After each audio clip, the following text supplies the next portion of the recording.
Hello. Good morning, good afternoon, I should say. Very little bit late, very busy today. Hope you're all well. This is my live watch along for Crystal Palace men and the Crystal Palace women, and both matches are on the way at the moment. And just plugging this in at the moment. I hope you can all hear me and see me all okay. But just want to wish you all a happy Sunday, and please hit a like and subscribe at Diego C. Palace as you come into the chat. I'll be really welcome for that. But I hope you're all doing well. Just to give you a little rundown of the scores at the moment. We're about 35 minutes into the matches. Crystal Palace 0, Brentford 0. In the men's, of course, and WSL, Crystal Palace women 0. Tottenham Hotspur women 2. And earlier on, of course, the massive one in the WSL, Chelsea versus Arsenal. We finished Chelsea 1, Arsenal 0 at the bridge, of course, and that was Rettinen scoring there for the Chelsea team in the WSL. That was a difficult one. There was a red card also for the Arsenal, but Arsenal just in the walls at the moment with red cards, I have to say.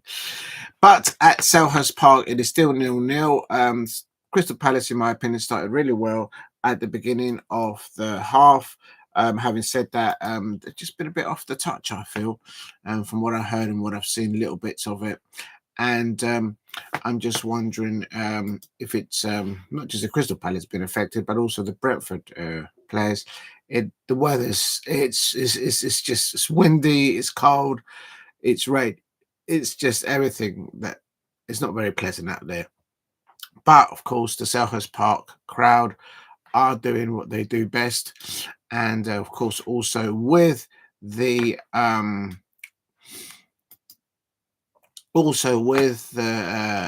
Brentford away fans, they always turn out in their numbers, and they're doing their stuff as well. Please hit a like and subscribe at Diego C. Palace if you are new. I'm just going to check if... and Burma has had an opportunity. Brentford has had a few opportunities. Still 0-0. But in the men's is Tottenham Hotspur men. Tottenham 1, Leicester City 0. Let me just check that you can all hear me and see me all okay. If you're new to the channel, please subscribe at Diego C. Palace. And let me just check that you can all hear and see me all okay.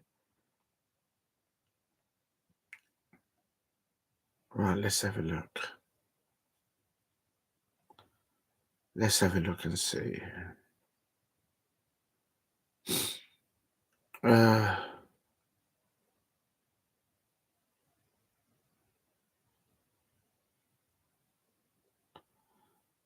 can't get that down. Right, hopefully you guys can hear me all okay there. Oh no, this is going to fall over here.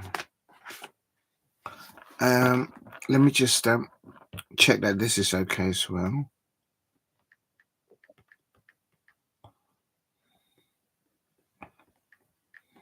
I haven't even had time to do the lineup, so I'll try and do them in a minute.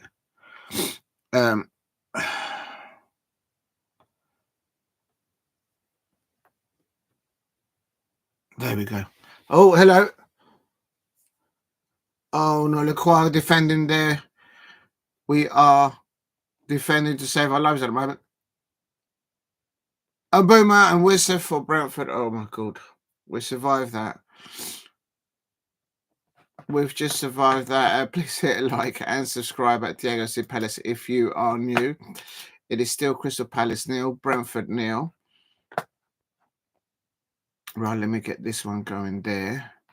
Why have I lost the feed for it?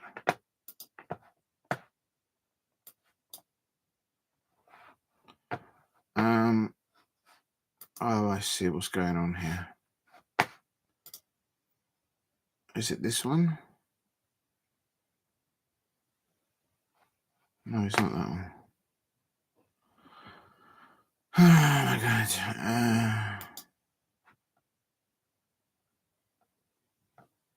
No, that's not it. Oh, I've lost it. Oh. What are we doing that one now? They make it so complicated. Oh, here it is.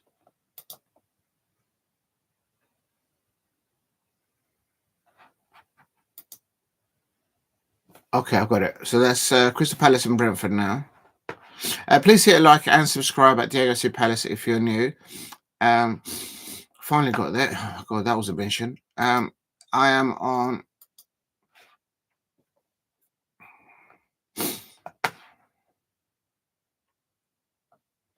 Let's put that there, and then let's get this. Oh, a corner goes in there. Let's get their fixtures up for.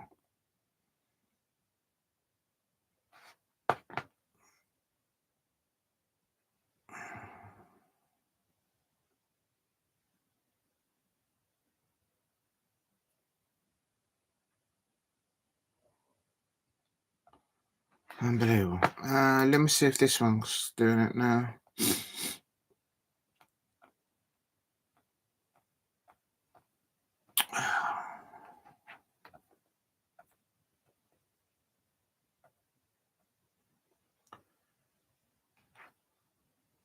And Bournemouth on the ball. Oh, this we need to stop this. And Bournemouth's getting on the ball. Come on, Palace. It's still 0-0, but this is difficult to watch at the moment. Towards the end of the first half, Crystal Palace, we need to get a hold of the ball.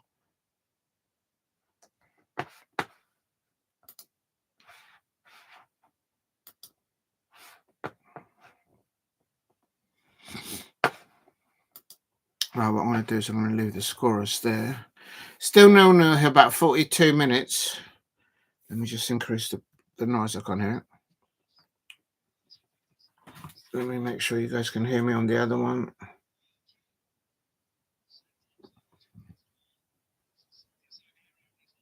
I'll try and do the lineups at half time.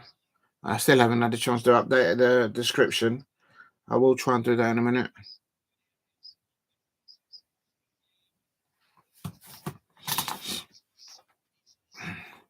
For me, the best player in the first half for Crystal Palace has to be Will Hughes.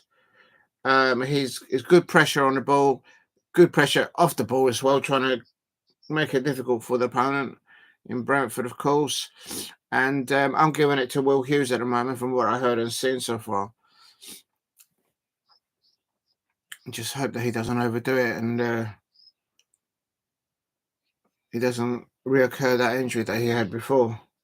Please hit a like and subscribe at Diego C Palace if you're new. Help me get to 5 likes in the chat.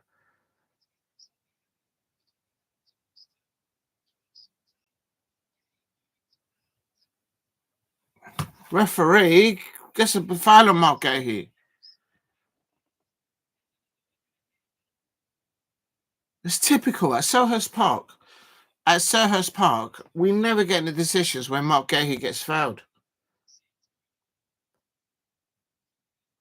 Same happened with Liverpool. Unbelievable.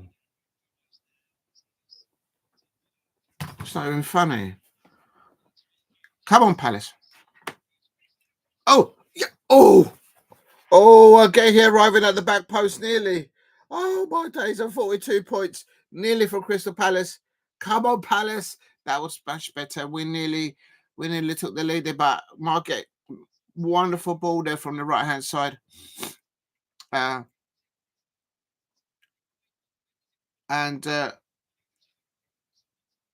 was good. That was good play there by Crystal Palace. Issa Mensah there with a wonderful cross there, and we just couldn't get a body at the end of it in the second. Please hit a like and subscribe at Diego C Palace. It's in the Premier League. Crystal Palace 0-0, Brentford 0. In the WSL, it's Crystal Palace 0, Tottenham Hotspur 2. They're reaching about 2 minutes there. The goal scorers there are 2 goals for England. and it's a difficult one there. The weather conditions at both sites at Selhurst Park and where the Crystal Palace women are playing in the WSL, it's at the community stadium. It's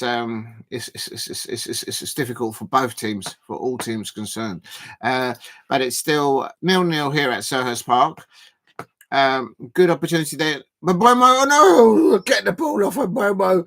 Oh my days, I'll get it. My heart pressure goes up every time I see but Bomo there for Brentford, of course.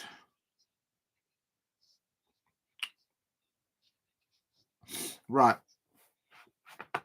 Let me see if I can get the lineups a bit. It's coming up towards half time.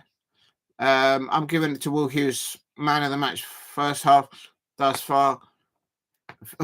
Half chances either for either side. At first, Crystal Palace for me, we started the better the first 5 or 10 minutes, but then we kind of went down in intensity. Maybe it's the weather, I don't know. But Brentford came into it a bit more urgency from their build-up play. Come on, Palace. Into added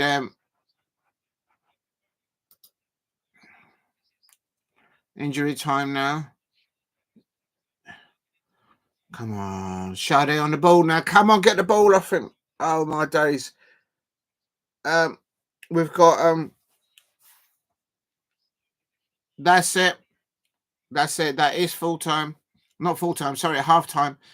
That's half time. I can confirm. Let me just put it in here in the chat. Half time in the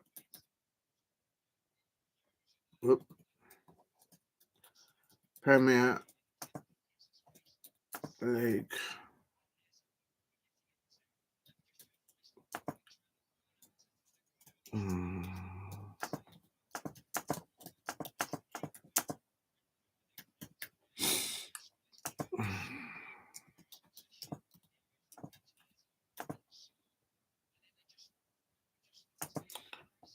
And in the WSL, let's have a look at the half time for the WSL. I think it was 2-0 the last time I looked at it for Tottenham Hotspur. Why are you doing this? Why is it doing that? Yeah, still 2-0 to Tottenham Hotspur. They're actually still playing in extra time there. Additional time.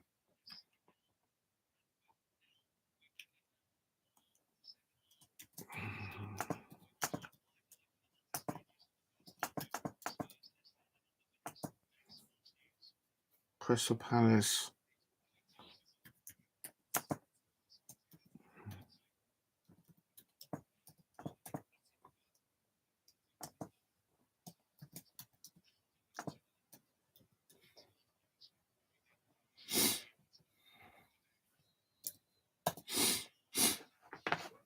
Right, there we go. Just going to leave that there. Why is that doing that? Oh, why did I just click on that? I don't know.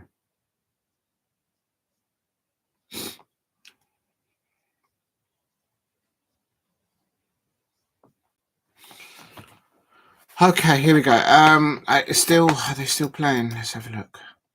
They're still in added time at the BVS community stadiums where the Crystal Palace women play their WSL matches. A tough start for them. Good in the 10 minutes, I would say, for the Crystal Palace women.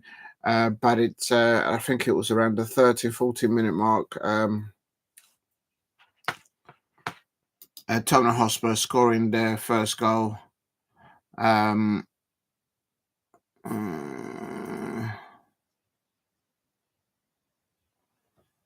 it was Bethany England. She scored on 14 minutes, and then she scored again on 23 minutes. It is a difficult one out there. It is half time now, I can confirm, in the WSL. Crystal Palace versus Tottenham Hotspur. Solid performance from Crystal Palace women's team, but sometimes when we are on the ball, we just make little mistakes, and that's got to infuriate the players because they know that they're working on that. And unfortunately, in the WSL against teams like Tottenham Hotspur, women's team in the WSL, they will pounce on it. And just looking at it's the centre of the post. We've got to close the ball. We've got to prevent the balls from being crossed over into the penalty area, or from wide areas, I should say, into the central areas, and then we can try and dictate the play with that, I suppose. But it's just easier said than done. Good evening, good evening, good afternoon, Steve. I hope you're well. And it's I've been watching 2 matches on and off, so so I can multitasking. The Crystal Palace women's team versus Tottenham Hotspur. Crystal Palace are down 2 goals at half time against Tottenham in the WSL. For me, the player of the first half for Crystal Palace is Awujo. She's been brilliant in defence and in a few chances on goal as well there. Lily Woodham, if you didn't know, she plays for Wales for international, but she's a Crystal Palace player, and she's brilliant. I'm giving her player of the match for the first half. In the men's, good 10 minutes, I would say. Good minutes for the Crystal Palace men. But then we sort of I don't know, we just unforced errors in it. Crystal Palace versus Brentford, of course, at Selhurst Park I'm talking about now. It is disappointing because I think it's unforced errors, giving away the ball too easily and then allowing Brentford to come into their own stride and build up play and trying to get at us. Of course, Brentford have got both Wissa up top and Wham on one side and Sade on the other side. They're doing really well for Brentford, and I'm worried that we're not having enough intensity off the ball. For me, the player of the match for the first half has to be Will Hughes and Lerma, who's playing in the number 8 position there in the pivot. But they've got a match up there. They're up against I think it's Norad and Jalnet from Brentford in their pivot in their midfield. And yes, a battle of the midfields in these horrendous weather conditions, both for Brentford and for Crystal Palace, and in the WSL for Crystal Palace and the Tottenham Hotspur teams in the WSL. But they are all professionals. That won't let them stop them to try and impose their game, their play in the match. But for the men's in the Premier League, for me, we started well, but too many unforced errors of our own, and allowing Brentford to come into the hole, and either Bema on one side or Shanade on the other side, and then trying to cross the ball up to Wissa is just like giving me a heart attack, like literally. So we need to work a bit harder off the ball, in my opinion, in the Premier League. Crystal Palace versus Brentford is 0-0 at halftime. In the WSL, we just need to get more intensity in the sense of trying to prevent them from crossing balls from wide areas into the middle. Tottenham Hotspur women's side are very, very organised in the build-up play, especially down the right-hand side, I've noticed, of their attacking play, and we just prevent the cross from coming over in the first place. Once the ball is coming across, they know how to look to stand in spaces, and just that's why they scored 2 goals with us against us. Bethany England scoring 2 goals for Tottenham Hotspur at the BBS Community Stadium in the WSL against Crystal Palace women's team. Big up to Steve. I hope you're well. That's my roundup of both games in the first half. If you're new to the channel, please subscribe at Diego C. Palace, and if you can, hit a like.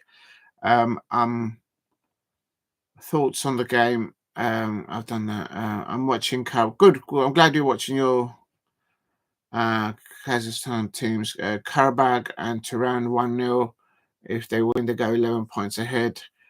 to win the title. Oh, I thought their season had finished. I'm getting mixed up with something else then. They win the title, will be the 4th in a row. They've won 4 titles in a row. It's like, why don't at the beginning of the season, why don't they just like give them the cup? It looks like they're going to win this one as well. And 11 titles from 12. So well done to them. That's Karabag versus Turan. They're leading 1-0. Yeah, definitely. You're not missing much, believe me, at Crystal Palace at Selhurst, but it's just the weather's horrendous for both teams. But with that said, it's difficult for both sides to settle down into their stride, and the match needs a goal. I can't lie, I'm happy with the 0-0, but I would have liked. We've had a few opportunities. Mark Gahey coming on the back post there with a Maxime Lacroix crossing the ball late in the first half, and but I'm giving the performance to in the Premier League to Will Hughes in the first half. Right, while I'm doing that, instead of blabbling on, I'm going to try and find the lineups. And okay, so that's that. I'm coming, Steve. I'm coming. Tottenham. Oh yeah, another Premier League fixtures is Crystal Palace. I'll just let you know, Crystal Palace 0, Brentford 0. That is at half time, of course. In the other 2 p.m. kickoff, I believe it was. Tottenham Hotspur 1, Leicester City 1. I went against that. I actually predicted a Leicester win. So that's going out the window as well. I predicted Leicester City to win against Tottenham Hotspur 1-0. And there you go. Let's see who scored for Tottenham. That's Richarlison, assisted by Pedro Porro there on the 30-minute mark or then thereabouts. There is another match at 4:30, and that's Aston Villa versus West Ham. And then the late one, the big one, it is Fulham versus Manchester United. And earlier on, it finished Dundee 1, Rangers 3. You were correct, Steve. I think you predicted Rangers to win. And in the WSL earlier on, the massive one, the big one at the bridge, Chelsea 1, Arsenal 0. Of course, Chelsea unveiling their $1 million new signing from America. So but it's a 1 goal in it, and there was a red card for Arsenal. What is it with Arsenal in the WSL and Arsenal in the Premier League? Red cards have just been attracted like a magnet. It's just that what is going on there. In the WSL, also Crystal Palace 0, Tottenham Hotspur 2. Let me just double check here. It is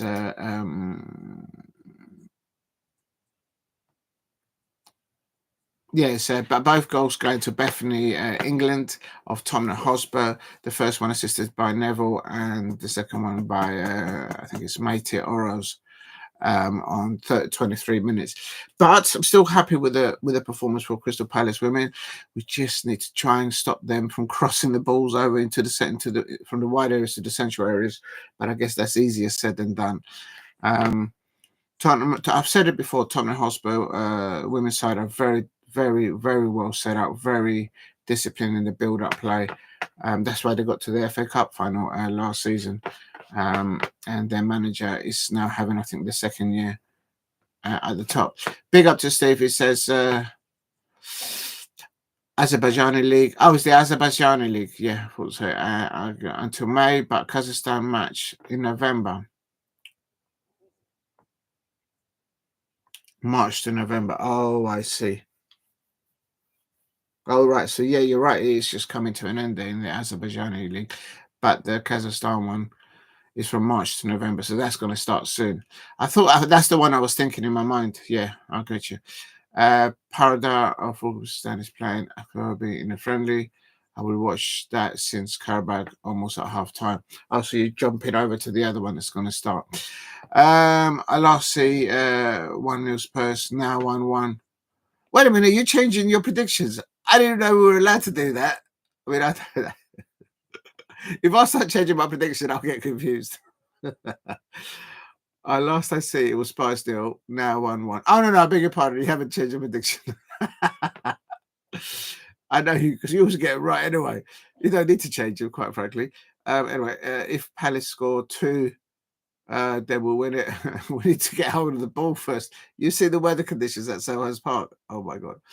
And then I went for a 2-1 Rangers, not 3-1. Oh right, you were close though. See how close you were, but you got it right. Rangers won that.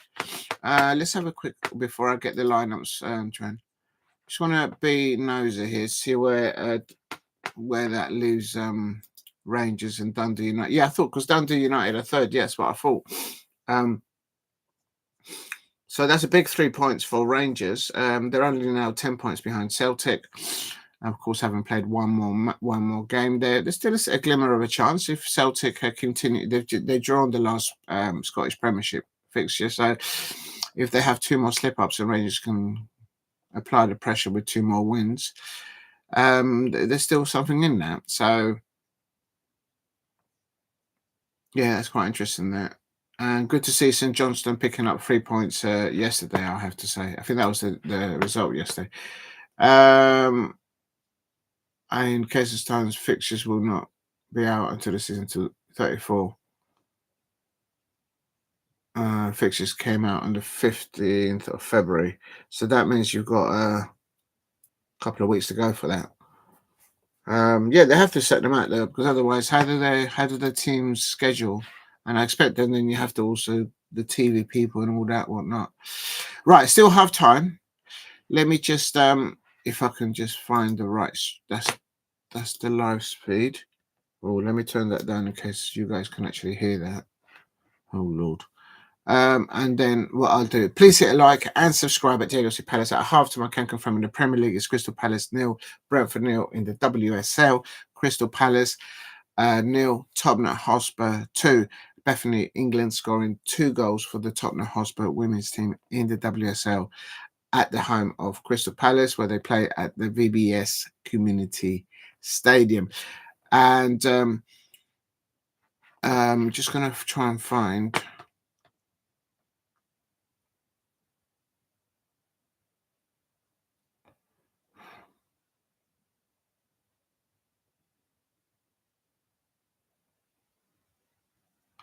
Remember yesterday I was talking about teams playing in purple, and it kind of looks like Brentford have got their away strip. It kind of looks like a pinkish top, purplish colour.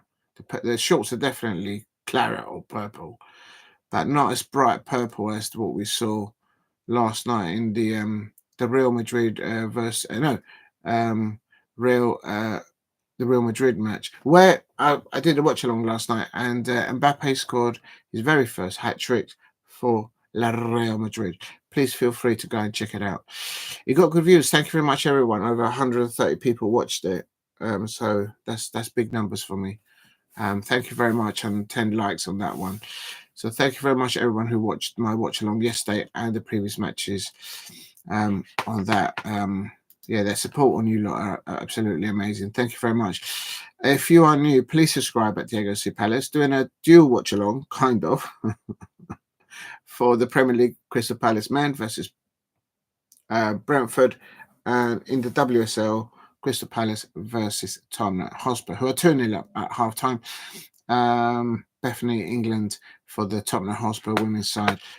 On my Instagram account, I have posted both lineups for both teams. So if you want to have a look at that there, I'm looking in vain to try and find the lineups here. I found it. Right, I'm just going to pour myself a drink there because I'm a little bit thirsty. But if you're new to the channel, please help me get to 5 likes in the chat, and we'll take it from there. Where's my bottle on open?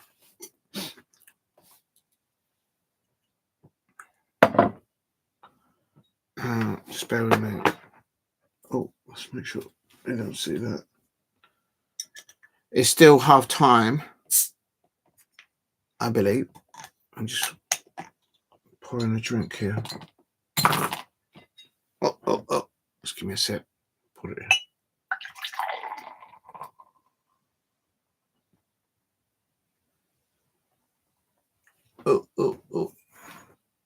Oh no, it's going to spill. Cheers, everyone. Hope you're having a wonderful afternoon, even in this mad storm that's coming across all of us. Please help me get to 5 likes in the chat if you could. That would be wonderful.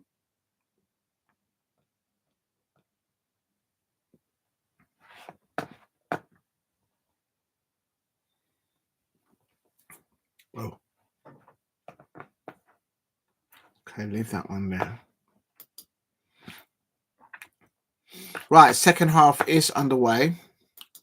And it's still 0-0. Leicester City have pulled one back. I knew they would score today. I just had a hunch that Ruud van Nistelrooy will get his side to score today.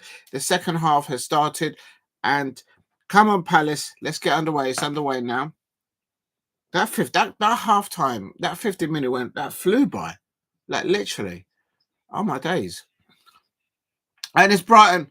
Oh my God. Come on, Palace. No. Oh, we're saying Boomer, can someone get the ball off them? Oh no, Brentford are on the break here. I can't even watch. Oh my God. And they're just not finishing in the last third, Brentford, thank God. But can someone please stop Buemo and Wissa from getting the ball, please? Can we just close it down? It is still Crystal Palace 0, Brentford 0. And Wissa on the ball there. Oh my days, that's giving me a nightmare. AC Milan beat Parma through beating Roma. Last I see, yeah, I haven't had time to watch. Big up to you, Steve, for letting me know that. I've got to, and then Spurs seem to drop points against underdogs. Oh, do they? All right, I didn't think about that. There you go. Well, yeah, they're hot and cold. That's right. That's what I call them in the Premier League. Yeah. I'm just going to quickly have a look. And against Palace after the half time, we're too nonchalant on the ball. Why is Palace giving away the ball so easily? It just doesn't make any sense. And it's just absolutely crazy.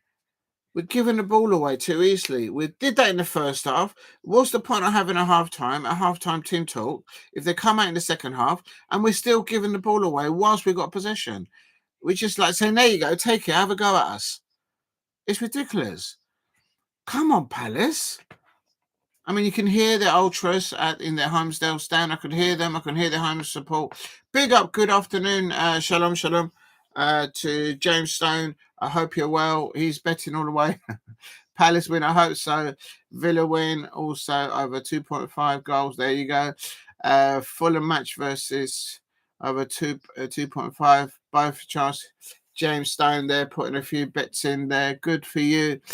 Please hit a like and subscribe at JOC Palace if you are new. It is Leicester City have pulled one back against Tottenham Hotspur in the other Premier League fixture. 2 p.m. kickoff in the WSL. Still Crystal Palace 0, Tottenham Hotspur 2. I'm just going to quickly have a look to see if there was any halftime team talk, halftime changes. None halftime changes for either Crystal Palace from Laura Krominski or Robert Wilhelm for Tottenham Hotspur in the WSL. Tottenham Hotspur still leading by those 2 goals by Bethany England in the first half. They're on 48 minutes. In the other fixtures just kicking off, Leicester City versus Liverpool in the WSL. I predicted Liverpool to win, and within 8 minutes, within 3 minutes actually, Smith scoring for Liverpool. I knew Liverpool would win that in the WSL. Also, West Ham United versus Everton is still 0-0 there in the WSL. Come on, Palace, get hold of the ball, referee! Oh my God.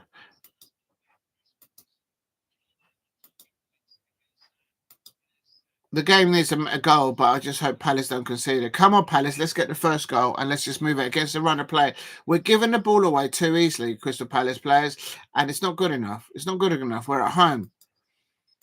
I mean, they can hear the crowd. The crowd is encouraging the players to move forward. At halftime, it was 0-0, and I don't know if it's the playing conditions, obviously, because of the mad weather out there, but it's if you don't go to home, what?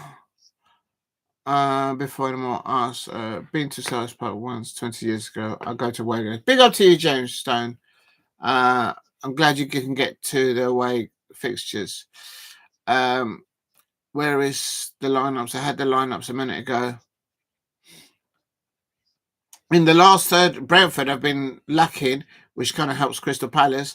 But we're not. They're not creating it. We like giving the ball to them. We just got to stop that. And then they're starting to dictate the play.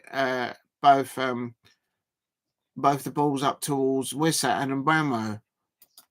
In the description, I'm going to put the lineups.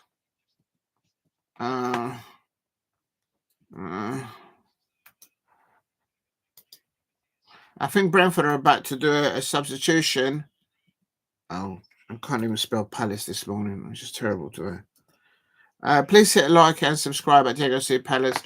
Right, that's the lineup for Crystal Palace in the description. Oh, good afternoon, Shay Arsenal. I hope you're well. Hope you're having a wonderful afternoon. Congratulations on your win yesterday. What is it with your players picking up red cards in the WSL match between the Chelsea and your Arsenal in the WSL at the Bridge? Another red card for Arsenal. What is going on? And yesterday, of course, that red card. I don't know. But thank you very much. A massive thank you, Shay Arsenal, for dropping into the chat and saying, remember to hit the like button and subscribe if you are new here. That means that kind of gives me a big lift when I see that. I can't deny. How do I then pin that up here? There it is. There it goes at the top. Thank you very much, Shay Arsenal. I hope you have a good afternoon. Hard luck to that. My predictions is Palace 2-0. Yeah, I went for that as well today. And for my Crystal Palace women in the WSL, I went for yesterday in the WSL. I went for Crystal Palace women 2, Spurs 1. We're losing 2-0 at the moment, but hopefully we can pick something up in a minute. And yeah, so it's a tough one. Are they losing now? Oh, right. Thank you very much. I appreciate that. Has Ruva Nisroy scoring? And I missed that. And it's Eze. Come on, Eze. Come on, Palace. Come on, Palace. Come on, please. Come on. You could do it. Lerma on the ball. Oh. That's a good goalie there from Brentford, and a good breakaway play there by Lerma and Eze there combination, and Mateta holding the ball up there. It's brilliant, JP. Boom, boom, boom. Mateta's in the real good hold up play there by Brentford, and absolutely brilliant stuff there. I'm just going to put the Brentford lineup in the. I can hear the ultras and the Homesdale and with their drums and bringing up the crowd. Post.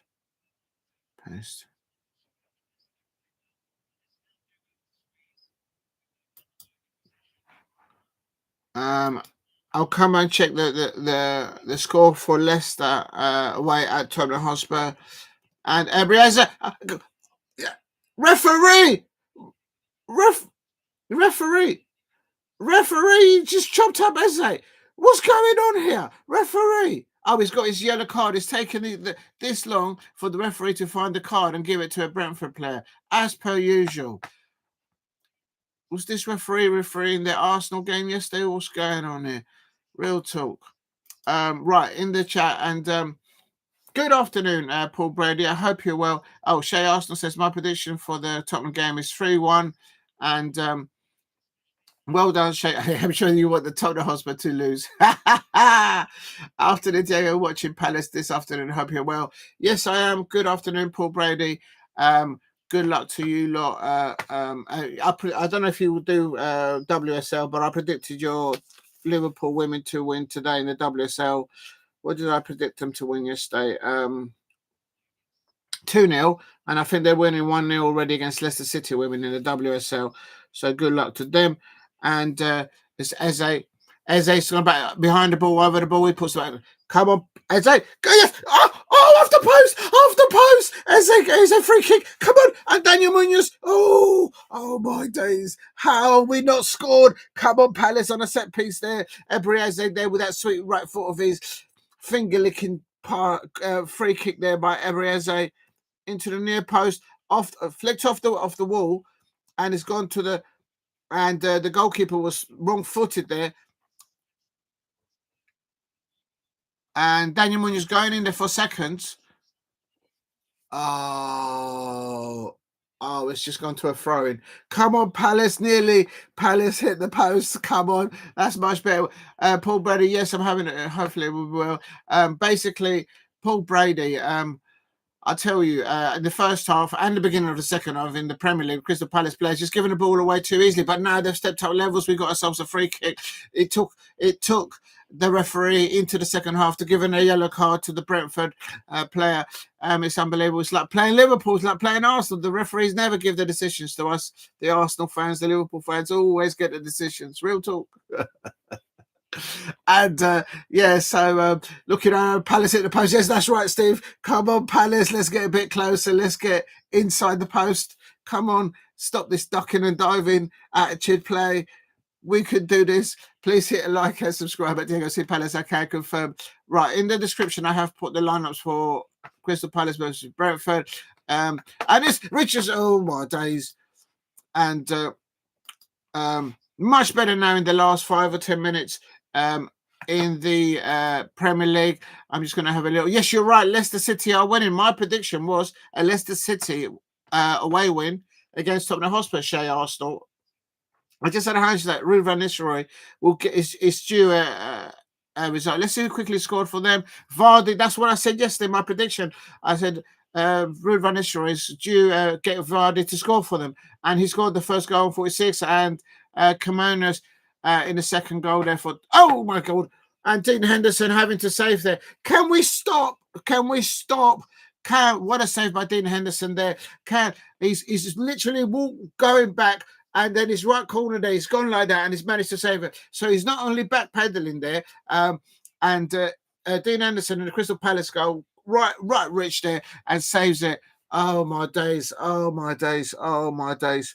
I can't even look. Can we stop make sure that Wissa and Mbama don't get the service? Palace, can we get the ball away from them? I'm having a mare here, absolute mare, and there's a corner for Brentford here on 59 minutes. Unbelievable. Yes, Leicester City are winning 2-1 against Tottenham Hotspur. I predicted a Leicester City win. Yes, Leicester. Come on, Palace. Come on, Palace. Please defend. Where's my lucky scarf? Touch the lucky scarf. Come on, Palace. Get it away. Away. Push out now. Palace are getting the ball away. There. Push up. What's wrong with you lot? What is it? I know it's raining out there, but the rain is also affecting the Brentford players. Let's not play like the Arsenal, being affected only by the weather. Oh, big up to people in the chat. Oh my God, I've missed you lot. Palace at the post. Yeah, that's right. Big up to you, yeah, Steve with the post. I need a Palace win. Yes, share Arsenal. And I don't understand why your Arsenal keeps getting red cards in the WSL and in the Premier League. I don't think the referees like the Arsenal fans very much. They keep giving them red cards. Or maybe it's they don't like Mikel Arteta. I don't know. Back to the Palace game. It's Palace 0, Brentford 0 on 62 minutes. We've hit the post much better in the last 10 minutes. Before that, we kept giving the ball away. In the WSL, it is Crystal Palace has got one back. Yes. Stango has scored for Crystal Palace on 48 minutes, assisted by Molly Mesham. That's right. Come on, Palace. Yes, it was me touching the lucky scarf. It was Crystal Palace 1, Tottenham Hotspur 2, and now we've got a handball.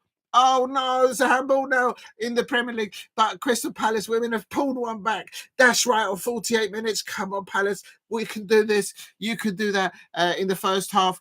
And Tottenham Hotspur, I know it's a penalty now. And Tottenham Hotspur getting 2 goals in the first half against Palace women, Bethany, England. And let's have a look. I've gone. I think that's a penalty. Oh no. I think it's Maxime Lacroix.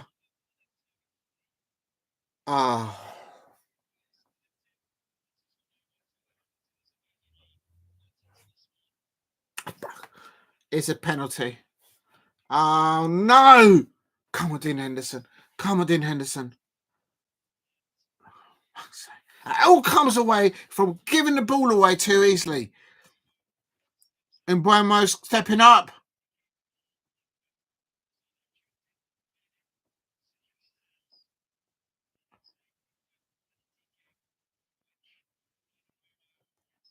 Please hit a like. It's a penalty now for Brentford.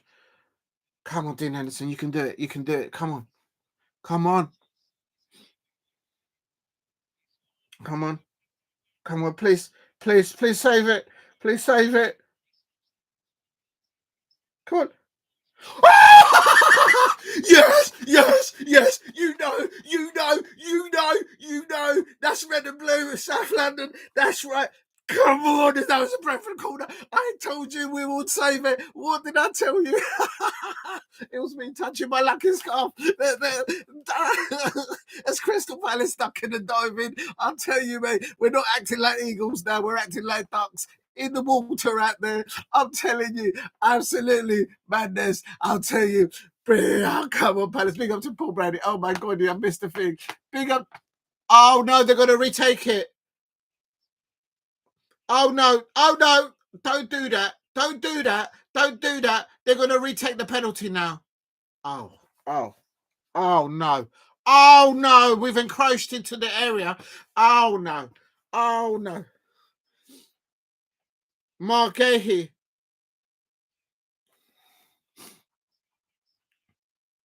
Oh, that's nonsense. I've seen another penalties taken when players go in there. Oh, they're going to retake. They're going to retake the penalty. Oh, my head is starting to hurt. Mbeumo's going to have second. Oh, they're so jammy. That's jamming us. Unbelievable. Big up to everyone in the chat. Oh my God, I have missed so many comments. I will come back to the comments. I'm just going to check. Is it going to be another penalty? I think they're going to retake it. Oh.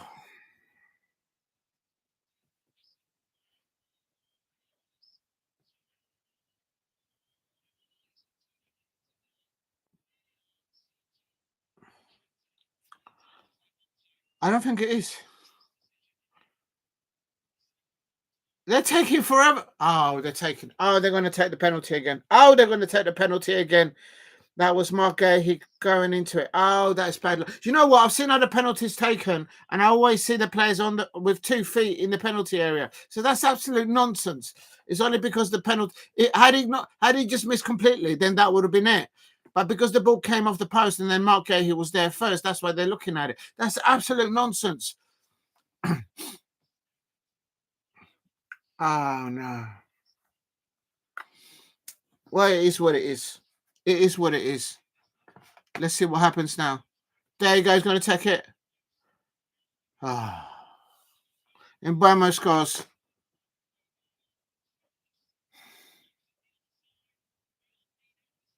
That's nonsense. Absolute nonsense. I swear. If I see one more penalty taken from somebody else and half of the players are on the pitch. What about Mikel Arteta going on the pitch? He never gets told off for Arsenal. And the set piece coach. Dean Henderson. See, and just to add salt to the wound, the referee's only going to give a yellow card to Dean Henderson. That's outrageous.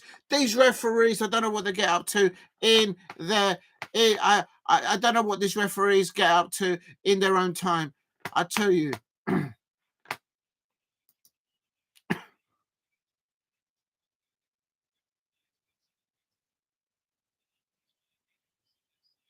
And the referee's going to give Dean Henderson a yellow card there. I don't know what for. Absolute nonsense. Not happy with that.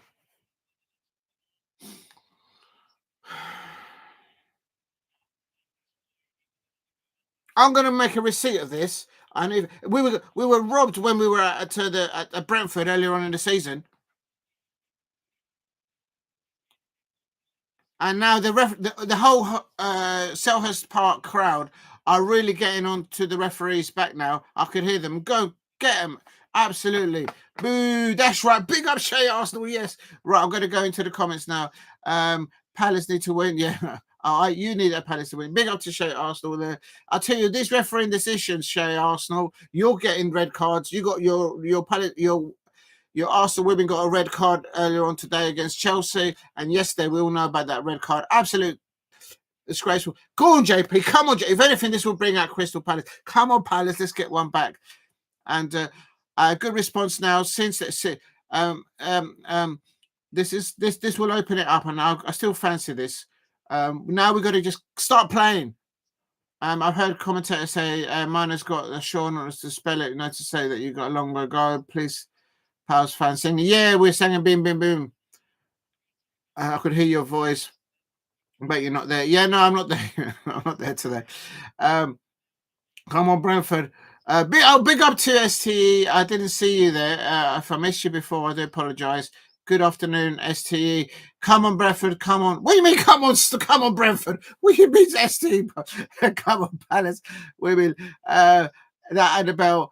Now, you leave Annabelle Blanchard alone. She's from Liverpool, actually. She's been brought up at Liverpool. You leave Annabelle Blanchard alone. She's wonderful. She's a Scouser. She was brought up in Liverpool. Absolutely brilliant. She's an attacking midfielder. And come on, Leicester. Come on, Leicester. Come on, Leicester. James Stone says Spurs. We're going right centre. Penalty. Yeah, FFS. Yeah, big up James Stone. Missed it. Good. Yeah. Muggy.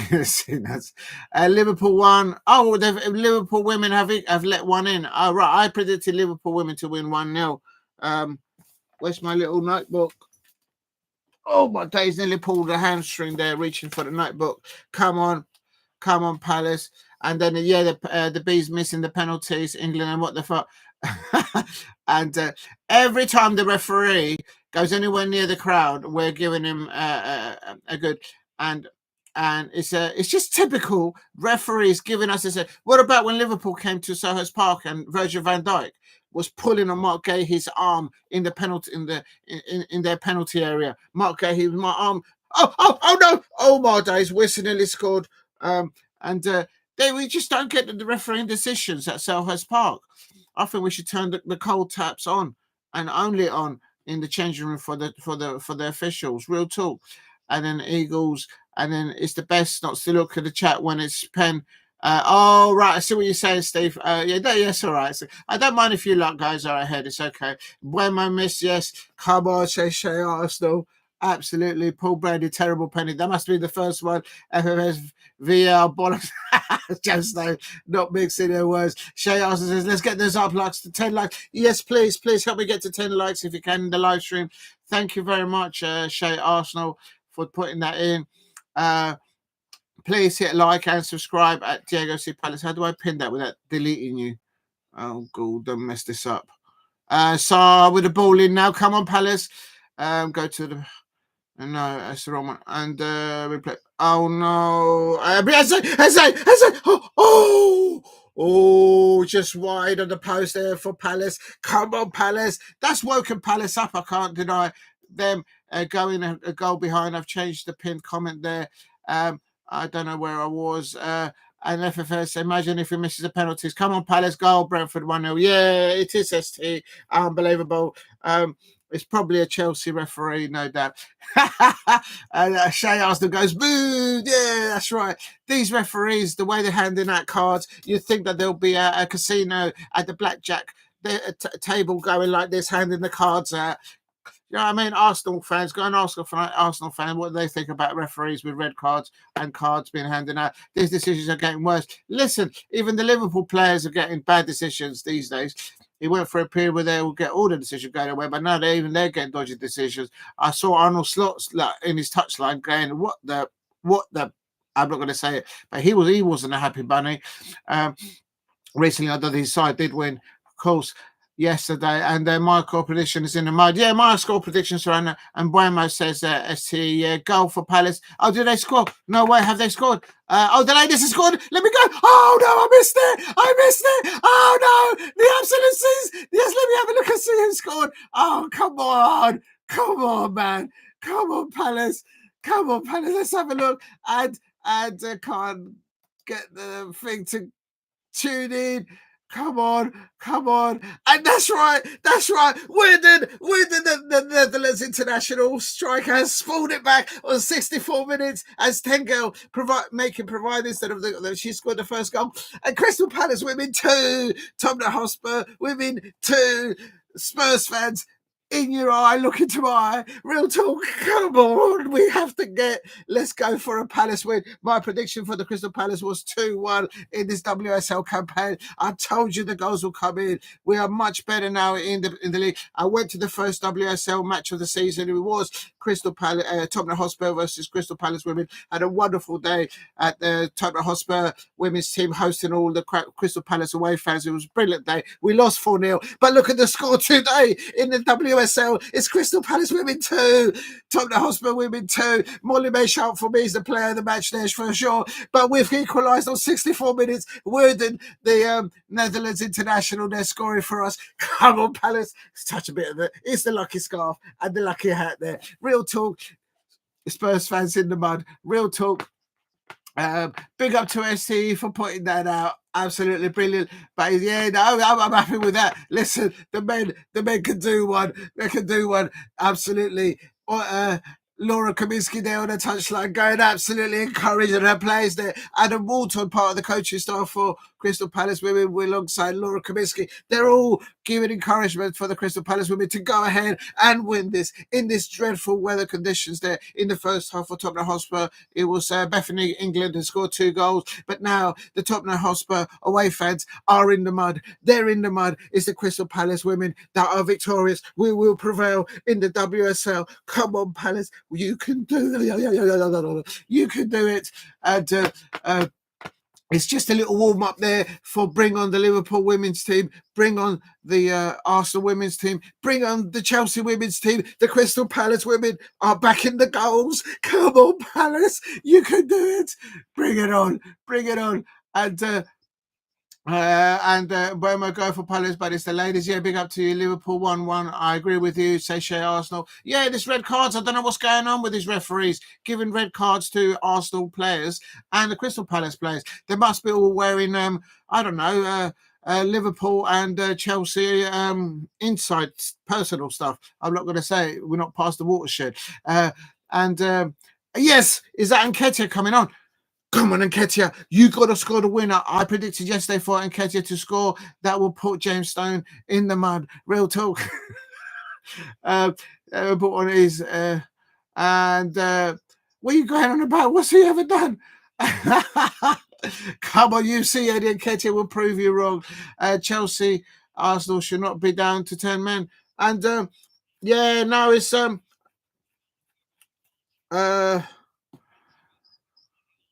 only thing I can think of is the referee must have seen Studs as he tripped him over, and then he thought he's endangering the other player. That's the only thing I could think of. That's what I thought yesterday. But Shay Arthur saying, "Come on, my legend." That's right. They must be talking Eddie Nketiah. Come on, Eddie Nketiah. We're winning. But at the VBS Community Stadium, it is 72 minutes. Crystal Palace women 2, Tottenham Hotspur 2. A brilliant comeback there by the Crystal Palace women. Let's push for the 3 points. We need the 3 points. Let's put those Tottenham Hotspur away fans in the mud. Hopefully, come on, Laura Kaminsky, you can do it. And it's Eddie Nketiah on the ball. Eddie Nketiah on the ball. Oh, Eddie Nketiah nearly. Please help me get to 10 likes if you can. It touches him down in the area. And no Sherlock. No. You'll see. We'll probably sell Eddie Nketiah back to Arsenal for 60 mil. We bought him for 30 mil. The way Arsenal are doing things in the transfer market in the last 2 or 3 years, mark my word, Dougie Freeman, who let the dogs out? Ooh, we've got the best sporting director in the business. He'll find a way to sell Eddie Nketiah back to Arsenal for 60 mil. Real talk. Big up Shay Arsenal as well in the chat. Supporting. No, I'll have nothing said against Eddie Nketiah. He'll prove a lot of people wrong. Real talk. We need a striker. There you go, Shay Arsenal. We'll sell him to you for not. We bought him off you lot for 30 mil. I bet you Dougie Freeman is send. Is that the computer or is that the fax machine? Because obviously Crystal Palace and Arsenal still use fax machines. We don't use computers, and he's sending it through the fax. Do you want Eddie Nketiah back? But you can have him back for 60 mil. A little cheeky one. There you go. Shay Arsenal, because we know that you need a striker. This is becoming now the Nketiah show. Real talk. But it's the Crystal Palace women there. 2-2 I can't keep my eyes off the Crystal Palace women's team now at the moment. It's still 2-2, 72, 71, 72 minutes. It is Crystal Palace women 2, Tottenham Hotspur women 2. Come on, come on, come on. Oh my days. In the Premier League is still Crystal Palace 0, Brentford 1. A dodgy penalty decision given to Brentford via the second VAR decision. I don't know what not. Yellow card also given to one of our players. There has been a substitution on 56 minutes for Tottenham Hotspur women. Naz coming on for Rezo. In the WSL for Tottenham, and there has been a change just now for Molly May Sharp. No, don't take Molly May Sharp off, but Larkin, a brilliant improvement addition to the squad this transfer window. Larkin coming on 70 minutes for Molly May Sharp. I absolutely love Molly May Sharp on the pitch. She brings such intensity. Hutch, Hayley Nolan is alongside there in the defence for us, along her captain Amy Everett there, and Weirden and Stengel up top for Crystal Palace, and a goal from both of our strikers. That's absolutely brilliant. And we've got the Chelsea loanee, Lexi Potter in the pivot there as our lone midfielder, doing the bits. Absolutely, she's brilliant. That's Lexi Potter. Watch out for her. She's on loan to us from Chelsea.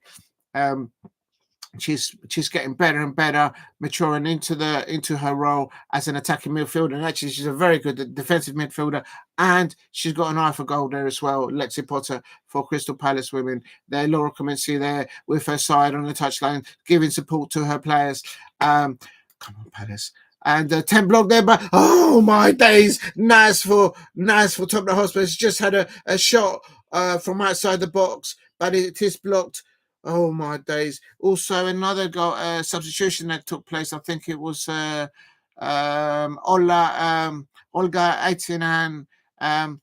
It's replaced. I think that's Awujo of Tottenham in the WSL. Still Crystal Palace 2, Tottenham Hotspur 2 in the WSL. It is about 15 minutes of normal time to play. In the Premier League is still Crystal Palace 0, Brentford 0. Come on, Palace. Come on, Palace. Let's get the oh my days. Dam's going on the ball. Can someone get the ball off him? No!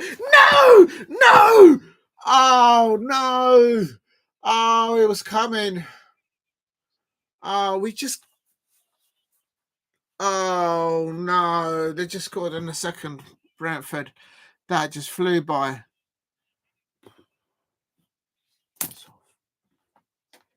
We started this match we given the ball away too much in the first half. We only started to play only after they started scoring.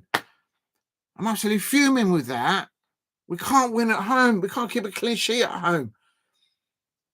What are these players doing to me?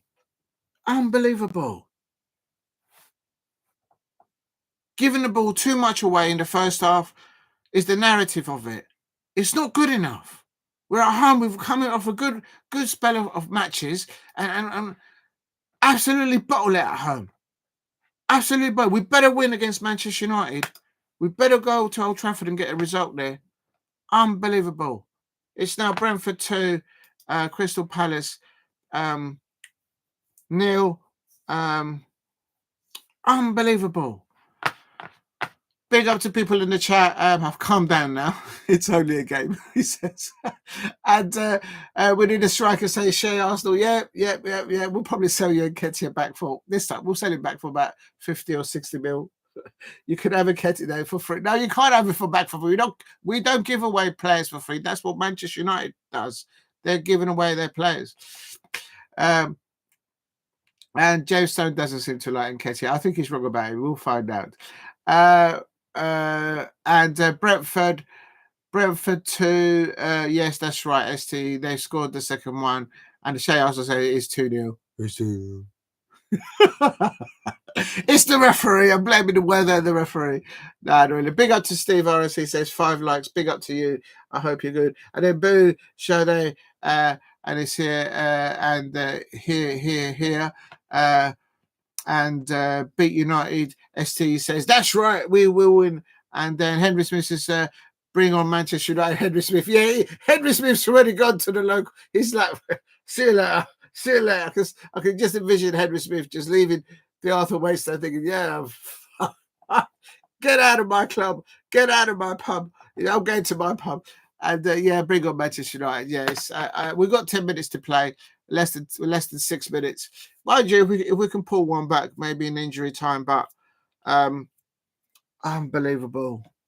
Brentford have been actually woeful, have been terrible all this season on their travels. Brentford have been terrible on the travels. They come to Selhurst Park and we give the ball to them. They didn't have to fight for it. We were 2-0. We started well, the Crystal Palace men at Selhurst Park, but then we started just giving the ball away. Whilst we had possession under no pressure, we weren't even being pressed, and we just kept giving the ball away, giving it to them. We hit the post with Eze, close margin, but that's not good enough. It's still not good enough. Absolutely fuming with that.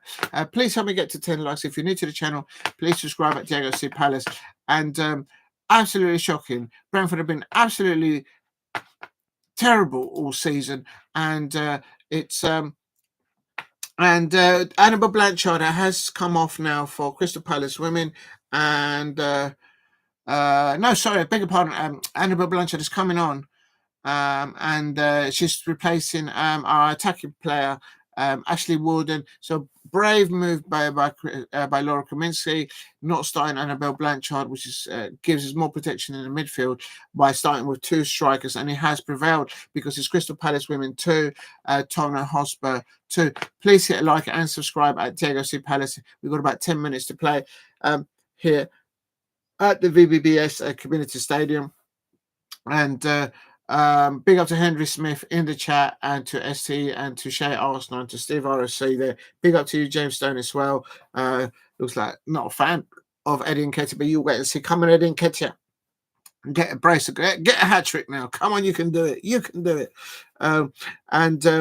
Oh my days, they've just missed a header at Tottenham Hotspur on the 80-minute mark there. Another opportunity. Can we stop giving Bethany England of Tottenham Hotspur opportunities in the box? Because like, she's already hit us for 2 goals. Like, please, can someone but just mark up Bethany England there? Come on.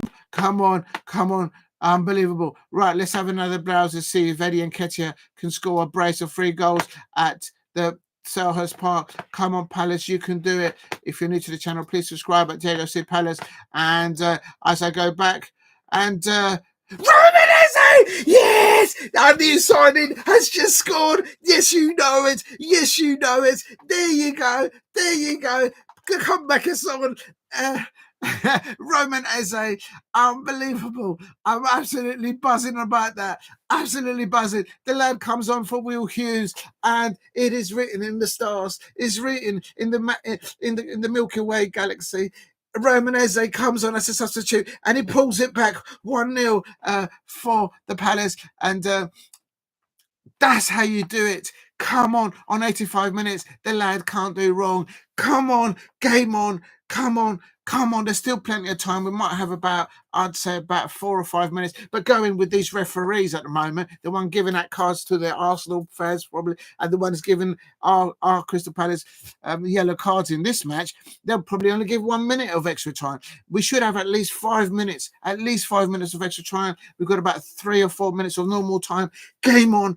And el colombiano Daniel Munoz pasándole la pelota a Romanese, and Romanese, bish bash bosh. It is Crystal Palace 1, Brentford 2. Come on, the comeback is on. We've literally started to play only when Romanese came on. I mean, come on. I mean, that's right. We've got 2 Ezes on the pitch. We have to get an equaliser. Come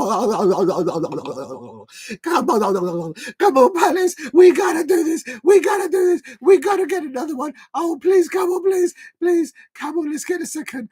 Oh my days. If we can get another one, I'll be absolutely. What a cross. Absolutely Shay Arsenal. Absolutely peach of a cross by the Colombiano Daniel Munoz to Roman Eze.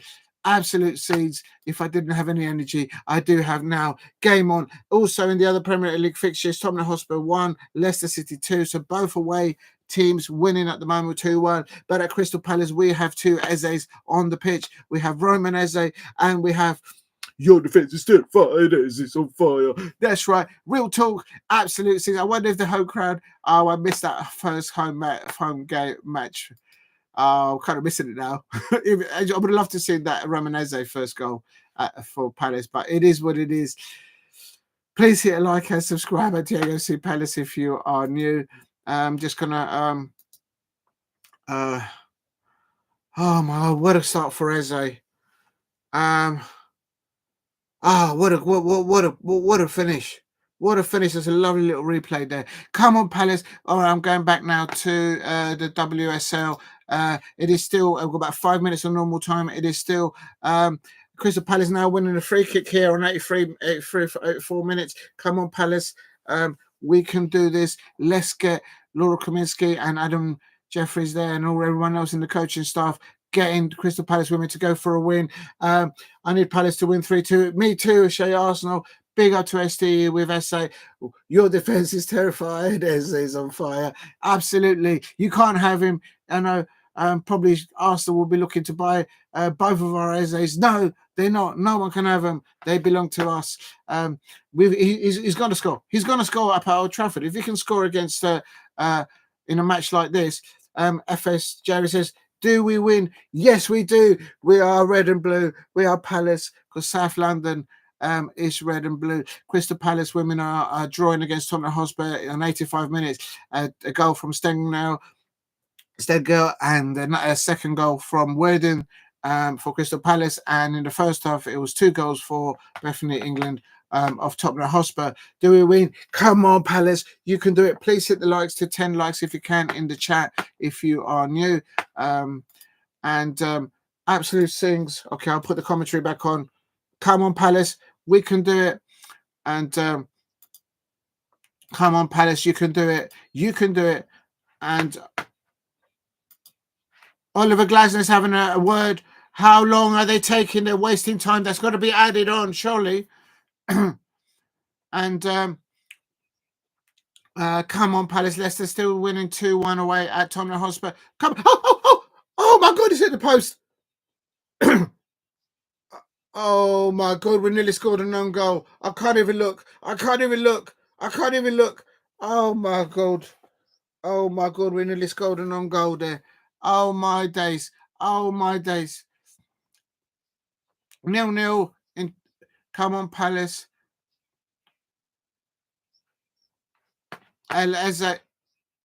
Come on, Palace. Let's get there. Let's get it back. Come on.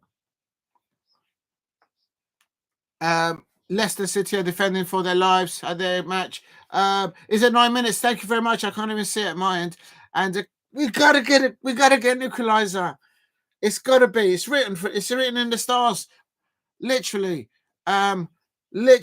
We've just nearly considered. They've hit the woodwork. We're nearly considered an own goal there. Come on, Palace. The fourth official must be a Palace fan. Come on, Palace. Literally, that's 10 more minutes. So come on, Palace. We've got 10 minutes. Romanese getting the pulling one back. If we can get a point out of this, I'll take it. I can't lie. We're just giving the ball too much away in the first half. Unbelievable. What are these players doing to me? They just make it so difficult for themselves. Come on, Palace. The crowd are absolutely behind. Brentford players, naturally, they're going to be time wasting, and we would be doing the same if we were in the position.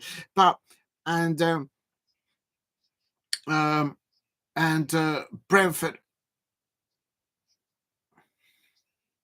7 minutes. I've got 7 minutes added on here. Unless you're thinking of another match there.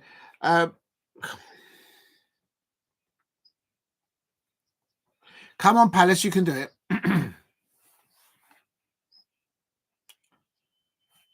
Oh,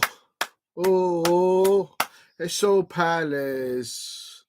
Oh, Crystal Palace. I can hear the Crystal Palace Selhurst crowd singing there. Come on, Palace.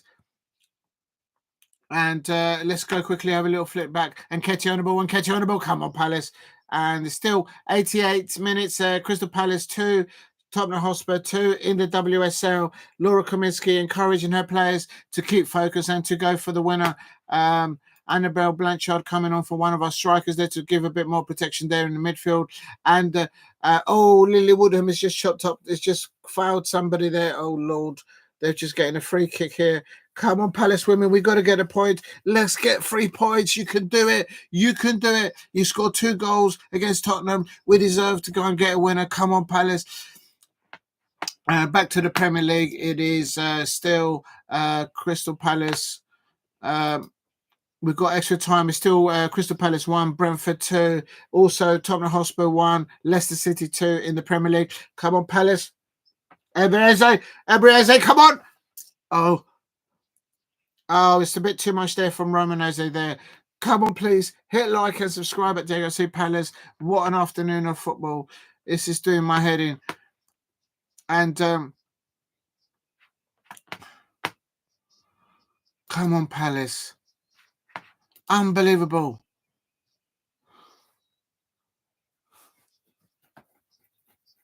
Oh, no. Just get hold of the ball. Do about 2 or 3 passes.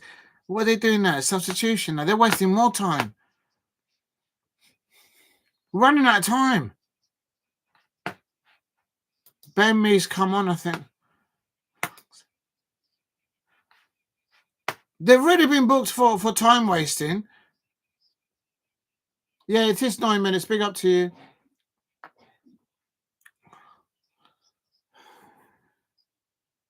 Go here with a header on there. Come on. Loose ball there over the top now. Come on. Oh, Mbeumo. Get the ball away from Mbeumo. Up the ball, ball over the top to Mateta. That's a free kick, ref. Referee, that's a free kick, surely. Come on, there's still a goal. There's an equaliser goal there. There's an equaliser on this one. Surely, we've got about 4 minutes. We'll only probably get 1 or 2 more chances on goal. We've got to get the equaliser. The narrative of this is we get giving the ball away too much in the first half and at the beginning of the second half. And when Romanese come on, bish, bash, bosh, they brought us back into the match.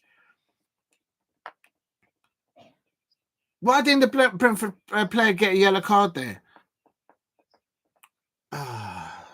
Oh, it's a goal kick. Everybody's up there trying to get the ball, and we've overhit the ball. Come on, Palace. And now Brentford are now just going to eat a couple of minutes now. Everybody's up there for the free kick, and we've gone and hit the ball over the top. Unbelievable. Unbelievable. No, it's a goal kick. I think it's a goal kick. Terrible free kick. My head hurts down. Unbelievable. We had to go and do that. Brentford have been terrible on the roads. Oh, they've put it for a corner now for Brentford. Oh, my God. Oh, yes. Come on. Brilliant from Mateta there. Winning us a corner there. Big up to you. Yes, you're right. Yes, you're right. I'm about 2 minutes behind. That's why I didn't see that. About a minute behind. Lucky Scarf. Everybody's up there. Can we have a cross? Don't miss the first man. Get it into the penalty spot. Not near the goalkeeper. Into the penalty spot. Or towards the back post. There it goes. The ball comes across. Oh, now what? What's this referee talking to now?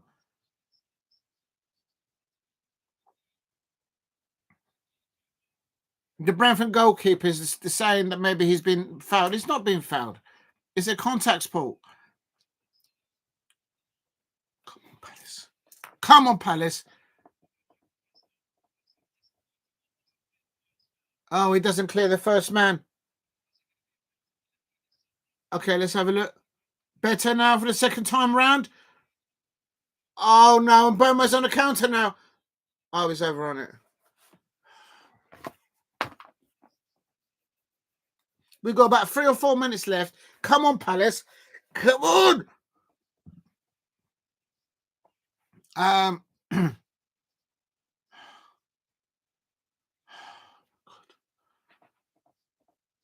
Leaving it to the lastminute.com. That's what we're doing at the moment. Come on, Palace. Get the equaliser. Get the ball to Romanese. It's still 90 minutes. 90 minutes in the WSL. Crystal Palace 2, Tottenham Hotspur 2. Come on, Crystal Palace women, you can do it. Hold out there. But in the Premier League, it's still Crystal Palace 1, Brentford 2. The last minutes of additional time. We've got about 2 minutes left. Come on, touching the lucky scarf. Come on, nearly pulled the hamstring there on my back there. And come on, Palace. Please hit a like and subscribe at JGC Palace.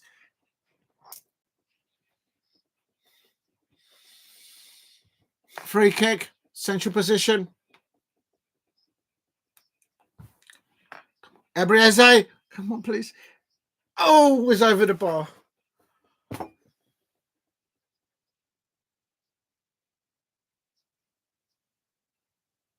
It was too central. Had it been a bit more to the right or to the left, then it's easier. But it's too central. It goes over the crossbar. I think that's it. Yeah, it could be more time. They did waste a bit of time. They might give us about 2 more minutes. We might get one more chance, but I don't think so. I think that's it. I think that Ebrieze getting the ball over the crossbar there, I think that might be it.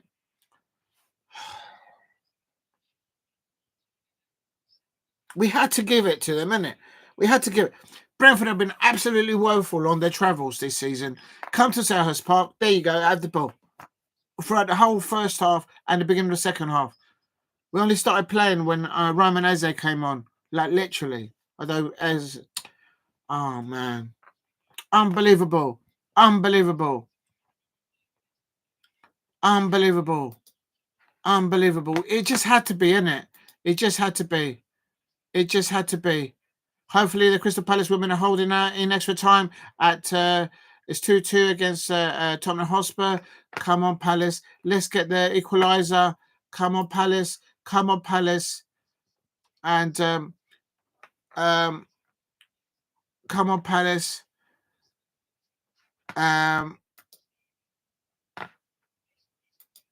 Oh, no, the Crystal Palace women have just conceded one.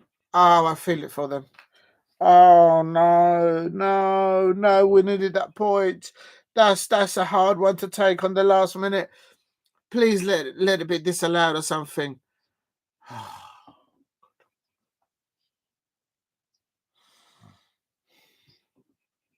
That's a hard one to take.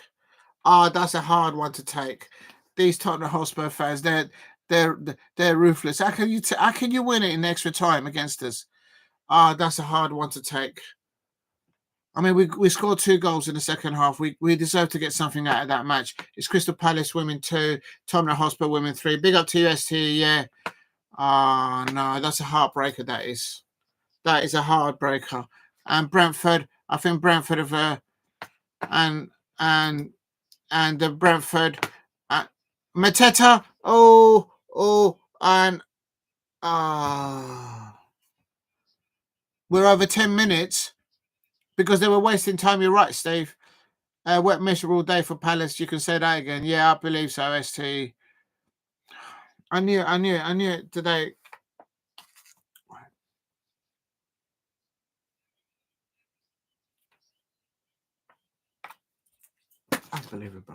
Unbelievable. In the Premier League, Crystal Palace 1, Brentford 2. Brentford have been terrible on their travels the whole season. They come to Selhurst Park on a muggy, wet day, and we just give it to them. We give all the tissues, all the towels. Absolutely ridiculous. Absolutely ridiculous. It wasn't what I was saying. Even the commentator was saying when Palace started the match, okay, fair enough, in the 5 to 10 minutes. But then, whilst we were on the ball, we just kept giving the ball away to Brentford. What's all that about? They don't need any help. They've got Wiesen and Bramo there. Absolutely shocking. We hit the post. We hit the post with Eze. Fair enough. But then we only started really playing until Romanese started. What are these players doing to me? We're at home. We just can't keep a clean sheet at home, and that'll be the narrative. Too many unforced errors, giving the ball away too easily. I bet that's what Oliver Glasner says in his post-match interview. That'll be it. Unbelievable. Yes, it's a wet, miserable day for Palace. I feel like fed up with it. Can't win at home. We're all right on the road. We better We better win. We better win against Manchester United next weekend. Unbelievable. That's a full-time result. Crystal Palace 1, Brentford 2, and in the I didn't even want to look. Unbelievable.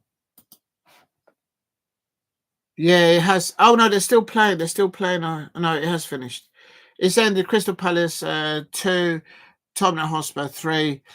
A heartbreaking third goal from Tottenham Hotspur. That for them, that's a massive 3 points for them. I'm absolutely exhausted from that. Unbelievable. Big up to all of you in the chat. Thank you very much for being there. Yes, you're right, ST. They scored. And it's Palace 2, Tottenham Hotspur 3. Why did I get out of bed today? I don't even know. That's what Palace does to you, I tell you. Anyway, all Premier games should be done under the roof. Well, we're trying to get the money together to build one stand, let alone the whole thing. Quite frankly, even if we had a roof at Selhurst Park, we would have still given the ball to Brentford. Absolutely sure, but that's got to be the narrative of this game.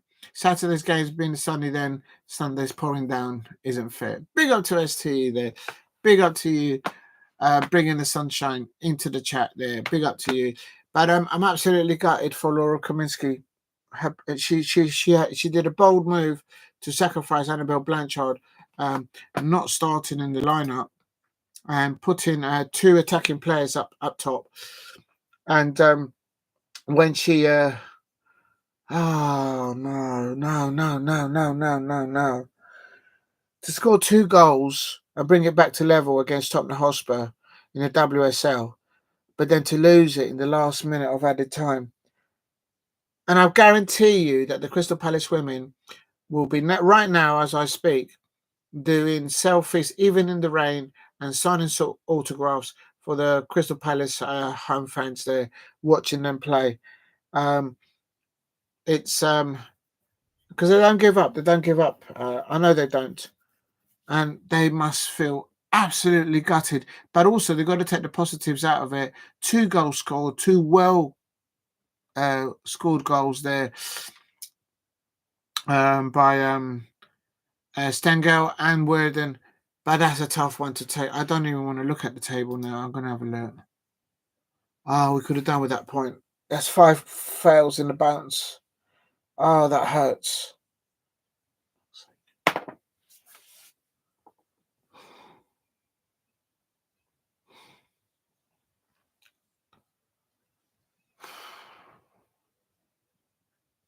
Unbelievable. But now I'm feeling it for the Crystal Palace women's team, because I'll tell you something. To get it to pull it back to a draw at home against Tottenham Hotspur, and then to just let it in. Oh no.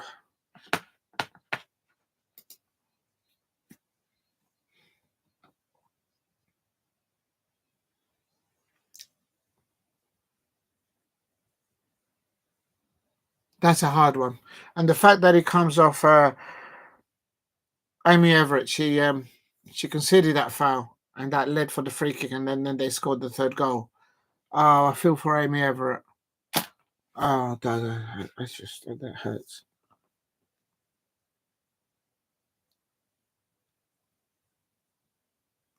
I'll tell you, Amy Everett, our Crystal Palace women's captain, she's the strongest player in the WSL. And to take that's a gut blow. Oh, my days. To concede a free kick there and then her side then losing the match. That's got to hurt her. Oh, Amy Everett, I feel for you and your team.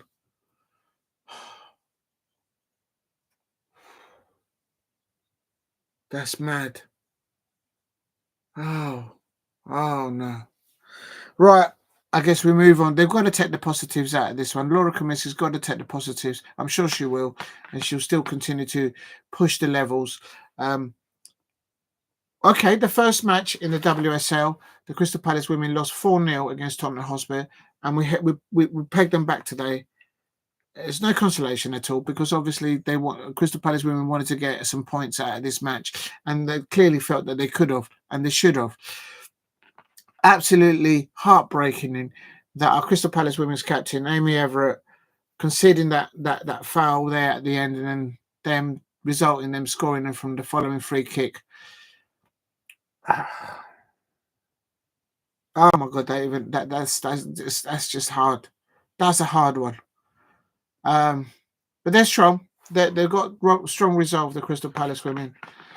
Sorry, people in the chat. I've just went off on one there. Yes, he went Palace 2, Tottenham 3.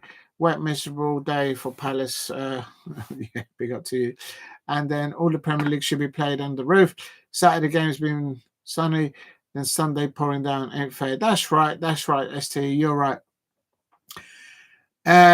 We could maybe get 22 refs running around in umbrellas. Absolutely shocking there. Big up to Steve Harris. He says Roma beating Udinese. That's Claudio Ranieri winning 2-1 against Udinese.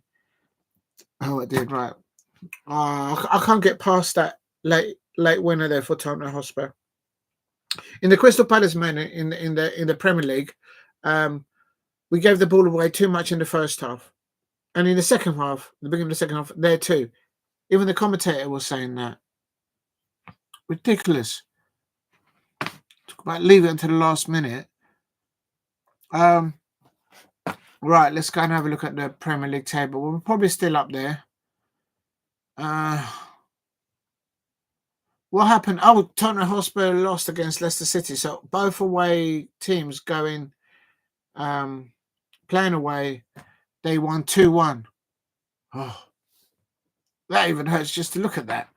Let's have a look at the Premier League table quickly. Palace is still 12th. We're still above Manchester United. I guess that's some consolation there, I suppose, if any.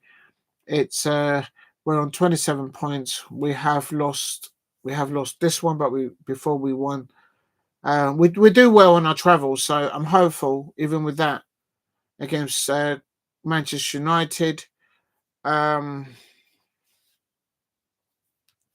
can't even think that far ahead. I'm still thinking about the Crystal Palace women just losing that point which they earned right at the last minute. That's going to be a hard one. Brentford go up to 31 points in the Premier League, of course, with that win at Selhurst Park. Absolutely gutted with that. But anyway, it is what it is. There's some more matches now. I think the Aston Villa match is going to kick off in a minute. Big up to Paul Brady in the chat. Hold on a minute. I can't see the right without my glasses. I'm Postecoglou sacked next week.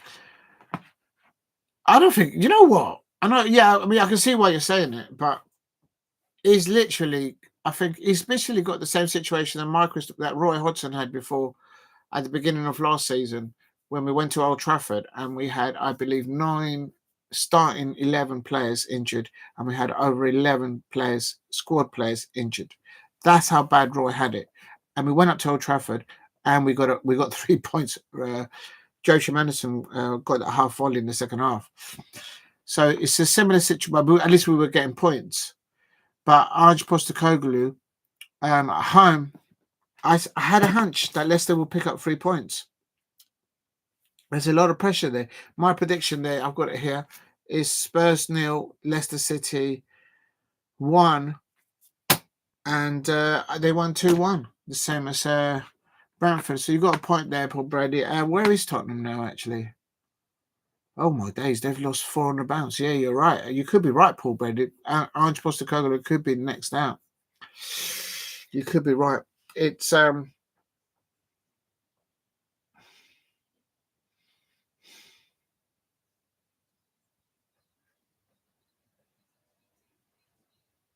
what a day. What a day. It is what it is. But that's what Palace does to you. I tell you that. I hate it when we're playing at when the Crystal Palace women are playing at the same time as the men. It's like a sword getting sliced by both edges of the sword there. Unbelievable.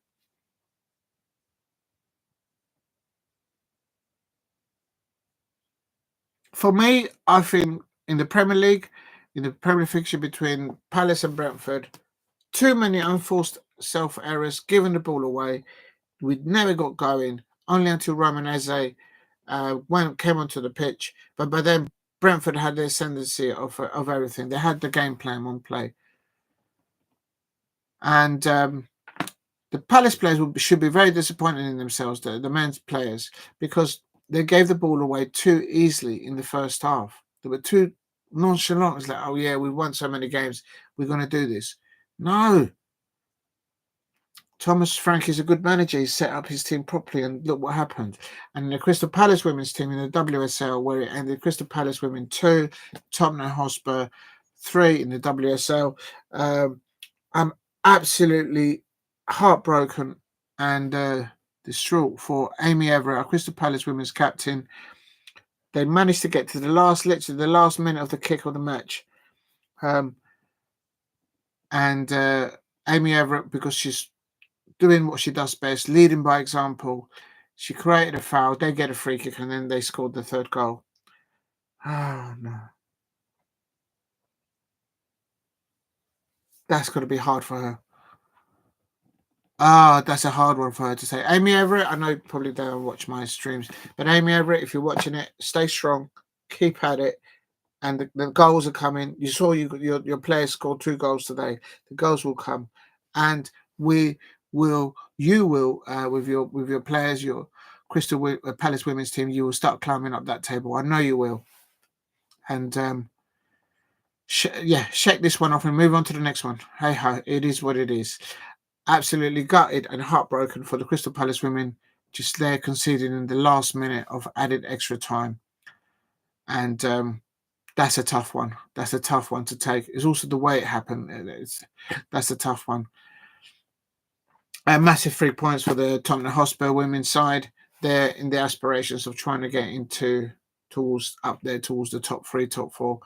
For them. Please hit a like and subscribe at Diego C. Palace and help me get to 10 likes. Thank you everyone for getting me to 5 likes in the chat. That's a hard afternoon. This is a hard one to do. I knew it today. Maybe I jinxed it for myself. At 4:30 is Aston Villa versus West Ham. And then the next one up is Fulham versus Manchester United. And Liverpool losing. No way. In the WSL, Liverpool are losing. I can't believe that. You know what? My predictions are just going out the window. West Ham are, to their credit, they're also winning there too. Oh my God. All the sides around us are picking up points in the WSL. It just gets even bad. It gets even worse. Oh, my head. Oh, my head hurts. With Leicester City women taking points off Liverpool, they're climbing away from us at the bottom. And West Ham United, they're climbing up and away from us. Liverpool women, come on, get an equaliser. You've got 53 minutes. You're on 53 minutes. And then later on, a massive one, Manchester United versus Brighton in the WSL. That's an 8:45 kickoff. Oh, that's a hard one.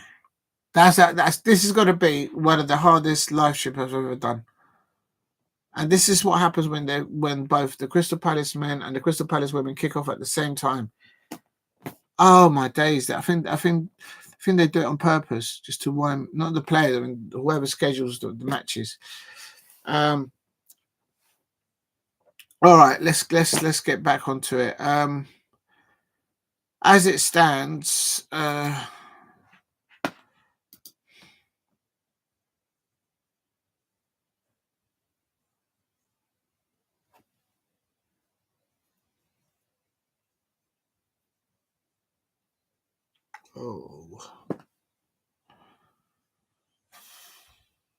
okay, all right, let's move on. It is what it is. I can't believe the 2 first half goals from Leicester City against the Liverpool in the WSL, and they have had. I think Leicester City, because they've got a bit more. I think they recently signed like 3 or 4 players. So they're probably available today for them. And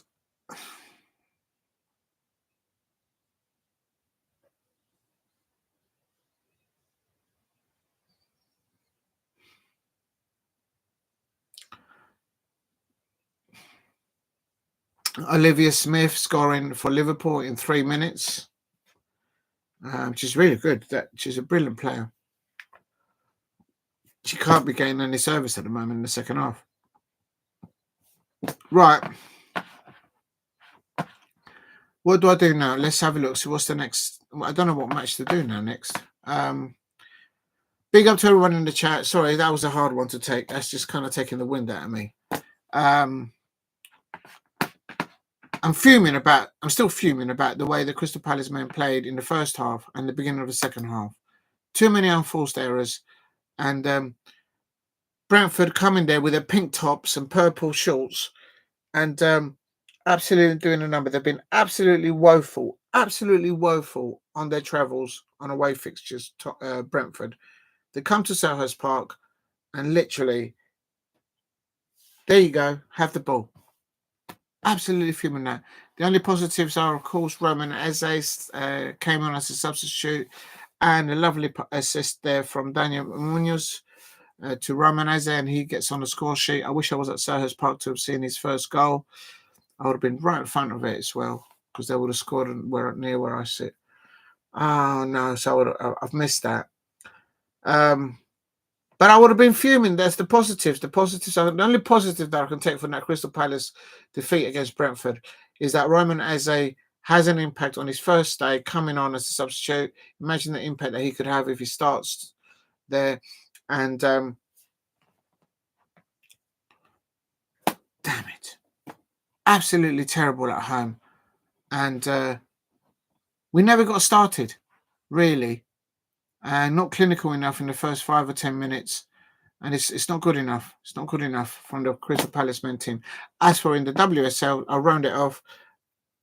Brilliant that they pulled 2 goals back in the second half. Crystal Palace women, Stengel and Weirden scoring for Palace, and but the that last minute injury time winner for Tottenham Hotspur, following a free kick conceded by Amy Everett. She's going to be in pain. She's going to be fuming, absolutely fuming, and she still got to give encouragement to the other players as a captain. But when she's got to have a little moment for herself and just say, "Oh, what a day!" And I bet you Amy Everett will be doing selfies and signing autographs at the end of that match for the Crystal Palace fans. She's that type of captain.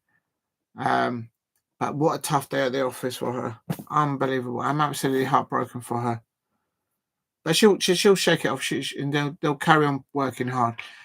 Absolutely heartbroken for the Crystal Palace women. They're not been able to pick up at least a point there against Tottenham Hotspur, who are a very good side. That proves it because they kept on going right to the end. But that's a tough one to take for the Crystal Palace women. It ended Crystal Palace 2, Tottenham Hotspur 3 in the WSL. Right, let's move on now. Let's, as Taylor Swift says, shake it off. Let's see what else is going on in the Premier League at the moment. I don't know what else to do. Which one shall I do next? It's a 4:30 kickoff, so it's going to kick off in a few minutes, and then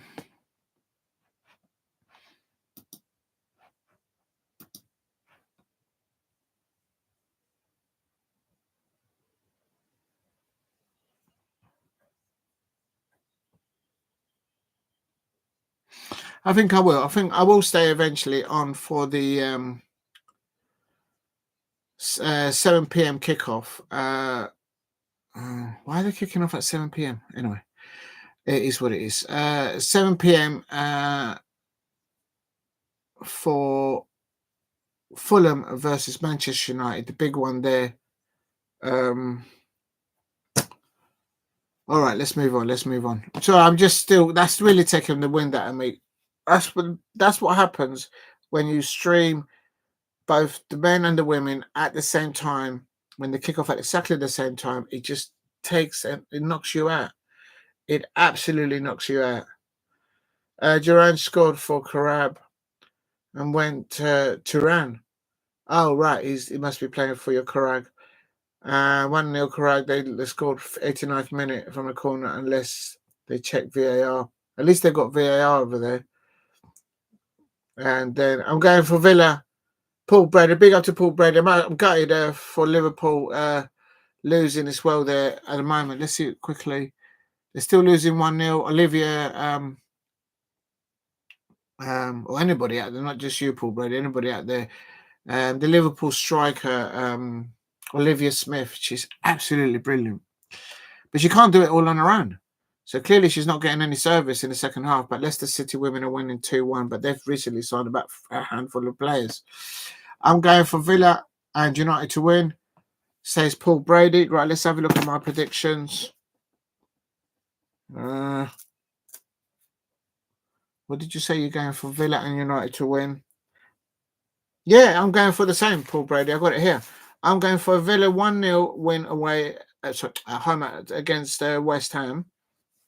Back to winning ways for Unai Emery in the Premier League. And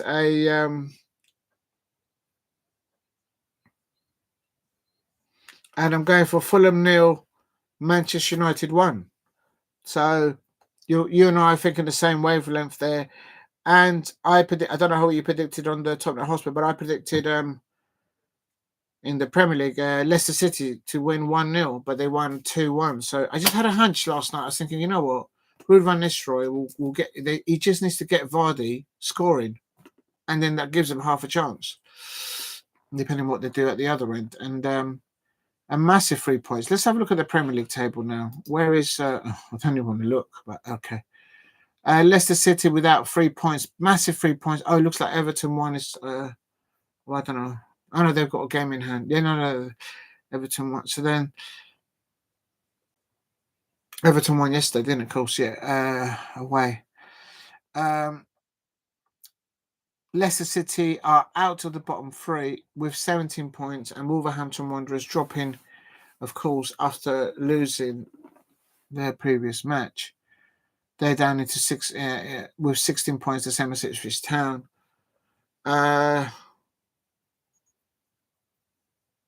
Manchester United, West Ham, Tottenham Hotspur are still below my Crystal Palace. Of course, that's going to change should Manchester United win against Fulham. I think that's a difficult one. I think Marco Silva has got them playing really well. They're 10th.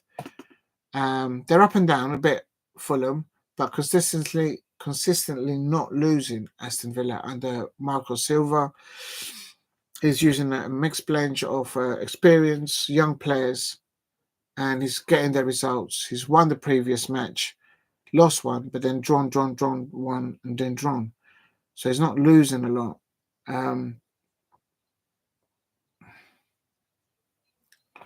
I don't know about you, Ed, or you probably. That's really taking the wind out of me. Those 2 matches. But all right, let's move on. Let's get on with it. Aston Villa. Please hit a like and subscribe at Diego C Palace if you're new. Just gonna try and get the absolutely. I've got to go back into it. Absolutely heartbroken for the Crystal Palace women's captain, Amy Everett. Oh my days, conceding a free kick there in the last kick of the match, in extra time, and then Tottenham Hotspur cruelly getting their winner in the last minute of extra time. Following that free kick, Amy Everett must be like, come on, really? But I'm sure she will be still rallying her players around her with the help of Laura Kaminski, the Crystal Palace women manager, to get ready for the next match. That's what they do. They move on. Right, goal stands 1-1, 4 minutes added. A player wasting time, 93rd minute, no more added. Qarabag 1, Duran 2. They could be Qarabag 2 in a row. Oh, they could win. Oh.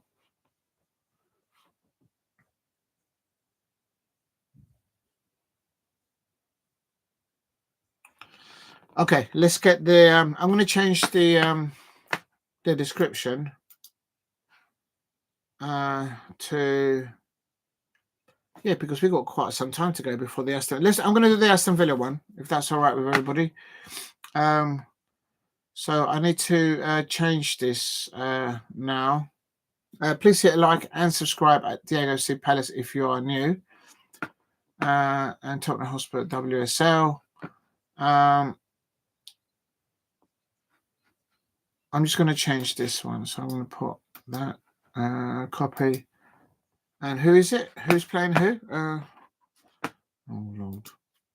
Oh, what are you doing, man? Aston Villa versus West Ham. I'm going to do that now. And we've got about 5 minutes to get into the match to get it live. So,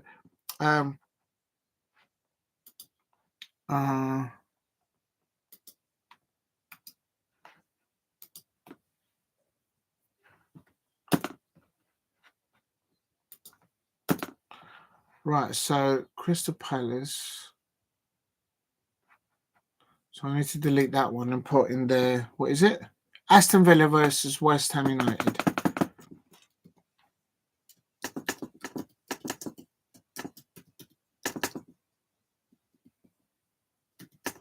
Aston Villa versus West Ham. That's live as Premier League. Aston Villa Premier League. Can I put live here?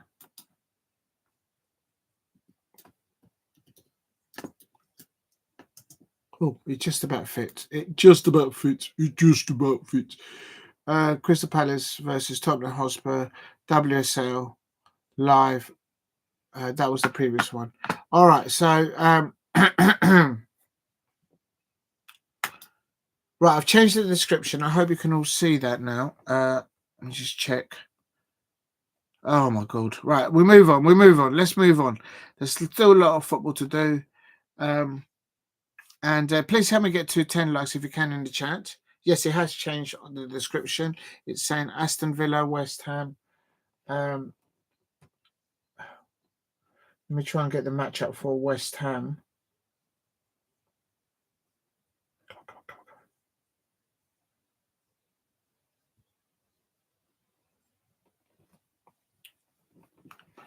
One minute. Let me just pour myself a drink. Oh, I've got about 4 minutes to get the lineup for West Ham. No, it's not. It's Aston Villa versus West Ham United. What the hell, man? I keep saying I'll be a terrible bartender.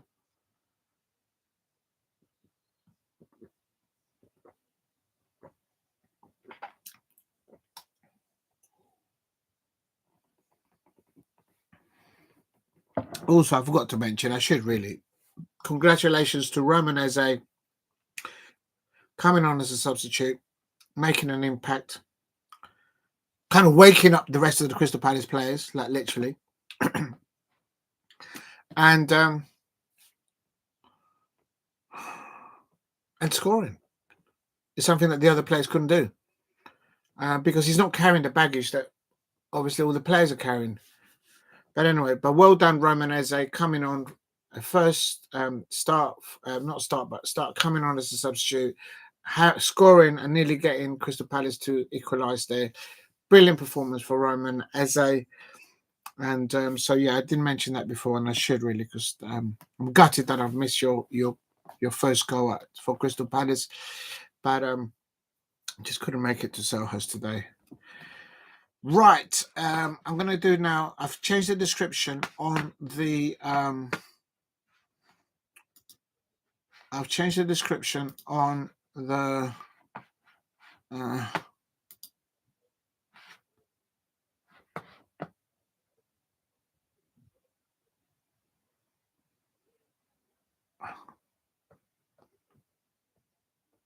On the actual what do you call it? The live stream. I'm now going to do Aston Villa versus West Ham United, and my prediction for that is 1-0. I'm going to try and find the lineups, and then I'll put it in the chat.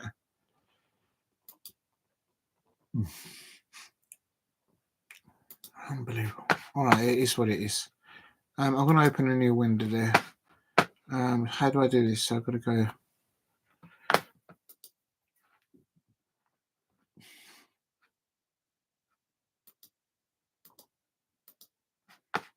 Where's it gone?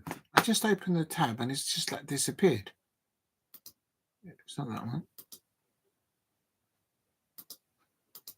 Oh, there it is. Okay, so let's just move this bait.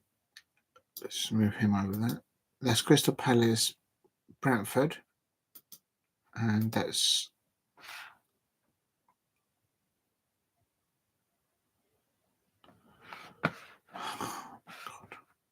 right. I'm coming. I'm just fighting with the thing at the moment.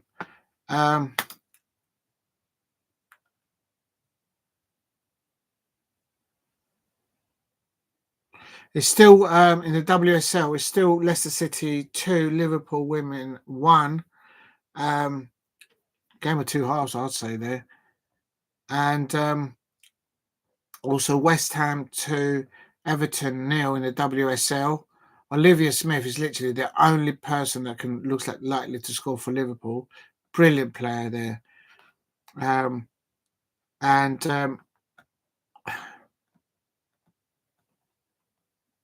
Okay, I'm going to leave that one there because that's the WSL. So literally that tab there is the men's fixture in the Premier League. That one there. Oh, I've lost it again. Oh, there it is. That one there is the Crystal Palace women's tab. That one there is going to be the Aston Villa one. I'm getting there, people. So I'm coming along. Right. Aston Villa. It's kicked off and let's have a listen here. Please hit like and subscribe at Diego C. Palace. Right, I've shaken off the other two performers. It took me a little while. Sorry, people. It's just I'm really hurting for the Crystal Palace women in particular. Them losing that match. But here we go. Hey ho, we move on. It's Aston Villa. Here we go. And it's Aston Villa here versus West Ham United. It's still 0-0. And if you're new to the channel, please subscribe at Diego C. Palace. My prediction here is Aston Villa 1, West Ham United 0. But the lineups for Aston Villa have gone with Martinez at the back, a back four of Cash, Koska, Mings, and Dinger. In the midfield pivot for Aston Villa is Tielemans and Kamara, I think, from what I can see on the pitch.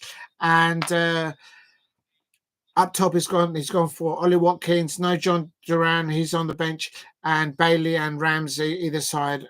Behind, and Rogers just tubbed in the pass. And here is the ball headed across the box there now. And Kudus now on the balls there.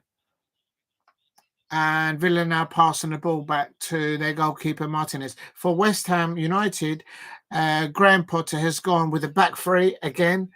And he's gone with Areola, of course, in goal for West Ham. A back three. And that's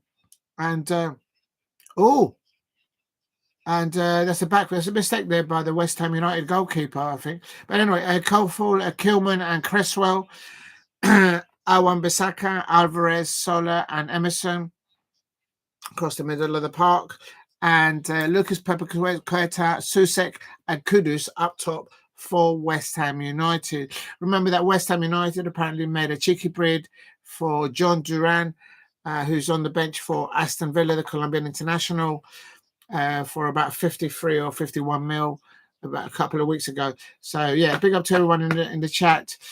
Steve says last time they played Karabakh, they beat them 1-0, scored a penalty and missed a penalty. Karabakh Stadium. This game was at the stadium. It's the national team stadium. They beat Karabakh. That's crazy.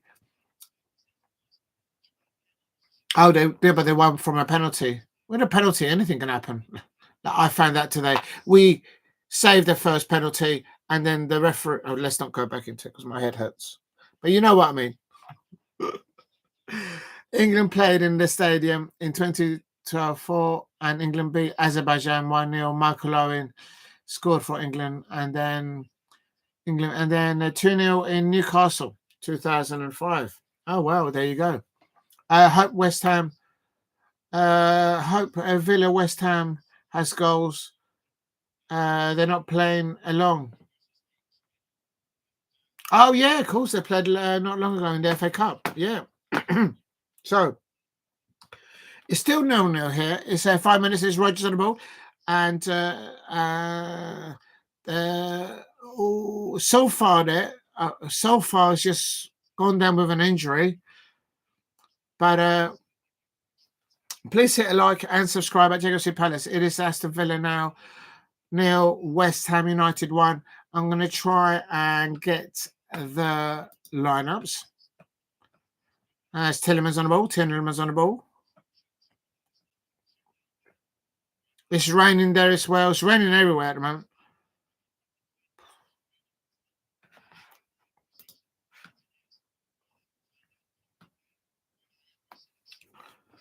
Oh yeah, Unai Emery's not on the dugout because he got two more yellow cards. So Unai Emery is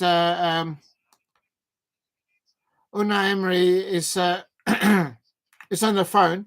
Oh my days, that's nearly a goal. And Kilman there. And West Ham getting away with one there because I think that could have been the first goal for Aston Villa. Still 0-0. Right, I've just found the lineup for Aston Villa. Please hit a like and subscribe. What are you going for, Steve? 2-1 win would be a good repeat of that. To Villa, yeah. It's Aston Villa. Just going to put it in the description.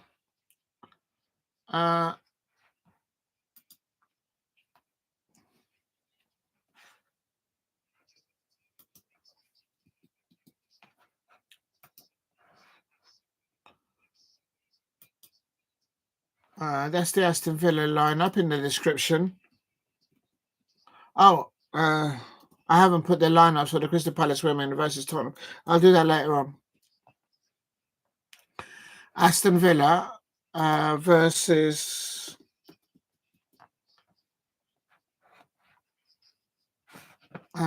West Ham United.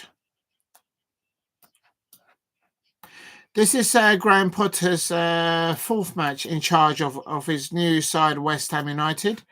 So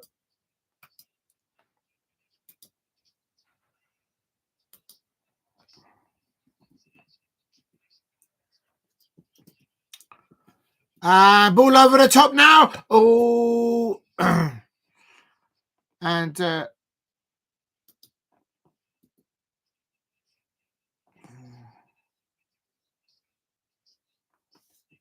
what happened there?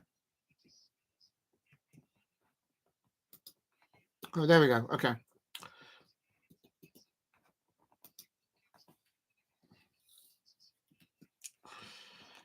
Okay, so that's the lineup for Aston Villa in the description. I'm just going to put it in.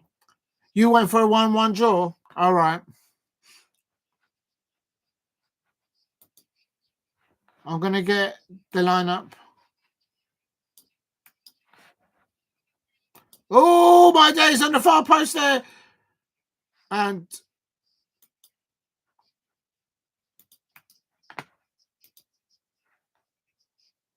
Aston Villa lineup. That's the Aston Villa lineup in the chat if anyone's interested. I'm also going to put West Ham United.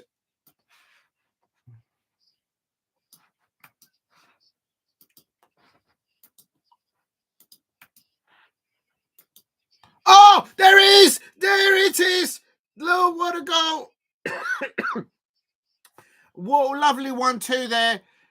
And Aston Villa scoring the first goal there.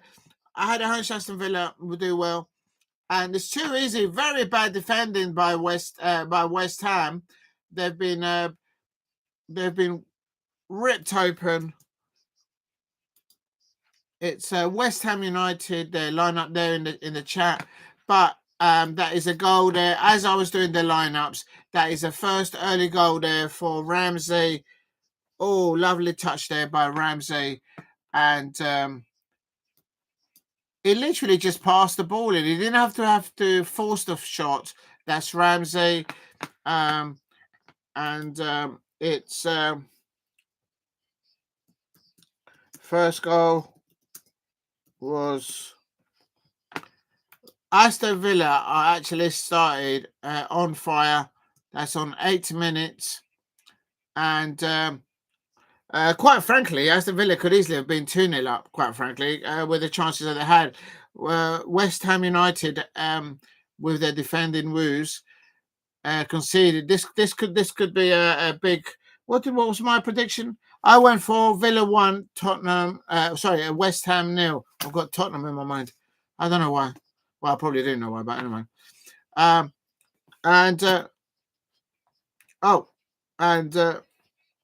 Oh my God, they're going again. And it was assist by Ollie Watkins. Is it with a G? No, with Watkins. For the Villa goal. Right, it was Ollie Watkins, the assist there. And but West Ham lost the ball again here on 11 minutes. Oh my days, this is going to be Villa again, surely. It's Watkins. Watkins again. There it is, the second one. Oh no, it's offside. It's offside. I'll tell you what. In this first 10 to towards the 15 minutes, Aston Villa players clearly have had their Weetabix this morning. West Ham United are trying to defend for their lives. If I was Graham Potter, I would change that back three to a back four or a back five, because really they've got no protection whatsoever. The back line.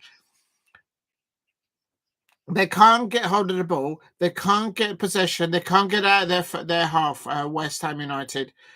And Aston Villa are absolutely, Steve, they're up for it. Quite frankly, they should be 2-0 up. 2-0 up at least, if not 3. Please hit like and subscribe at JOC Palace if you're new. I've just put in the chat the lineups for both matches, and I'll stay on this one while this one is going on. And here's Villa coming in forward again. Oh my God. And defense. Oh my days. Oh, left foot shot there. And Areola there managed to save there. It's absolutely all Aston Villa, West Ham United. They'll feel happy that there's only 1-0 to them, to Aston Villa. Villa should at least be 3-0 up easily within the first 12 minutes of this match. They've absolutely started like they've just finished eating their Weetabix. Real talk. In the chat, please hit like and subscribe at JOC Palace. Earlier on, I did the watch along for the Crystal Palace men versus Brentford, who finished Crystal Palace 1. Roman Eze, well done, coming on for his first match. That's a substitute at Selhurst Park and scoring, having an impact.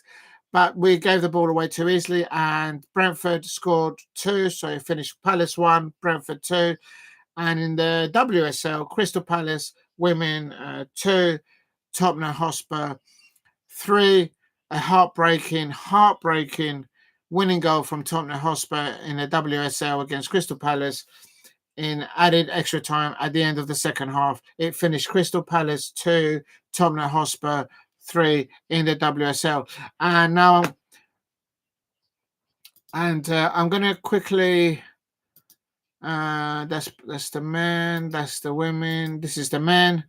I'm going to go into. I'm going to now go into the.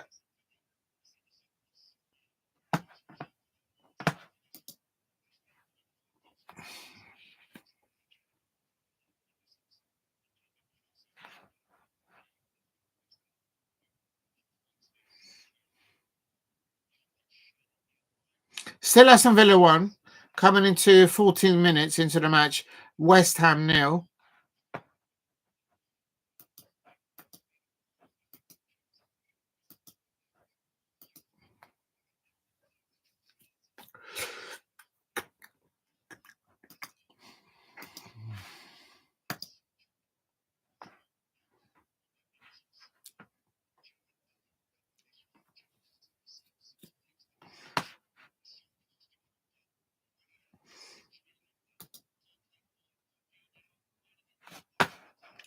Oh my days, there's a foul there.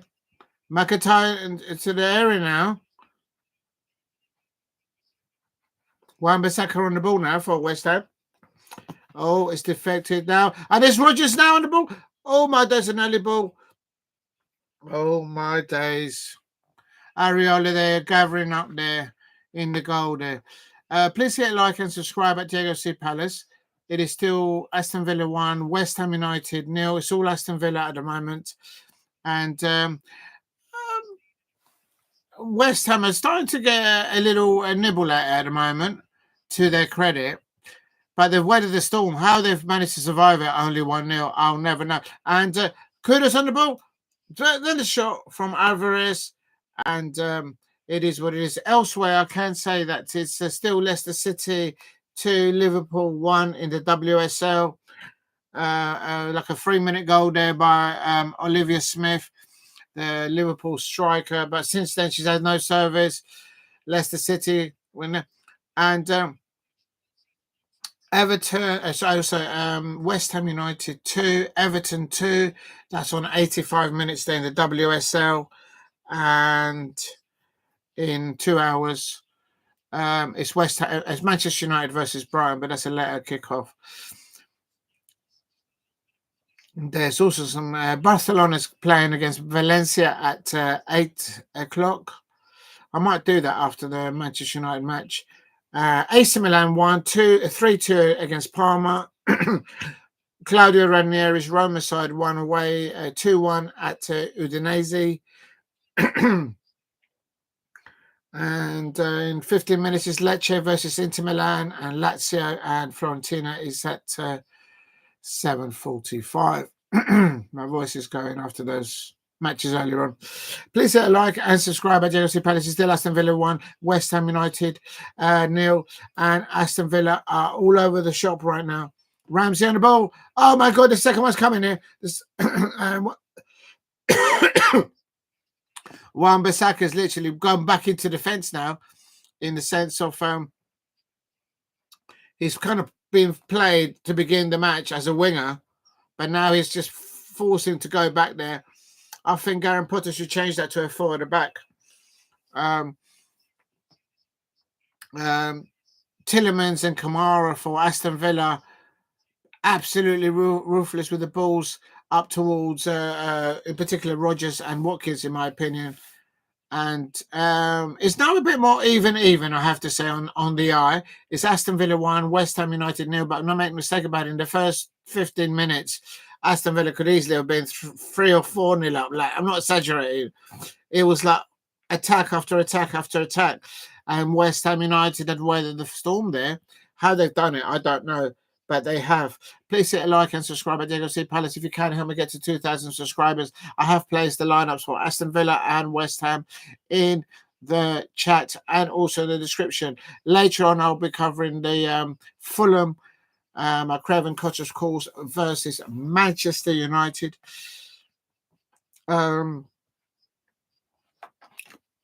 Kudos on the ball now for. I'm just going to charge these earplugs.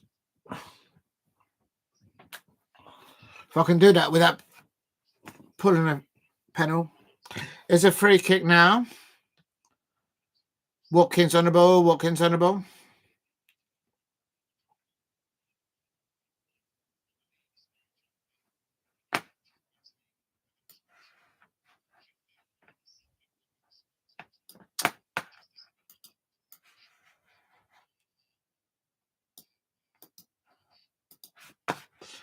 Right, in the stream, I'm going to put the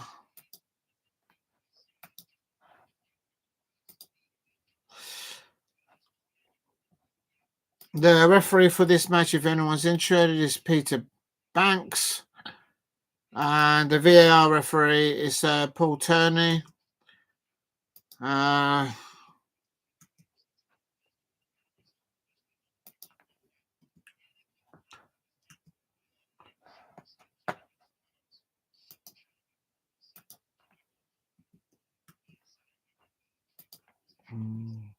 Right, there you go. So that's the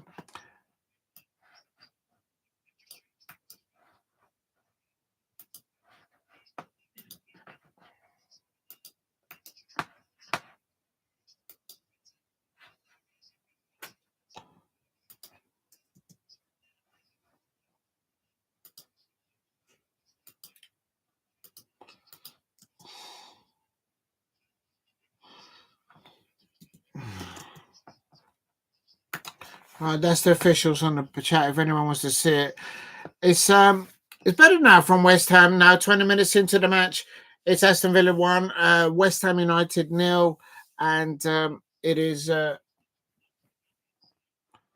Kudus now. Alvarez on the ball now.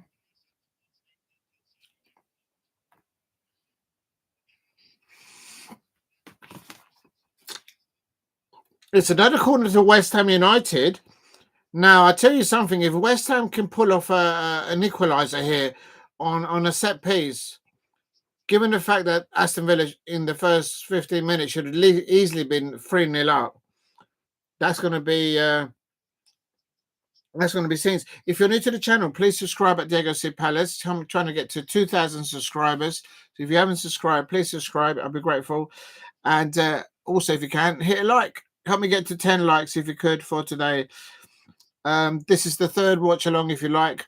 I've done 2 earlier on today, and covering mostly both the Crystal Palace men and the Crystal Palace women's team this afternoon. But now it's Aston Villa 1, West Ham 0.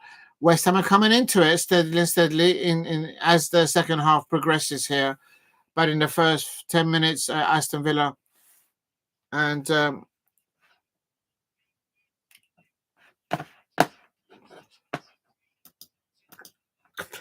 oh.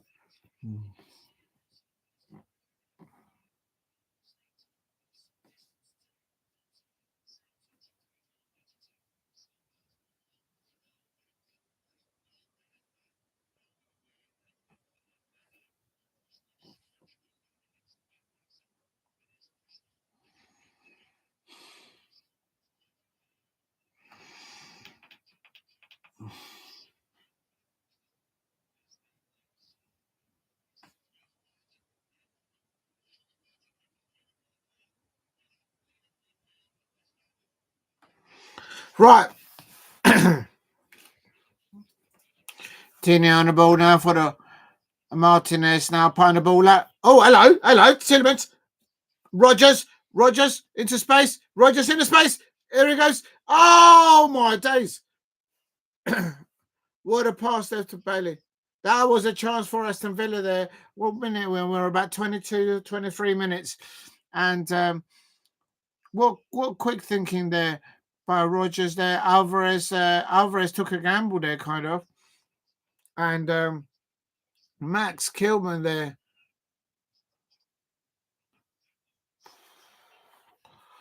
Oh,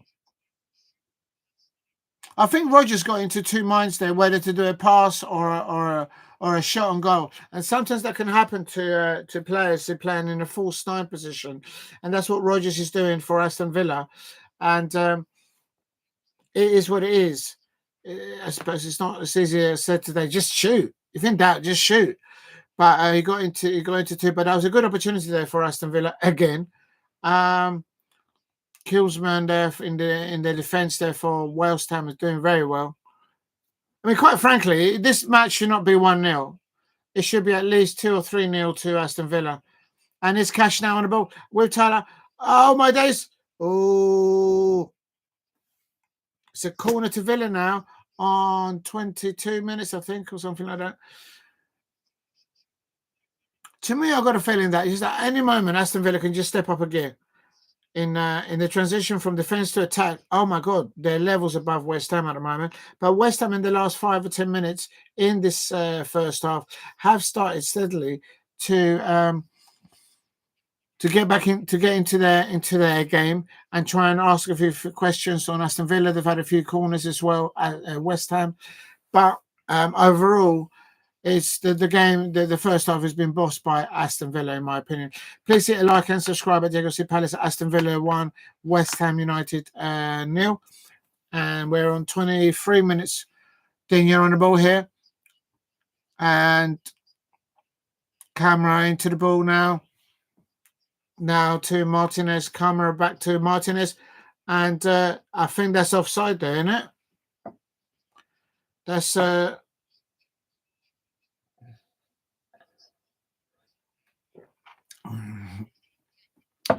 West Ham now with a little free kick now. Right, I'm going to have my pineapple. Make sure you eat and you drink while you watch your football. Having some pineapple chunks.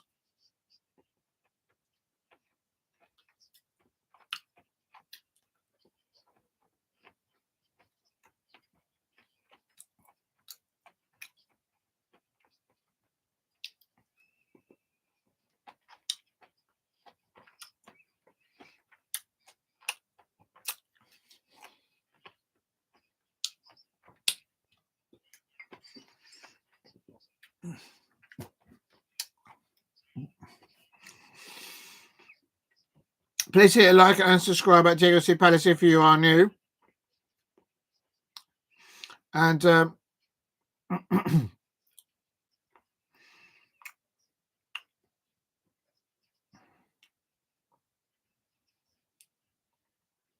a little ball there they're coming in for.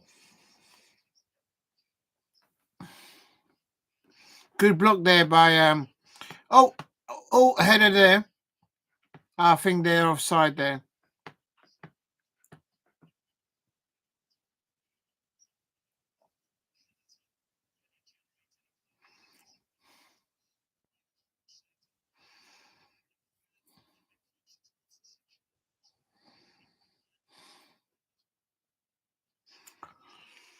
I think West Ham have weathered the storm, and they are steadily and slowly creeping into the match.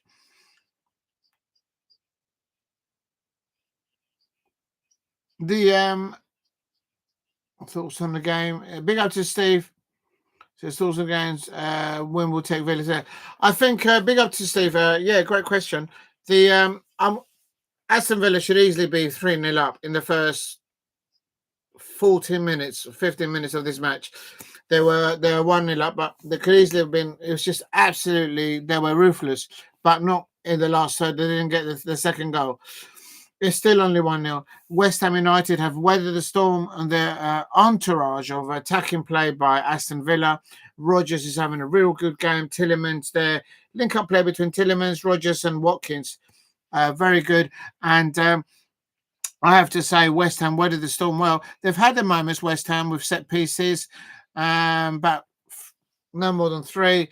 But they are steadily getting possession, and it's only still 1-0. But on the eye, you asked me to set it up. Aston Villa should be at least 2 or 3-0 up, easily. West Ham are diffusing the situation by just getting hold of the ball and passing it. They may not be going forward with it, but just and attacking. And it's Tielemans.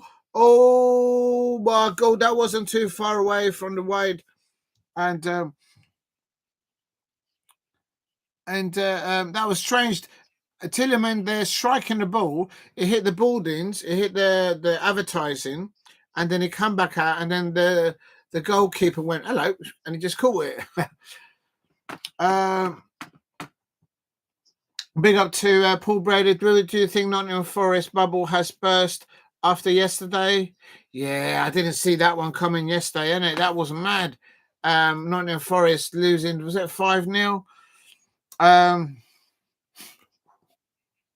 I didn't see that. I don't think anyone could have predicted that one yesterday. Why is it doing that? Oh.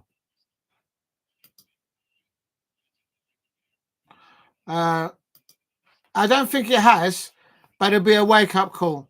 And in the middle of a transfer window, so I'm a little bit worried there.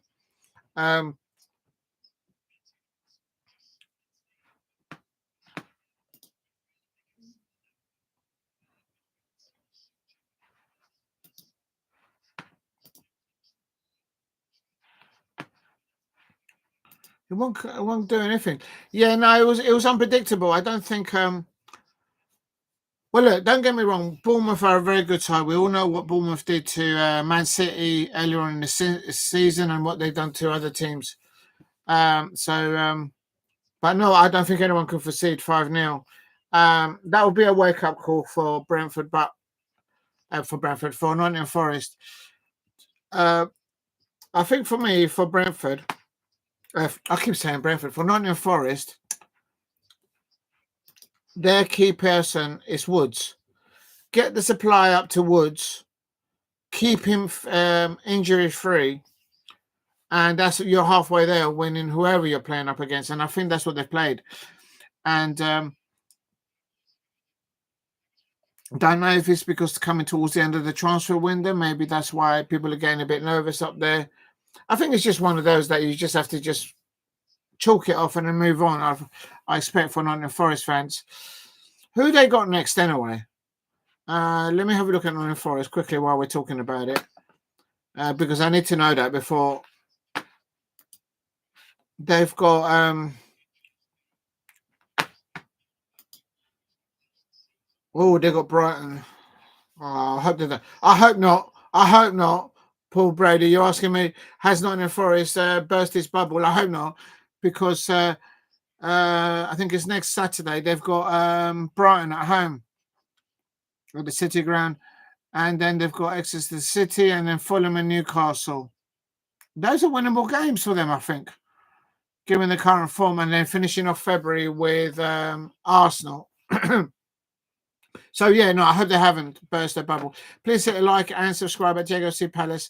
I needed to look at the next few matches for Nottingham Forest. I don't know them off by heart, but it looks like they've got Brighton next. So hopefully they'll get a result over Brighton for obvious reasons.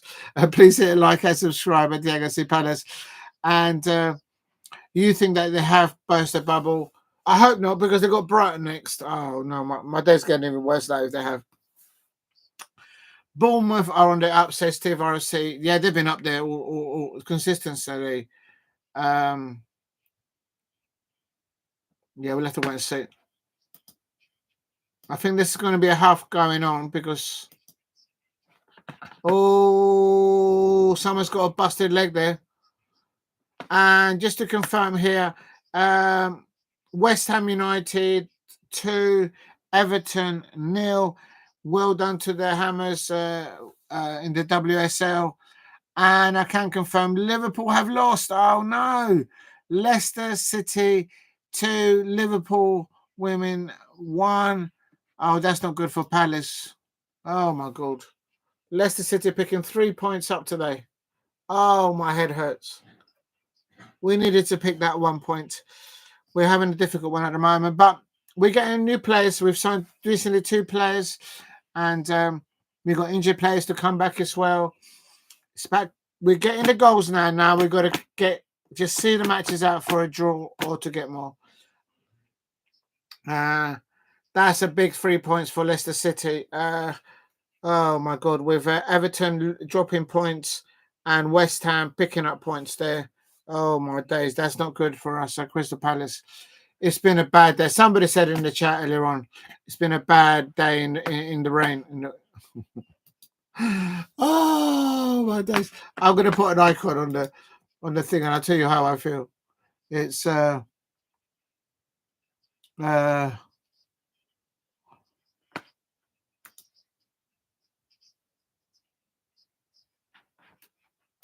right, that's me now.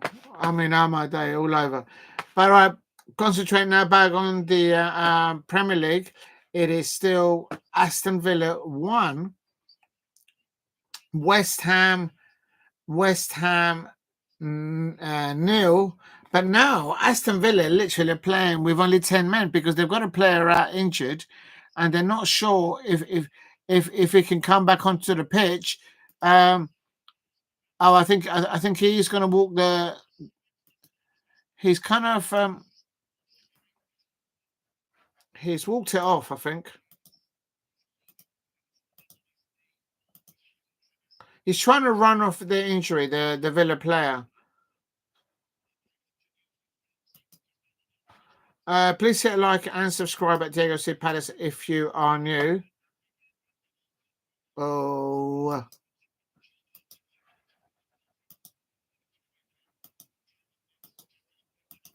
I've lost the string. It won't come up now.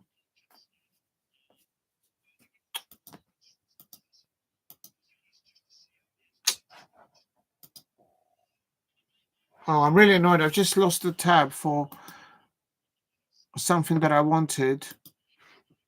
Where's it flipping gone?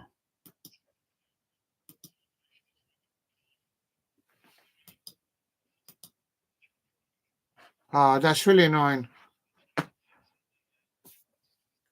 All right, it is what it is. Okay. Right, on this one, I'm going to put... let's put that on there. And then on this one, let's get the... now, he's going to come off. He's still holding it. He's grabbing his knees. He's injured. This Villa player is down. He's not well. Tillemans with a back post. Oh, nearly. And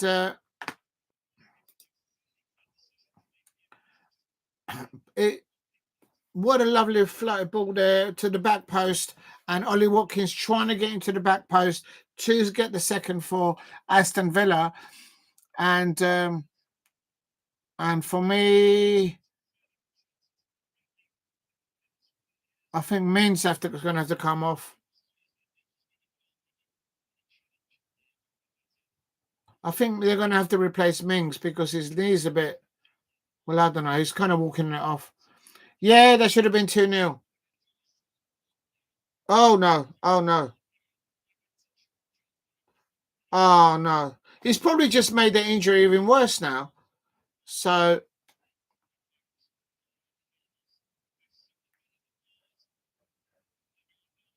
no, they've got to replace him. He's just gone...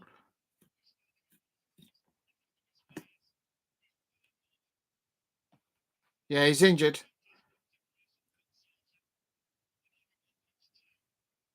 Both Ollie Watkins and somebody else has gone over too. And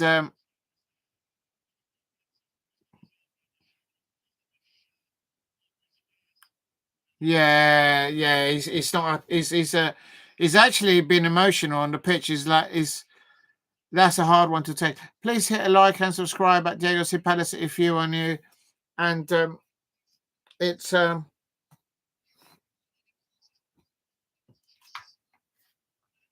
unbelievable. Yeah, no, he's coming off now.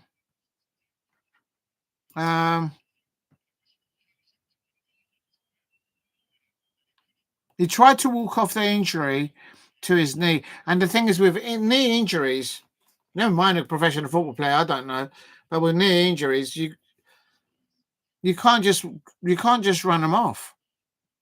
And he's just to let you know, you might not see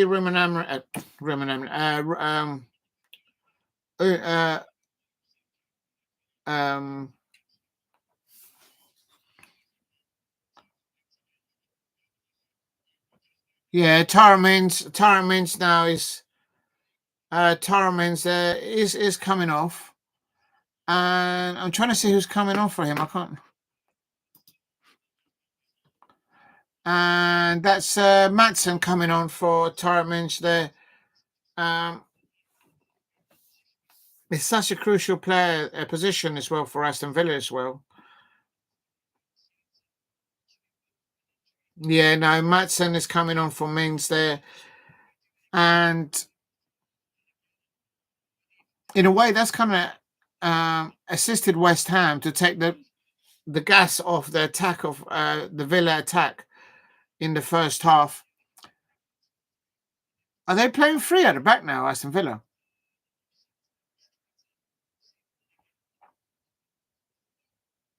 We'll have to wait as the player develops to see how. I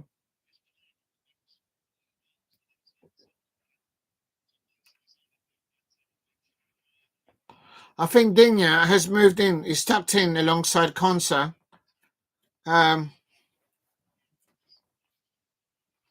Well, we'll have to wait and see as the time. But I can say it is 40 minutes now on the clock. Aston Villa 1, West Ham United 0. That is my prediction. That's my prediction that I said last night. But quite frankly, Villa should at least be going into this first half 2 or 3-0 up. But West Ham have weathered the storm quite well, if I may say so.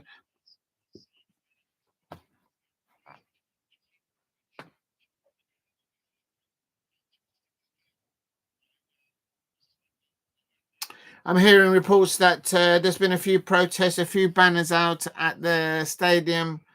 The Tottenham Stadium requesting for a new manager. If you change your manager at Tottenham Hotspur, you've still got nearly double figures of injured players in A&E. Changing the manager is not going to bring the injured players back on. Change the manager when you've got your injured players coming back. I would have thought, but maybe it's easier for me to say than that. There's Digne. Oh, Dignes has just given the ball away. The substitute. Oh no. Oh, and good afternoon, Alex SR. I hope you are well. And how is Aston Villa only 1-0 up? As it's 1-0 only, I can just see West Ham nicking it from a set piece. I just got a hunch. Nah, it's all right. So that's okay. Yeah, Brentford a good side. Yeah, they have Wissa and Bumbo and Killemans. Oh, Killemans is down injured. Why didn't they stop in the play? And now West Ham are attacking. And Lucas Patakar now. Oh, Tillemans is still down. Wow, Wan-Bissaka. No, it's not a head injury. The home crowd are booing because Tillemans is still down injured. And West Ham under attack. and the home crowd are booing because Tillemans is down injured and West Ham were trying to attack, but they're entitled. And it's another player with another knee problem. Now Tillemans has got a knee problem as well. They've already had Mings go off with a knee injury, and now Tillemans and oh my days, it's like knee injuries galore. Please hit a like and subscribe at Diego C. Palace. It's okay, you don't have to be sorry, Alex says. I hope you're well. Thank you for dropping in. We lost today. Brentford are a very good side with good attackers. Yeah, they are. Buemo and Wissa, definitely to name a few. But quite frankly, we just kept giving the ball away. I'm still fuming on that. Absolutely shocking. Please hit a like and subscribe at DLC Palace at the moment. It's 43 minutes, Aston Villa 1, West Ham United 0. It should really be Aston Villa 3 in the first 15 minutes of there. But West Ham have weathered the storm an hour back into the match. We've had a unforced substitution for Mings. He busted his kneecap. And now just a minute ago, actually, Tillemans also went down with his knee. And Kilman is such a big person physically,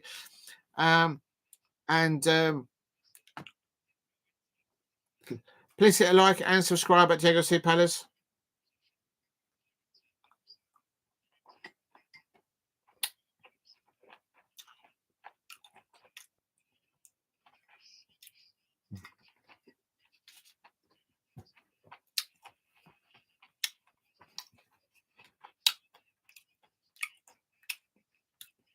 Patika's just won a free kick for West Ham United. It's spicing up this fixture, I've got to say, in the sense that West Ham are coming back into it. And Soler on the ball on the right hand side. Wan-Bissaka on the left hand on the right hand side. Oh, Alvarez couldn't. It's gone over the crossbar. That's good play there. Good link-up play there with Luca Pataqueca there, Wan-Bissaka, and Alvarez there nearly onto the Aston Villa goal there. But he's going to have to do better than that from a distance. And, he was offside. Oh, right. He was offside anyway, but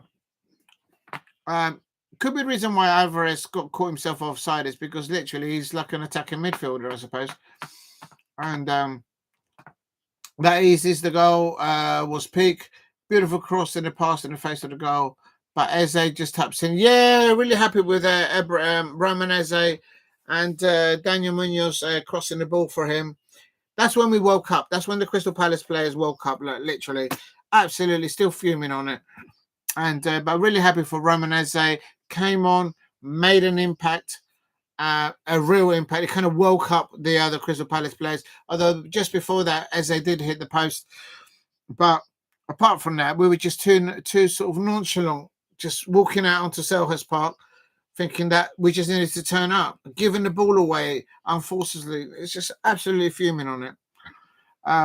But it is what it is. Please hit a like and subscribe at Diego C. Palace. It is still the first half here, coming up to, we're on 45 minutes here. 45 minutes plus 1 minute of extra added time now. Aston Villa 1, West Ham United 0. For me, Aston Villa are well worth the 1-0 lead. They should really be 2 goals up or 3 goals up. But West Ham United have come into. Oh, Wan-Bissaka there. I like the way that Wan-Bissaka is playing his football at West Ham in comparison to how he played at Manchester United. He feels, he feels the more happy player.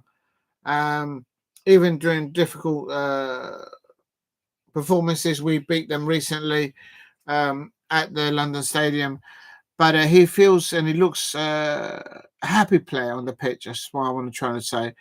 And there's, I suppose, playing for the worldwide brand of Manchester United, it comes with extra or added pressures and stuff like that. But at the end of the day, you got to enjoy your football. Otherwise, you just can't deliver what you want to show to everybody. And I think he's doing that at West Ham.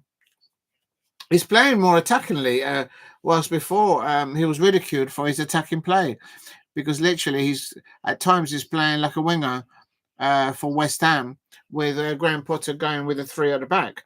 So before he was criticised at Manchester United for not having an attacking prowess to go forward with the ball, and now he's doing that actually. So I'm happy for him. Please hit a like and subscribe at Diego C. Palace. We're in added time here in the first half, and we're added time in the first half, and it's Aston Villa 1, West Ham United 0.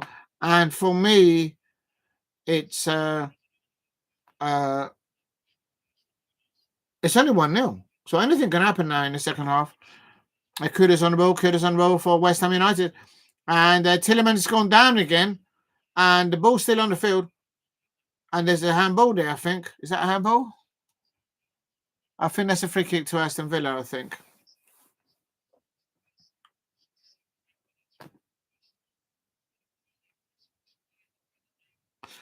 I would say that this first half is like a first half of 2 halves, if you like. Villa started really strong, really at it. It's like they've had all the Weetabix, and West Ham United is like, oh, they forgot to go and get breakfast. And then West Ham United steadily weathered the storm, come into the match, and they had a few opportunities there. So you've got to give credit to West Ham for how they kept it to 1-0. They haven't made too many unforced errors, unlike my Crystal Palace against Brentford. Please hit a like and subscribe at the FC Palace. And it's Aston Villa 1, West Ham United, and Rodgers on the ball. Rodgers on the ball for Villa. And Killerman! Back to go. Nearly. It's coming into Cresswell, and has a shot, and I think that was Digne there with the final shot by Aston Villa, the Aston Villa left back. And this Paqueta now gets hold of the ball for West Ham United, trying to defuse the situation now. And that's a free kick.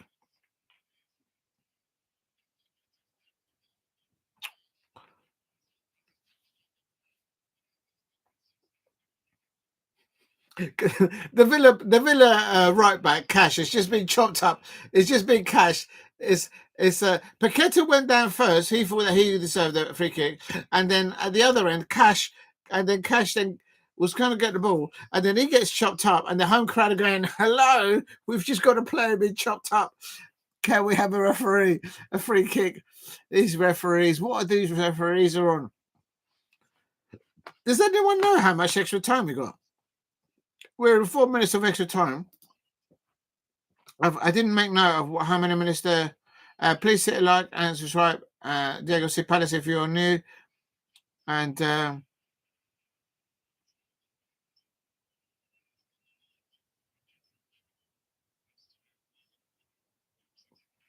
it's Aston Villa 1, West Ham United 0. Of course, the heartbreak for Aston Villa fans will be seeing their Tarmin coming off with it looks like a real bad knee injury. He was, you can tell by the body language, and he was clearly very emotional. He must know that it's a serious knee injury. He'll know that something is so that's a difficult one there. But Aston Villa still winning 1-0. West Ham United are weathering the storms. Thank you, Paul Brady. I couldn't find it, so I didn't know. And now the home crowd are not happy with this. And now the referee.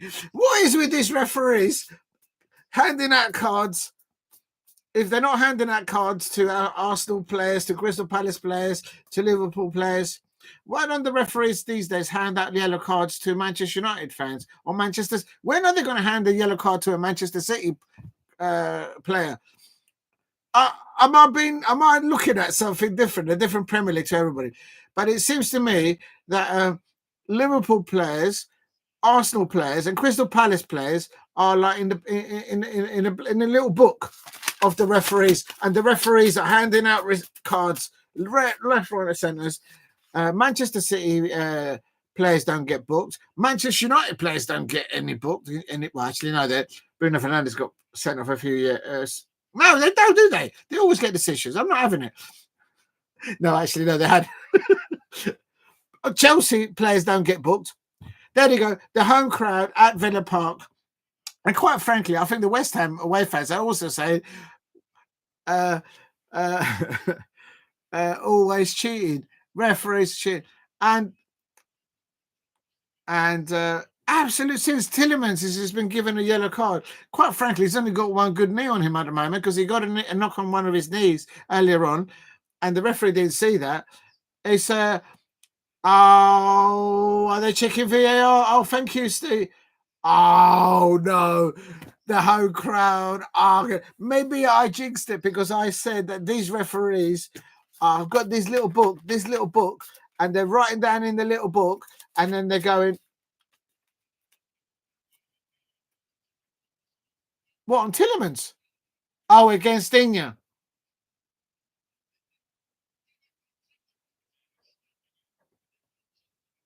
No, when players go up together for the ball, it's like that goal that was disallowed for Manchester United against Rangers in the first half. I think Xerxes didn't foul anyone. He just went up to the ball, jumped for the ball, and okay, he might touch the player in front of him. That's not a red card. Oh, now a Villa player's fallen down. It's all kicking off. It's Matty Cash is back on the floor. He's had an eye poke, received an eye poke. It's all kicked off now. I mean, absolutely sins. These referees with this VAR, with their little books, handing out cards, are ruining the game. Absolutely ruining the game. Manchester City players don't get any bookings. Chelsea players, they don't get any bookings. It's always the Crystal Palace players. It's always the Liverpool players. It's always the Arsenal players at the moment. Real talk. Decisions are terrible. Oh! and it goes wide from Patakar, and what a first half.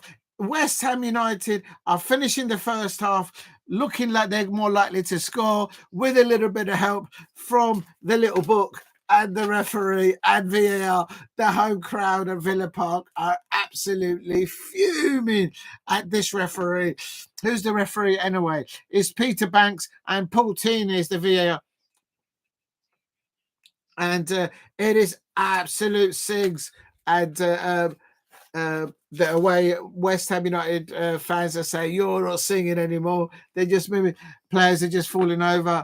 It is wet out there, Paul Brady. It is wet. It's a very wet day. Believe you me, I'm telling you, it's very wet out there. And there is a Aston Villa here now. And I tell you, if West Ham pull one back before half time, it's going to be scenes. And Watkins on the ball for Villa. He's just been chopped up. Oh, Digne now is on the ball. Something's happened. I think Alvarez has chopped up Digne off the ball. Look at Digne went to play the ball, and Alvarez Alvarez, the midfielder for West Ham United, left his studs in the way, and Lucadinha. There he goes, the referee now looking at his little book, looking at his little instructions. It's football. It's contact football. There's nothing wrong with that. There was contact, but it's contact football. We're not watching netball, people out there. It's football. There is contact sport. You are allowed to collide with the opposition. Oh my days. Please hit like and subscribe at Diego C. Palace if you're new. Only 6 minutes at a time. And there is the half-time whistle. Please hit like and subscribe at Diego C. Palace. Well, what a first half. Aston Villa started like they were still eating their Weetabix. They were like, Arr! They were like a little Jack Russell. You know, if you ever had a little Jack Russell, a little dog, and the postman puts the post into the letterbox and it lands on the doormat, and the little Jack Russell goes, Arr! And they don't let go of it. That's how Aston Villa were with the ball, attacking wise in the first half. The first 10 minutes, 15 minutes, Aston Villa should have been 2 or 3-0 up. But credit to West Ham, they've weathered the storm, I should say, and gradually they've come into the match, to the point that at the end of the match, with a little help of the referee's little book and VAR, they've managed to get a few opportunities on goal for Aston Villa. And as I said earlier on, Mings, the defender for Aston Villa, Tyrone Mings, that he's and I think that's why the home crowd are really up in uproars, because they've had one of their sort of favourite players, I suppose, in Tyrone Mings. He's a veteran Villa player, and he's come back from an injury, and it looks like he's busted his kneecap again, or his leg again, and you can see by the reaction of the player that he just wants to just get in a hole and just go and just hide for a little bit and have a moment. But he's there, and there's over probably, what's the capacity? It's probably over 30, maybe 40,000 people watching him, and there's no hiding. So he was distraught when he came off injured. He tried to run it off, but he only had one good leg, and credit to him. But no, he couldn't finish the first half. But also then after that, West Ham United caused problems. As I say, the link up there with Alvarez there up towards Lucas Patequeca. And I have to say, some of the tackles that have gone in, I think they've been fair tackles, but some of the players, what's his name, Paul Brady, the players are just falling over. That's right. In my day, Paul, when I used to play a little bit of football on the Sundays, if you got pushed off the ball and it came to half time, whoever was, running the things there, they will say, if they push you off the ball, we'll go back and push them back. Do you know what I mean? If they give you, even if they pinch you or something like that, or while the referee's not, if they tackle you when the referee's not watching, you know what Sunday league is like. You damn well go and give it back. And these days, as Paul Brady says, real talk, these players, they fall down like if it's they're making it even more dramatic that when you remember that when Jurgen Klinsmann used to play for Tottenham Hotspur and he used to dive, and then the hair used to flop back. He used to dive, and then he used to flock his hair going like this, and then the waves of the hair used to make the waves of it. It's just like a scene of itself. Let alone the contact. It's a contact sport. And having said that, some of the contacts that we've had, I mean that referee that Arsenal had yesterday, and also in the WSL, giving another red card there for the Arsenal fans in the chat. Why is it your team always picking up red cards, not just in the WSL, but in the Premier League? It is half time here when we're back. Let's get off the referees back. You'll know, but it's true though. Aston Villa 1, West Ham United 0. I think it's the first half of two halves, if you know what I mean. Aston Villa started really well, should really be 2 or 3 to the good, but they've only one goal. Ramsey goal assisted by Ollie Watkins on about 7 or 8 minutes, and West Ham weathered the storm, and then suddenly they started to gradually cause problems to Aston Villa. Kudos, Alvarez, Lucas Pataqueca there. And there's been a strong presence of Kilman, the physical strength of him in the West Ham. So finishing the first half more likely to score because the referee was giving the West Ham players most of the decisions, even though I agree with Paul Brady, they were just throwing themselves on the pitch. But so also some of the Aston Villa players. But having said that, there was a serious injury to Tariq Mings, the Aston Villa defender, and that one was not made up because he was clearly distressed as he was coming off the pitch. He was like, my leg's gone, my knee's gone. And that you have to feel it for players in those circumstances. Please hit a like and subscribe at the AOC Palace. It's 5:30. What time is the kickoff for oh Lord, a minute. So if I go there, right, that's the Crystal Palace. That's the Aston Villa. That's the Aston Villa fixture. And then what I'll do on this one, I'll put the line up. The big shock today, but not really a shock because I predicted it.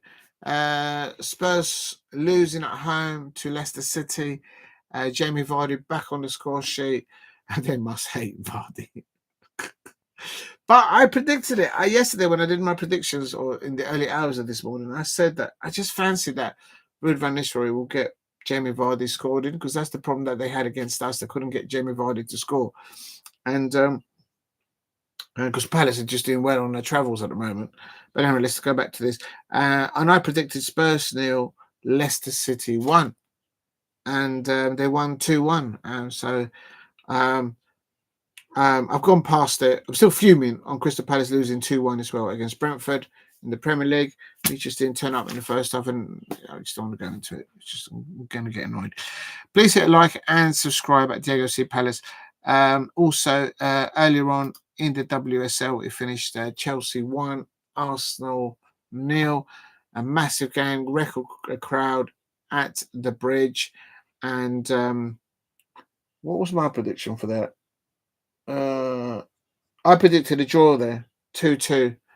But I just missed it. My intention was to do the watch along for that, but I just couldn't get to that in time. And the left back for Arsenal, Maccabi, she got a red card. It's red cards if you wear an Arsenal shirt, whether you're in the WSL or whether you are in the Premier League. Real talk. In other fixtures, sadly, my Crystal Palace women lost against Tottenham Hotspur in extra time. Tottenham Hotspur 3 away at the VBS Community Stadium. Crystal Palace 2, Tottenham Hotspur 3. Absolutely gutted for our Crystal Palace women's captain, Amy Everett. She conceded a free kick right at the depth of the last kick of the match in extra time, and then they scored the winner, and that really hurts. She must be in so much pain. But knowing her, she'll be giving encouragement to the rest of the other players, and I just hope Laura or somebody just grabs her and gives her moment. And that's a tough one. That's a tough one to take.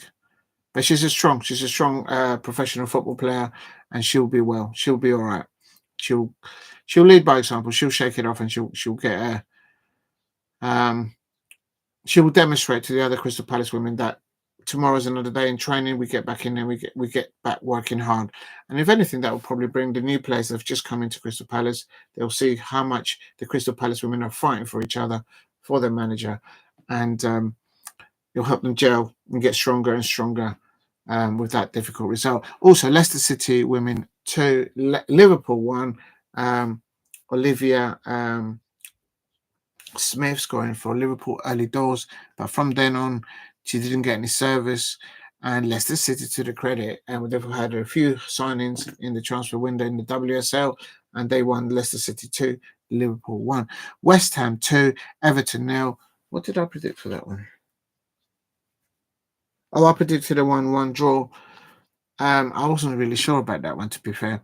But West Ham United, they won 2-0, and there's a big 3 points there. Glad Everton dropped points there. They climb up the WSL at 8:45. So in just over an hour's time, it's Manchester United versus Brighton, and that is in the WSL. Right. Big up to everyone in the chat. Inter Milan score versus Empoli. I missed that one. Steve. Let's have a little butcher at that.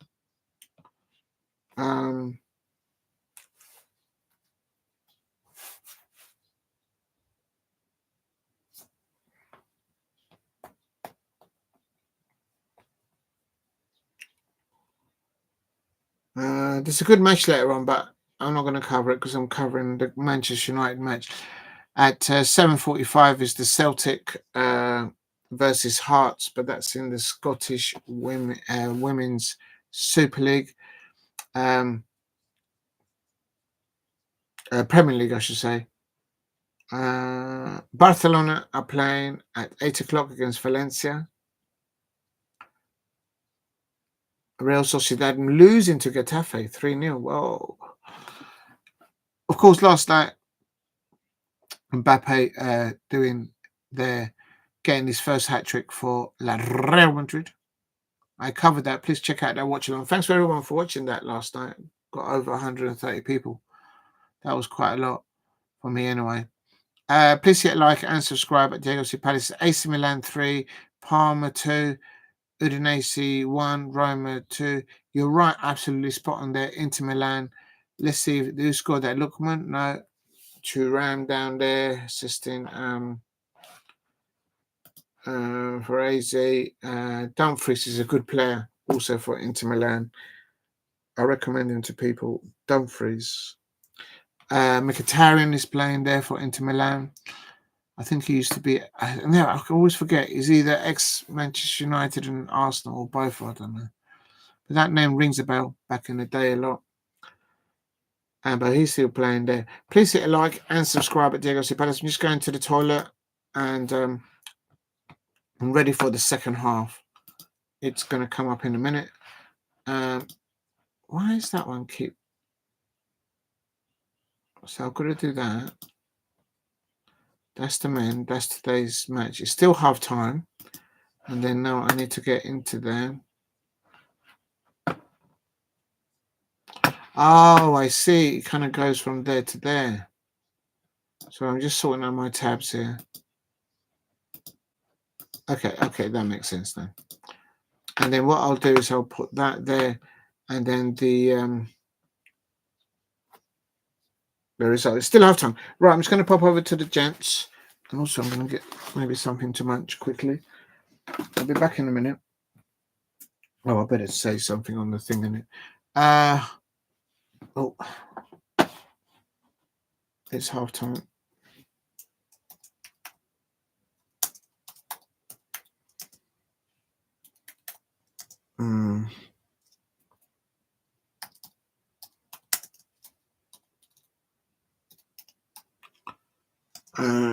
To the toilet.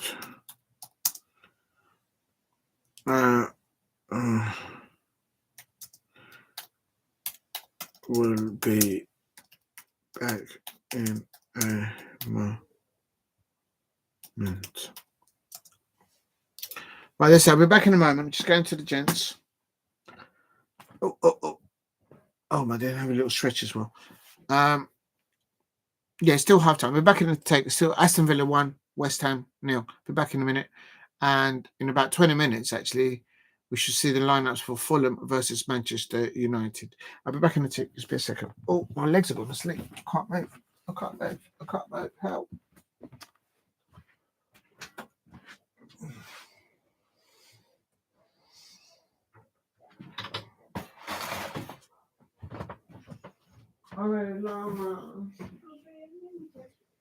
Oh, no, las mujeres perdieron por el sí. Me están empatando en el último minuto, en la lluvia.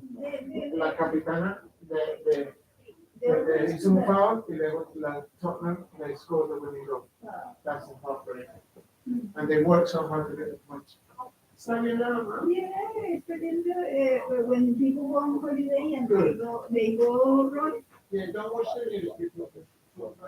I know.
the rest of the pasta.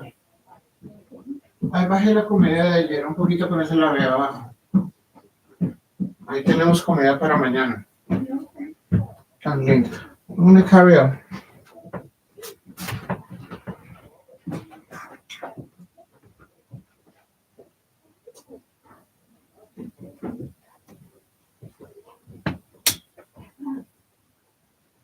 El cocodrilo in the beach.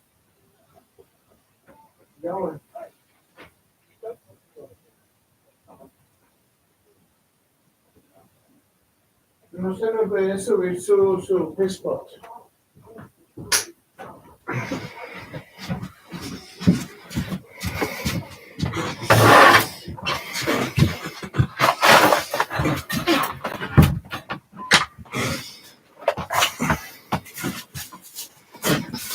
Right, here we go. Oh my god, probably starting now the second half, I expect. Oh. Let me just put this there. This one I brought a plate.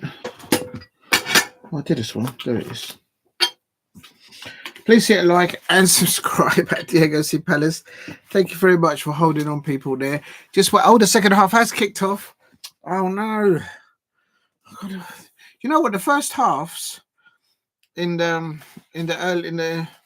2 p.m. kickoff matches, they flew by. Unbelievable. Right, let's have a look. It's still 1-0 to Aston Villa. Let's see how they started in the second half. Please hit a like and subscribe.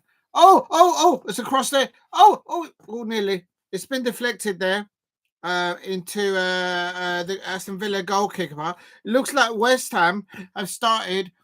And how did West Ham United not just score just there on 56 minutes? It's literally 5 yards in front of the... Just nuts it into the goal. And, oh, my days. And it's a free kick now. On the edge of the box there, now a free kick.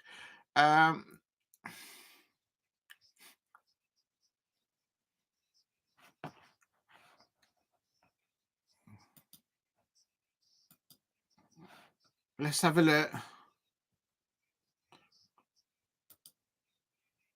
That's this is a dangerous place for a free kick. I can't deny. And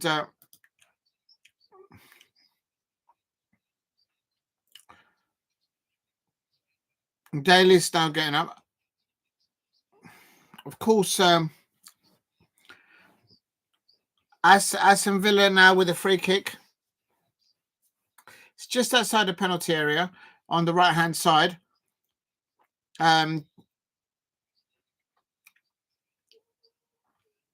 The West Ham United goalkeeper is lining up his wall, and he looks frantically to try and line it up to get it all sorted.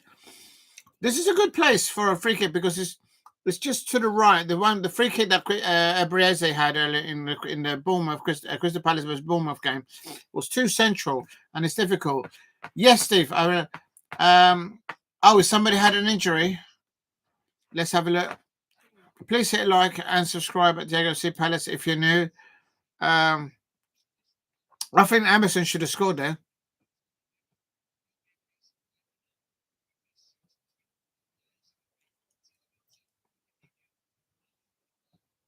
Oh yeah, Peter Banks thinks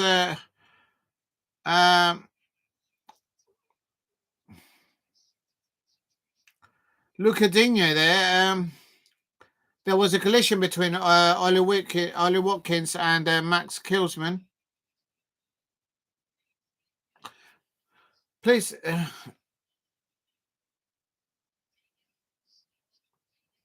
Digne kills it. Oh. It's actually gone way over a bit, actually. Please hit a like and subscribe at Diego C. Palace if you are new.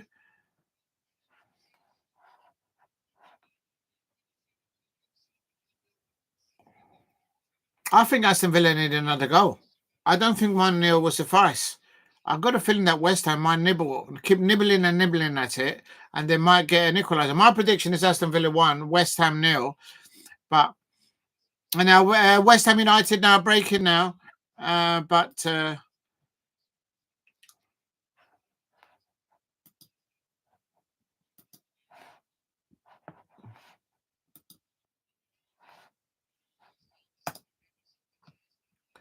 Team news are out now for Manchester United and Fulham. Please hit like and subscribe at Diego C. Palace if you are new. I'm just going to put it in the chat. And Garnacho starting for Manchester United again. I'm going to put it into the description first.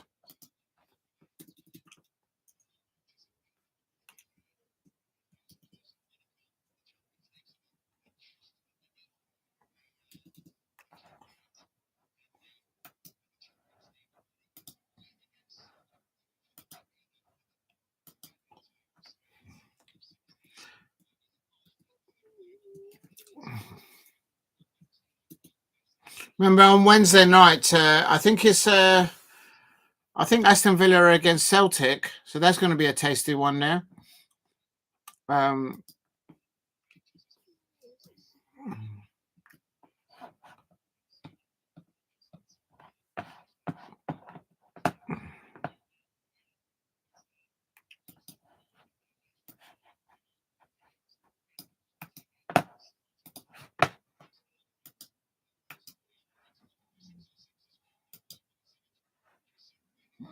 Right, I'm just doing the lineups in the description.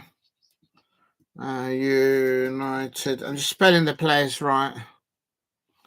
Manchester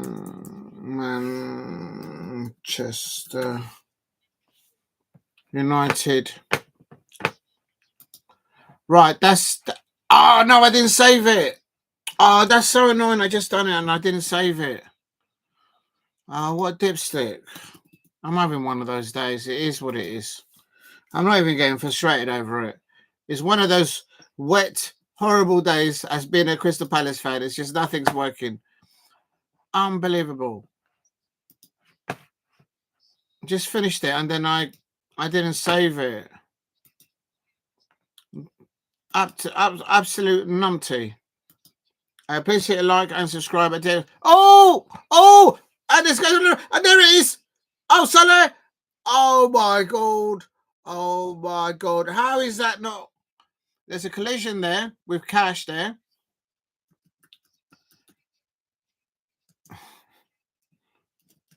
I think both of their own players collided with each other. Now both of them are down injured. As Manchester United. So what happens now then? And then the Fulham. Joachim Anderson is starting up against Manchester United again.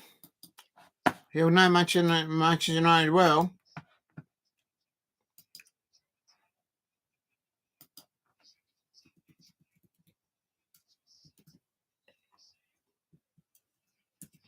So for a throw now, please hit a like and subscribe at Diego C. Palace if you're new. Oh, Matson there with the ball. That could have gone anywhere now.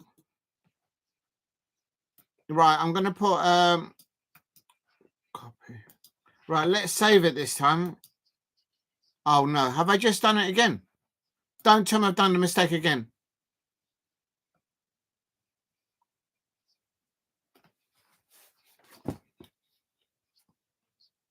I'm like this right now. I've just done it twice and I haven't saved it.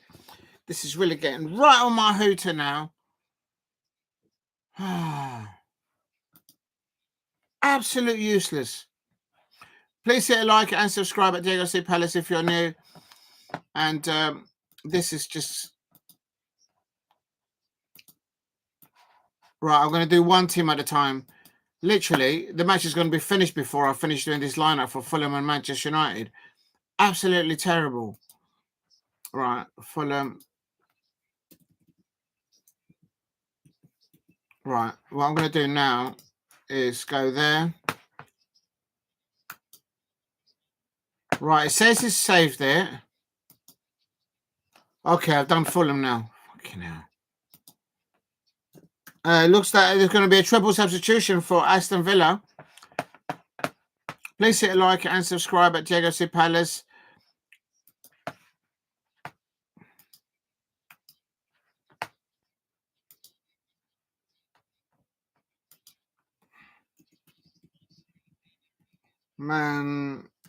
Manchester United. Oh, left shoulder shot there. And I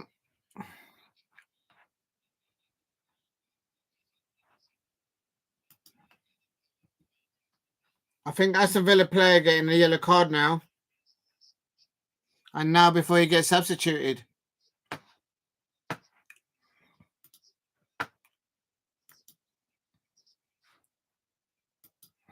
Right, I saved it. I finally did it.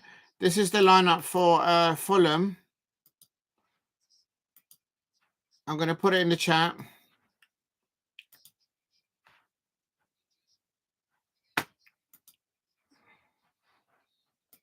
And now this is the Manchester United lineup.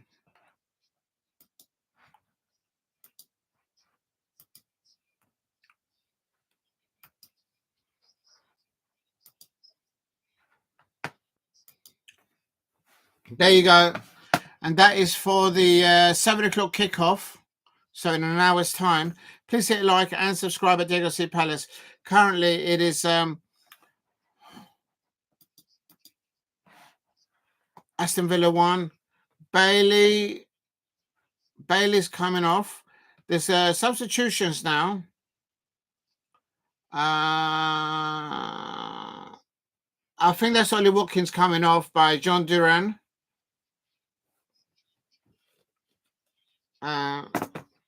It's Villa's. John Duran is Villa's top scorer, and he doesn't start him. And remember that West Ham asked for John Duran. John Duran is wanted by Cheers to everyone. Please hit a like and subscribe at Diego C. Palace. Hope you're all having a good afternoon. Well, good evening now, I should say. Better than I am as a Crystal Palace fan. Like, real talk.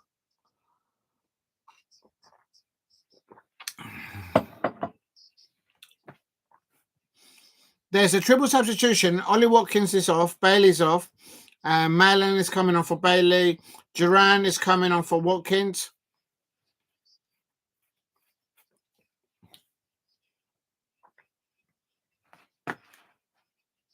Tyrell Mins is just come out of the tunnel. Oh, and he's walking over to his dugout. He's got his jacket on, and it looks like he's walking along. Please hit a like and subscribe at Diego C. Palace if you are new. I don't know why this referee is giving out 4 yellow cards. It's not really been a dirty match. It's still only Aston Villa 1, West Ham United 0. Very evens in the second half, I think, that I've seen so far. And Rodgers on the ball. Oh, my God. Rodgers just lost his ball right at the crucial moment for Aston Villa. And here now West Ham dealing with... oh, no, he wasn't offside. No, that was not offside. So please hit a like and subscribe at Diego C. Palace's Aston Villa 1. West Ham United 0. In an hour's time is the kickoff at the Craven Cottage. Fulham versus Manchester United. I'll be watching that later on. I think West Ham are going to bring Dan Ines and somebody else. It looks like it's coming on.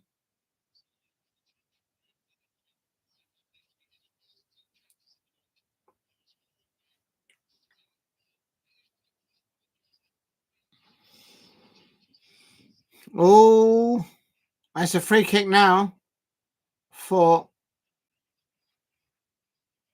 Alvarez.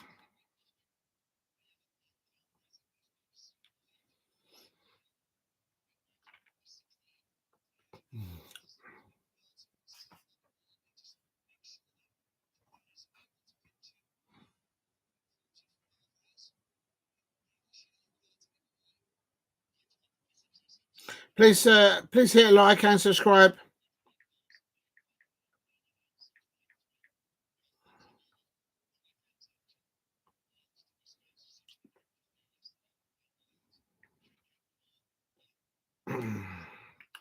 Tielemans on the ball. Tielemans on the ball for Aston Villa. He's already got a yellow card for Aston Villa.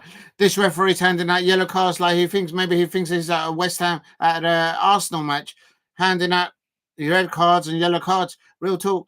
It's Aston Villa 1, West Ham United now. And Patakar on the ball, and there's Ramsey on the ball. Ramsey to the left, and there's Duran has a shot, and John Duran, likely introduction into the match for now for John Duran. The Colombian international. Remember, West Ham United made a cheeky 51, 53 million bet period for him. And here we go. It's Aston Villa 1, West Ham United 0. Is John Duran going to end up at West Ham United? Will he end up at Manchester United? Will he end up at PSG, at Real Madrid, or even in Saudi Arabia? Real talk. Everyone's coming having a little nibble for him. He's Aston Villa's top goal scorer, and he can't start a match. I say no more.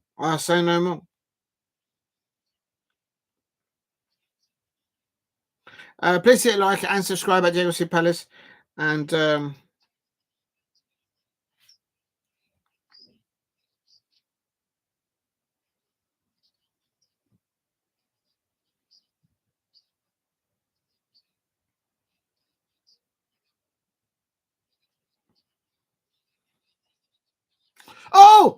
there it is. There is the equaliser for West Ham. I told you it was only 1-0, and I told you I think I got a hunch. I said at the end of the first half that West Ham United, my nibble, they've been nibble here, nibble there, and an opportunity there, and quite frankly, they should have scored one before. But it's 1-1 now. Aston Villa 1, West Ham United 0, and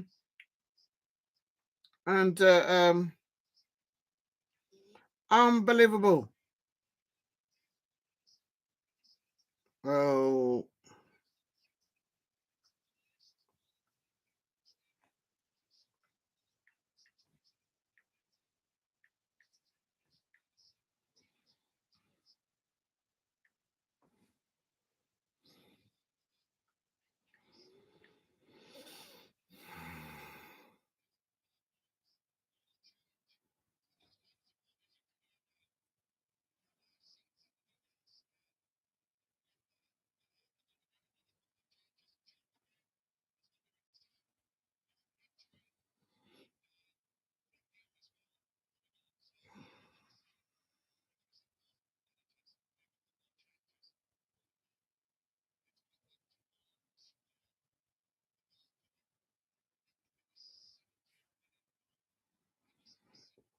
Right, I'll leave that be.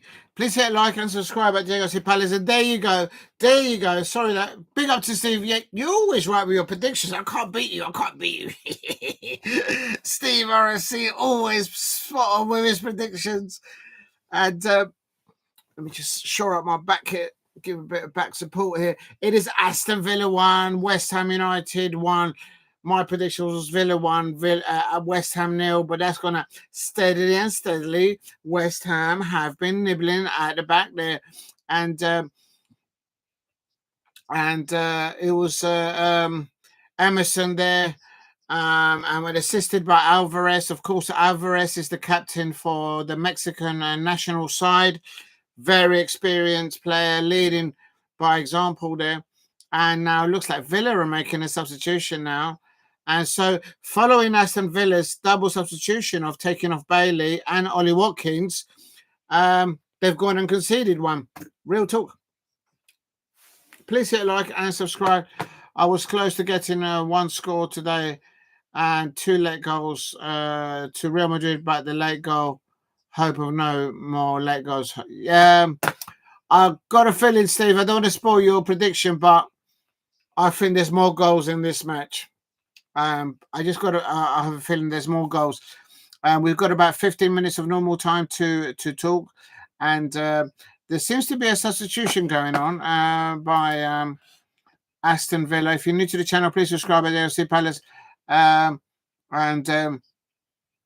that's an Aston Villa McGinn is coming on for Aston Villa, and Ramsey's come off on 74 minutes, and Buendia on for Rodgers. Please hit a like and subscribe at Diego C. Palace if you're new.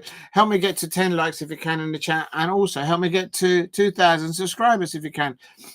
It is Aston Villa 1, West Ham United 1, and Villa now on the ball. They've now made 4 substitutions. If I'm not, 1, 2, 3, 5 substitutions. I take it back because there was one earlier on because of the injury to Tyrone Mings in the first half. So that's 5 substitutions by Unai Emery. For those of you who don't see Unai Emery on the touchline, that's because he's been suspended, or he's up in the stands really. And Aston Villa manager for the moment is this gentleman called. I'll just put him on the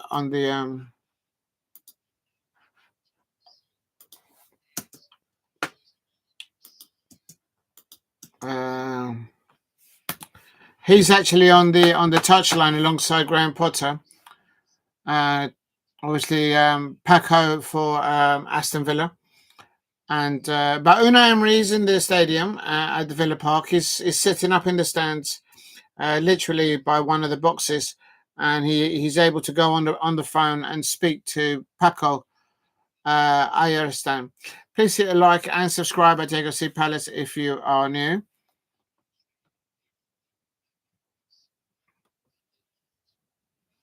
And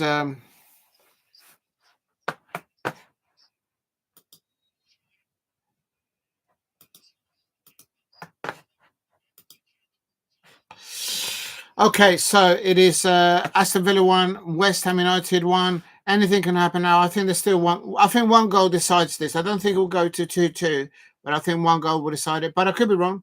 Probably Steve is always right with predictions, and he'll land his 1-1. He'll be wanting no more goals, of course. And then we've got the 7 o'clock kickoff, Fulham versus Manchester United. And please hit a like and subscribe at Diego C. Palace. In the description, I put the lineup for the and for both of the matches: Aston Villa versus West Ham, and also Fulham versus Manchester United. Earlier on, I did the watch along for Crystal Palace versus Brentford, and in the WSL, Crystal Palace versus Tottenham Hotspur.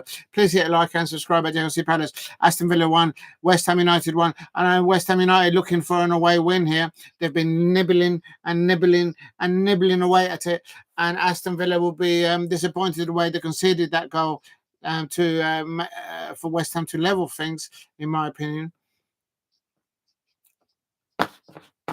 Actually, I'm going to change the description now, and I'm going to put now Fulham versus Manchester United, and I'm going to put Crystal Palace and Tottenham in copy.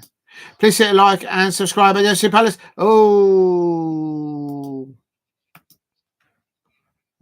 Paste.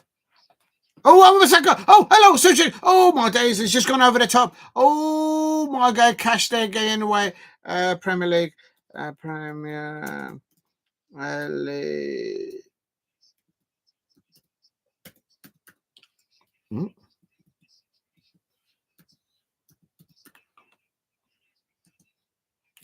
And Wan-Bissaka on the ball now. Wan-Bissaka on the ball. Oh my guys. So, you know what? Aston Villa got their backs to the wall. Literally, I told you West Ham United are nibbling away at it. And this is all down for Graham Potter bringing and you can hear the West Ham United away fans shouting for their players to Crystal Palace versus Tottenham.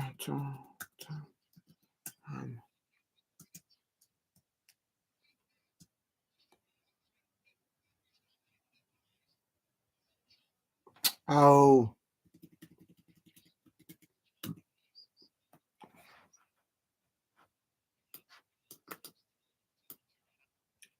Literally, I can't do anything right today.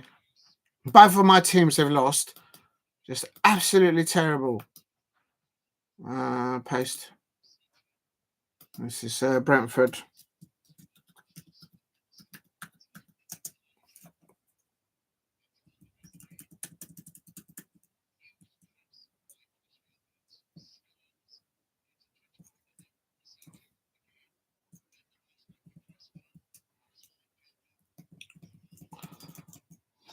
Oh my god. And that's in the WSL. Right, that's it. Please hit a like and subscribe. And here is West Ham on the attack again. I think West Ham are more likely to score now in the last 10 minutes. I can't lie. That's Crystal Palace, Tottenham Hotspur, whatever. And then this is now Aston Villa, Villa versus West Ham United Premier League.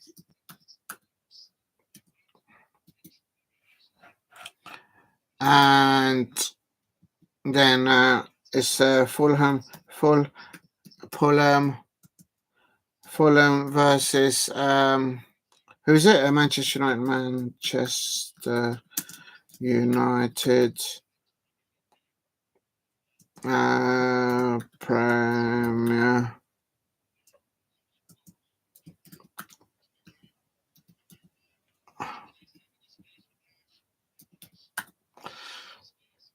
Right, there we go. That's that done. Now I'm going to change this. Please hit like and subscribe at Diego C. Palace if you are new. And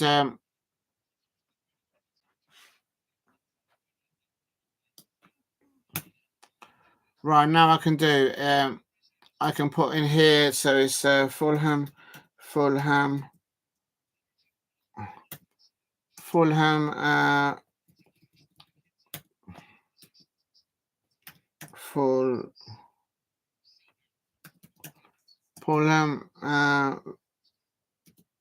versus Manchester United. Oh, nearly. Oh, my days, with a chance there. And oh, my days. They nearly got it with a sliding in tackle there. Full stretch. Manchester United.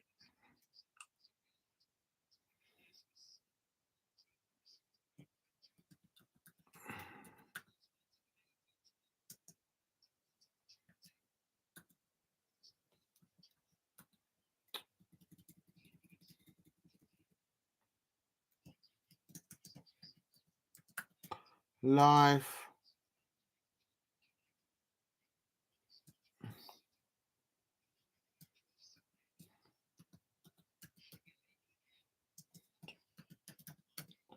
I'll come to the channel in a minute. I'm just doing the description. Everything has just been so long today.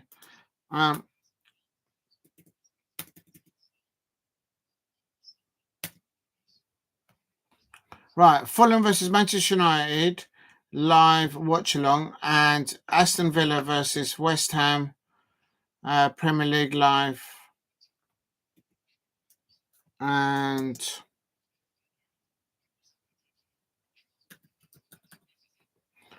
oh my god, nearly. Right, I've changed the description. Let me just check that that's updated. If you're new to the channel, please subscribe at Diego C. Palace.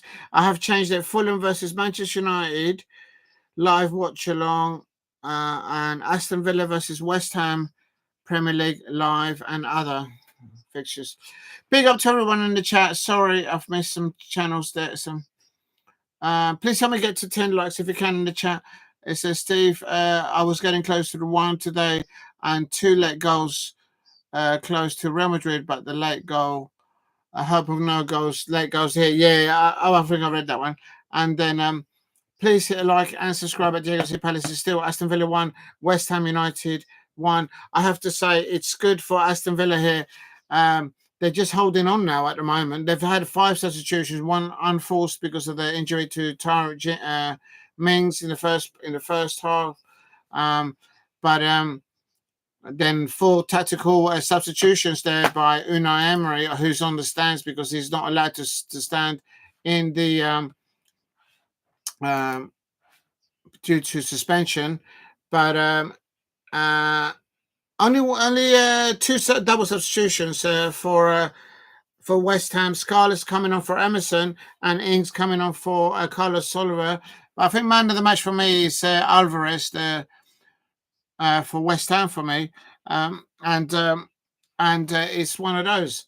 It's I think West Ham might nick it here in the end.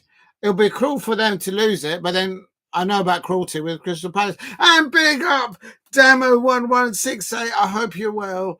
What a day. What a terrible day in the rain. But your smile with your logo there, Damo 1168. There was no boom, boom, boom. Mateta's in the room. He held up the ball well today, but I have to say, Damo 1168, I'm absolutely fuming the way the Crystal Palace men players let go of the ball in the first half and in the beginning of the second half. They couldn't keep up. Oh, and here is Aston Villa versus West Ham. And yeah, it's a sad day. And also the Crystal Palace women, they couldn't hold on to that point. And I was absolutely gutted. My heart is broken for Aston for the Crystal Palace women's team losing to Tottenham Hotspur in the WSL, but it is what it is. My heart goes out to Amy Everett, the Crystal Palace women's captain. Yeah, I feel for her. She's absolutely brilliant. Yeah, it's a sad day in the rain. And here, West Ham United are turning things around in the second half. But in the first half, they weathered the storm in the first 15 minutes. Aston Villa should really have been 2 or 3 up. They were rude not taking their opportunities in the first 10, 15 minutes. But West Ham United, to their credit, they weathered the storms. They finished the first half very strong. And in the second half, they nibbled and nibbled and nibbled. They nibbled away. And West Ham equalised on 70 minutes. Alvarez, the Mexican international captain, national side captain. He's not a captain for West Ham, though. But I think he's led by example. He assisted Emerson and West Ham equalised it. Aston Villa won. West Ham United won. We're coming up to about 85 minutes here. Is it on Sky? It should be. It should be. Please hit a like and subscribe at JLC Palace. I think the Manchester United one might be. It's a 7 p.m. kickoff, so it's a mad hour. And Emerson with the equaliser from the Alvarez cross there. Villa coming forward now with the ball. Here is we misplaced the pass. And now please hit a like and subscribe at Diego C. Palace. This is Martinez now. Oh, Martinez goes to the ball. Oh, that's a second yellow, isn't it? Oh, that's a second yellow, isn't it?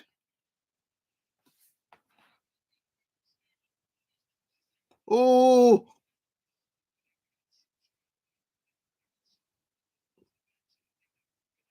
Oh, the home crowd are not happy. Yeah. Oh, Alvarez is lucky to be on the pitch. That should have been the second yellow card. This is what I'm talking about. Aston Villa fans. Oh, I have to say that the Aston Villa fans will feel that this referee is handing out cards galore. Just like I suppose the Arsenal fans feel that these referees these days, they just hand out the cards. Like if they're working in a casino, literally. And Alvarez is a lucky bunny there. He should have got a second yellow there. And it looks like he might be substituted in a minute. Graham Potter's like, get him off, get him off, get him off. Big up to Damo 1168. Boom, boom, boom. Mateta was not in the room today. I don't know what happened. He did hold up the ball well, but rubbish. We just kept giving the ball away today at Selhurst Park. But I'm happy with Roman Eze scoring that goal, of course, making an impact on his debut there. It is still here, coming up to 88 minutes. Aston Villa 1, West Ham United 0. Big up to Concavana. Benedict is not in the lineup. I have no idea. I told you Onana is the taste. They must have seen your comment last time. I reckon Unai Emery must have tuned into Diego C. Palace and he must have saw your comment that you want Mannion did to start. I think you might have a point there. He's a good. I tell you what, if Onana today goes away from his goal and does another mistake, I'll say no more. He also played against Rangers. What do you have to do to take over the post? I'm telling you. I don't blame you for being upset there. And it's Aston Villa 1, West Ham United 1 here on 99. And the Aston Villa home fans are booing Alvarez being replaced.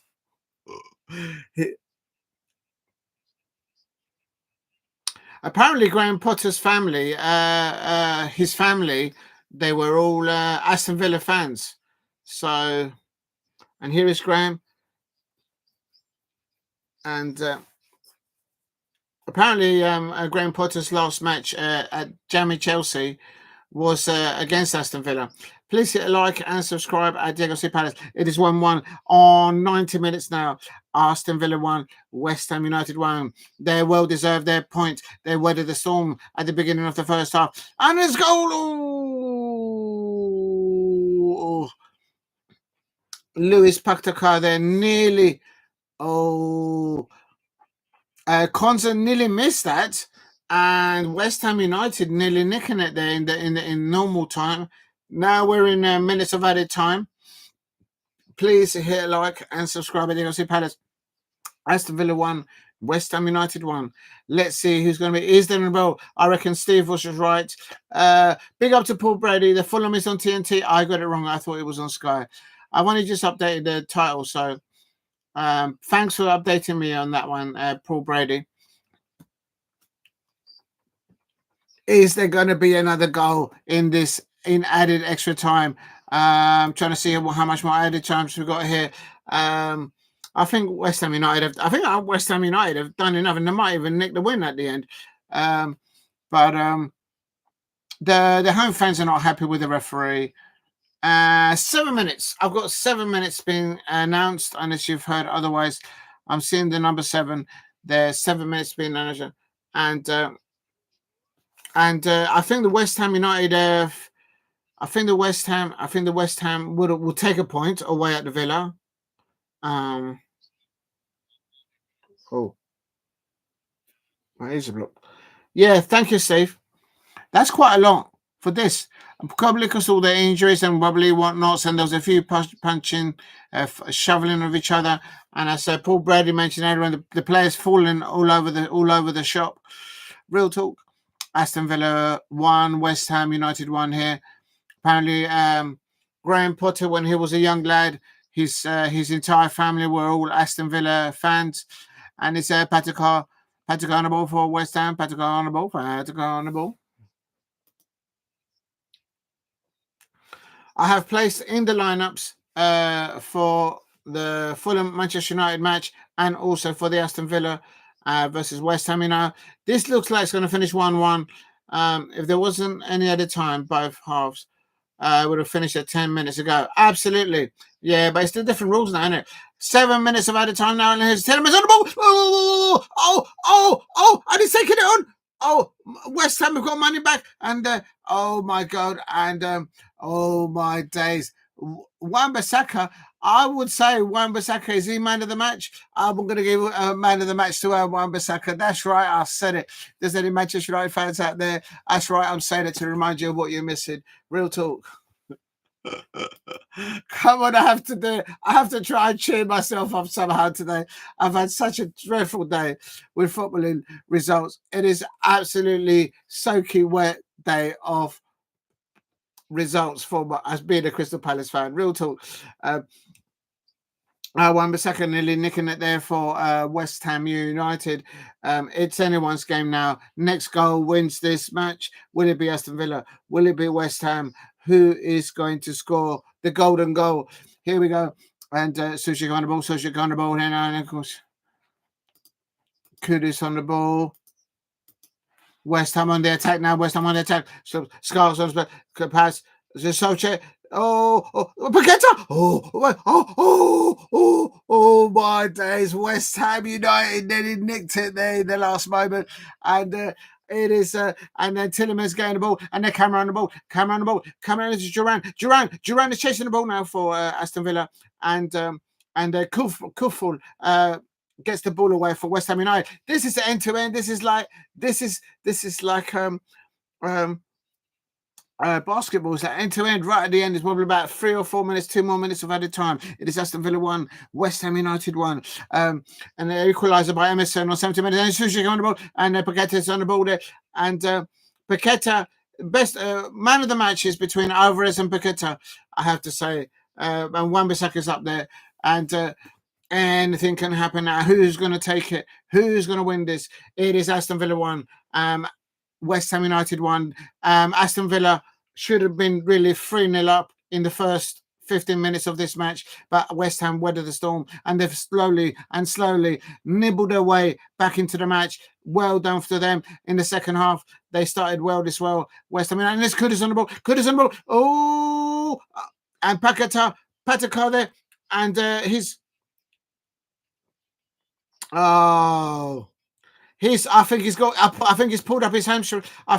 Or is it cramp? Lucas Paqueta there. I think he's got cramp. It's not a hamstring. And here it comes to Villa, and everyone is pushing forward now for Aston Villa. Please hit a like and subscribe. There is another goal here. Will there be a goal in the last few minutes of added time? And it's Aston Villa 1, West Ham United 1, and anything can happen. I think it's going to be a 1-1. I think there's only about 1 minute left and a half of normal time, of added time on to play now. But what an end to the second half. And there was a bit of drama at the end of the first half, I have to say, when West Ham were coming in, and again, they finished very strong at the end of the first half. But at the beginning of the first half, it was all Aston Villa. It was like the only ones that had their Weetabix this morning, like real talk. And but credit to Graham Potter there, who apparently his entire family are all Aston Villa fans. I'm not sure if he's an Aston Villa fan, but here we go. It is, and I think Graham Potter's last game for Chelsea was against Aston Villa, if I'm not mistaken. And there's a play on here, and they still 1-1. Last, probably one more chance, and the referee's blown it back, pulled the ball back. It's like what Paul Brady said, the players are falling all over the place. I think now if the players are falling over, it's because they're getting cramped. They've actually left everything on the pitch. Yeah, probably Steve. Yeah, I think West Ham do look a bit more likely. But I think you're right. I think you're correct in calling this a 1-1. Even before a ball was kicked. How did you find that out? Unbelievable scenes. Please hit a like and subscribe at Diego C. Palace. It is Fulham versus Manchester United up next in 30 minutes. Please, I've put in the lineup. Have I put it in the chat? I have put it in the chat. The lineups for Fulham and Manchester United. Tillemans on the ball, and then when they on the ball for Aston Villa with 6 minutes. We're basically in the last kick of the match. And if you can, please hit a like and subscribe at Diego C. Palace if you are new. Help me get to. If you can help me get to.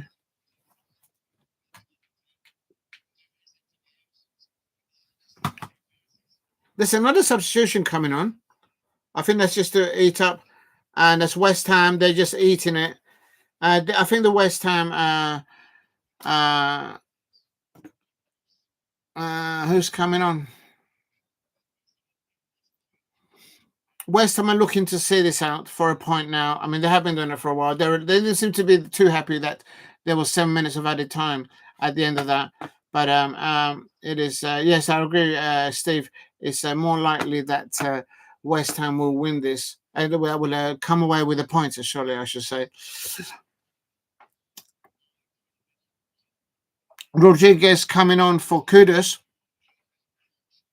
Last minute, last kick of the match. Surely we're now into the 8th minute of added time in the second half. It's Aston Villa 1, West Ham United 1. Who's going to score? Will it be Aston Villa? Will it be West Ham? Who's going to score the last minute goal? I don't think it is. I think this is a draw. I think this will end up in a draw.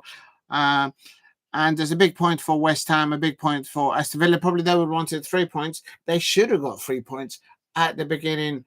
And this could be the last attack on the match. Here we go. Here's Villa towards West Ham United. And here's Tillemans on the ball. Tillemans on the ball. Oh, for Aston Villa. And no.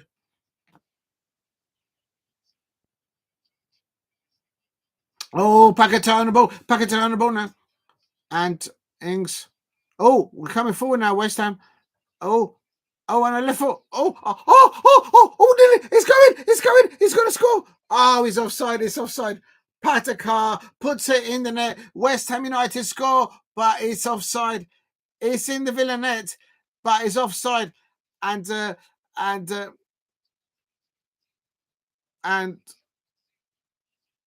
need to check if it was offside. If it's not offside, if it's offside, that's an error from Martinez. If Lucas Paquetá is not offside, that is a West Ham winner. Real talk. What is going to happen? They are checking it. It is offside. They are saying Martinez got away with that because literally that was a mistake by Martinez, the Aston Villa goalkeeper. And there is timeout. It has finished. It is Aston Villa 1, West Ham United 1.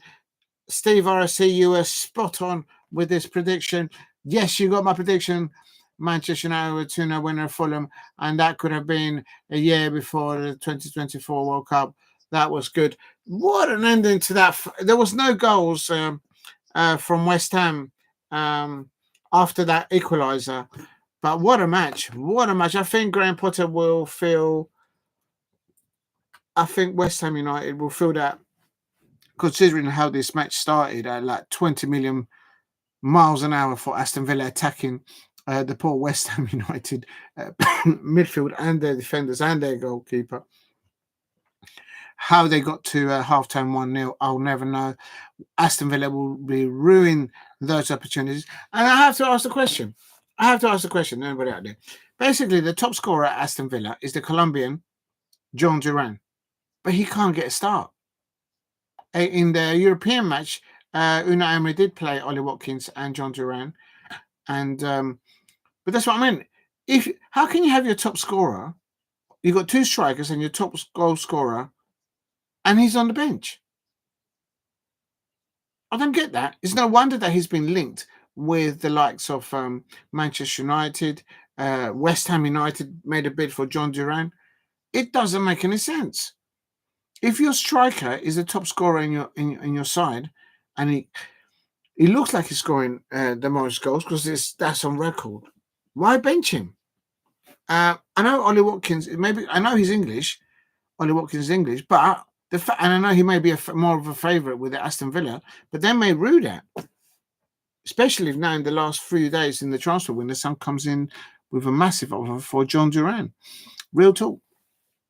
It's ended Aston Villa 1, West Ham United 1, and next match up is let me just go back, refresh this, and let's set it up for the Fulham Manchester United. If you're new to the channel, please subscribe at Diego C. Palace. I have placed the lineups for Marco Silva's Fulham and for Ruben Amorim's Manchester United side in the description and in the chat, should anyone want to have a little butchers at that. Please hit a like and subscribe at Diego C. Palace. There's a lot of rumour going on with players coming in, whatnot, going out, and let's just have a look and see what else is going on here. I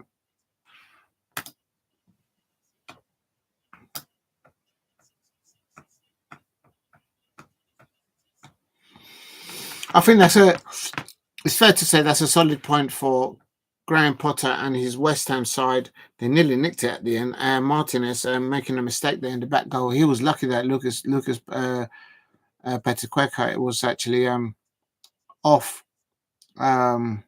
offside as he took the ball on and he actually scored. Sad for Aston Villa the way Tyrone Mings looks like he's picked up another knee injury, having come and recovered from that. Could this be a last match for John Duran at Aston Villa? West Ham were looking to get him. Please hit a like and subscribe at Diego C. Palace. Unai Emery there in a box there. because he's suspended from being on his touchline. And if you're new to the channel, please subscribe at DAOC Palace if you are new. Help me get to 2,000 subscribers. And I just want to thank everyone also for the support recently, because the numbers keep going up, and also the views are going up. Just gone over 600,000 views. For me, that's a lot. That's just, it's madness. Oh, also in the WSL, it looks like he's going to kick off in about 5 or 6 minutes. Manchester United versus Brighton in the WSL there. I wonder if they're going to put the lineups there. If you're new to the channel, please subscribe at DLC Palace. I'm going to take... Just going to go and get some. Yes, they have put the lineups for the WSL. I'm actually going to put it in my description because later on I will be putting the lineups for the Crystal Palace women versus Tottenham Hotspur women. And let me put this is Manchester United. Manchester United versus... It was Brighton, isn't it? Brighton. Oh, it's in capitals. Oh, never mind. WSL. And then I'm going to put Manchester United lineup quickly. Paste.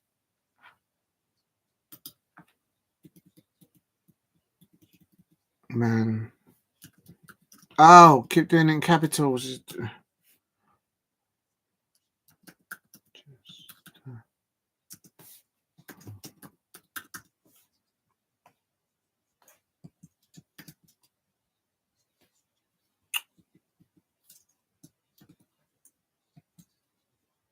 Oh, I'm having a mad today. Okay, that's the Manchester United WSL starting lineup. And Elatoni is starting tonight. And that's versus, of course, Brighton.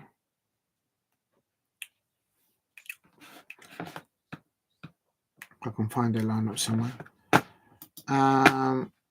Still no...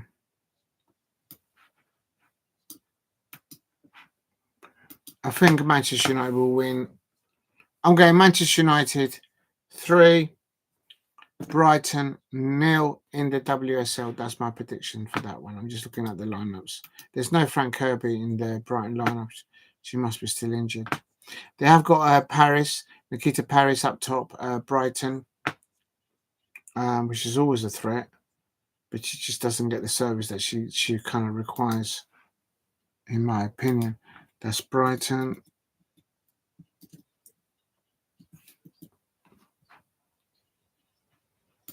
And then this is Fulham.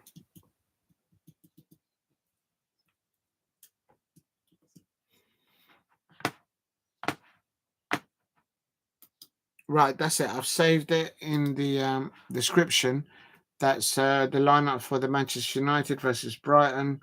Below that, I have put Fulham versus Manchester United. Maybe I should put on there Premier League. Premier.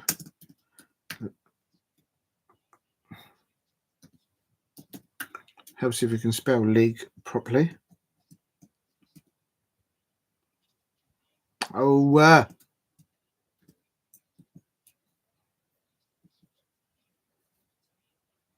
there we go. Right. Okay. So in the description, I have now put the lineup for the WSL, Manchester United versus Brighton. In the chat, I have put previously if you scroll up, Fulham versus Manchester United, and we can go into that now and discuss it now, I suppose. Right, so I've got that one there for sounds. I've got that was the Crystal Palace match. This Manchester United. Actually, you know what? I'm going to leave that one there.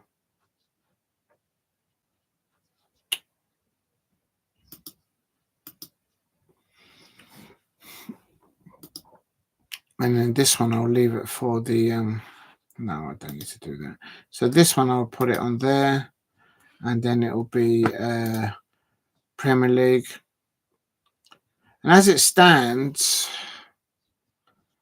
West Ham have come up to 27 points. They're still, oh my God, West Ham have gone above Manchester United. No, I'm sure. My prediction, I don't know if anyone's put their predictions for their Fulham Manchester United. Sorry, Steve, I'm sure you have. I've forgotten. I've had a long day. Oh, I got my prediction last year with Manchester United. 2 winners of Fulham, and that could have been just before.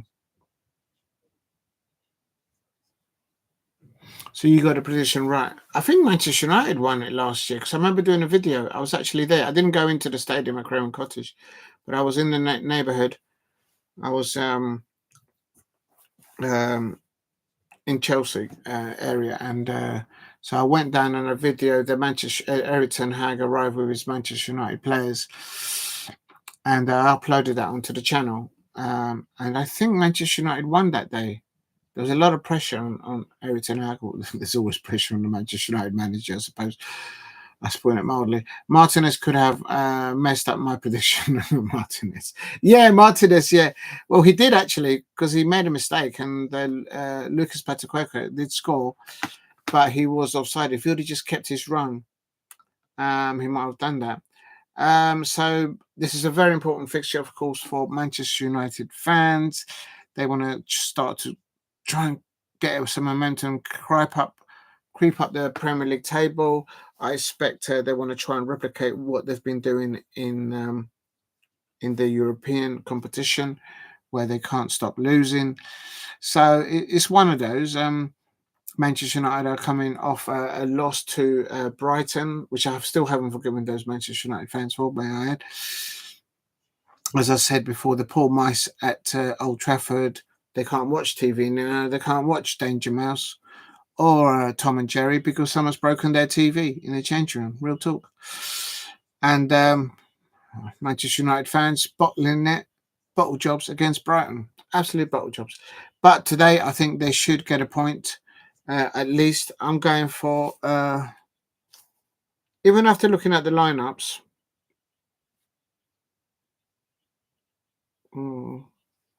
Yeah, I'm going Fulham 0, Manchester United 1. The thing is, Manchester United before, or actually during that Brighton, they're so vulnerable on set pieces. So if they can avoid incurring set pieces, then maybe they'll survive this one without conceding anything.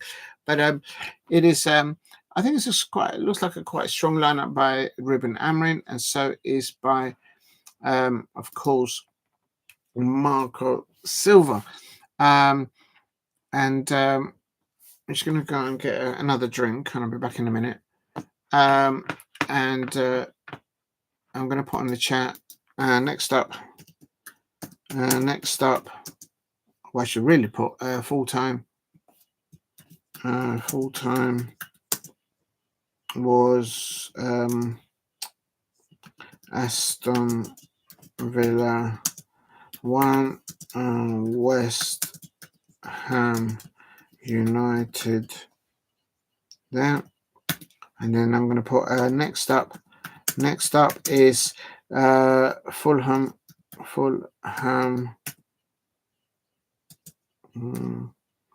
versus Manchester United, and that is 19. It's at 7 p.m. Is it 7 p.m. or is it later than 7 p.m.? I don't even know. I think it is at 7 p.m. 7 p.m. Kick off. And then I'm just going to put in there back in a moment. Getting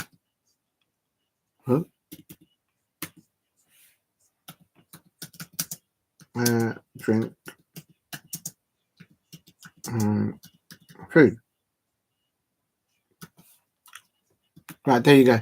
Right, if you can, in the meantime, I have put in the description just a little bit up. If you just scroll up, their lineups for both Fulham and Manchester United.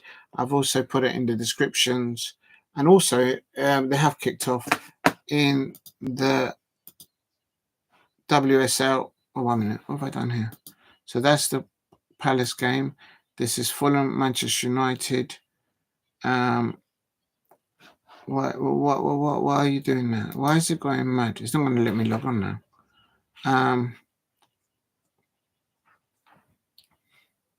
And in the WSL, it has kicked off.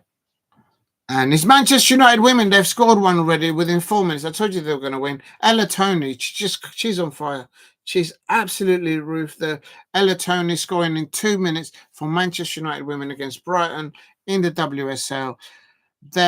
She's just absolutely, she just can't stop scoring. She's absolutely on fire. I am so happy for Ella Toone. While she was injured, sitting on the bench, she got some really horrible criticism of her and professional commentators, and she's doing her talking on the pitch. And she's also a great content creator on YouTube, Ella Toone. Go and check out her stuff. She's absolutely brilliant. But she's just scored in 2 minutes. It literally, the match hasn't started and Brighton already down. So well done, Ella Toone, in your corner. Anyone that gets a goal against Brighton in the WSL or in the Premier League, I'll be your corner. Like, real talk. After the day that I've had with that terrible performance by the Crystal Palace men, apart from Roman Eze, who came on, brilliant impact to Crystal Palace men and scoring a goal. The rest of them, get out of my pub. Get out of my club. Anyway, and but Ella Toone there, and that brings Manchester United women very close to now Chelsea, who are at the top of the WSL on 34 points. So this is a big opportunity for Manchester United to increase the goal difference and to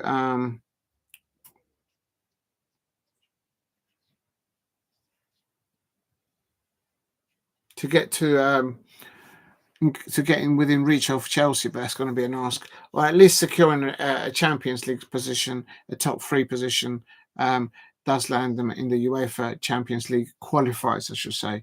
So the top 3. Yeah.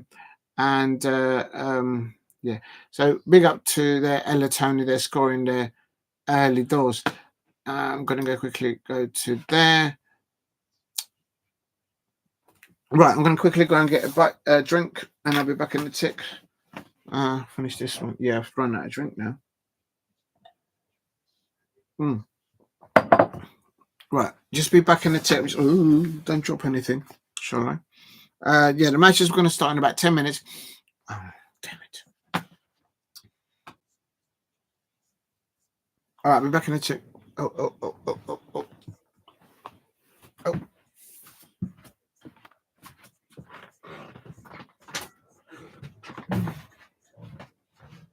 ¿Todo bien? Ya, que solo tengo un partido más. Ya hice otro y ya va, el otro comienza en 10 minutos. No, I'm fine. Yeah, I think I'll comienza el otro en 10 minutos. Voy a descansar 5 minutos en su camita y luego voy allá.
Tócame, está calentica.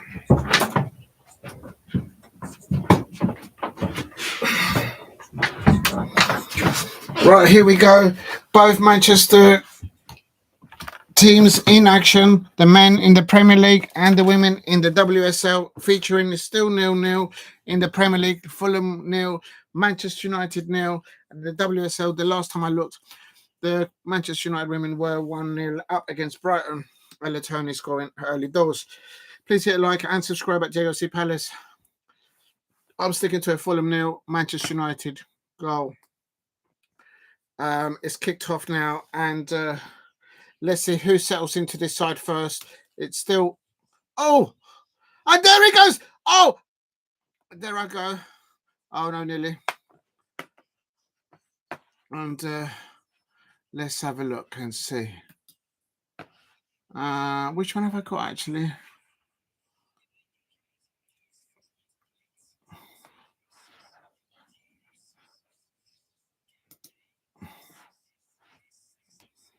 One minute. I've got one on here.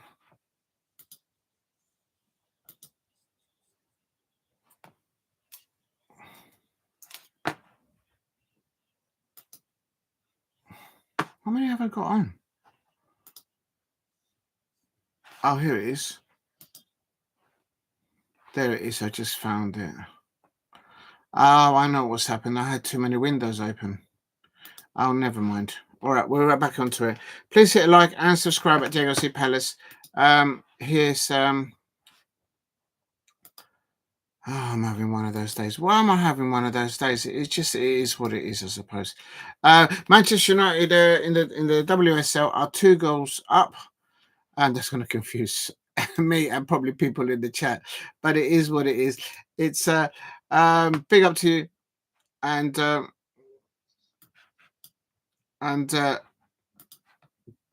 let me just try and get this going here, and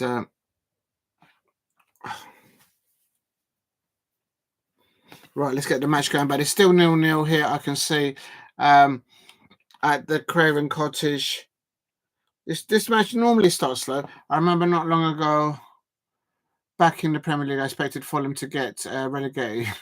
I know they do good staying in the relegation. Yeah, they've steadied themselves. And it's the referee. Hope he doesn't spoil the game. Oh, Anthony Taylor. I'll tell you, man. Don't get me going, man.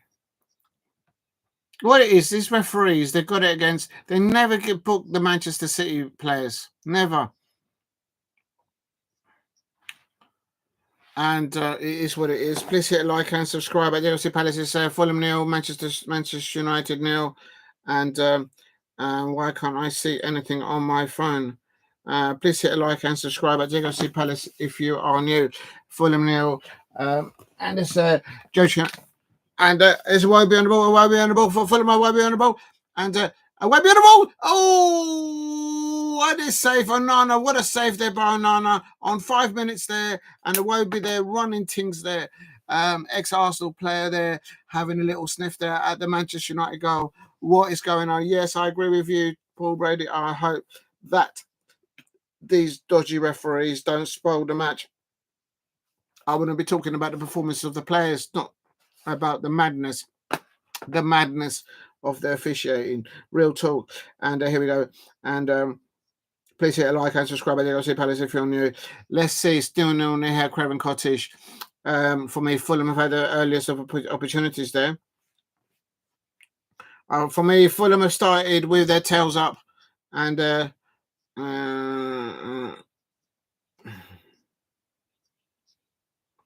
Garnacho on the ball for Manchester United.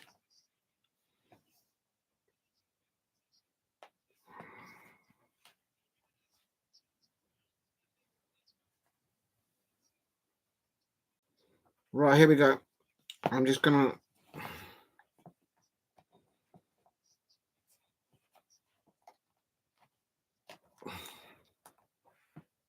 For me, I think the Fulham players have settled into the match a bit earlier than the Manchester United players, but it's still very early doors. Please hit a like and subscribe at Baggaley Palace.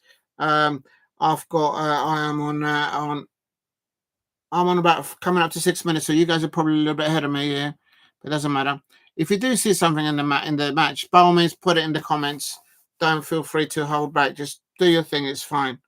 I don't mind. The more comments, the better. And it actually helps me. Doesn't miss anything. And there's Marshall-Miranda on the left-hand side. Garnacho on the left-hand side. Cross it in, and it's seen out by Fulham there on the right-hand side. Full house sold out at Craven Cottage. It doesn't look like it's raining there, and yeah, I don't like this referee, Anthony Taylor. I'm not sure Anthony Taylor likes Anthony Taylor. Real talk, and good running in the channel lines there by Russman Holland there for Manchester United. If you're new to this, please hit a like and subscribe at Diego C. Palace. Let's see how this formation of this is interesting because my Palace are playing Manchester United next weekend, and here is Bruna on the ball, link up with Russman Holland.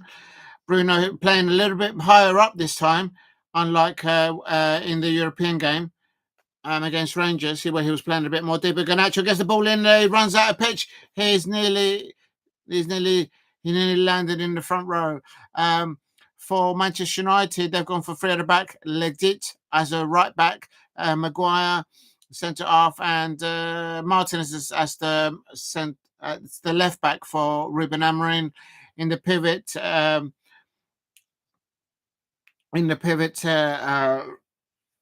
Ruben Amorim has gone for Ogate and Bruno Fernandes, with Diogo Dalot on either side, with Mazzarri on the other side, with also Amad Diallo and Garnacho as wingers there, with Russman holding up top.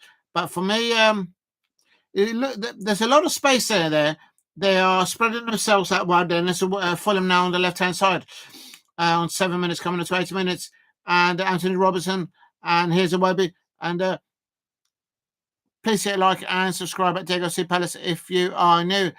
And also for Fulham, they've got Loeck and Verge in that pivot in the midfield, with Iwobi and Wilson on each wing. And there's Iwobi trying to get the ball in, keep it into Harry Maguire. Again, the ball, and then there's Robinson on the ball. He's literally, Robinson is a left back, but he's literally working as a wing back at times. And Jimenez up top for Fulham, and of course Smith Rowe in the false 9 position for Fulham. Please hit a like and subscribe at Diego C. Palace. It is Fulham 0, Manchester United 0 on 8 minutes. And Bruno Fernandes think he should have got I think Bruno Fernandes looking there for a free kick. But this referee sees one thing and then delivers something else. That's a Iwobi there on his defensive, catching the ball. Please hit a like and subscribe at Diego C. Palace. Fulham 0, West Ham United 0. If you're new to the channel, please subscribe at Diego C. Palace. Also, the Manchester United team in the WSL are also featuring at the moment. And just going to quickly have a look at that. Last time I heard was 2-0 up. And they're still 0 up. Ella Tony and Miyazawa scoring for Manchester United against Brighton 2-0. And what was my prediction there? I don't think I did the prediction actually, but I did say earlier prediction. I think I said Manchester United 3, Brighton 0 in the WSL. But here at Craven Cottage, it is now Manchester United defending deep. Good press there high by Fulham, and here goes, and here is Lukic is just pickpocketed Mazarawi. And now Awujo on the ball. Awujo on the ball on the left-hand side. Tries to feed the ball through the lines up to Smith Rowe, but he couldn't get the ball up there. The ex-Arsenal link up. And there's great banter there. It's an old school stadium, Craven Cottage. And you could hear the echoes, the shouting of the Fulham fans and of course, the travelling Manchester away fans. It's not raining at the moment, so it's just a cold, breezy night there on the River Thames there. For those of you on match days, if you try and drive there, don't park anywhere near Craven Cottage. Park on the other side of the river and just go past the Fulham Bridge and then turn right as if you're going towards Barnes. And that's where I usually park back in the day. Please hit a like and subscribe at Diego C. Palace. It's Fulham 0, Manchester United 0, and there's Wilson on the ball. Why have I lost the? There it is. Wilson and Robertson have been impressive for Fulham this season. Absolutely, and that's at the core of Marcus Silva there, doing a combination of established and young players. They've been winning, they've been drawing, they've been winning, but mostly they haven't not been consistently losing. That's why they're 10th in the table. And here is Fulham now on the break here now on the right-hand side, spreading the lovely way Fulham plays sometimes on the left-hand side wing and on the right wing. They don't just play down one side. Here's Smith Rowe on the ball, coming in deep now. Good link-up play with Iwobi and Smith Rowe. And Jimenez on the ball in the penalty area, trying to walk it in, and there's a loose ball. Oh, Iwobi nearly getting the loose ball there in the penalty area on 11 minutes, coming up to 12 minutes. It's Fulham 0, Manchester United 0. Can Fulham get in the breakaway there? Trying to walk the ball through the centre half and the Manchester United right back there. Iwobi and the link-up play there of Smith Rowe, the ex-Arsenal link-up there. Arsenal fans out there, are you wooing the fact that Smith Rowe, you're missing Smith Rowe, and of course Iwobi, good play there by Jimenez there, and good defending there, Mateus de Ligt there, and please hit a like and subscribe at Diego C. Palace. Help me get to 10 likes if you can in live watch along. In the WSL, the Manchester United women are winning 2-0 against the Brighton women. My prediction there is a 3-0 win for the Manchester United. Ella Toone is scoring early doors. She can't stop scoring. Here at Manchester United, what they will do for a striker to be scoring like Ella Toone? Real talk. Fulham.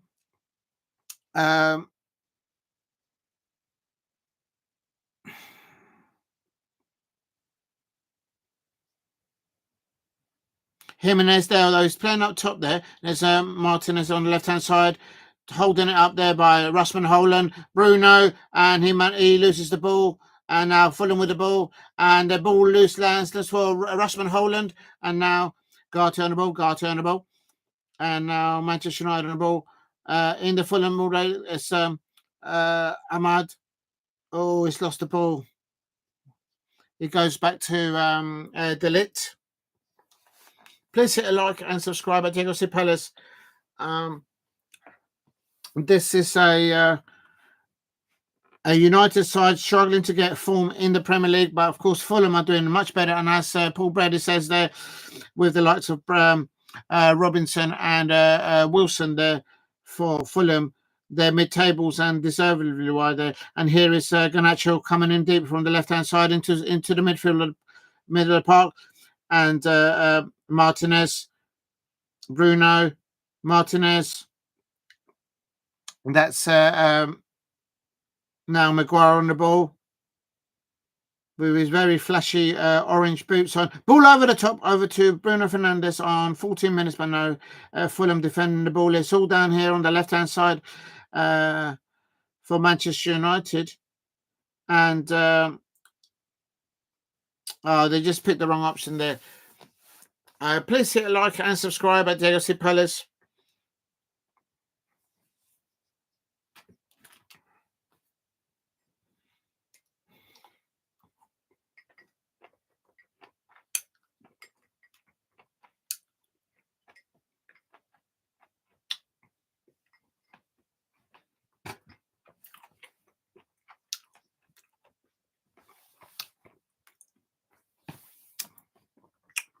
And here we go, the ball over the top, and Fulham, oh my days, and Fulham there, Smith Rowe there nearly getting the ball right down the middle of the penalty area and nearly getting on the end of that on 15 minutes, and now it's a breakaway now by Manchester United on the left-hand side. Please hit a like and subscribe at Diego Palace. Starting to open up a little bit in the 15 minutes. Fulham, I think they've been the better of both teams offensively, in my opinion. For the first half. And let's have a look here. Is there a penalty? Is that a penalty? Is that a penalty? Are they going to check it? I think it's been cleared. I don't know. I just don't trust this. I'm with Paul Brady. Let's hope the officials don't balls this one up. Like literally, just let the players do the talking on the pitch, and just do their job properly. Let's see what happens today. And here is Fulham now on the break again on the left-hand side. I'm on 16 minutes. Robinson, lovely. Robinson. Also, on breaking news, apparently Real Madrid apparently made another approach. I'm hearing for Trent Alexander-Arnold. We'll have to... it's just logged me out. Why did I touch it? Why did I touch it? Absolute numpty. Right, here we go. And I am on, you guys are probably a little bit ahead of me. I'm on just coming up to 17 minutes. By all means, if you see something, put it in the chat. It is just having a look. It's the only way to see is just get a feel of what the Manchester United players are doing. They're playing quite deep, and Fulham are saying, okay, we'll let you play in front of us, but we are deep in your Manchester United half.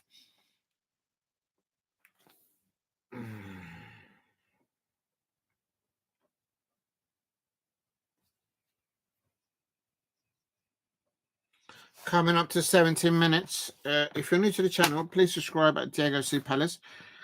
And I'm just wondering. And I think there's a mistake in Onana, and I think Marco Silva would have told his players that, and Jimenez will pounce on it if Onana goes AWOL off if his touchline away from the sticks. I think Jimenez for Fulham and also Smith Rowe, they will pounce on that.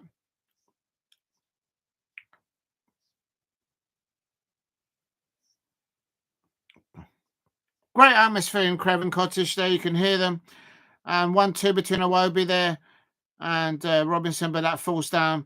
And Onana now clearing the ball. Please hit a like and subscribe at Diego Palace. Coming up to 18 minutes. Fulham 0. And is that a foul there on Rossman Holland? Nothing doing. Anthony Taylor's not seeing anything there. And the ball now on the right-hand side. Let me just actually, while I'm here. It's now Fulham here. It won't be. Oh, Onana gathers the ball, but then he lets go of it. But I think he was in control of that. Onana comes out with the ball, but there's no movement for him. Good. It's on target by Iwobi there from just inside the penalty area, and Darlock just letting him come in there. And that's too easy, I think, for him to have a shot. If they would have got a deflection, that could have got anything could have happened there. But that's an opportunity there for Fulham, no doubt. Please hit a like and subscribe at Diego C. Palace. And also the VAR referee is Jarrett Gillette. Please hit a like and subscribe at Diego C. Palace if you are new. I've put the team sheets in the description and also in the why is it not doing it? And also in the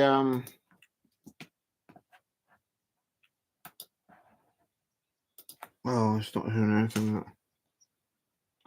Coming up to 20 minutes there, still 0-0. And Ugarte winning the ball now. Ahmad on the ball, Ahmad on the ball. Highlander and Fulham on the break now here on 20 minutes. Oh, Awobi now. Anthony Robinson. Oh, it was an overhit. Robinson, he'll be disappointed with that. I think he's a much better player there. He should have crosses the ball. It's about composure on the cross. He I mean, great run there by Robinson. I can't deny, but the end product there was what he normally does. Please hit a like and subscribe at JLC Palace. But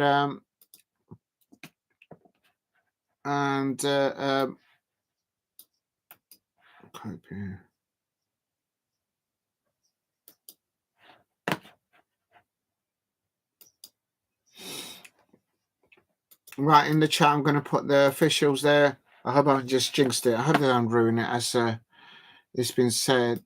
Right. Here we go. And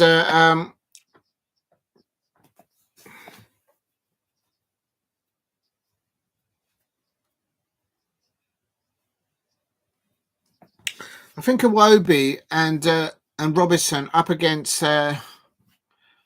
Diallo, Amad Diallo, and Diego Dalot. I think Iwobi and Robinson might win those duels, quite frankly, outpace with the ball because of the experience. I'm not saying that, of course, Amad Diallo hasn't got potential, but it's like if you look at the physical presence of Iwobi versus Amad Diallo, it's a man versus a boy. Literally. Please hit a like and subscribe at Diego C. Palace here. And Iwobi there eating a bit of the advertising board. Please hit a like and subscribe at Diego C. Palace. Fulham 0, Manchester United 0. If you're new to the channel, please subscribe at Diego C. Palace. It is still 0-0-0. And here is you guys might be a little bit ahead there on probably about 22 minutes. A throw in by Mazarawi and oh, that's a foul on Rushman Holland, surely. Oh, hello. Anthony Taylor's having a little word with someone. Robinson is getting a lot of the work on the left-hand side there for Fulham. And I reckon our Ruben Amorim will be looking at that because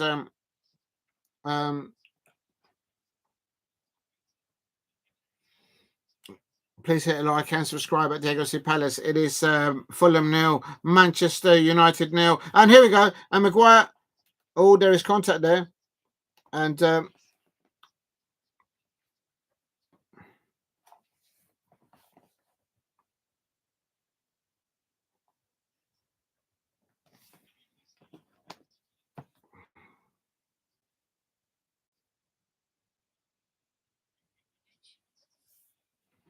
let's have a look here. I'm on Fulham now. There's a throw in there to Manchester United now. Mazarawi now. Oh, what a challenge there. Ahmad Adalia gets chopped up there.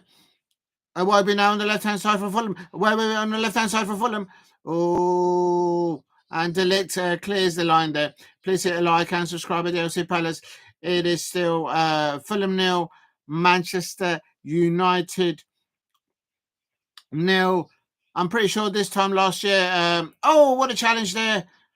Ahmad Diallo still rolling down. Oh, my days. I'm a little bit behind you, lot. And here's please hit like and subscribe to this. Why be on the ball? Why be on the ball? That's a foul, surely.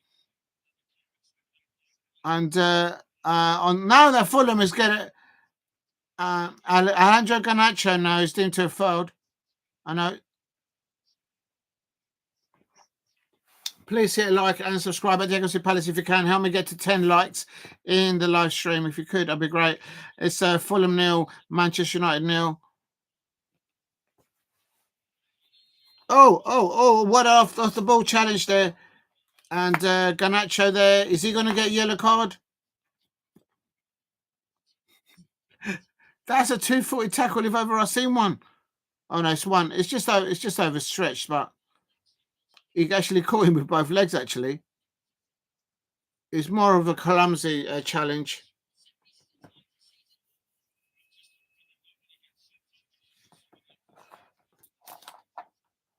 Now, are we going to have an official tonight where they actually send off someone for tripping somebody up? It is a free kick now for Manchester. I've got an itch there. I've got something there. It's really annoying. And please hit a like and subscribe at Diego Palace. It's Fulham 0, Manchester United 0. And here comes the free kick now. And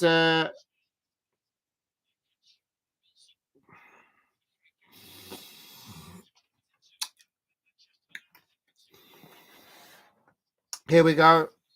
Fulham 0, Manchester United 0. Free kick coming in on 26 minutes.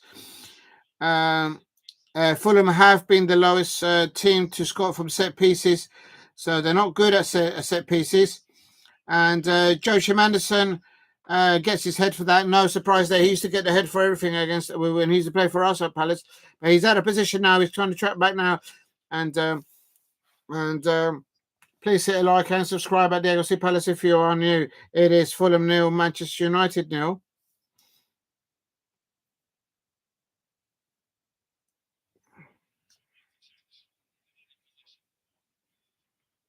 And here is Fulham now on the break again on the left-hand side. Smith Rowe out to Robinson on the left-hand side. Robinson crosses it. He's overkicked it well. The crossing of Robinson has just been off key. He's got into good positions. It's all happening down that left-hand side. And he's just coming. Oh, my days.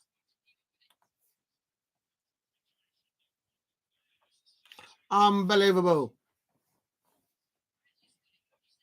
Please hit a like and subscribe at Diego Palace if you're new. And here is now Manchester United on the break here on 27 minutes. And the ball, oh my days. And they've nearly gone on a Iwobi. Oh, nice little turn there by Iwobi there on the penalty area. And Amad Diallo. If you look at the physical presence of Iwobi and he's up against Amad Diallo, Amad Diallo is an amazing talent prospect.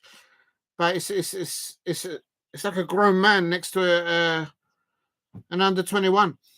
And please hit a like and subscribe on DLC Palace here. And this is Rasmus Holland there with the ball. And ball kind of whipped upwards there by Martinez, but he gave the ball away. Here's Fulham on the ball. And there's Fulham on the ball. Hit the ball. And oh my days. Maguire.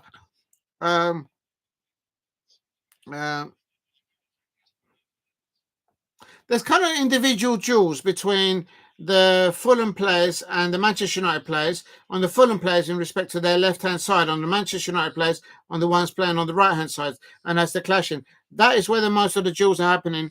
Some of the players happening on the right-hand side for Fulham, but and oh my days, and Maguire there, Maguire making a very strong challenge there, very good important challenge there by Maguire there on 28 minutes here. Please hit like and subscribe at Diego Palace if you are new. It's still 0-0 between Fulham versus Manchester United, coming up to the 30-minute mark. I am on 29 minutes. Why is this one on 27? Oh, I don't understand. And I know I'm kicking the ball out wide there. And two Fulham players getting the loose ends, and here comes Manchester United on the break now. Here on the right hand side is Diogo Dalot there on the right hand side there.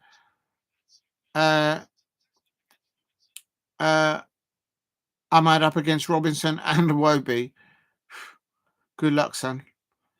Here's Ahmad. Ahmad has just not been able to get on the ball and do his stuff. And I think that's now a Fulham goal kick. It's a different test for Ahmad Diallo, but it's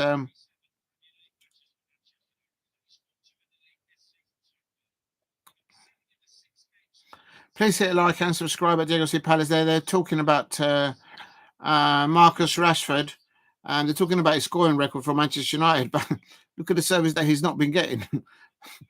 As an outsider looking in, that's just obvious. But maybe is he a 9? Is he a false 9? Here is Bruno Fernandes on the ball, winning the header there. And now it's Harry Maguire there, back there. That's the left back there. Please hit a like and subscribe at Diego C. Palace. I wonder if he's swapped over. And there's Martinez there on the ball. The back three of Manchester United are very stretched. And I'm thinking Fulham might be able to get something in there if they get the ball. And 0-0 on the 30-minute mark. On that note, I'm going to quickly just have a look at the other fixture. The Manchester United women are playing in the WSL up against Brighton. And it's still 2-0 there, about to reach half-time there. Please hit a like and subscribe at Diego C. Palace here at Craven Cottage. It is Fulham 0, Manchester United 0. My prediction for this one is Fulham 0, Manchester United 1. Winner in the second half. I did say that before. But we'll have to wait and see what happens. It is Garte on the ball. Crosses it over to Martinez. And it is now Bruno Fernandes coming in deep. Up to Mazarawi. But he loses it. And then Bruno can't gather it. And it drops back to Martinez on the left-hand side. Crosses it up to Garnacho. He loses the ball. And here's Bruno catching the loose ball. Good possession of play. That's a foul on Bruno, surely, ref. And yeah, that is it. No, sorry, well, that wasn't Bruno. That's Martinez, sorry. Yeah, he played the player there. He didn't get the ball. Martinez did make himself big there, but yeah, no, he's... Right, this is a free kick now. I would say about 15 yards in front of the penalty area to the left-hand side of the goal and not in front of the goal. So it looks like he's going to ping it to the back post. Just have a shot on goal, mate. They've only got 2 people on the wall. Give yourself a good run-up, Bruno. Let's see what he's got in the locker. Please hit a like and subscribe at the FC Palace. It's 33 minutes coming up there. Bruno free kick. About 10, 15 yards away from the penalty area to the left-hand side of the penalty area, looking onwards. And it's Bruno there. He's looking to cross it to ping it into the penalty spot area. And Sandberg playing alongside the likes of Joachim Andersen. There's good defending there. And Ahmad there has just been out-muscled there. He is quick, but Ahmad there, he's been... Ahmad, poor lad, he's up against Robinson and Awujo on the right-hand side there. And here comes Awujo in the middle of the park. And he's over to heavy touch. He's lost it. Oh, Awujo, you were on the break there. You just had to keep possession of the ball there. Please hit a like and Ahmad Diallo on the right-hand side. Now he's got a bit of space. He's got the ball at his feet. He's got options. And he's... That's it. Get into space. Ahmad Diallo. Oh, he's given a ball there. No, he hasn't. He's passed it on to Ugarte, Bruno, Maguire. Now to the left-hand side of Martinez there. Please hit a like and subscribe at Diego C. Palace. Martinez up to Rasmus Holland and Garnacho. Sorry. Bruno Fernandes trying to find Garnacho, but he couldn't find him. It's been fair and fair at both ends, but I think Fulham have had more of the possession or attacking threat as such. But both of them cancelling each other there.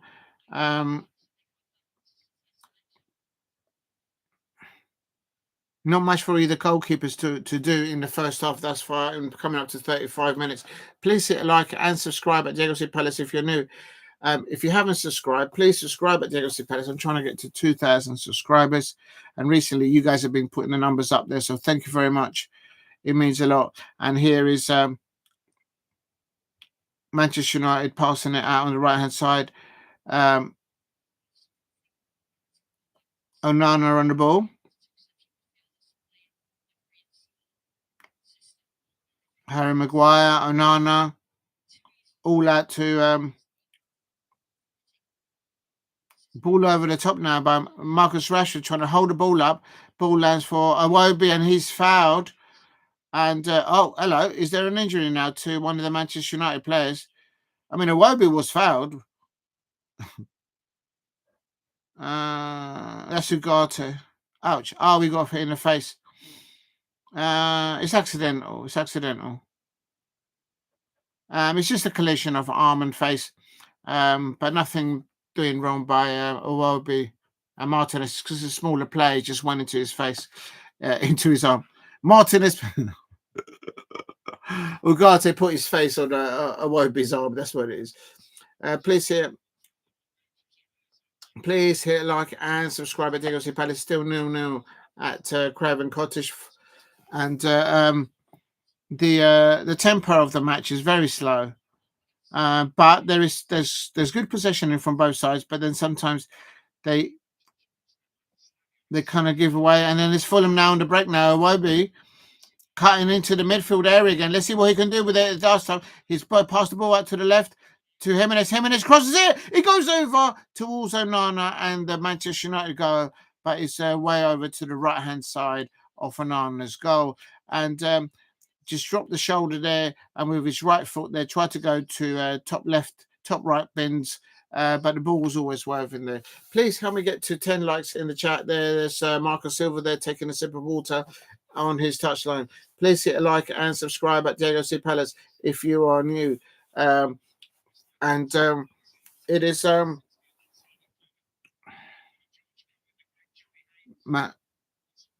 0-0 here at Craven Cottage, and the ball going down the left-hand side, and that's a Manchester United corner, isn't it? Garnacho is adamant that he won the corner there,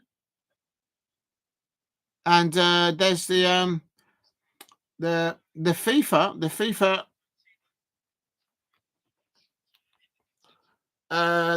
UEFA, the FIFA chairman. He's at the cottage. Like and subscribe at Diego C. Palace if you are new. And there is a Fulham here crossing it. Jimenez, just too much of a heavy touch. Oh my days! The angle was against him. Brilliant cross now, this time by Robinson. They're now doing it right. He's had terrible crosses earlier on in the half, but nice. It was just a little bit too heavy. I'm wondering if Jimenez could have just guided it because the ball came across with pace there on 37 minutes. Come to there, and Jimenez tried to take a touch to soften the ball, then to take another touch. And I'm wondering if Jimenez should have been able to just, as the ball was coming at him at pace, just steer it, because the ball's already coming at pace. Steer it to the right hand side, to the left hand side of the goalkeeper, or as he's standing in front of the goalkeeper, to the right hand side of the goalkeeper. I'm thinking that's what Jimenez could have tried and do, but it's easier said than done. He was running towards goal at pace, and so was Robinson. But much better crossing there by Robinson on the left-hand side for Fulham.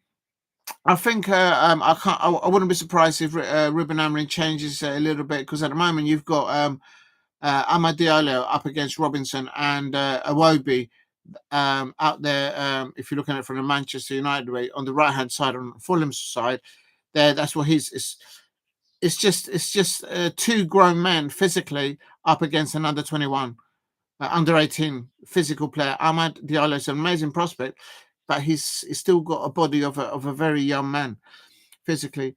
Big up to Conca, Porto 1, Santa Clara 1.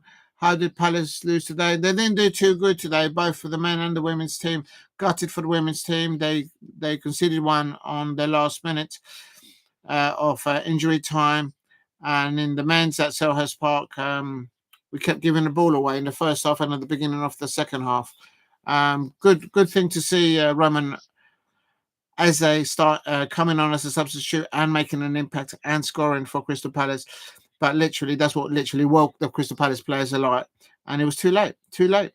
We were too nonchalant at Selhurst Park, and I'm actually fuming about it. But big up to you. Good evening, Conker Nawak in the chat. I hope you are well.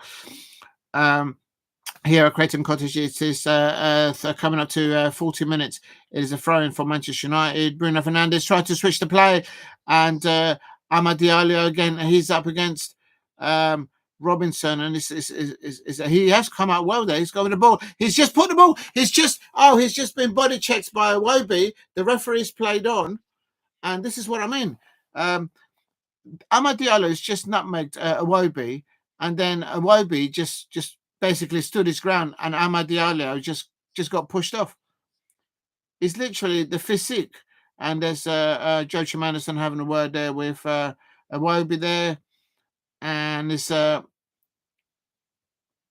is it?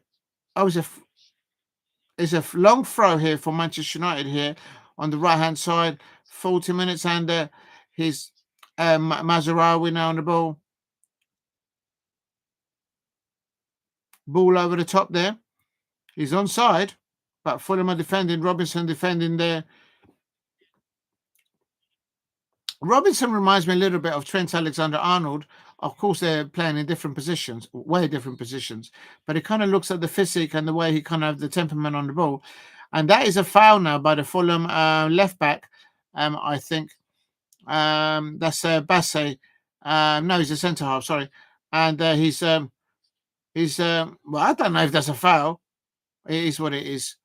Please hit a like and subscribe at Diego C. Palace. This is a free kick right next by the goal line.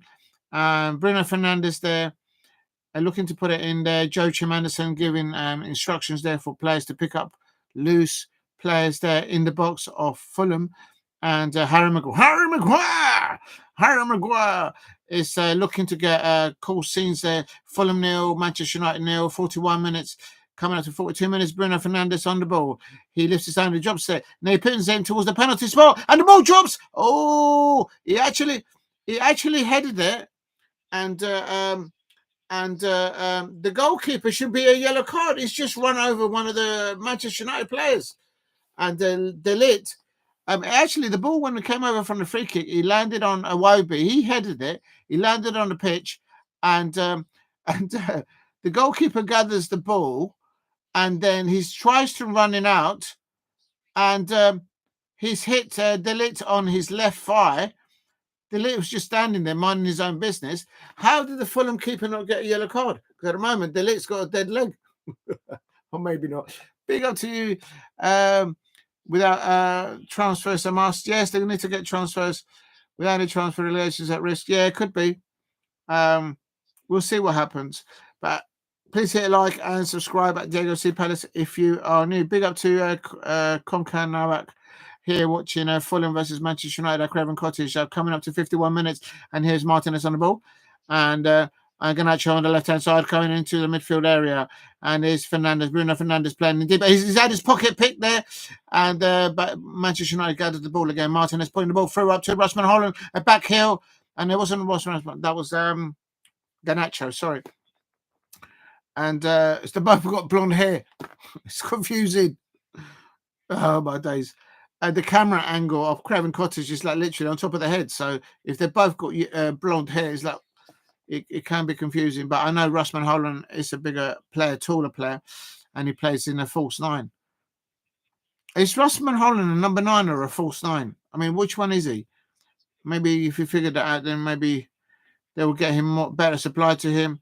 That's him coming in deep there. Russman Holland winning the ball on the right-hand side for Manchester United. Now the ball being switched on to the other side by Manchester United around the back there. Amad Diallo, a nice little turn on him with the ball. Amad Diallo there and Bruno Fernandes there. And now he swaps the ball over to the left-hand side. Heavy pass by Bruno Fernandes there. And Ruben Amorim there on his touchline. He was squatting. He gets up there and is shouting instructions. Please hit a like and subscribe at Diego C. Palace. It's Fulham 0, Manchester United 0. If you are new, please subscribe. Trying to get to 2,000 subscribers. And thank you very much. Thank you for everyone in the chat thus far. And this is Joachim Anderson, who scored the winning goal against Manchester United at Old Trafford for Crystal Palace last season, half volley there in the second half. He knows how to score against Manchester United. And the ball goes out to the left-hand side there.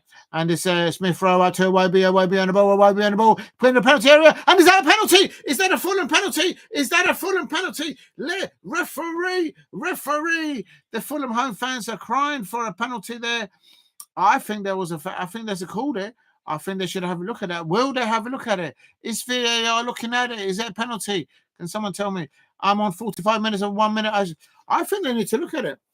He was pulling the arm of the player. That's a penalty, isn't it? The Manchester United fans will be absolutely convinced as to how they haven't received a penalty there.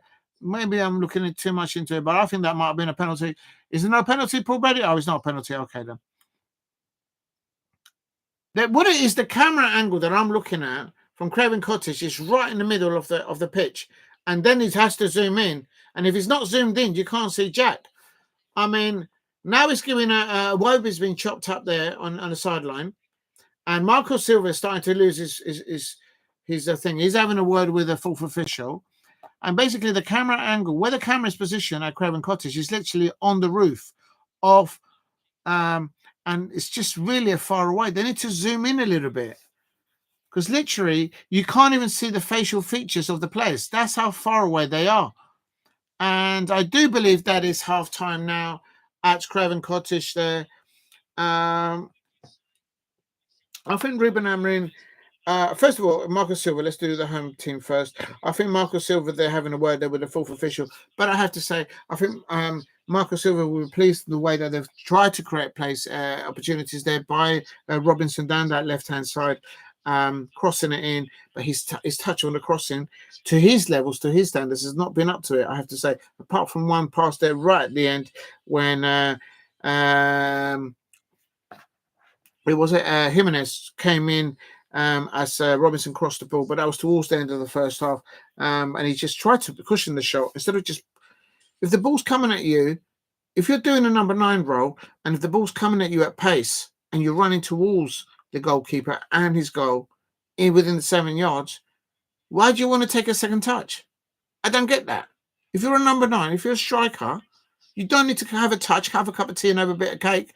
If you're in front of goal in the 6-yard board area and the ball's coming across you at pace, you want to be thinking in your brain cells straight away, as the ball's coming over, I need to guide this either to the inner post or the outer post, certainly not centrally to where the goalkeeper is. And he tried to cushion the thing. By the time he cushioned it, the opportunity was lost. Big up, big point in nil. It's been Jules. It's been Jules. Big up to Paul Brady. Yes, you're right. It wasn't a penalty. And it's been boring. Steve won goals. Steve likes goals. Big up to you, Steve, in the chat. Oh, you're amazing. But I tell you, I have to say this. I think what Ruben and Amorim is going to have to look at and maybe address is a little bit is if you look at the physical body of both Iwobi and Robinson, he's literally Ruben Amorim, the way he set up his team. He's got Amad Diallo, the poor lad, and I'm saying lad because literally he's physically, it's like watching an under 21 up against 2 grown professional footballers, senior squad players. Having said that, when Amad Diallo has got the ball and he has had more than 5 to 10 yards on Iwobi and on Robinson, he's nutmegged Iwobi a couple of times, and but then getting around to him, he's like just standing there. You're not getting past me, son. You can keep coming at me. I'm going to smile at you.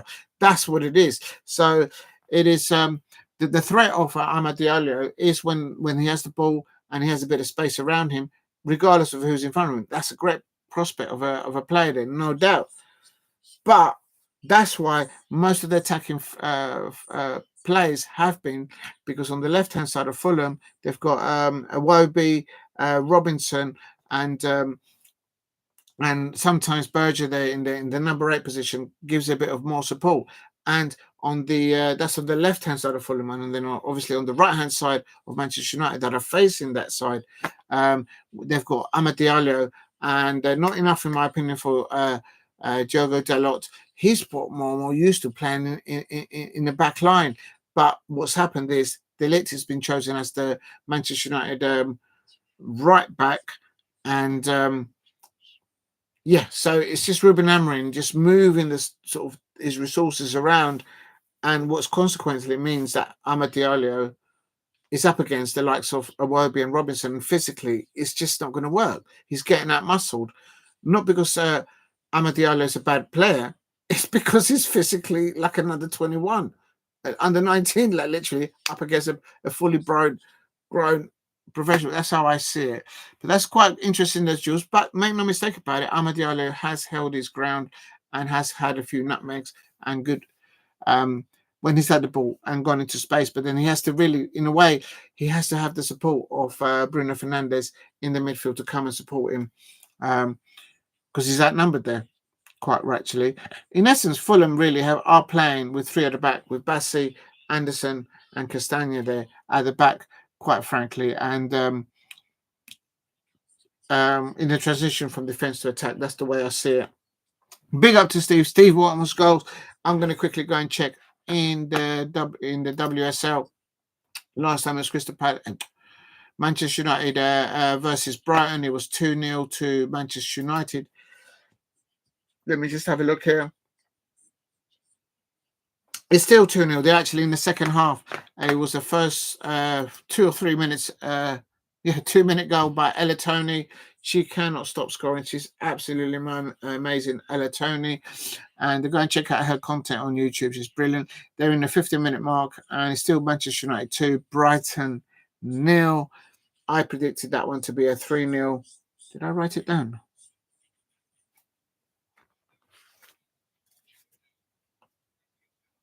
I predicted. Look, there it is. There's the proof. You know what I mean? I predicted Manchester United 3, Brighton 1 in the WSL, and at the moment it's 2-0, so I'm well in course for that. Later on, I have predicted Barcelona 2, Valencia 1. I might do that afterwards, but I can't lie. I've had a long day in the rain, and my team, being a Palace fan, it's been a long, wet Sunday. Real talk. But as Steve, they're saying, be boring. 0-0 game. That's direct for you. There's directness for you. That's been direct. Big up to you, Steve. Where are the goals?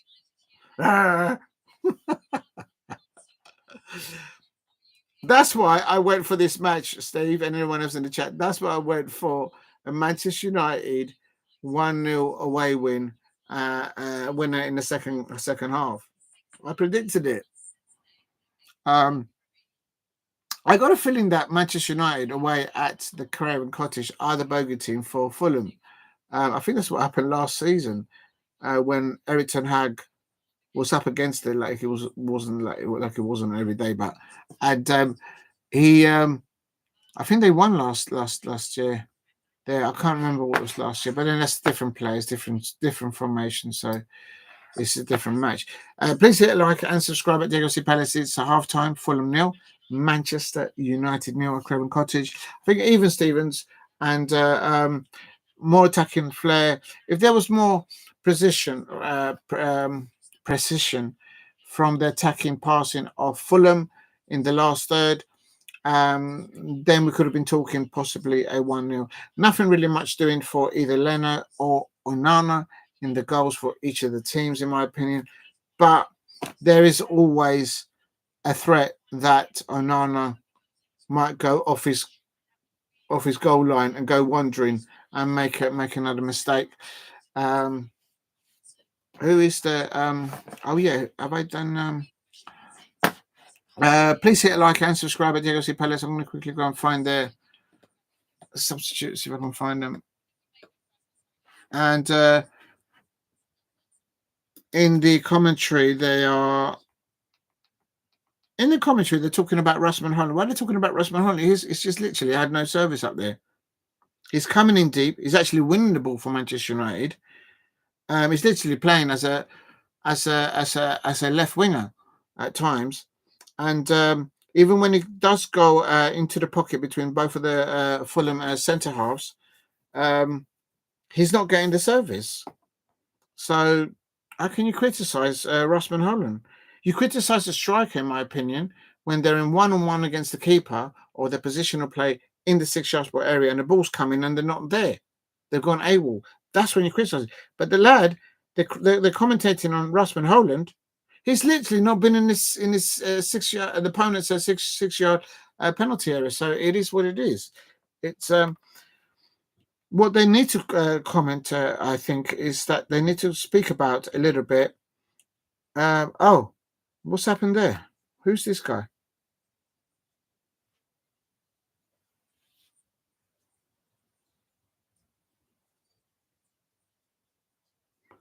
Why is there someone on the pitch smiling? I don't understand. I missed it. Someone was on the pitch celebrating and whatever and whatnot, but I don't know who it was. Anyway, so this is... But yeah, Steve, you're saying it's boring. There's some entertainment on the pitch at halftime. Someone's run onto the pitch. I don't know who it was that was celebrating. I don't know what they're celebrating about. I don't know. But why is this going into the BBC iPlayer? Like, why am I in the BBC iPlayer? I don't understand. I don't understand. Okay, here we go. Please hit a like and subscribe at Diego Palace. It is still 0-0 at Craven Cottage. And in the WSL, the Manchester United team up against Brighton in the WSL is Manchester United 2, Brighton 0. And no Frank Kirby for Brighton. Let me just have a look if Nikita Parris, she's still playing up top. Nikita Parris for Brighton. That's probably going to be the only outlet there. She's literally one of the most experienced players there, playing for Baggaley as well with the goal for Brighton, I suppose. Please hit a like and subscribe at Diego Palace if you are new. And what's the other match? Did you say there was a match in...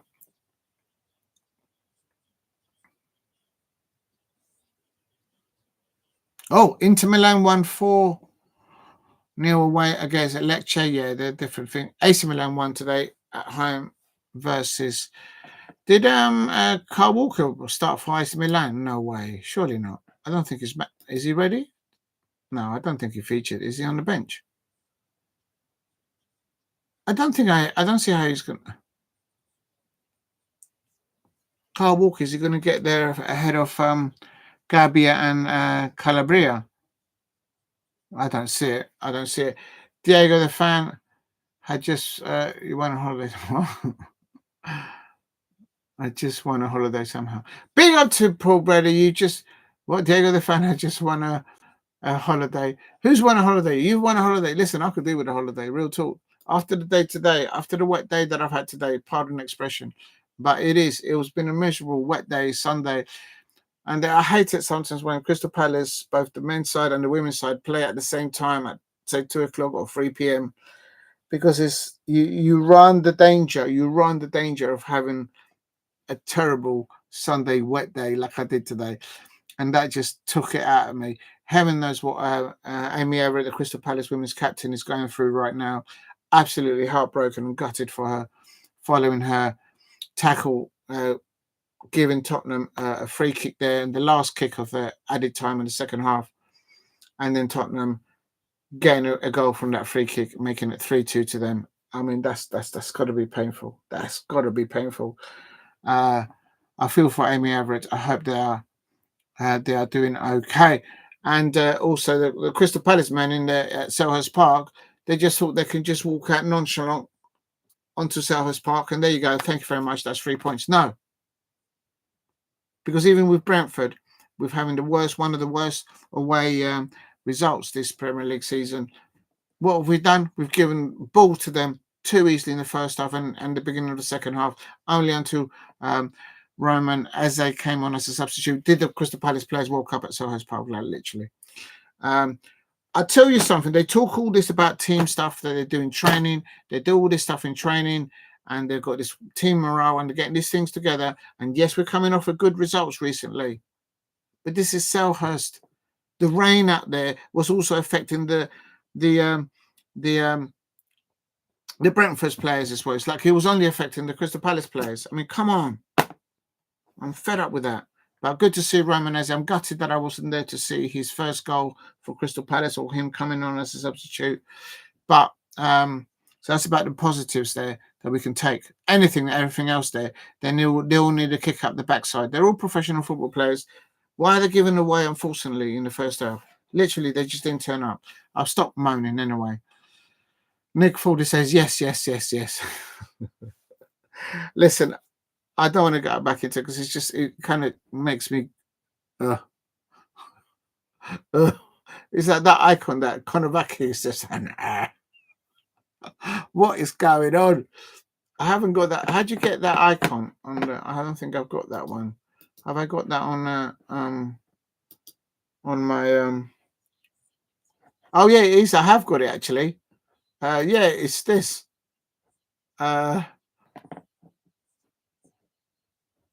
It's literally on images. That's me there. Like literally.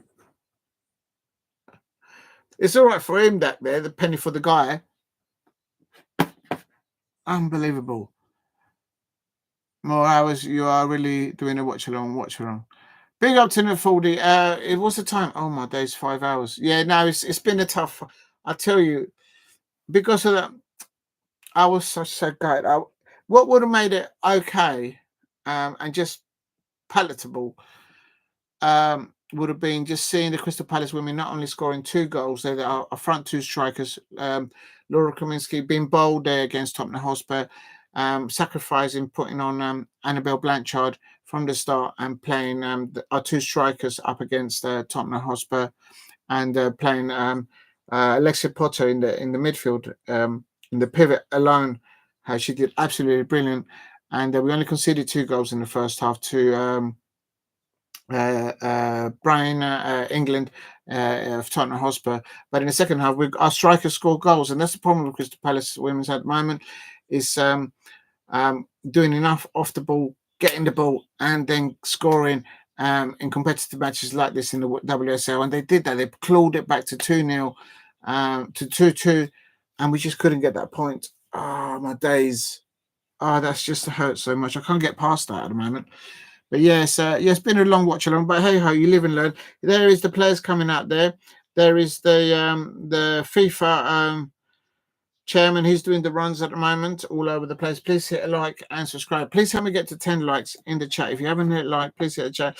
Here is the kickoff, and Manchester United gets underway, and the ball hit all the way out to Anana. He's outside his penalty area. Manchester United fans, look away. But he's all right. He's kicked the ball, and as the ball goes over the top, and I'm just going to quickly go and check if there are any halftime substitutions. I don't think there was. If you're new to the channel, please subscribe at Diego C. Palace, and also drop a like. Yeah, it's been a long. Big up to you, Nick Foldy. Are you really doing a watch a marathon? Yeah, it's like a marathon. It's just a way of doing it. I think other people, what they do is they do a watch along for one game, and then they start another one, and then they start another one, and I just can't be out. Today, I wouldn't. If I was doing that today after the first one, I didn't even get up for the Chelsea-Arsenal game. I was busy doing some other stuff, and I just couldn't get to that one. So, but that was my plan this morning, to cover the Chelsea match against Arsenal at the Bridge. But I was too late for that. It would have been actually longer than what it is. Please help me get to 10 likes. That would be great if you could in the chat. And of course, subscribe at Diego C. Palace if you are new. Here is Onana and ball. Craven Cottage, second half. Let's have a look. Let's get on with it now. It is, I am on 46 minutes, going on to 47 minutes. You guys might be like a minute ahead. By all means, put any comments in the chat. I don't mind. It's fine.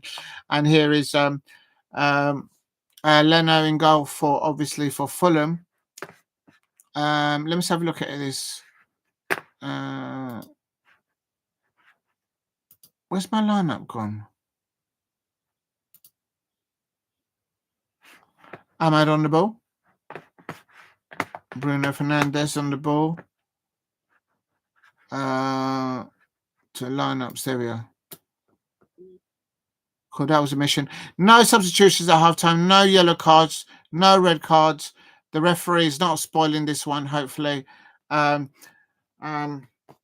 Having said that, the Arsenal women's team today in the WSL against Chelsea, they got a red card. They can't stop getting red cards at the moment, Arsenal, whether it's in the WSL or in the Premier League. But there you go. That's what it is. I'm sure the Arsenal fans will tell you that. Here is Anthony Taylor there. He looks to be in charge there. Hope he doesn't spoil it. There's Amad Diallo there, the youngster for. And could this be the last match for Garnacho? Alejandro Garnacho, is he going to actually stay on the Fulham Road? Just go up there, go along the Fulham. Is he going to go up to the Fulham Road and stay at the bridge? Is he going to get on the team coach with the Manchester United players, or is he just going to hang around there in the Royal Kensington and Chelsea borough as he's trying to get a move to Chelsea? You could save him a trip. Real talk. Please hit a like and subscribe. I've got out. The only way to get out of my dire situation as a Crystal Palace fan, that's the day I've had in result-wise, is to have a little pop at Manchester United fans and Chelsea fans as well. Is the only way to do it. But real talk, and actually, there's on the Fulham Road. No, it's not on the Fulham Road. It's actually the Craven Cottage is not on the Fulham Road. The bridge is the Chelsea Stadium. The bridge is on the Fulham Road.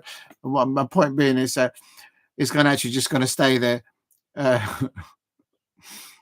And here's a free kick now for Manchester, for Fulham here. Or is it for Fulham? I know Bruno Fernandes has got a free kick here on coming up to 49 minutes. And Fulham getting the header. Berger getting the ball. And now Wobie there in one touch. We tried to feed it up to Smith Rowe, but he's lost it. Bruno Fernandes picked up the ball, but he's lost the ball now. And Wobie there. He's saying that he won the ball. And they're fighting over for the throw-in. I tell you what, if I was defending there on the right-hand side, if I was Diogo Dalot and I saw Wobie running at me at pace, I was just like, yeah, okay, there you go. Just run into some air. I'm not getting in front of you. You'll get run over. Real talk. Please hit a like and subscribe at JLC Palace's Fulham 0, Manchester United 0 on 49 minutes, coming up to 50 minutes. My prediction for this fixture is Fulham 0, Manchester United 1 to win it in the second half later on. And it's coming to that. It's coming to that. That's what I said at the beginning and yesterday. I just had a hunch. I got it right on Leicester City beating Tottenham Hotspur. Although I didn't get the score correct, but I had a hunch that Vardy might get on the score sheet and just get Ruud van Nistelrooy some points. I think they were due one, but I did not expect the way my Crystal Palace men started at Selhurst Park. Oh my God, I don't even want to talk about it because it's just getting me like those three. What do you call the things that I just put on there? Images. Emojis. Oh, I don't know what they're called. Anyway, you know what I mean. With the three little pictures that I put on there. Oh, there's a player down. Harry Wilson is down. There is about 4 or 5 substitutions there warming up. One of them, or 2 of them are actually on the pitch. Literally, all the substitutes. There isn't much room for them to warm up on. So some of them are actually running on the pitch. The Chelsea players do that at the bridge. And I think they should all be given yellow cards for running on the pitch while they do their warming up, because they do have enough room. That's it. I'm having a pop at the Chelsea fans. That's right. I said it. After the day that I've had. Fulham players receiving an injury there. So he's shaking his head. He says, oh, no, that hurts. Oh, my days. So Marcus Silva there on his touchline, they're talking to his players, and I expect Ruben Amorim to be doing the same. One of the team coaches is talking to Smith Rowe there on the side. Please help me get to 10 likes if you like. Oh, it's the way he slipped, I think. Let's have a look. And no, he can't move. He can't move. Yeah, no, he can't move. Harry Wilson, no, he can barely stand on the leg. I think they should carry him off. If the lad can't even stand on the leg, don't make him walk off. It could make the injury worse. And the thing is, the substitutes are not ready. The substitutes are not ready. They're still warming up, and they've got like layers and layers of clothes on. Real talk. And what can sometimes happen in this instance is that the substitute takes off the warm clothing off and then realize, oh shit, I ain't got my shorts on or I ain't got my socks on. Something madness like that. And he can barely walk. I think they should have got like a stretcher for him because he could make the injury even worse. He can't walk on it. He can't stand on his left foot. As I think that's Wilson.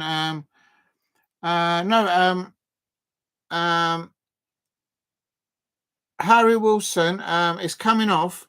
He can barely stand on his left leg, and now coming on for him. Oh my god! Oh my god! So replace.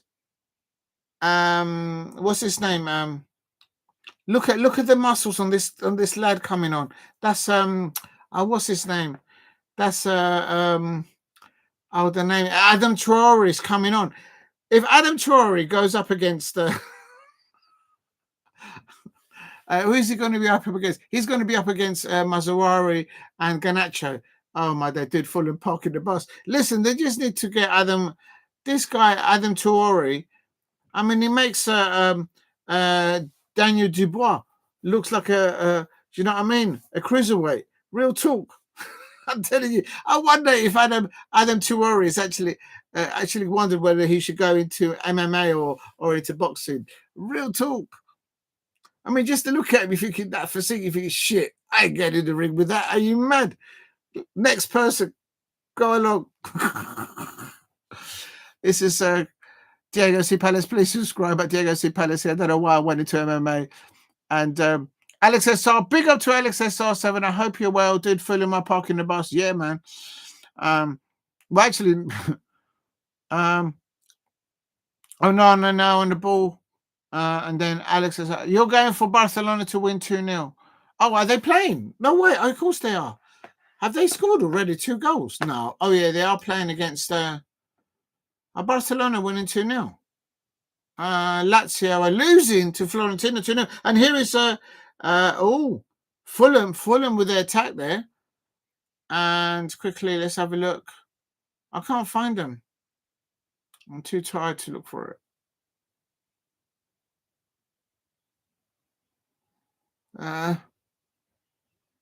I can't find the match, mate. Where is...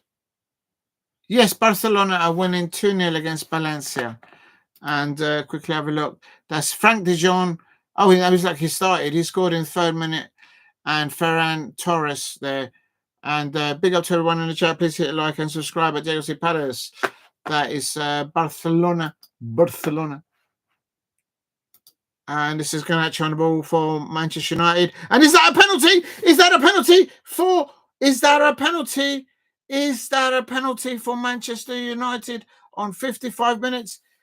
Let's have a look. Oh, I think that's a penalty. Is that a penalty? Oh, no, it's just outside.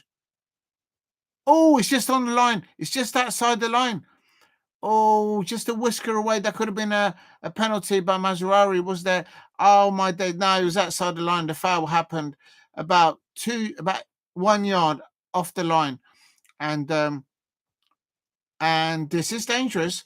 Amad Diallo there talking alongside. Bruno's got the ball in his hands. The captain, Bruno Fernandes, got the ball in his hands. And the fact that he's recently won a game with a free kick. And Garnacho has also got the ball. It's usually, I think Bruno Fernandes will be the favourite there. What would they do for a David Beckham on the pitch right now? Bruno Fernandes there, or what's the other one? Cristiano Ronaldo, who used to play. He would have taken that free kick, or David Beckham. But they're down to they're scraping the barrel now with Bruno Fernandes. Really. Bruno Fernandes is a good free kick taker. He needs to go to the right-hand side post, not the left-hand post where the goalkeeper is right now. On 56 minutes, coming up to 57 minutes. Manchester United free kick here at Craven Cottage, 1 yard outside the Fulham penalty area, just to the left-hand side of the goal. And Bruno Fernandes are on the ball. Bruno Fernandes on the ball on 57 minutes. He goes, walks up, he chases the ball. Oh, he plays it for the near post. He tries to feed it into the nil post and his side netting. Bruno Fernandes. Let's see how close that was. He plays it. He plays it underneath the. He plays there underneath the he noticed that there was no one behind the wall, and as the wall jumped, he put it underneath. There's Rasmus Holland coming off, and Lenny Joro coming on, and Xerxes coming on. He hasn't had any service. He's been playing as a left wing back, literally, most of the time. Euro, look how young he looks. He looks like a 17-year-old. He's actually 17 or 18. Oh, my God. When he gets up against Adam Tuori, he's going to know he's in the match. Euro coming on, and anyway. And Ugarte there getting the ball. And who else was substituted there, if anyone can tell me? Euro came on for the Lit. So now it's going to be Awan Bissaka. It was going to be Fulham's Iwobi and Robinson up against Amadiolo, Diego Dalot, and Euro, because he's been brought in as the right back. And my understanding here is Xerxes come on for Rasmus Holland. I presume in the false 9 position or a 9. I don't know. You make up your minds. They don't get any service though. But Alex SR, big up to you. But I disagree with you. I think Rasmus Holland, I think there's a player there, but it's just the team is just not good enough for him, I suppose. It is what it is. Please hit a like. And this is Fulham now with some space in the midfield. And Rasmus Smith Rowe here now. And there's a Traore on the left-hand side. And I swear, Adam Traore, man, I wouldn't trip him up. Please hit a like and subscribe at Diego Palace. Help me get to 10 likes. Thank you very much for the likes thus far. And again, please subscribe if you are new. Big up to Alex SR in the chat. He's not happy with some of his strikers, but he's right to do so, I suppose. They are below my Palace. What happens now? If you guys draw, do you guys... And Barcelona. Han metido 3 goles. Barcelona con 3 goles. Frank de Jong, he was linked to Manchester United, but he gave them the cold shoulder. Frank de Jong there. And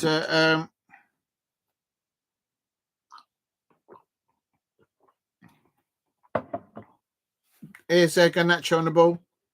And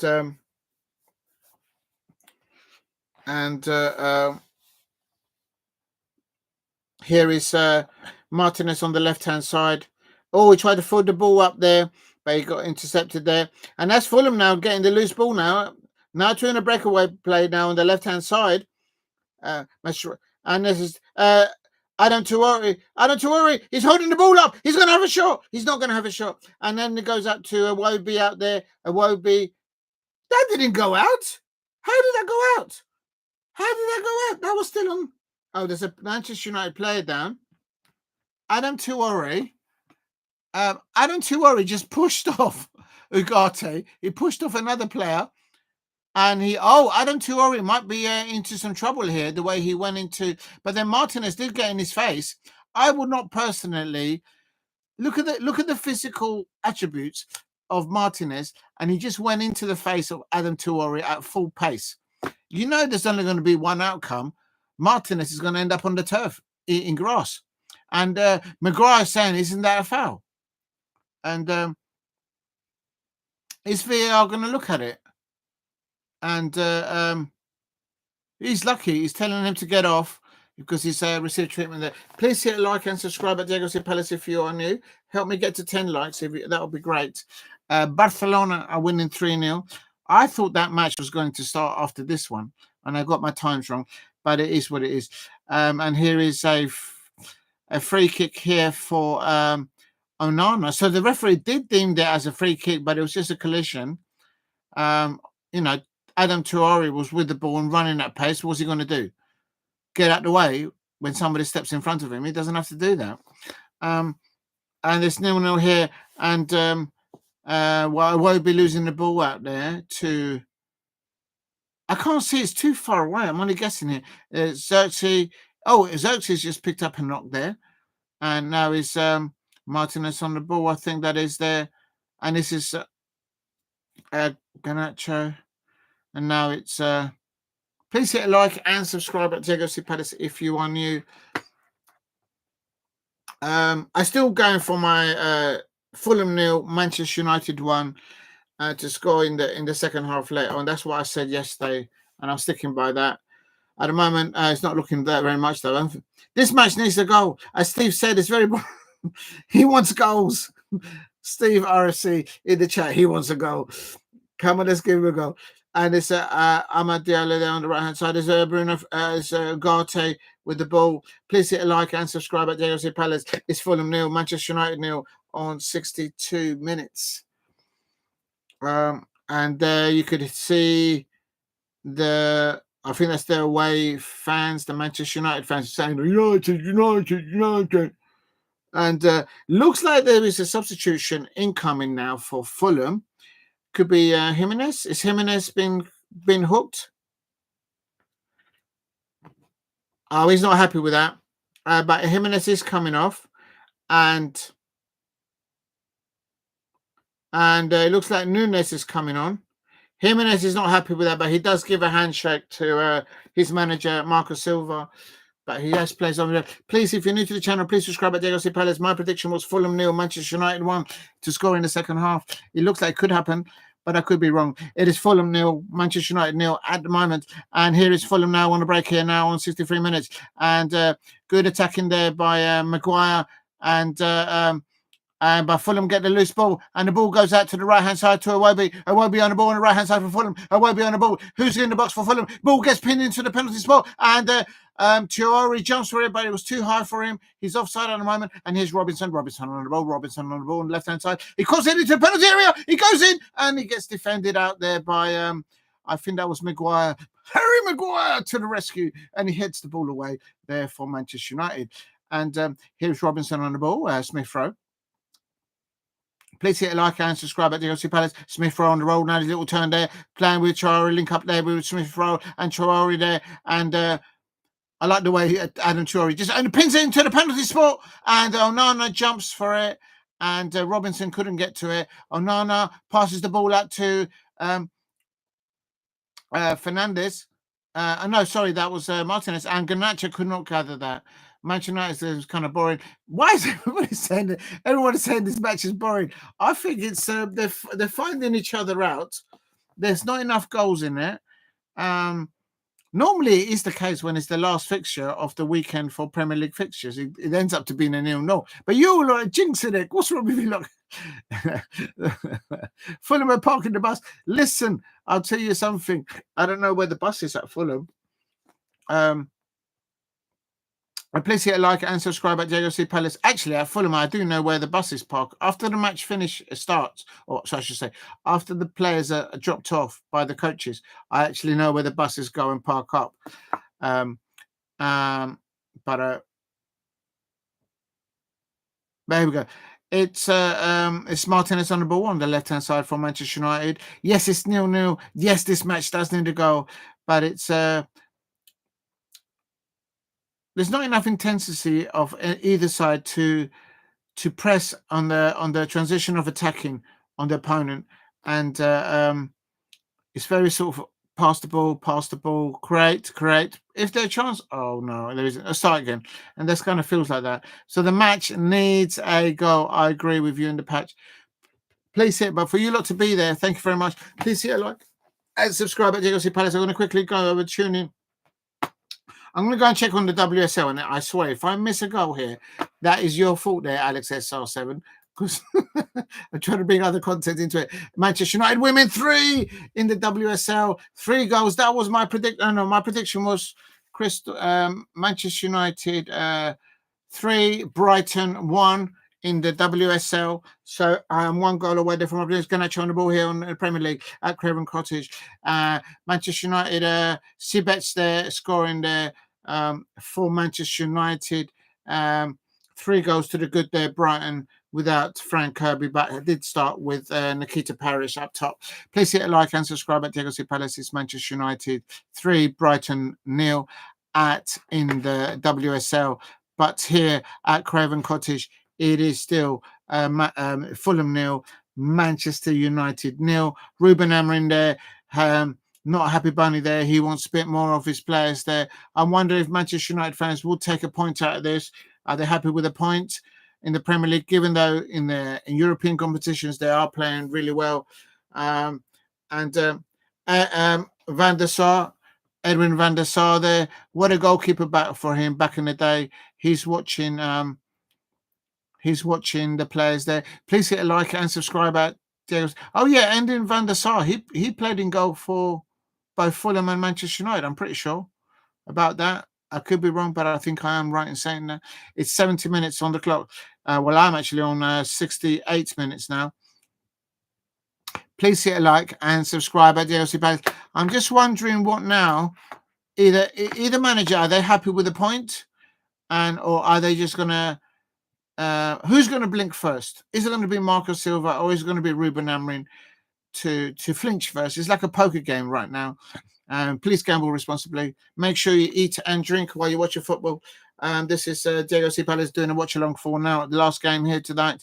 Well, I don't know. I was going to do Barcelona after this, but I'm really tired. It's Fulham 0, Manchester United 0. It's coming up to 60. Coming up to 69 minutes. And it's Maino. Maino hasn't been. No, Maino's on the bench. Chris. Yeah, no. Neither of the goalkeepers have really been tested at the moment. Oh, here's Onana with the ball. Oh, you never know with Onana. There is a mistake in him. And there's Manchester United. Martinez, they're playing it into Maguire. Martinez on the ball on the left-hand side there. Ball going up there now to Diogo Dalot there. And it cuts it in there for Xerxes. And Xerxes loses the ball. Hold it up, lad. Hold the ball up. Your teammates have just got the ball. That's exactly what's happened to Rasmus Holland. And it's Adam Traore saying that he's got fouled. Get out of here. No one's going to foul you, Adam Traore. You've seen the size of you, the way you're built. Do me a favor. Adam Traore is built like literally a combination of Danny Dubois and Lennox Lewis. And he's on the floor saying that he's been fouled. Get out of here. Unbelievable. Who was it in the chat that said earlier on that the players are diving all over the place? I think it was Paul Brady. Paul Brady was absolutely spot on there. Real talk. Adam Traore being fouled. Do me a favor. Please hit a like and subscribe. Commentators just said that apparently Fulham have not lost in the last 10 games. Fulham have never lost on a Sunday evening kickoff. So that's going to go against my match prediction. Please hit a like and subscribe at Diego C. Palace. It's Robinson here with a throw-in for Fulham on 70 minutes. 20 minutes still to play and thereabouts. Long throw by Robinson on the left-hand side. Is he a southerner or is he from up north? And there's a ball out there into space for Adam for Iwobi on the ball. Iwobi on the ball in the penalty area. He maybe going to forward it on there, and the ball gets crossed into the penalty area. Oh, that is the only attacking threat that we're seeing. And Harry Maguire coming to the rescue there. The ball should have been and Harry Maguire there as the centre of there, headering the ball away, way away. Onana out in no man's land there. Should he relinquish his position as the Manchester United goalkeeper number one? Should what's the other lad's name? Bayendir. Should he not be starting for Manchester United? Here's a corner for Fulham here. You know what Manchester United are on set pieces. And Xerxes gets the ball away. Garnacho on the ball. Don't lose it there. You know how bad you guys are. And he wins himself a throw in there. Deep in their half. There you go. Manchester United survived a set piece. I bet the Manchester United fans were going, oh, no, not a corner now, please. And there's Marco Silva there looking on. No substitutions as such. The referee's telling whoever's taking the throw in to curry up. Xerxes trying to get the ball off there. This ball's there for Ugarte on the ball. And then Fernandes on the ball out to Amad Diallo. And then a nice little one-touch football there. Ball up, ball to the right to Zuari. Ball coming there for Bruno Fernandes there. Nice little cutting ball there. And Garnacho there was two. It was just a little bit off that. And Fulham in the way now. Adam Traore. And he's been chopped up. Adam Traore's just had his leg chopped off. And the yellow card comes out. The first yellow card for Ugarte. And I tell you what, Ugarte's leg must be like hurting right now. Because he's just Adam Traore. And he's built like an ox. And Ugarte came in. That could be dangerous tackle. Look how he's jumping with both feet, and he's just tried to swipe him off. I don't know if it's funny, but that foul by Ugarte was actually worse than the lad last night, Lewis Skelly, who got red carded for Arsenal. I think this one was actually more dangerous. Ugarte should have got red by now. This is I don't know. I don't know what these referees are doing in their own time. Real talk. You have a guess in the chat. I mean, he's still feeling that. Who wouldn't be feeling that? If you try and stop somebody as built as Adam Traore is at full stride, at full pace, he's running at you, and then you slide in front of his legs, into his shins, your leg's going to hurt. I tell you, Ugarte's leg tomorrow morning is going to need still some ice on it. Real talk. And should that have not been a red card? And that is a foul there by Amad Diallo trying to get around, and he's saying no way, that was a foul. And Crowley and that's Coiler coming on. He's ahead now of the pecking order than Kobe Mano. Have you noticed that? Collier, the Northern Ireland international, he's getting picked ahead of Kobe Mano now. Please hit like and subscribe at Diego C. Palace. Will Kobe Mano look for a transfer in the next few days? He's not getting picked by the manager.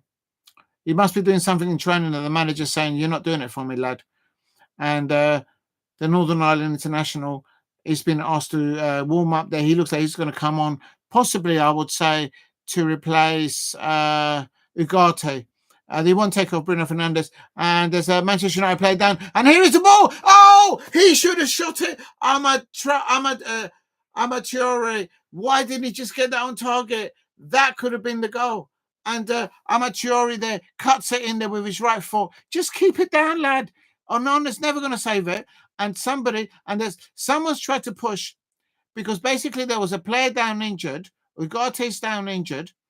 And Adam Traore. Someone's gone into the face of Adam Traore.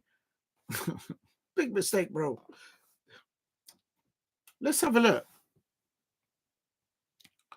I think Ugarte's coming off. He's injured anyway because he did that tackle. And Joe Chimanderson has gone over. Let's have a look at this. Joe Chimanderson has gone in there to sort things out there. And there's Adam Traore there. And Martinez went over to Adam Traore. So Adam Traore just pushed Martinez back, and Smith Rowe. And this is outrageous. I've seen that double-footed challenge by Martinez on my Daichi Kamada at Crystal Palace. I don't know what he's moaning about. And here comes Collier, and he's only 21, but he's very mature on the ball, very patient. I think Kobe Mano might look for a transfer, because he's not getting ahead of Collier on the pecking order now in the midfield, in the pivot there. He's please hit a like, and Ugarte is coming off because of that challenge that he tried to do on and Onana is taking his time. Is the Manchester United goalkeeper playing for time to see this out for a 0-0? Real talk. Try to fight Traore. Yeah, it's like come on, man. And that's Adam Traore using his presence. It's please hit a like and subscribe to the LC Palace. I've still got my prediction at Fulham 0, Manchester United 1 to win it in the last minute, in the last 10 minutes. Are we in the last 10 minutes? I don't even know. We're coming up to the 76, 77 minutes. Coming to 77 minutes. Please hit a like and subscribe at Diego C. Palace if you are new.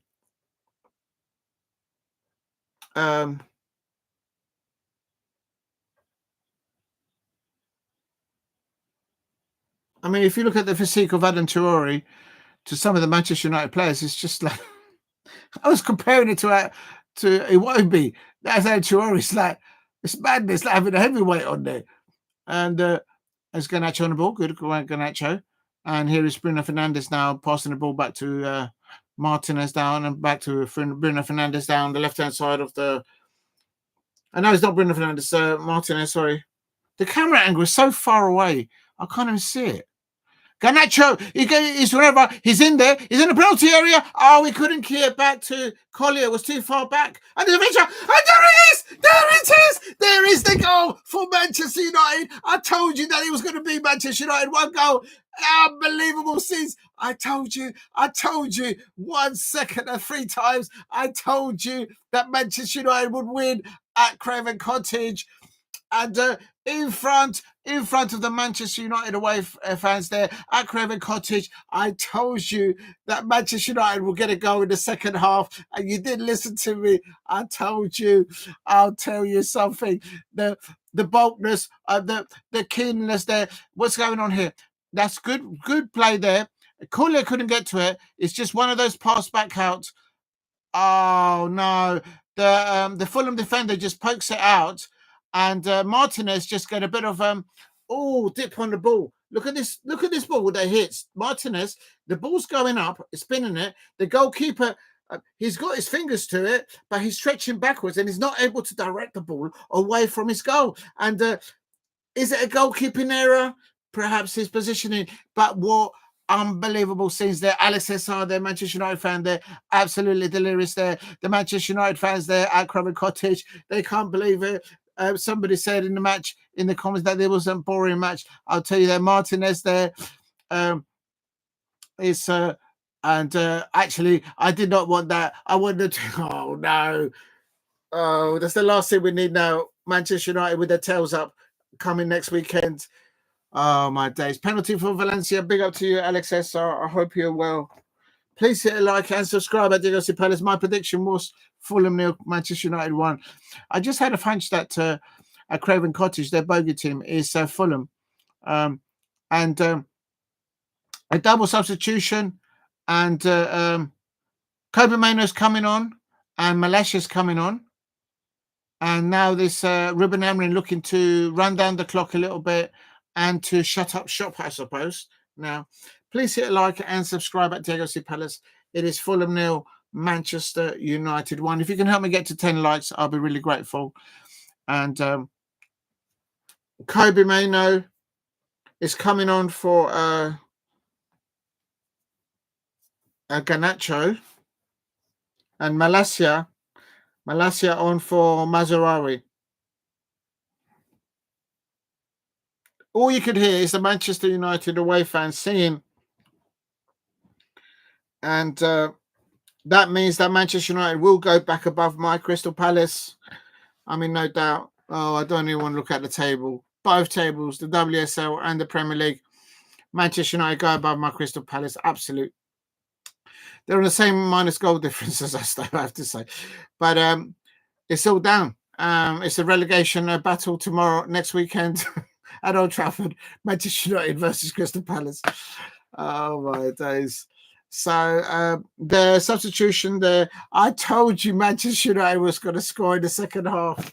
I had a hunch of it I just had a hunch from what I read into it. Please hit a like and subscribe at Diego Palace. And I didn't. I missed some chats there. I bet it. And let's have a look. Awujo there on the ball. Awujo on the ball. Please hit a like and subscribe at Diego Palace if you are new. It is now Fulham on the attack. As Manchester United fans, are they going to bottle it? I don't know. Here comes the Fulham on the ball, and the ball's in the penalty area, and the ball goes up in the air, and taken down there. And am I taking the ball there? Please hit a like and subscribe there. And here is please, Marco Silva looks like he's going to be doing some substitution of his own. He's going to have to because he's behind. Emil Smith Rowe is coming off. And Ferreira's coming on. Oh, I just dropped something there. I don't know what I dropped. Oh, never mind. Please hit a like and subscribe at Diego C. Parris. Penalties given. Wait, what? No, it's not a penalty. Oh, no, it's not a penalty. La Liga messed up. Penalty, but it's not a penalty. Big up to Alex S. No worries. Don't worry. It's okay. And here is Ahmad there chasing the ball there at the back. It's still Fulham 0, Manchester United 1. My prediction was exactly as I just read it out. A second half goal from Manchester United, and that's what they did. And Kobe Maino's just come on. He can't get into the peck. He's third in the pecking order in midfielders now. At least he's in front of Casemiro, I suppose. But if towards now and the end of the season, Kobe Maino keeps on being on the bench and literally not even playing, he should ask for a transfer. There's quality in the play. He shouldn't be on the bench, in my opinion. And here is Fulham now on the ball here, now looking to get a ball back. Is on 83 minutes. Robinson crossing the ball, better ball, and I'm attacking the ball, and Iwobi attacking the ball there. And sorry, Adama Traore was attacking the ball on the right hand side. And is that a goal kick or is that a corner? Let's have a look. Good ball now for Robinson. Oh no, that's a goal kick. I think that came off the Fulham player.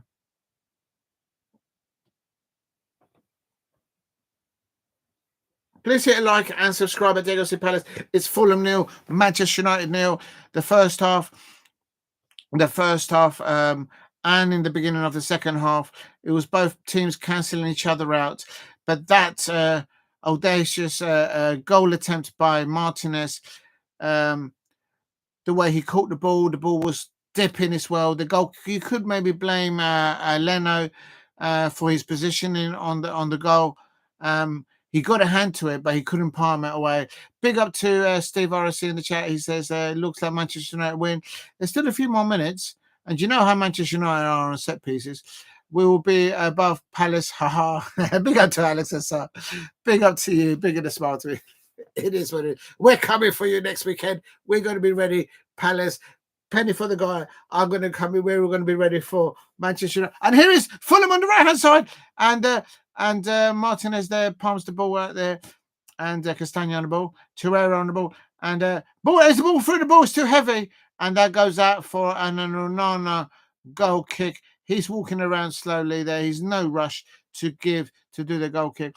What minute am I on? I am on 84 minutes, 52 seconds, 53, 54. So I'm going to be on 85 minutes. You guys will be ahead of me because I'm a little bit behind. Or maybe not. There's Sir Jim Ratcliffe there. He obviously lives in London. He's there with his yellow gloves. And if you're new to the channel, please subscribe at Diego C. Palace. There's Ruben Amorim there, giving instructions there. His side are winning 1-0. So Jim Ratcliffe is in the building. Please hit a like and subscribe at Diego C. Palace. I'm on 85 minutes. Big up to Steve ROC. I am on 85 minutes, 22 seconds. And here is Alex Iwobi on the left-hand side now to Robinson. Alex Iwobi on Robinson and passes it in there and that's a good challenge there by Joro on Robinson. Marcus Silva there. Is he going to do another substitution? Big up to Alex SR. He says on 87 minutes. Big up to there. There's a corner for Fulham. Oh, my days. Manchester United fans, you know what you like on set pieces. Can you hold out? Can you hold out to the end and secure your 3 points? I don't want you to, because I want my Crystal Palace to be above your lot. Please hit a like and subscribe. I Diego C. Palace. And a terrible, terrible corner by Fulham. They've been terrible at set pieces. Actually, they've got the worst records in the Premier League on set pieces, on winning goals or scoring goals from set pieces, apparently.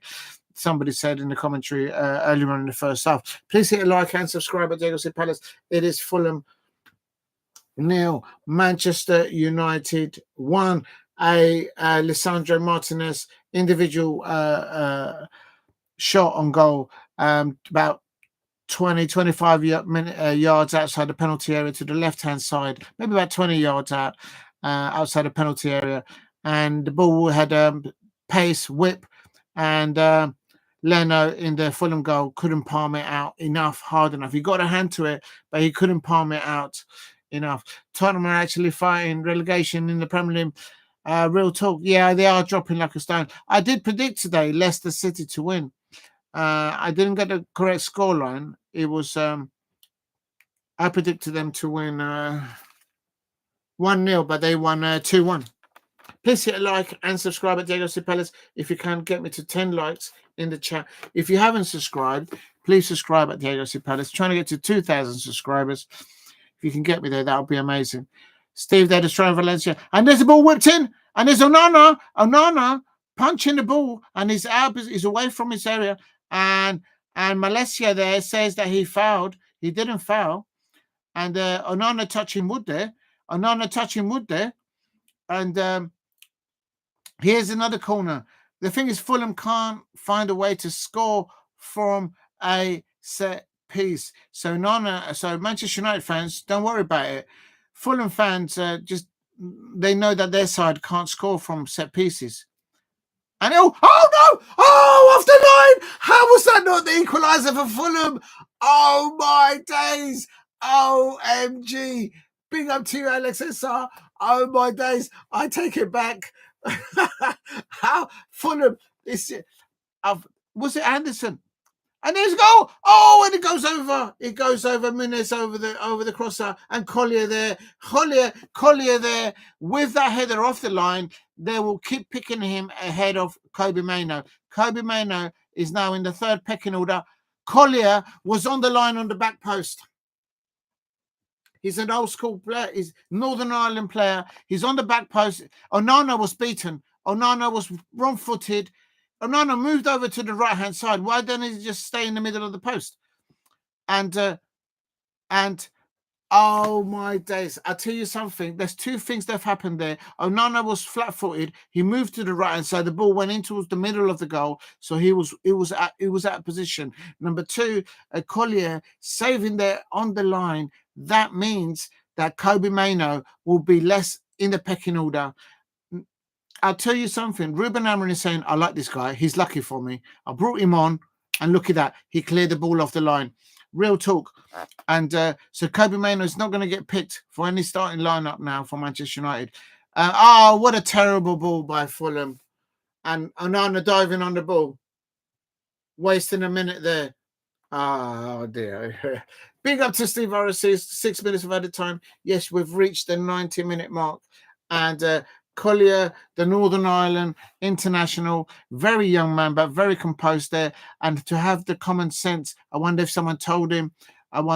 Someone told him to get onto the back post. And here is Manchester United on the left-hand side. Why are you crossing the ball? Just take it to the corner. You're in added time. Now the goalkeeper has the ball. You had the ball. Just take it to the corner. 6 minutes. Why is the Manchester United left forward? And here is anything can happen. Now, will the Manchester United fans bottle it in the end? I think they will see out for a 1-0 win. But I'll tell you, you can't get any closer than that. A clearance off the line by Collier, the youngster there for Manchester United, coming on. And as I say, he came on for Ugarte. So basically, Ruben Amorim, his preferred midfield there is Bruno Fernandes, Ugarte, and also he won't pick Kobe Mainoo ahead of Bruno. He won't pick Kobe Mainoo over Ugarte. And the last third of offensive play by the not offensive, attacking play by Fulham is just not been on point today, and that's why they are losing. And the difference has been that Lisandro Martinez taking that opportunities. Big up to you. Alex is playing at 8 now. We signal with his hands. Big up to you, Alex SR. I hope you're okay. Please hit a like and subscribe at Diego C. Palace. Lisandro Martinez, there is the difference of this. But quite frankly, that saving from the line. Here's Manchester United. Oh, nearly. Galton, Xerxes nearly getting the ball there, loose ball there. And here's Manchester. There's Collier. Collier there, presence there in defending. And I sense it. I sense that the Manchester United manager thinks Collier is his lucky sort of card to play, whether as a starter or as a substitute. Yeah, the Fulham fans will be crying with that. But they haven't really done or created enough. They haven't really challenged enough Manchester United. And Hearney on the ball for Fulham. Why is Manchester United just sitting back and watching them play in front? Are they going to rue that mistake? Please hit a like and subscribe at Diego C. Palace. It's Fulham on the ball. They've got about 4 minutes of added time to play. They're running out of minutes now, Fulham, and it's gone quiet at the Cankovic Road. And here is Alex Awujo crossing the ball out to the right-hand side. Good Traore there, but he never getting the ball. And still Fulham with a loose ball here. It's still Fulham 0, Manchester United 1. Please hit a like and subscribe at Diego C. Palace. Help me get to 10 likes if you can in the chat. And it's Castagna on the ball, Awujo. And Traore now. Adam Traore, a decent cross into the penalty area. And Manchester United, Euro header in and out. Ball goes back into the penalty area. It's pinging on the ball. Oh, it's absolute rubbish. The substitute comes on. He's had 2 opportunities to score, and he snatched at both of them. This Fulham player that's come on as a substitute, if that would have been Jimenez, he would have nailed one of those. I'm telling you, if Jimenez would have been there, he would have kept that down. Oh, that's a good chance. All he has to do is just direct the ball underneath the legs of Kobe Mainoo. He just lashed at it. You can see that Kobe Mainoo was going to lift his leg. Just hit it into the ground. Make Onana make a save. Fulham fans completely bottled it. Bottle jobs. Please hit a like and subscribe at Diego C. Palace there. Clearance off the line and 2 good opportunities for the substitute for Fulham. I don't even know his name. Who was it? That was I don't know who it was. Yeah, that was Rodrigo. It's Rodrigo Muniz. Absolute rubbish. And it's Manchester United on the ball, and there's Traore on the ball, and the ball goes up there. Good header there by Euro, and here's Kobe Mainoo. Kobe Mainoo forward to Mainoo on the ball. Mainoo. Ahmad. Oh, what a back flick! What a back flick! And he goes, Amad Diallo. Oh, there's the second goal. There you go, Amad Diallo. He has just put Adam Traore, Iwobi, the 2 muscle men, into the mud, and Amad Diallo has just sealed it, the second goal for Manchester United. And Adam Traore, there might be offside.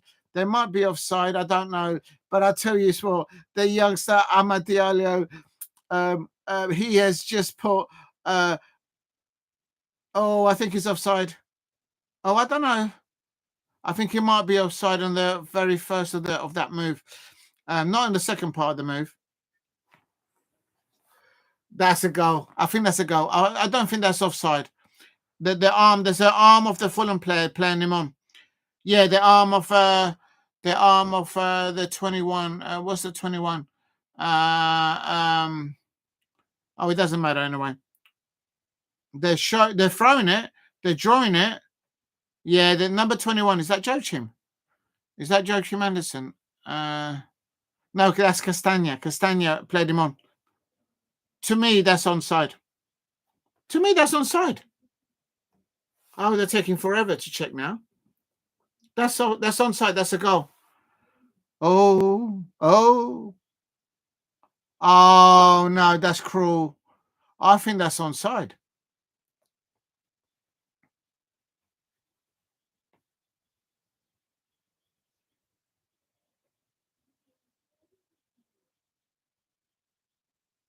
No, I'm sorry. That's wrong. That's ruining football. Listen, I don't want Manchester United to win because I want them to have a difficult time because we got them next. But for me, for the soul of football, that was a well-created goal, and that's just pity. It's just football losing its soul, really. It's offside, Steve. Yeah, I thought that the arm of the Fulham player, Castagna, was keeping him onside. I don't know. I'll give up with this VAR thing.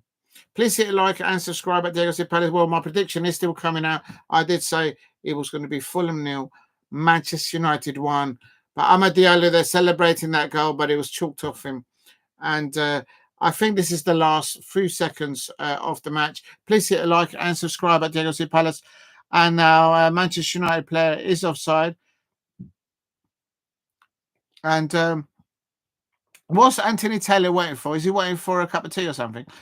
And there's not going to be another creative time by Fulham. Look, they're still passing the ball around the back. Get it forward if you want to score. And literally, I don't know what this Manchester United referee is doing.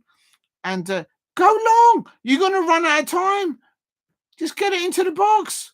Oh, he stumbled. What a terrible throw. Nah. Please hit like and subscribe at Diego C. Palace. Not sure what this referee is waiting for, Adam Taylor. He might be and I think he's just blowing the whistle there. I don't know what's happened. I think Ruben Amorim thinks that he's done enough. Please hit like and subscribe at Diego C. Palace. The Manchester United away fans that all live in London are celebrating at Craven Cottage there. So Jim Ratcliffe is in the building. He probably lives around the corner in the posh area. And there is Onana kicking the ball out. Now, there is the full-time whistle. And yet again, what did I tell you? I said it at the beginning. This is why I went for a Manchester United away win 1-0 yesterday, because I just had a hunch because of what happened last season. For some reason, regardless of form, how badly Manchester United are playing in the league. And this is the same situation that happened last year when Eric Ten Hag went to Craven Cottage for an afternoon kickoff, a 3 p.m. kickoff, I think it was, or a 12 o'clock kickoff. And I videoed their buses and I put it up on the channel.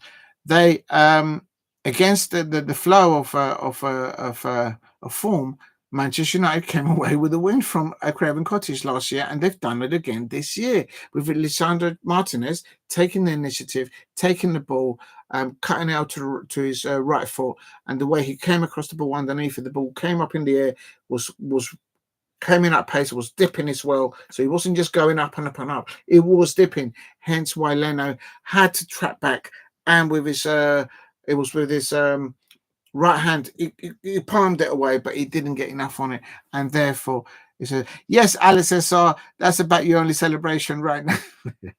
But big up to you. Listen, thank you for staying there. Listen, I can't thank you enough for you being in the chat this late. It's a 6-hour watch along, and it is finishing Fulham 0, Manchester United 1. I mean, absolute scenes there, and that is what I predicted. I got 2 predictions right. That one, and I predicted Leicester City to beat Tottenham Hotspur. Let me have a look at the table now. It's going to hurt to watch it, but it is what it is. Yes, you are correct. Manchester United are finally above my Crystal Palace. Finally. Just on 2 points, though, I have to say. And it's... they're on 29 points, having played 23. So everybody's played 23 except obviously Liverpool and Everton, because they had that match postponed last season because of bad weather. Please hit a like and subscribe at Diego C. Palace if you are new. The Manchester United players are celebrating there at Craven Cottage. And I just had a hunch that they'd like the bogey team for Fulham at Craven Cottage, regardless of what bad form Manchester United were coming into that match in the Premier League, and Lisandro Martinez there getting the winner there for Manchester United, and Martinez there, the youngster from he's from Argentina, isn't he? Scoring there, winning that goal there, getting his congratulations from. He's getting a pecking order against Kobe Mainoo, and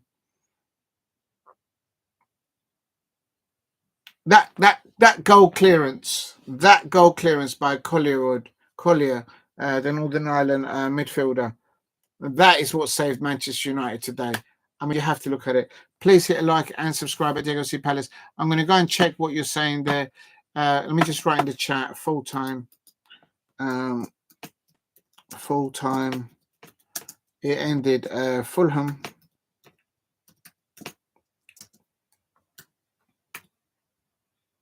Good.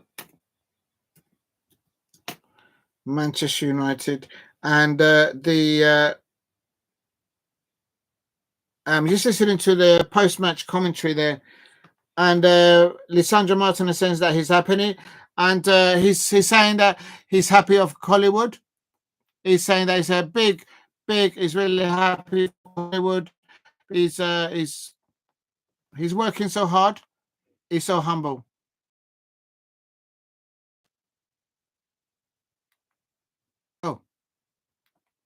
Oh, jeez. I just stopped the stream. Oh, that's so annoying. that is so annoying. I had it there and I've just deleted it. Oh, man. I was just listening to the live interview there of unbelievable. Please hit a like and subscribe at Diego C. Palace there. And there it is. There's an interview by TNT Sports. Lisandro Martinez saying that he's very humble. The lad. Oh, I've done it again. Oh no, it's not me. So Hollywood there, talking to the TNT reporter there, I'll give up. It's frozen. So that's Manchester. Fulham is Manchester United. Manchester United. And then that's so it's Fulham 0, Manchester United 1, and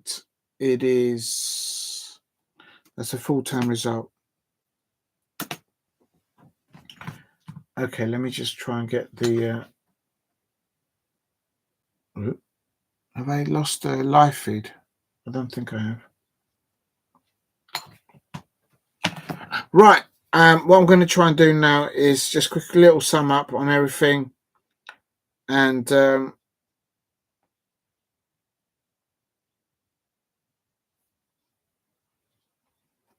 right. What else did you say was actually on right now? I've got the energy to do any more, to be honest. Let me just have a look. Big up to everyone in the chat. Thank you very much for watching this late on. It has finished. Fulham 0, Manchester United 1. I'm just going to pop over to the WSL. I'm sure they have finished as well. Manchester United were winning 3-0 against Brighton earlier on that I looked. And that did finish at Manchester United 3, Brighton Hove and Albion 0 in the WSL. As I predicted, I predicted Brighton to score 1 goal. But that was if Fran Kirby was back in availability, but she's not. She must be injured. Hope she's doing okay. So it's everybody's played. So tomorrow there isn't. Tomorrow's the big one in the Championship: Burnley versus Leeds United. The battle for the automatic qualifications from the Championship into the Premier League, of course, and. Uzbekistan versus Jordan is a friendly there. I might cover that a little. No, I won't be available for that, I don't think. Please hit a like and subscribe at Diego C. Palace if you are new. And let's have a look at what's going on.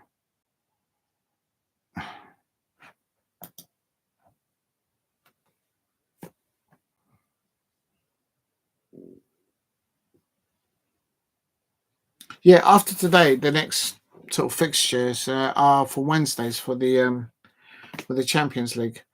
For the clubs involved in the Champions Leagues, it's the big one on Wednesday night, UEFA Champions Leagues. That will be the next one. If anyone's interested in that, I'll try and do watch-alongs for that stuff there.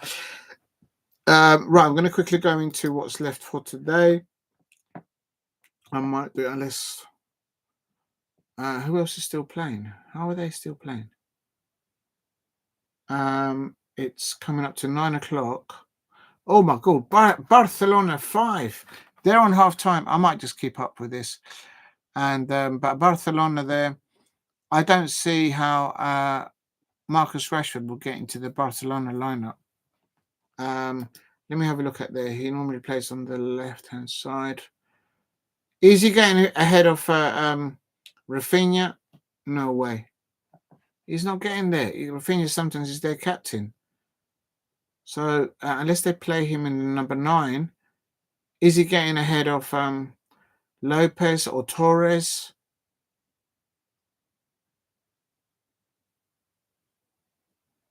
Nah, or Lewandowski?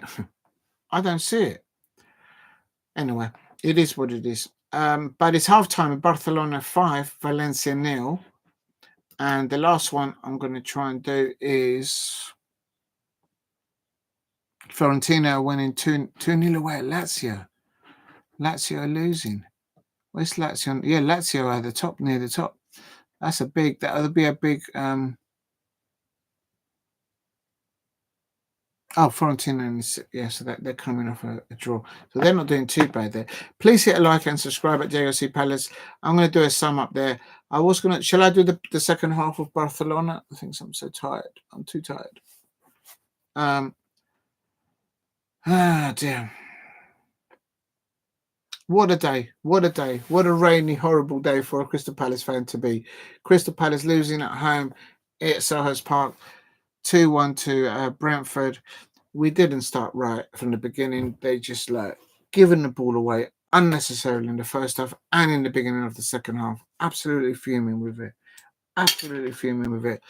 It's they do all this talk about how they've got team morale and doing all these things in training all week long, and then come match day comes the referee blowing the whistle. It's like Brentford wanted it more, and they got it. They got their lead in the second half. Okay, they got it at first with a penalty. We did save that penalty, but then Mark Gahey was a bit hasty trying to get the seconds, and they converted the second penalty. Mbeumo. But then after that, we brought on. Then we conceded another one on 80 minutes, and then last of all, Romanese coming on for Crystal Palace, making his debut as a substitute, making an imminent impact, and unbelievable. I feel sorry for the lad, but you know what? I kind of wish that all these teams that are linked with Mbeumo, somebody had actually made a bid for him. But anyway, having said that, we just were too slow off the ball, giving the ball away in the first half. The Crystal Palace players at Selhurst Park, and in the rain, in the mud, we let them win. I'm going to listen to what I'm listening now to. What's his name? Oliver Glasner's post-match.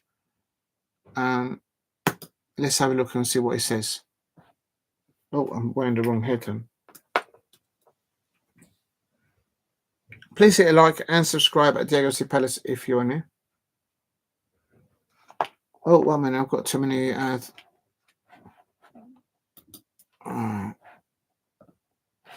this on like that?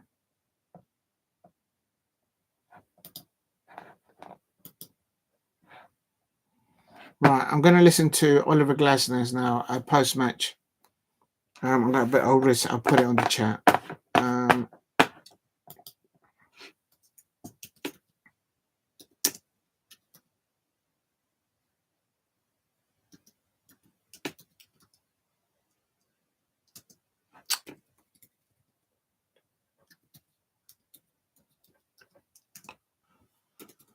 Now, should I put reacting to Oliver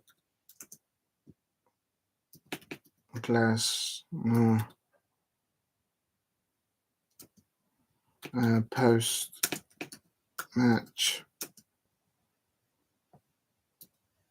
TV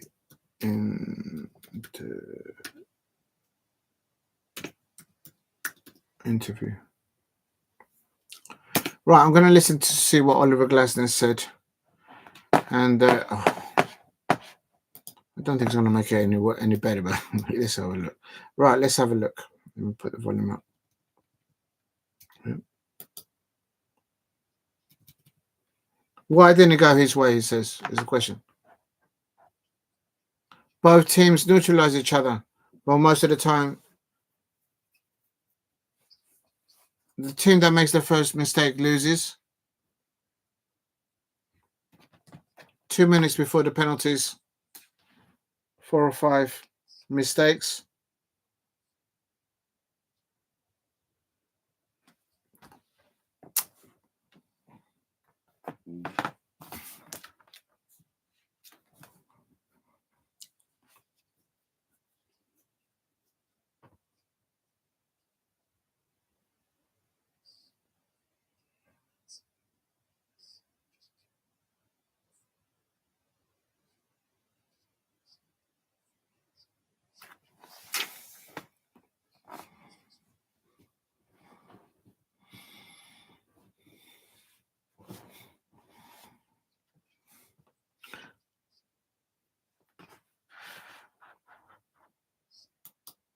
It's disappointing. Oliver Glaston's there's responding to the interview. Says, why did it not happen?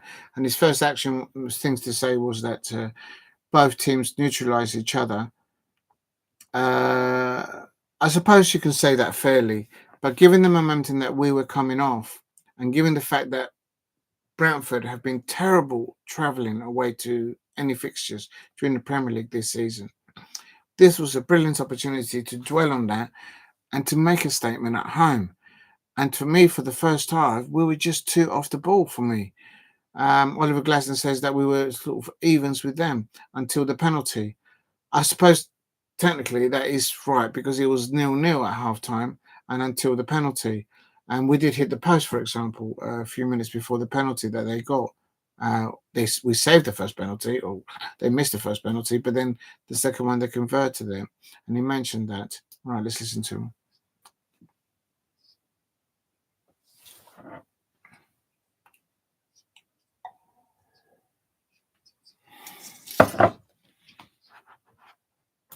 He says that we weren't very close to getting the equaliser when they were 2-1 up.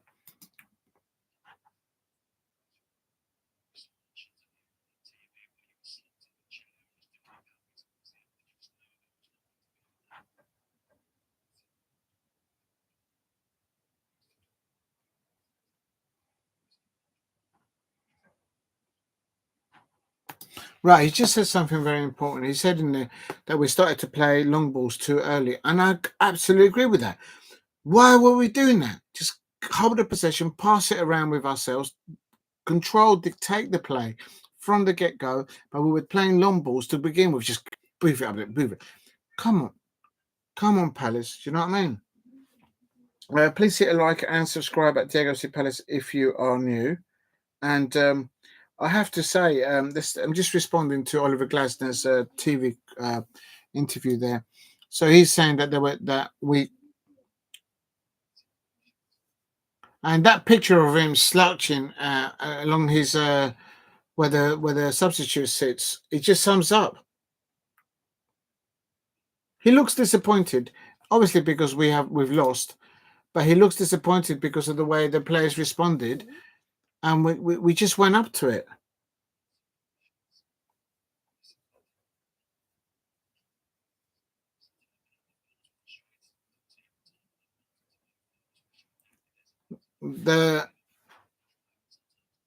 Right. So the question now asks Oliver Glasner that the crowd, the home crowd at Selhurst Park, were saying to themselves, "Why are we not attacking when we get hold of the ball? When Ebriese gets the ball, he has no option but to just go sort of across or back."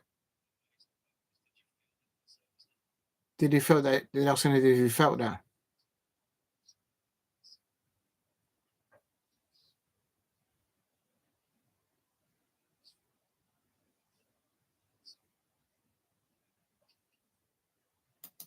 That's a professional response. Oliver Glasner is not going to criticise his own players. He's not going to criticise the Crystal Palace fan. He's not going to. But he's saying basically that the Palace fans were still supporting the players right towards at the end of the match, trying to get that equaliser. But why didn't they just do that at the beginning of the match? Or throughout the whole first half, they didn't do it.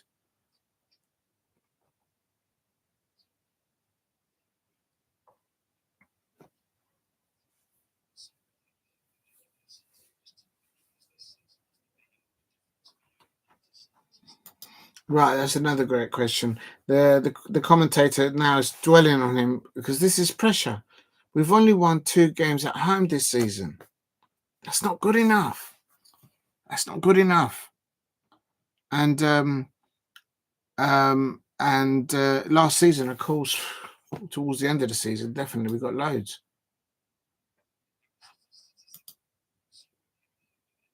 Let's have a look.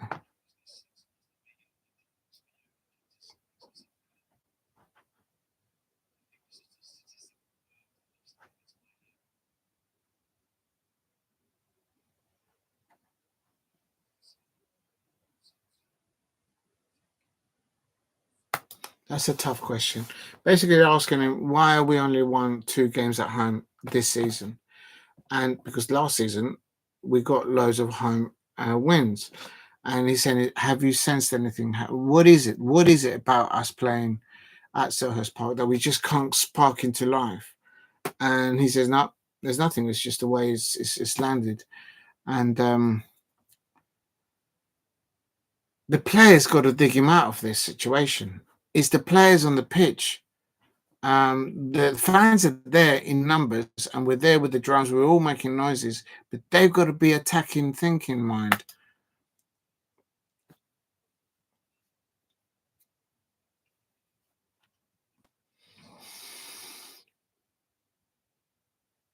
He's saying that today is not good enough. Well, yeah, I agree. But then what are they going to do?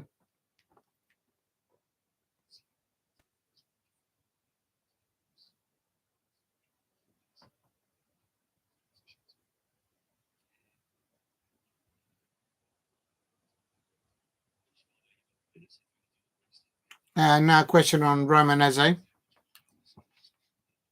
Is there any more business in there?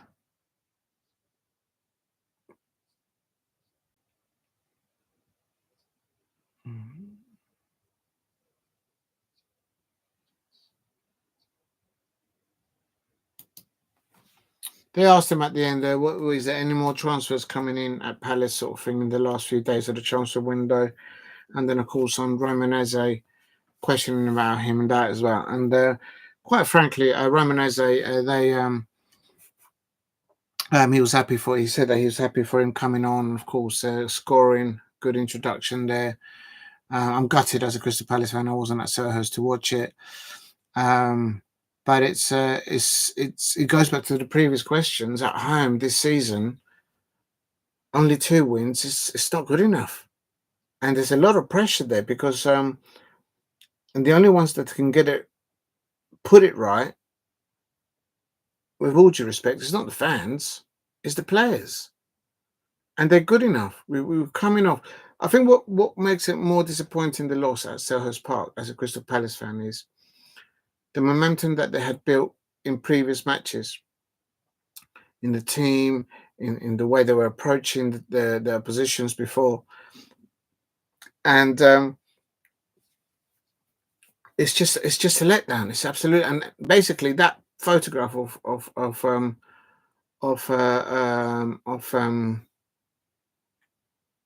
Glasner sort of leaning up against the post of the dugout, kind of like this.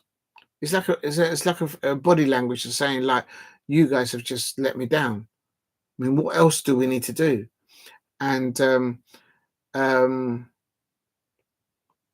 if I was the people above, right at the top of Crystal Palace, I'll be like picking up the phone and says, Oliver, you're right.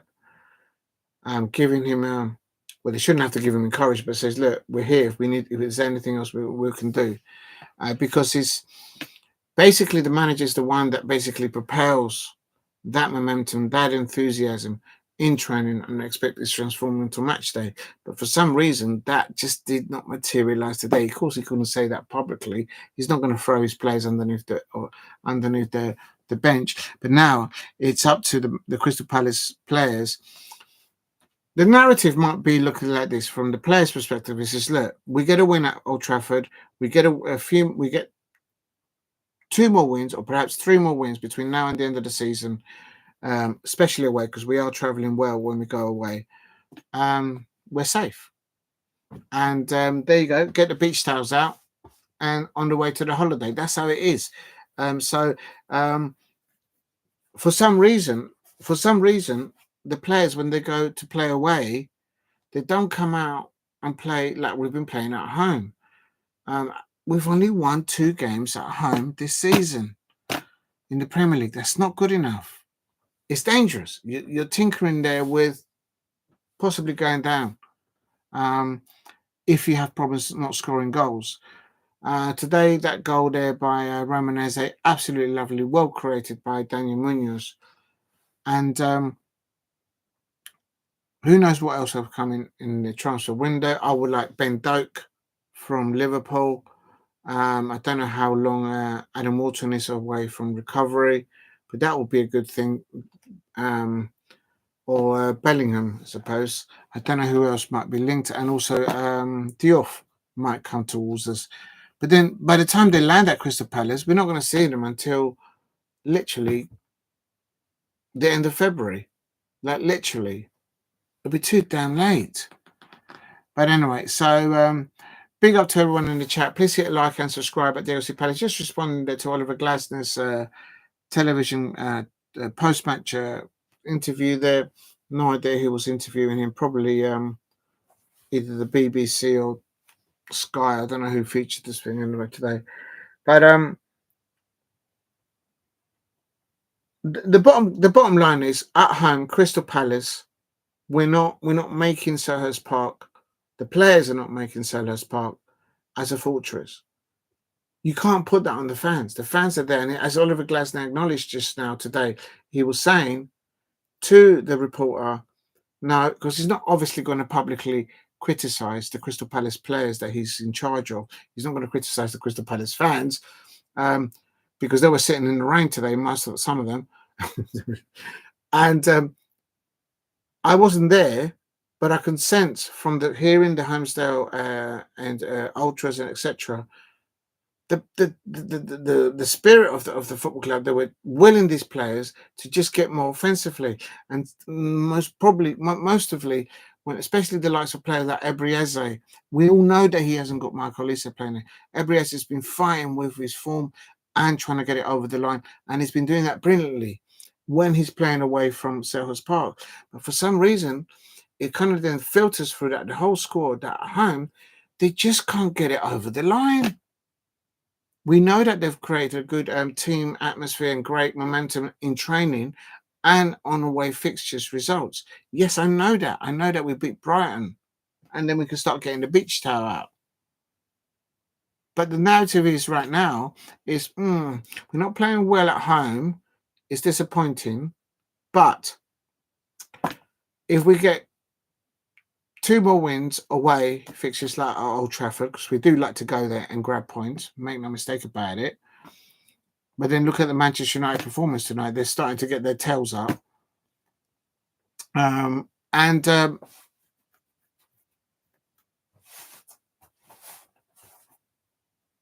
Get two more wins between now and the end of the season away, and maybe 3 draws, and that's it. We're safe. That's not good enough. I'm a season ticket holder at Crystal Palace, and I need to see those Crystal Palace players winning at Selhurst Park.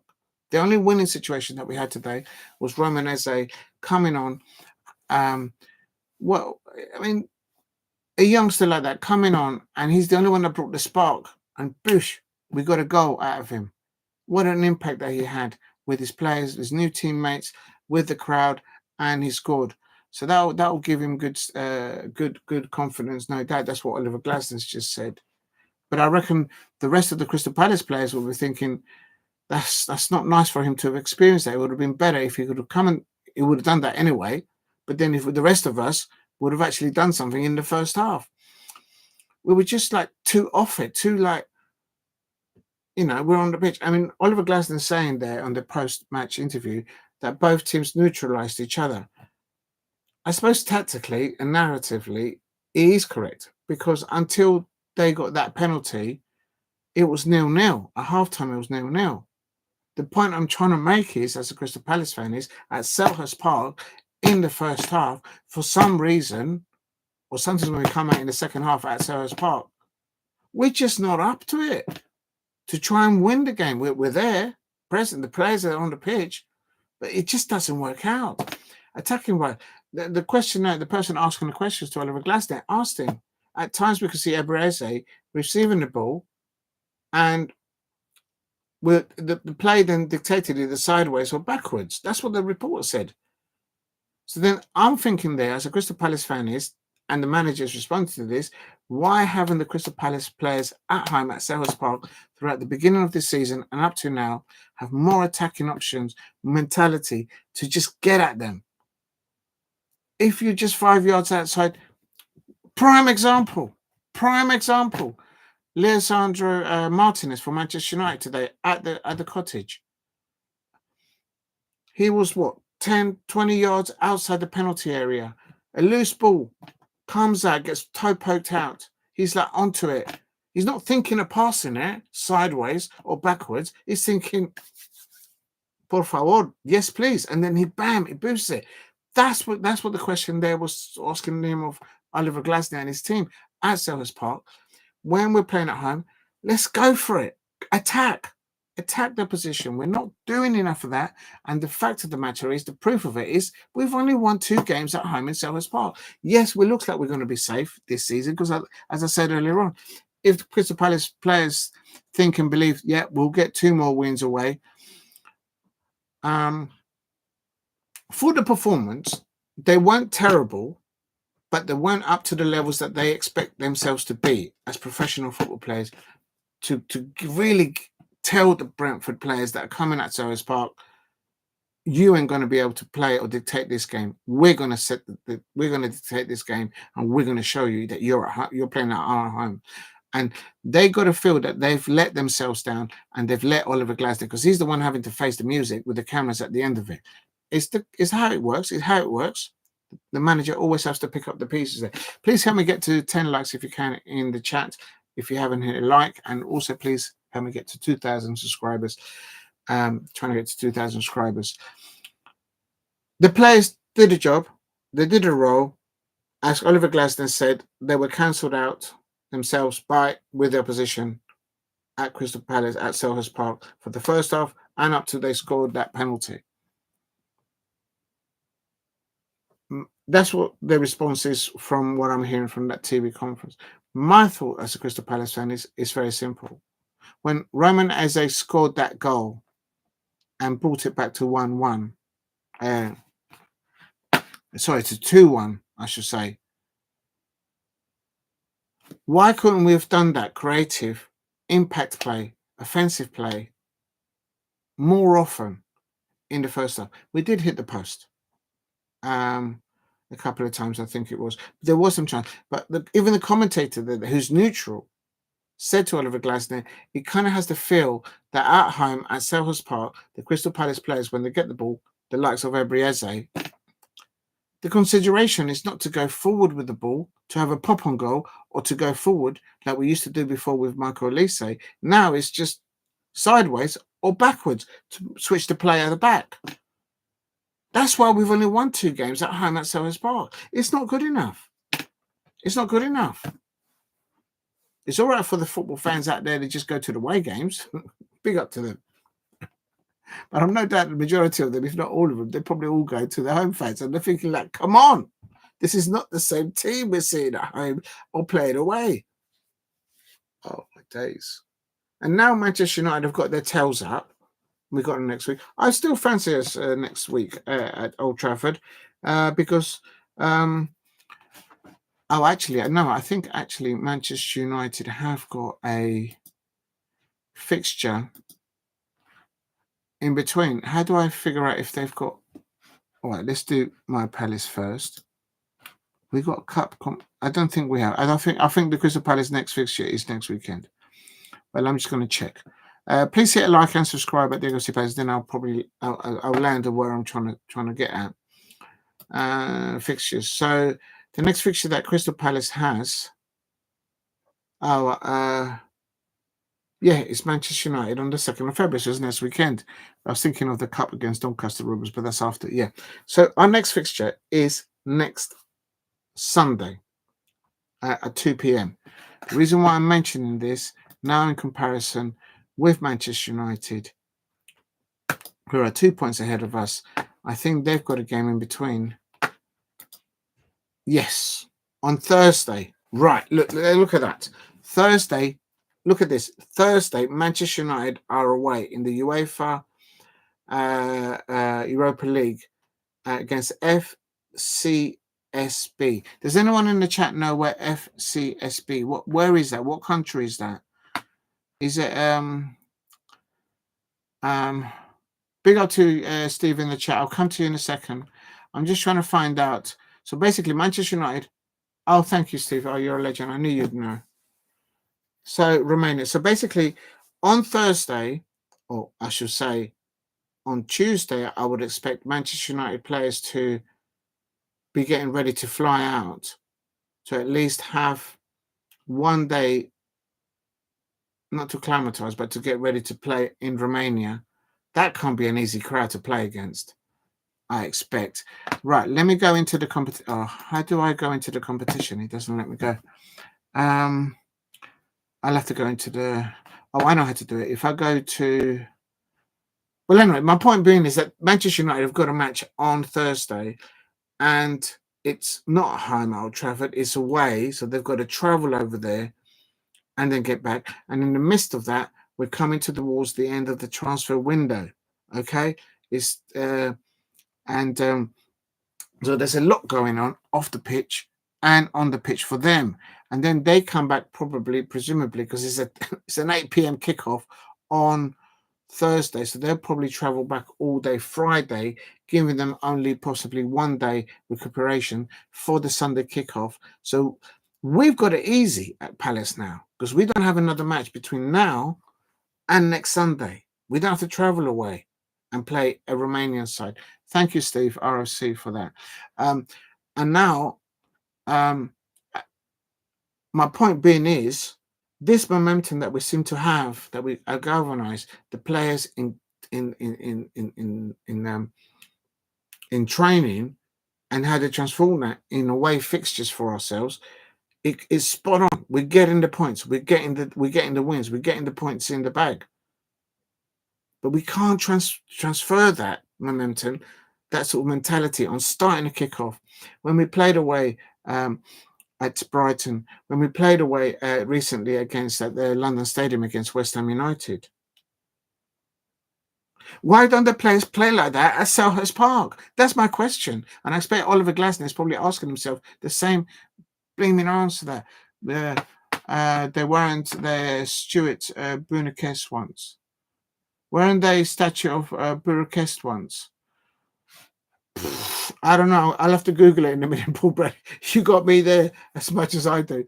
Why are we talking? What's Sheriff? Oh, is that the name of the club? Sheriff. Sheriff was founded by an Ipswich company, playing chief in the capital of Transylvania, and the area of the geopolitical turmoil since the fall of the from the Soviet Union.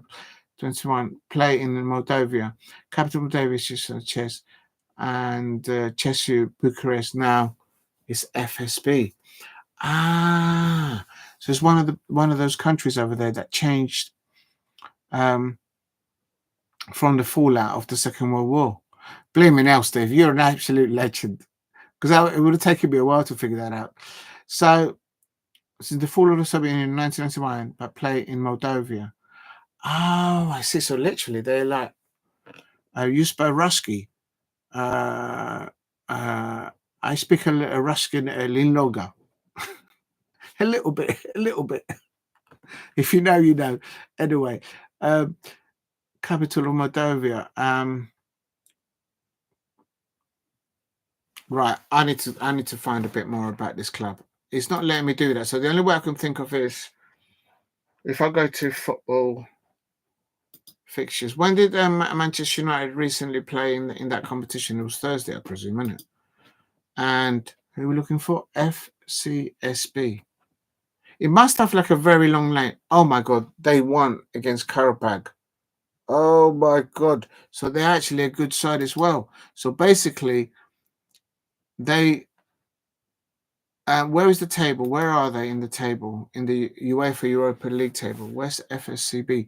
They're 8th at the moment, and Manchester United are 4th. So they are probably fighting for. I would have thought that FCSB, if that's how you pronounce the name properly, they'll be looking for at least a draw. If they get onto 15 and they've got a +3 goal difference, that should be enough for them just to stay in the top 8. They're going to go into the playoffs anyway, both of these two teams, Manchester United and FCSB. You would expect that both FCSB would have fixtures at the weekend in their leagues, like Manchester United have a 2:00 kickoff at Old Trafford against my Crystal Palace. So please help me get to 10 likes. If you haven't hit a like, please subscribe at Diego C. Palace if you are new. So that means, oh, my head is starting to hurt. Because basically now, I wonder why, maybe that's why Ruben Amorim didn't play Kobe Mainoo or some players. He's leaving some of them for that trip for Thursday. Did Stadio Bucharest win the European Cup once? Big up to you. Please hit a like and subscribe at Diego C. Palace. What I'm thinking is, as a Palace fan, of course, looking at the fixture of Manchester United for next Sunday at 2:00, Manchester United now have to fly out, I presume, on Wednesday for the match on Thursday, unless they go the day before, and then come back on the Friday. They're only going to have 24 hours, literally, to just get themselves ready to face Crystal Palace. And in the midst of that, there is the transfer window. FSSB is in the second league. Oh, so then Manchester United should do a number on them. You would have thought, innit? So prospectively, if FCSB are second in the league, but of the first league. Oh, right. So they're at the top of their leagues on 41. 41 points is 41 points. I don't care what league you're on. You're on 41 points. So Christian, a different one play 1-0 away to Arad. So they're up against a good side at the top of their league. At what levels we'll find out.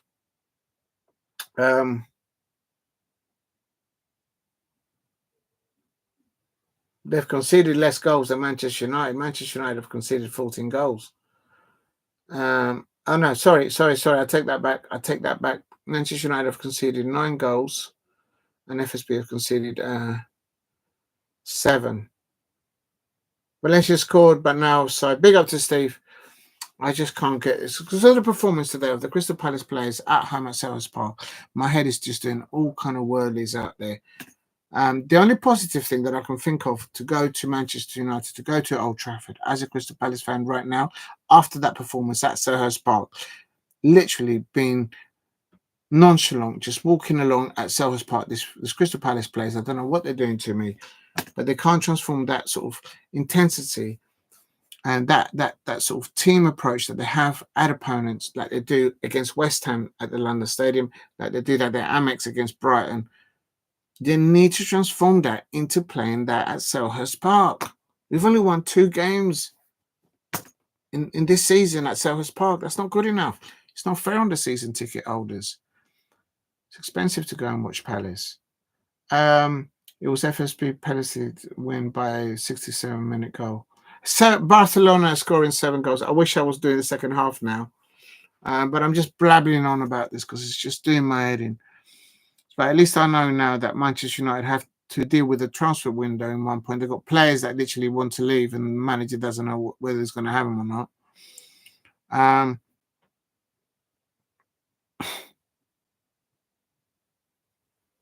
I mean, Ruben Amorim's situation is that Garnacho might be by next Sunday be on his way to Chelsea. The way he waved goodbye to the fans at Old Trafford, you'd think, but he started him up Thursday because he's just lost. He's losing a player there that clearly has just said, you know what, I've done my time here. Fiorentina been Lazio. Yeah, I saw Lazio were losing. I didn't see that one coming, but Fiorentina ain't too bad. They're 6th in the Italian league. But that would be a disappointing league loss for Lazio. I mean,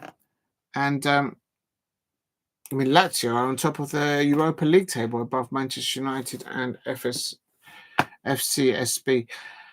Right, okay, I'm going to leave that there. So basically what I've figured out where they are. They're from Romania, and basically they are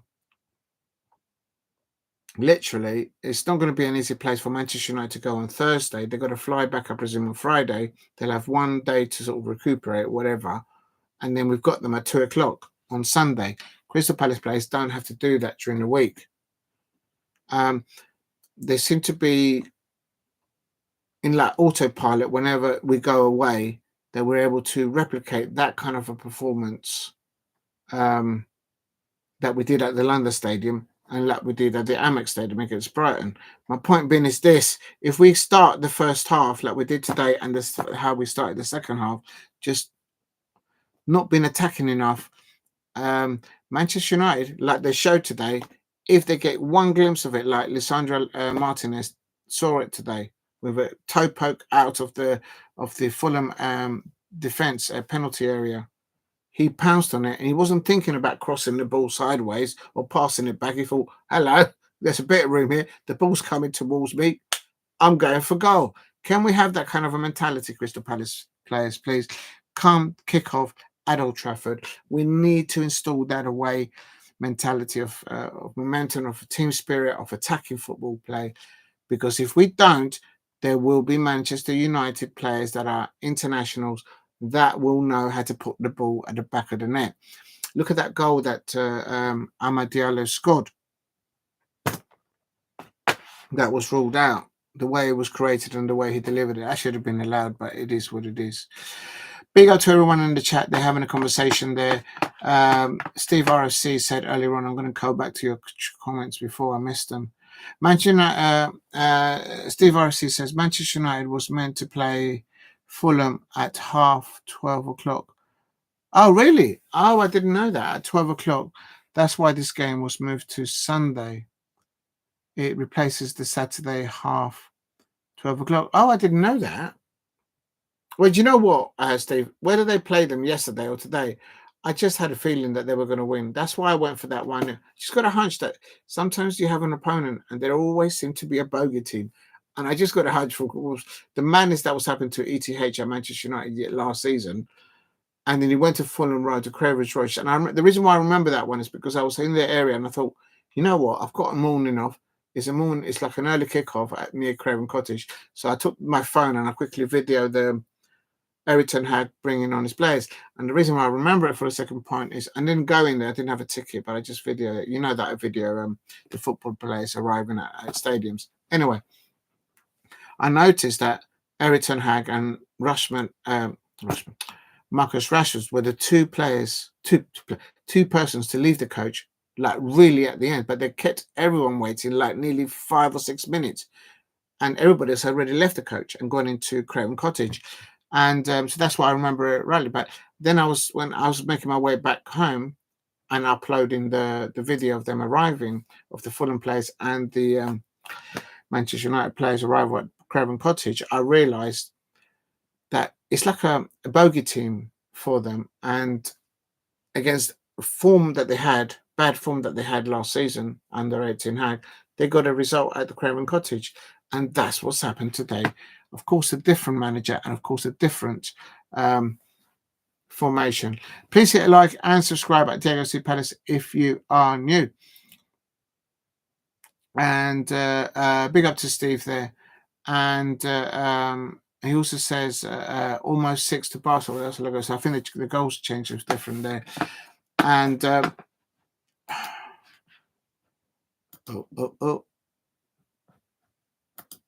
how do I go back to?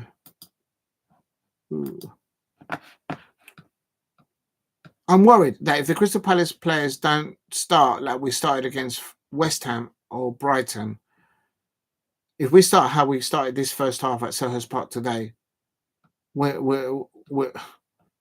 going to be a painful one at Old Trafford. We need to start how we start on every away fixture.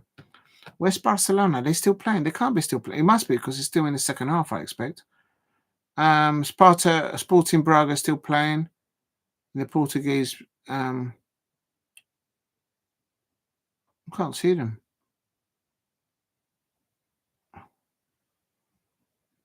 Lazio have finished. They lost against Fiorentina. Someone said in the chat.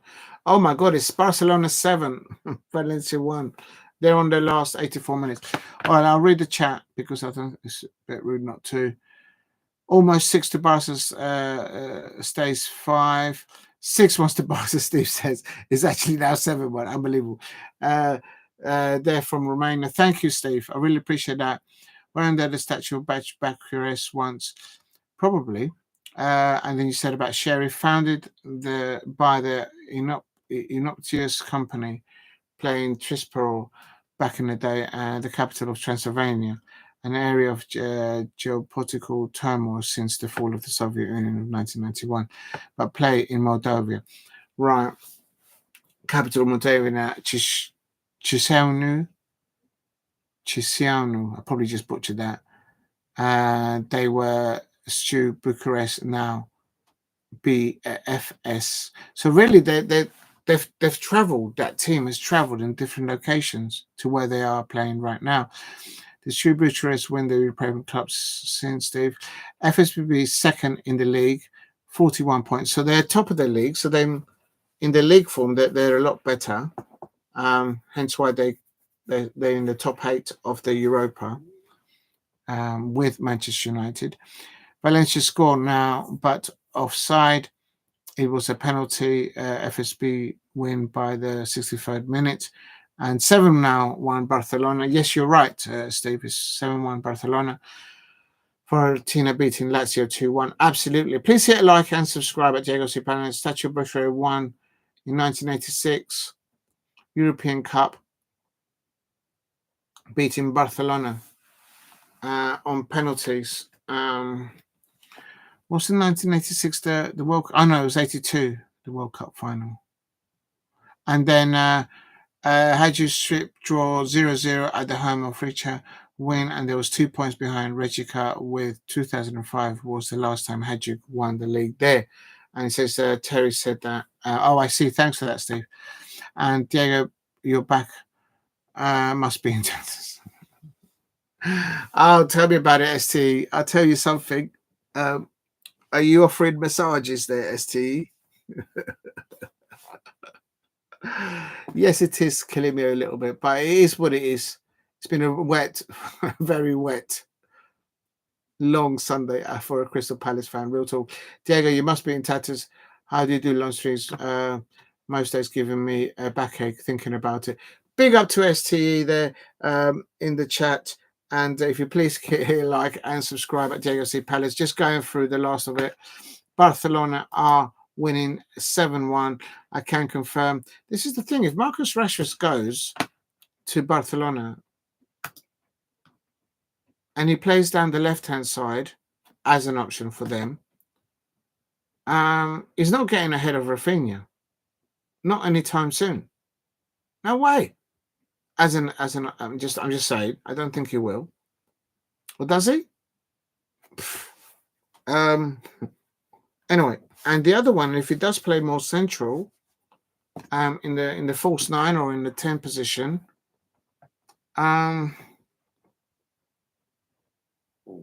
he's not getting ahead of Lewandowski, in my opinion. He's not getting ahead of is Marcus Rashford ahead of Rafinha or Lewandowski in the pecking order? I don't think he would. He'd be on the bench on big money. Oh, I don't know. I don't know how it works with these people with big money.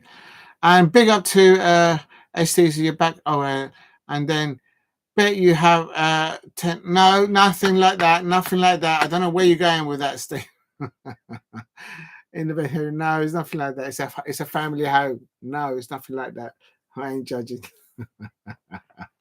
STE, you're to get yourself into trouble. Big up to everyone in the chat. And Steve RSC, Porto draw 1-1, third in league, 6 points behind Sporting. Yeah, Sporting are dropping like a stone, aren't they, since Ruben Amorim left them? Not just in the Champions League, but in the league.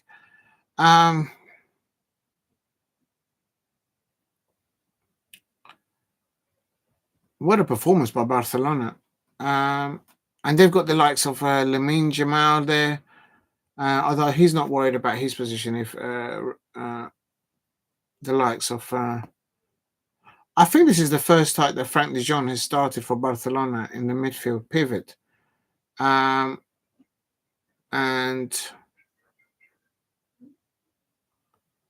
please hit a like and subscribe at Diego C. Palace. Big up to ST in the chat. I hope you are well. I got one prefix that was the Villa and the West Ham fan. Yeah, you got one. I think you got one. I think you got more than one right, if I'm not mistaken, Steve, in the predictions.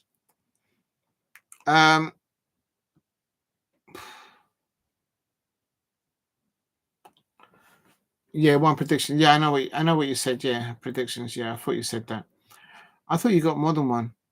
It's coming to the 90 minutes. It's Barcelona 7, Valencia 1.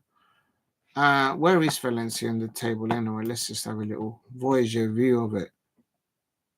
Oh my God, they're in the bottom 3. But they won their last previous game. So lose, draw, and win Valencia. So it is what it is, I suppose. But they're in the bottom 3 with 16 points. It's no wonder that Barcelona. I mean, I would have thought that looking at the lineups, the bench alone for Barcelona would probably buy out the whole squad of Valencia. Perhaps. Got Diego Lopez there. Luis Roja there. That rings a bell there. Iker Cordoba. He's Colombian. Please hit a like and subscribe. Without any new transfer for Palace, relegation risk still to come. You're stirring it up. The men's side, no. I don't think we need to panic buy in the transfer window to avoid relegation. The reason why is what I said earlier on. Hence, the home form. Because before you guys came on, I don't know if you heard me talk. I just listened to the post-match interview of Oliver Glasner, where he said that in this game with Brentford, it was both teams cancelling out. He's been conservative with the words. He has to back up support his players and of course the fans at Selhurst Park. But in essence, he said until the penalty, both teams cancelled it out. Technically, that's correct in saying that, but it was the mannerism of how it was cancelling itself out. That is the question. One of the questions was to Oliver Glasner is when Eze gets the ball, we seem to we seem to get the ball. As an example, where Eze gets the ball, not too many options for him to go forward attacking like he used to with the fluidity that he does when he runs with the ball or to create the ball. It's more of a side passing or perhaps even passing it backwards, using the 3 at the back to switch the play. And the person asking the questions of Oliver Glasner, they picked up on the atmosphere of the crowd. We're like, oh, here we go. We're going backwards again. We're going sideways again. Just go forward like you do, because you can do it and you are doing it. When we went to the London Stadium, as an example, when we did so at the Amex against Brighton. So the away form for Crystal Palace team at the moment is what's keeping us in the Premier League. Coca Navak, in your point with respect to perhaps getting things in the transfer window. No, I don't think we need to panic buy in the transfer window, but there is something. There's a distinguished difference between how we're performing in our home and how we're performing at Selhurst Park and how we're performing at away fixtures. And it's not good enough that Crystal Palace team at Selhurst Park, we've only had 2 victories this season. It's not good enough. I'm actually going to go fully because I'm actually still fuming. It's just with too defensive mind thinking, not enough attacking thinking when we're on the ball. And then the other thing that they didn't mention it, because obviously they won't put him on the spot, but we had too many unforced errors. I don't know how to look that up. I think it's SofaScore or something like that. You can look it up. But I'm pretty sure it will be telling that we gave away the ball unforcibly. And today, no drink and snacks. I've eaten them all. I've got some raisins here and some chocolate stick, and I've been on the pineapple as well. Now you're making me hungry. I don't want to eat at this time of the night. And because you started talking to me about food, and because of the day that I've had, and no, I don't have someone like STE said to give me a foot massage or a leg massage or a back massage. I'm now going to start on the biscuits. Absolutely fuming on it, and I'm not going to stop blabbering on until I've done the conclusion for all the things. And I've got this. I can't even. This is a Crystal Palace bad wet Sunday. I can't even get into a biscuit tin. Unbelievable. Unbelievable. Absolutely shocking performance from the Crystal Palace players. And no, don't go there, STE. Unbelievable. I can't even open this without making a mess.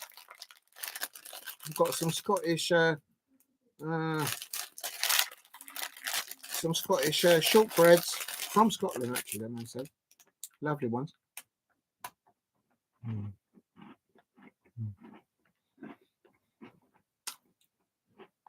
That is about the only good moment that I've had. Of course, all of you in the chat know that. So this is the second good moment that I've had. No, I'm not having a prostate massage. I'm not going to get into any awkward position here, show you anything. It's not going to happen, STE. It's not going to happen. No. Unbelievable.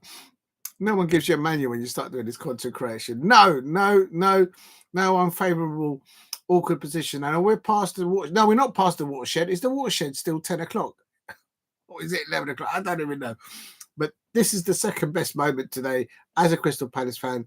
I'm absolutely heartbroken for the Crystal Palace women there, conceding there in the last kick of extra time in the second half to Tottenham Hotspur. And we lost 3-2. They deserved that point, and the Palace team. And I'm actually, my heart goes out to Amy Everett, the Crystal Palace captain there.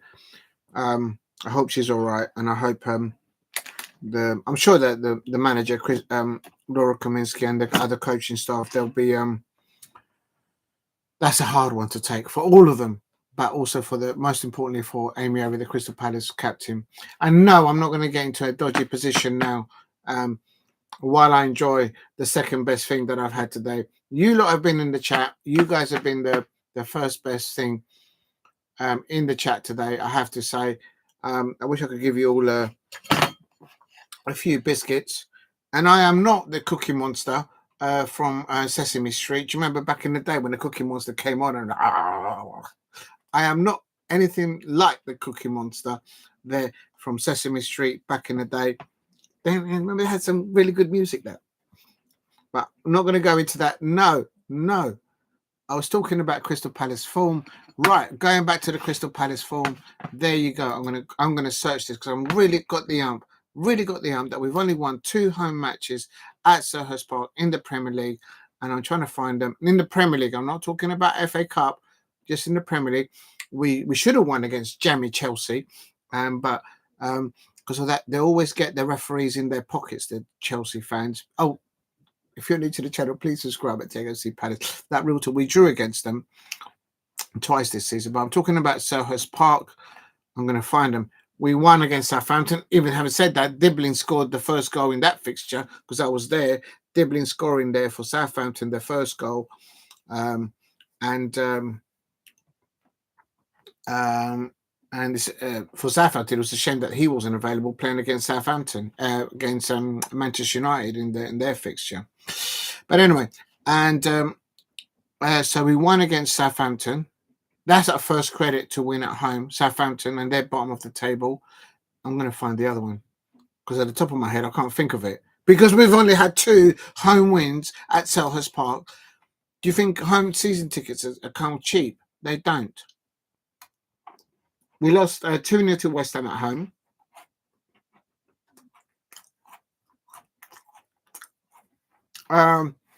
Who's my favourite player in the Palace women's team? last season and this season, because I'm actually pleased that she's back on the grass following a long injury. That is Hayley Nolan. She is a Ireland international football player, and if ever there's a football player that leads by example by leaving everything on the pitch on effort and just she don't give up. She don't give up. Her name is Hayley Nolan, and she is a Republic of Ireland defender. She's also an attacking. I think she can play as an attacking midfielder as well. She can move forward and she can pass the ball. And she scored for us last season a couple of times as well. Go and check them out.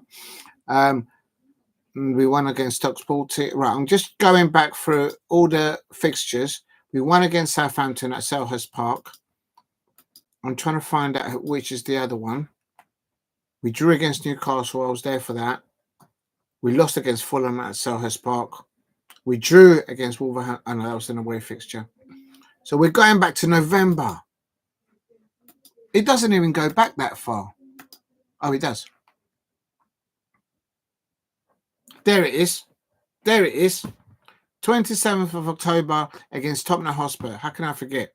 I mean, but everyone beats Tottenham Hotspur these days. Do you know what I mean? But we beat them at Selhurst Park 1-0. And the only other time that we've won at Selhurst Park was against Southampton. I mean, I don't know what's easier. I think it's easier to win against Tottenham than it is against Southampton. Like, real talk. I mean, for me to say that after the result today, that's telling you something. No, Lexi Potter. No. I know she's a Chelsea. No, she's brilliant. Don't get me wrong. She's an attacking midfielder, Lexi Potter. But you said Crystal Palace player. I know you said. I know Lexi Potter's still in there. You know she's up there. But no, I'm giving it to for last season, 100% Hayley Nolan. I know where you're getting at. I know where you're trying to go to. No, we've just gone 2 minutes past the watershed. Just no, you're not gonna. I know you are. I know you are. You're not going to ruin my moment, my good moment of the whole day before it goes after past midnight of my this wonderful Scottish shortbread biscuit. I mean, look at the tin. Look at the tin. Look at that. Look at the design of that. You could use this for something else. I mean, literally. Our midfield was like this at times, with a hole like that inside of it. Literally, I'm not even going to go into it. Anyway, so literally, Crystal Palace are at home at Selhurst Park. We've only won twice this season. Twice. And that is against Tottenham Hotspur on 27th of October and recently against Southampton. I think, quite frankly, the win against Tottenham was the easiest. Please...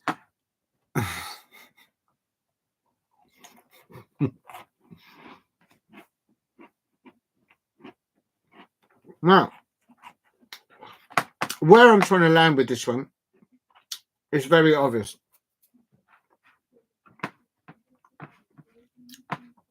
Right.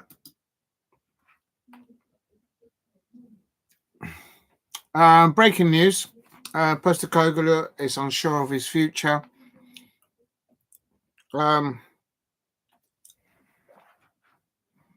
Changing the manager at Tottenham Hotspur is not going to bring back the nearly double figures of injured players that they've got on their A&E department at Tottenham Hotspur. It's not. So what do you do? I don't know. You'll have to talk to Tottenham Hotspur fans. Maybe they're not happy with what's happening upstairs there. And they're saying that Martinez deflected strike. It wasn't a deflected strike. What are you talking about? Maybe the goalkeeper palmed it in there, but it was going in anyway. So that's not. Maybe that's what they mean. But that's what we need to do, because that's what we did to them last season. Joachim Anderson scoring that half volley in the second half at Old Trafford, and we won 1-0. We need to go at Manchester United like we did against West Ham United and how we played against Brighton at the Amex. That's what we do. Basically, the reason why we've got the points that we have on the table is because of the results that we've got away. And this is why Oliver Glasner, he was put on the question when he was questioning there. Big up to ST in the chat. And what they're saying that is the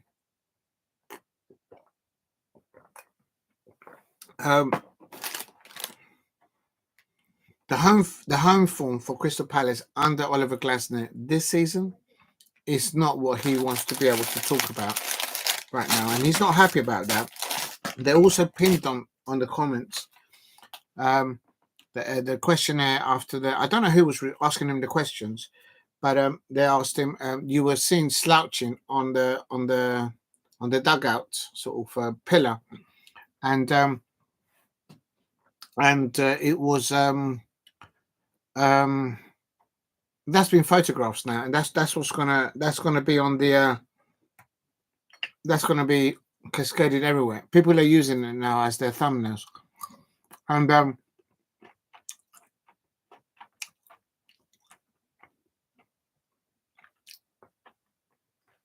it's not good enough, the home form, but he knows that.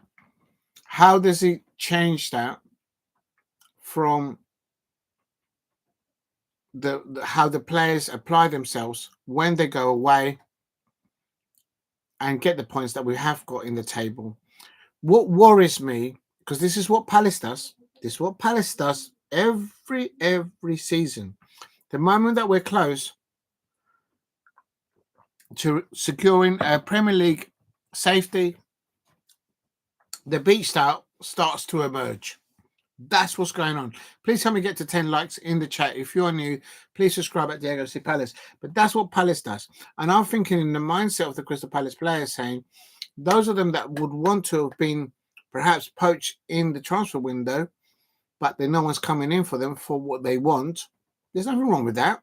It's a progressive club. We bring in players at level and we progress them to another level, and then they move on to another challenge in their career as professional football players. But for those of them that are not going from here, that have gone from here to here, but they're not getting a club coming in for them with the right deal for them and for the club, given the fact that they still have a contract with Crystal Palace, I'm sure in the mindset of saying to themselves, we are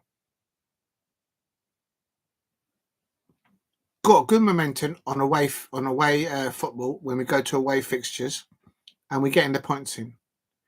And all we need now, 3 points at Old Trafford, another win in February, and maybe a couple of draws, and we're safe in the Premier League. And then the beach starts to come out. But then for season ticket holders at Crystal Palace, it's not cheap to get those season ticket seats. Believe me, we've not seen enough wins.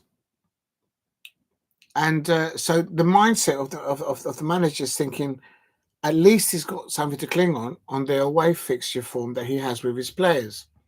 He needs to try and find a way to transform that momentum, mentality, and physicality into home fixtures. It's like they don't want to play us. I'm sure they do want to play at Soho's, but I'm just saying, it's just, I don't know what it is. Maybe change up the breakfast cereal that they have in the morning or something. I don't know, give them different biscuits. I don't know what it is, but when we play at home, we're a different dog. We're a different type of bird, eagle. We're supposed to be eagles. When we go playing away, we are a golden eagle, American golden eagle. That's what we are. We're a golden eagle. But when we're playing at home, I mean, literally, we're playing like a canary or something like that. We're playing like a. I tell you what, we're playing like a seagull without no feathers. That's what we're playing like at Soho's Park. That's how bad it is. And the fact of the matter is, the proof of the pudding is, we've only got 2 wins at home. Give them an honest wage. Listen, don't even take me there. Don't even take me there, bro. Don't even take me there. Okay, look.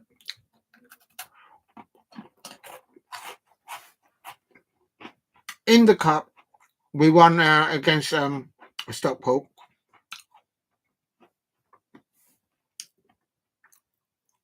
but we haven't faced anyone big. We got Doncaster Rovers next, a club that I don't know much about, and I'm not going to get tickets for that. But it's just absolutely that's what the Palace players are thinking, is that we're going to be safe. We're going to have enough points to be safe, and they've got like maybe 2 years on their contracts, etc. So here we go again. We go through the cycle again. But it's just, even the commentator, as I said, the person interviewing Oliver Glasner there at the end of that said to him, whenever Eze gets the ball, his options are limited, in the sense that what he's doing is the interviewer said to him, the atmosphere in the stadium kind of sense that, oh, not again. We're playing the ball sideways. We're playing the ball, switching it around the back, and then back it goes again, and then back it goes again. And as a Palace fan, you're thinking like, can someone just go forward with the ball, please? Can we have some creativity? Can we have some movement? Is like, Eze gets the ball, okay, something will happen. No. How about Eze gets the ball and then people around him start making movements, getting into spaces, giving him options? It's like he has to try and find them. By that time, he's got 2 people on him. It's ridiculous. Absolutely ridiculous.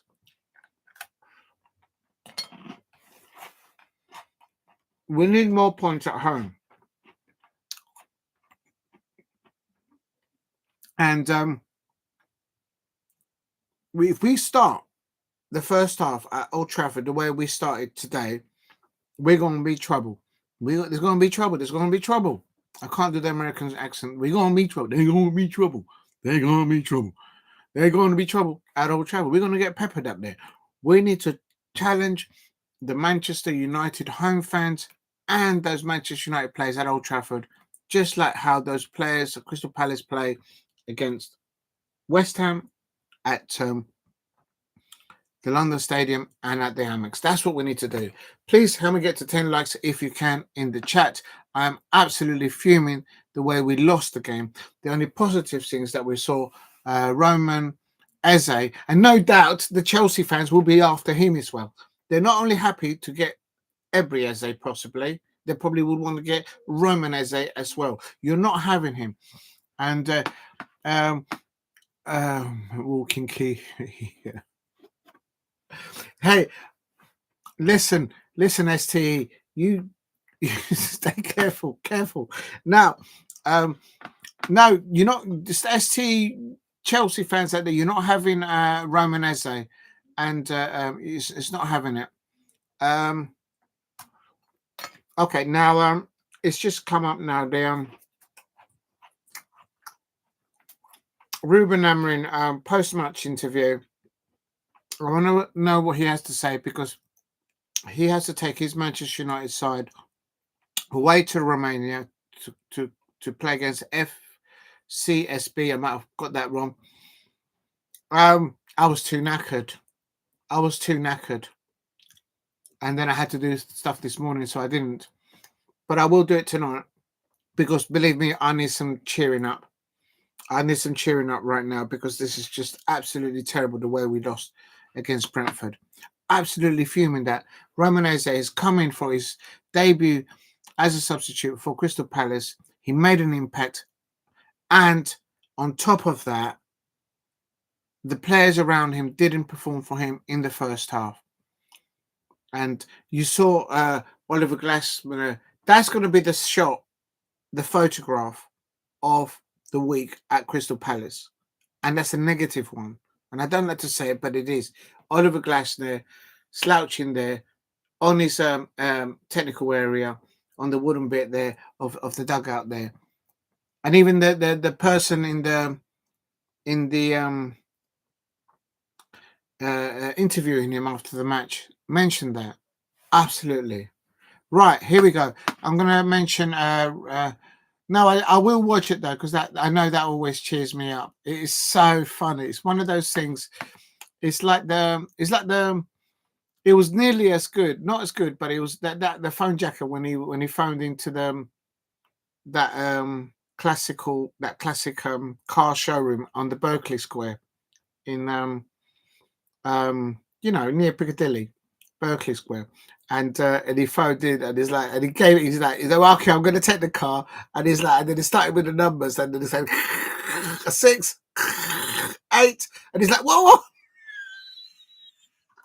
You see, it's really funny. That is good, but it's I think the one better than that is the 4 candles by the 2 Ronnies back in the day. That's also that the way whoever scripted that's good. But yeah, I will watch it because I need to cheer it up. Right, I'm going to listen. It's only 3 minutes long, so it won't take long. I'm going to listen to Bo Selector. Do you know what? I don't really like it because I know Bo Selector is funny, but the reason why I didn't like him is because he became famous, not because of the comedy, but because he was taking the piss out of Craig David. And Craig David, as a musician, as a singer, as an artist, is very underestimated. Is very underestimated. And the man can rap as well. The man has got some lyrics to him. And Craig David came out onto the scene. You know, I remember Craig David, and basically Bo Selector. He basically I think he went over the line. I think if you're going to use somebody, a real person, and their career as your pedestal of comedy, do it once, do it twice, but then move on and find something else. But he kept on rubbing it, and doing it all over Craig David, pardon the expression. But that's what he was doing it. And I was thinking, all right, well, okay, the first one was funny. Now move on, do something. Have you got any other repertoire to your comedy? And that's why I just thought, you know what? It is what it is. So I kind of went off that with Bo Selector. I was like, no, you just use some other material, lad. Don't be just one page and that's it. But yes, what it is. Right, quickly. Ruben Amorim has been interviewed by someone. He doesn't say who's been interviewed. I'm going to listen to it and I'll read it to you quickly. Ruben Amorim, Jonathan Pearce from my match of the day. Oh, here we go.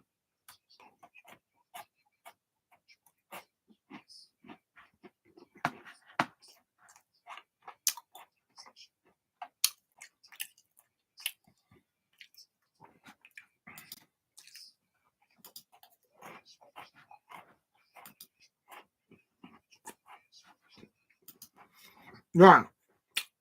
That's match of the day. That's Ruben Amorim being interviewed by Jonathan Pearce. And Ruben Amorim is asked the first question by Jonathan Pearce as follows.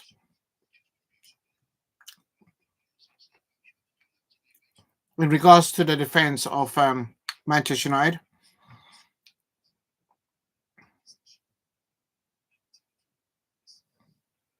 Okay, Ruben Amorim. So he's asked a question about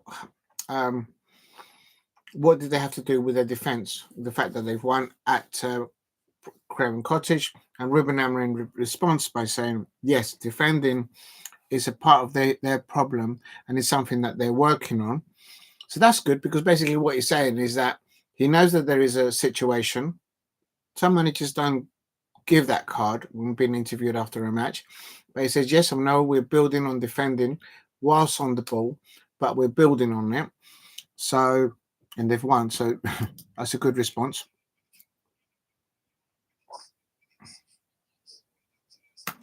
He said that his side, his Manchester United defenders, his side didn't suffer too much defending. I mean, really, the reason why they didn't suffer so much is because in the first half, it was Robinson down the left-hand side.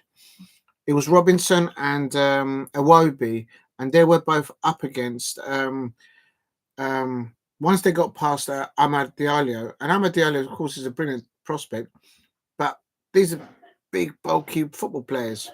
Robinson and which must be over like maybe 5.5 or 6 foot, and Iwobi, another big, strong lad. And so they were bombing it down the left-hand side. But apart from that, when they did get down there, Robinson, when he crossed it, was just terrible with his crossing at his own level. So that's why they really, Manchester United didn't have to defend too much or when rattled too much, because the end product of the pass into the dangerous area wasn't up to the levels that Marco Silva would expect of his players. Here we go.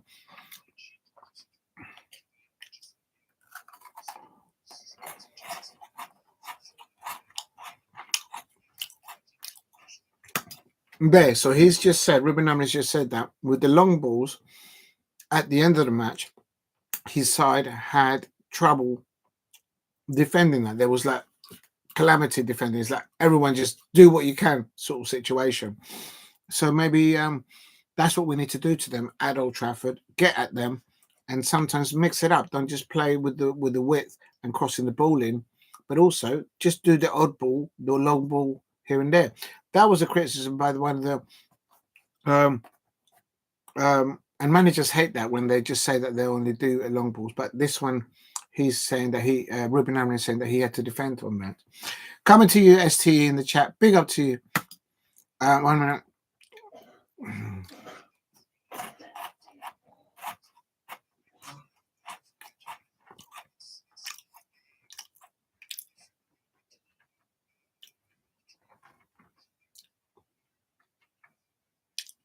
So he's asked about Harry Maguire on their defending, and he's saying that when they have to play deep sometimes, mostly Harry Maguire is very effective for them.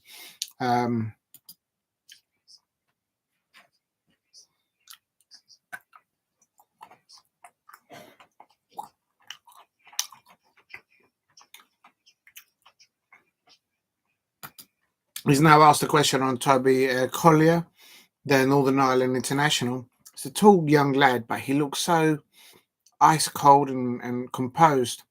I think now he's become ahead of the pecking order, ahead of Kobe Mainoo, in my opinion, because managers are instantly picking players. They always do. They may have a technical player, but then they have another player that can actually think. And I'm not saying Kobe Mainoo hasn't got this, but I'm just thinking at the moment, as an outsider looking into this, I bet you Toby Collier might start against my Palace because Ugarte's picked up that knock, and I can't see him going to Romania on Thursday for Manchester United.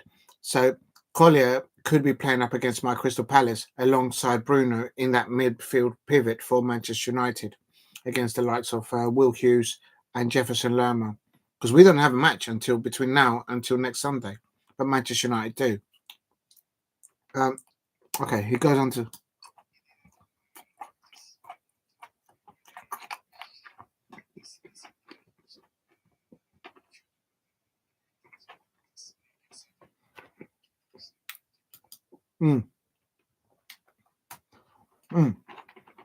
So, on Toby Collier, Ruben Amorim responds that when we do things in training, or when they do things in training, it pays on match day when they actually do it. So it sounds to me that he was actually instructed that on set pieces, if he could, he would hang on the line. And if he had not, that would have been an Onana mistake. So when Toby Collier headed that ball on the Manchester United goal line, if you look at it, before he cleared it away from the Fulham attacking play, Onana was to his right in his goal, but he was central. But before they passed the ball towards Toby Collier, look at it. Onana, for some reason, he moved to the right-hand side. So he's not only in the wrong position in his own goal, he was wrong-footed. He was actually leaning on his right foot as the ball was coming across. And if it hadn't been for Toby Collier of Manchester United, that's what Ruben Amorim is saying, that apparently they did that in training, they would have conceded. But that would have been a goalkeeper error. But so Onana is nicking their results at the moment. He is vulnerable to mistakes, and that's what Crystal Palace need to do: is ask questions of Onana when we go Old Trafford, because the lad does like to go away from his goal line and out of his goal posts, and that's where he makes mistakes. And Palace need to push him to do that.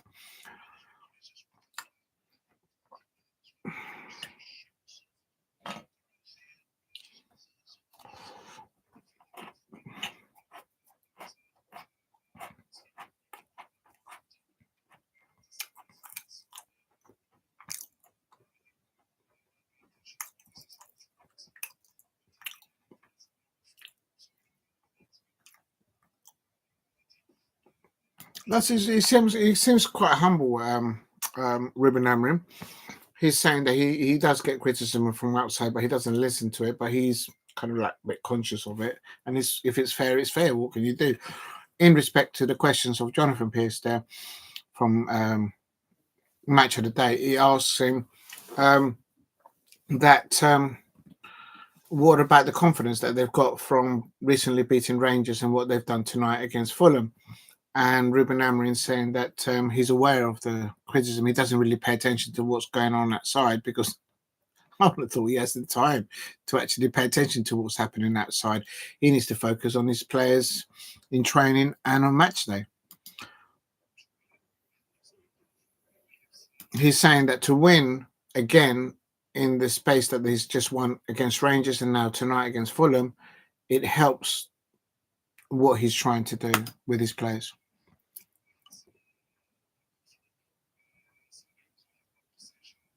And he's lucky, and he's happily talking about we didn't have any luck, and now we seem to be getting a bit of luck. And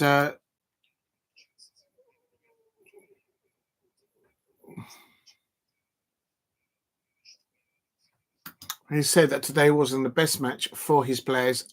I suppose also for Fulham players, but he's talking about his players. Managers seldomly talk about other players of other football managers because it's just a line you don't cross. And it was. I remember having two people in the chat saying to me, this match is like really boring in the first half and in the second half. And they were spot on. The match needed a goal. But as a neutral and as an outsider looking at Fulham, Craven Cottage with Manchester United going to them, I just saying to myself, you know what? I think Manchester United are going to score here today in the second half. And I'd said that yesterday. And that's exactly what happened. However, I didn't anticipate for Toby Collier, the midfielder from Manchester United, the youngster that's now in the head of the pecking order above Kobe Mainoo, in my opinion, being on the goal line and doing the clearance. Please hit a like and subscribe at Diego C. Palace. Just doing the last analysis of today, and then I'll wrap it up. Big up to anyone in the chat if there's anyone still in the chat. Probably not. Doesn't matter.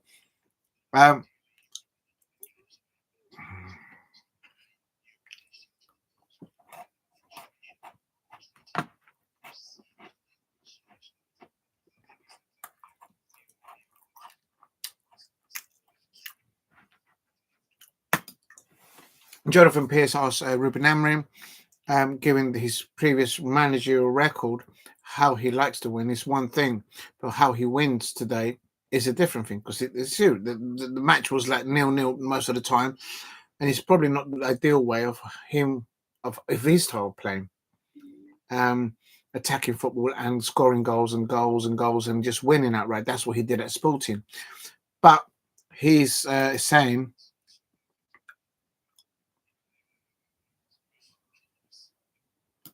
Yeah, so he's just said that with his experience as a coach and as a manager, he's saying, look, I'm not used to losing. That's just not what I do, sort of thing. But he's having to adapt to it because of the difficult circumstances that he's walked into, in this instance, at Manchester United.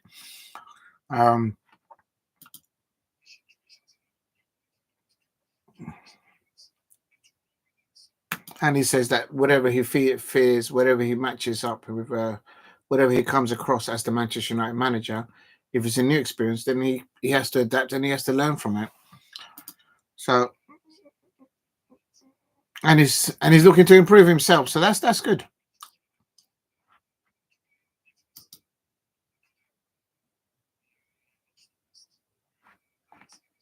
Okay, hold on. Garnacho on the transfer.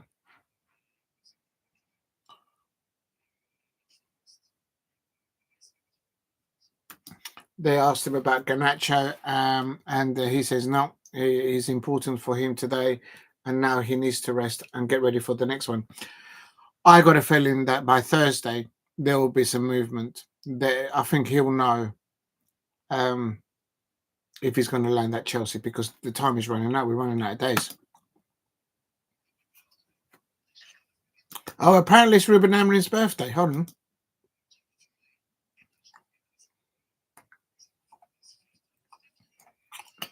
Oh, apparently Ruben Amorim is he's not 40. I think Jonathan Pierce said that he was his 40th birthday, but no, it's his 50th birthday.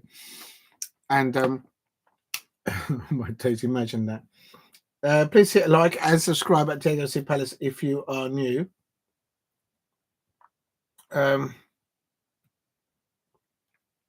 what's going on here?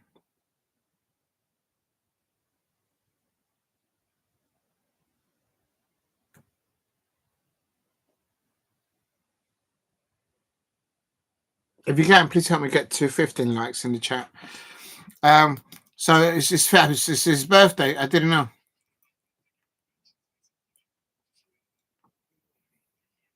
Oh, so it's Ruben Amorim's birthday today, apparently. It's his 50th birthday. Okay, so today was Ruben Amorim's birthday. He comes across humble. He looks like he's he knows who he is as a manager, as a coach. And he said to Jonathan Pierce there, the person that was interviewing him, he says, I know what I want. I know what I want.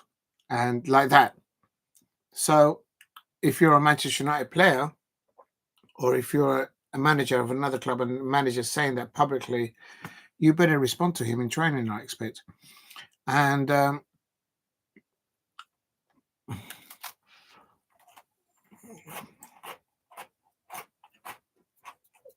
well, big up to Steve in the chat. Thank you. Wednesday's games will be good. Watch Villa Celtic. Yeah, I'm coming to that. Definitely, there's going to be the only good match tomorrow night is Burnley versus Leeds United. That's a competition for automatic qualification to get up into the Premier League. One positive Celtic can take with Dundee game being on that, and they can fully focus on Villa, get more rest, but already through, but want 8 on a 40th birthday instead of 50. yeah, he was. For me, and I covered it a few minutes ago. Oh, excuse me. It's not my fault. I think it was STE or someone in the chat started talking about food, so I started eating again at this time of the night. I don't want to do that. It's not my fault. But anyway, unbelievable. Anyway, I'm going to end up looking like STE, like STE. Mr. Blobby. I'm going to get in trouble. I hope they're not watching. Oh my God, that's going to get clipped. But anyway, but basically, Ruben Amorim there saying that he knows who he is. He has experience. He's experiencing new things. He said clearly that the way they won today is not actually how he's used to winning at Sporting, of course. And he knows he also admitted that he's aware of the noise of people talking about him, of the pressure I expect that he's in at Manchester United. But he does listen, but he doesn't really pay attention. And quite frankly, I wouldn't expect him to listen to people outside the confines of the job that he has to do. He probably has no time for it. Dealing with players, they asked him about Garnacho, and Garnacho said, and he said no. He was very important to him and his players today, and he needs a rest, and he'll be ready and he's needed for the next match. Not exact words, but that's what he said. Very direct answering from Ruben Amorim. Apparently he's not 40, he's 50 today. So happy birthday to Ruben Amorim, working on his birthday and his players getting him a win, although he's not the style of how he wins. That is very bad. He was also saying that how his side also suffered a little bit at the end of the match with the long balls from Fulham, and that's whatever. But I think in the first half, the reason why they weren't questioned so much by the Fulham attack or creative attack that they were trying to do was just a bad passing from the wide places, and also when they were centrally as well, they were just not good enough. Robinson, he's a good player for Fulham down that left-hand side, but every time he crossed the ball in the first half, it was just over 2-hit or under-hit. And he's easy picking for the likes of Harry Maguire and Leggett, who started as a Manchester United right back, if I'm not mistaken. Against Crystal Palace, he didn't mention anything about Crystal Palace, but he said the next game, and you and I know, I didn't know until I found that just a minute ago, Manchester United on Thursday are playing a Romanian side, FSCB or FSB or something like that. And I better get it right. Let's be professional about it.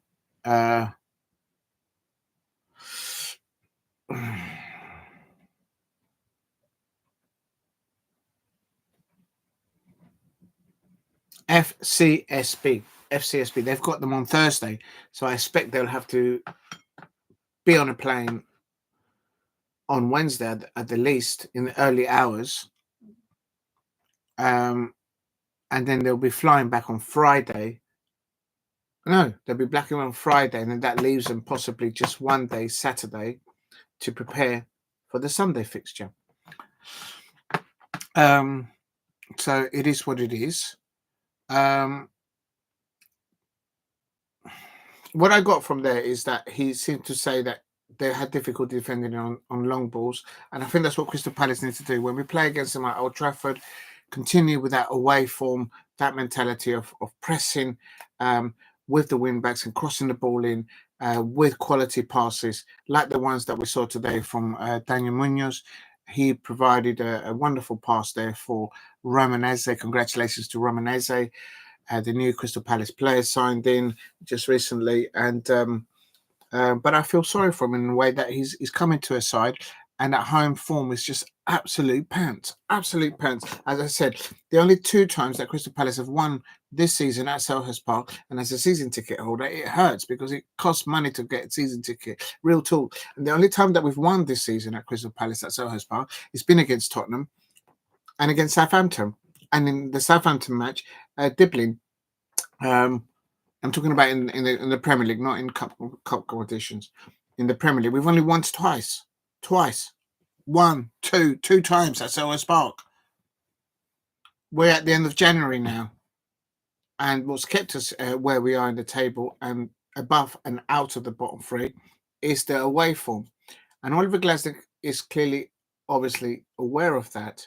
But how do you translate that away mentality and approach, like the way they started to play and the way they saw the 90 minutes playing against West Ham United, against Graham Potter's side at the London Stadium, the way they played away at the Amex against Brighton?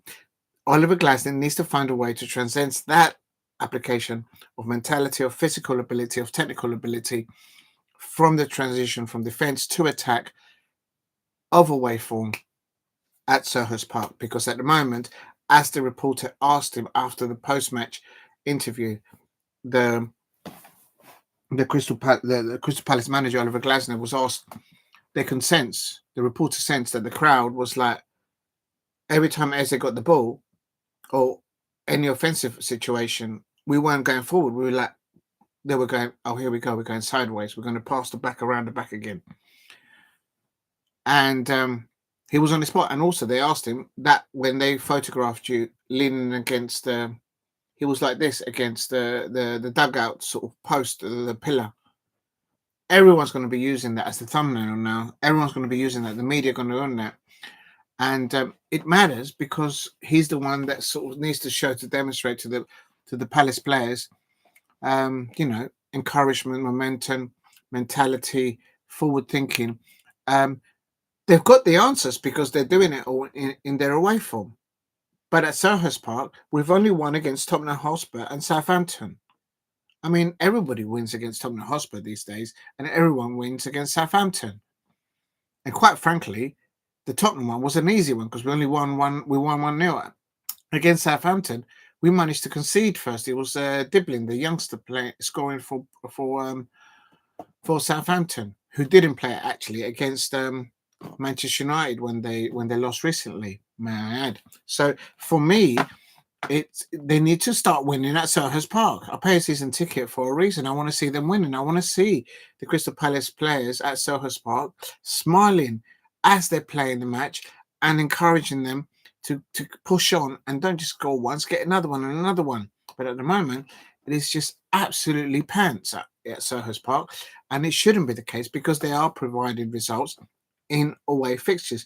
And I just know, as a Palace fan, since the late 80s, that the moment that you're thinking, oh, we just need a couple of, we've got good form away, we just need a couple of wins. Say we get 3 points at Old Trafford, and then we get another win in February, and maybe one draw. The beach style can come out and be spreaded out and be on our way to our holidays. Hooray! That's what the mentality is. When can we get the beach style out? That's what it is. And it's right what Oliver Glasner said, that in the first half, or for the most part of the match, it is right to say that before the penalty that Southampton got, both sides neutralised each other. Technically, I suppose you could say that. But as a Crystal Palace fan, not because I'm saying because I pay for a season ticket. No, it's because I love the football club. And I'm just thinking to myself, why have we only won twice at Selhurst Park in the Premier League? It's not good enough. And they know that. They're professionals. They know it. They know what levels and what it took today, actually, for a youngster to come from Millwall, Roman Eze, to come on as a substitute and spark some life, some energy, the likes of Michael Lisa used to do for us, playing alongside Ebrieze, and create something that is just it was a spark. Let's start with those sparks at the beginning of the match, Crystal Palace players at Selhurst Park, please, because I know you can do it. You're doing it away. But at home, we just absolute pants, and it's not good enough. And it's I'm actually going to go and see if the official webpage has got that picture. They're all everyone's using that picture of Oliver Glasner leaning against his touchline. Not his touchline.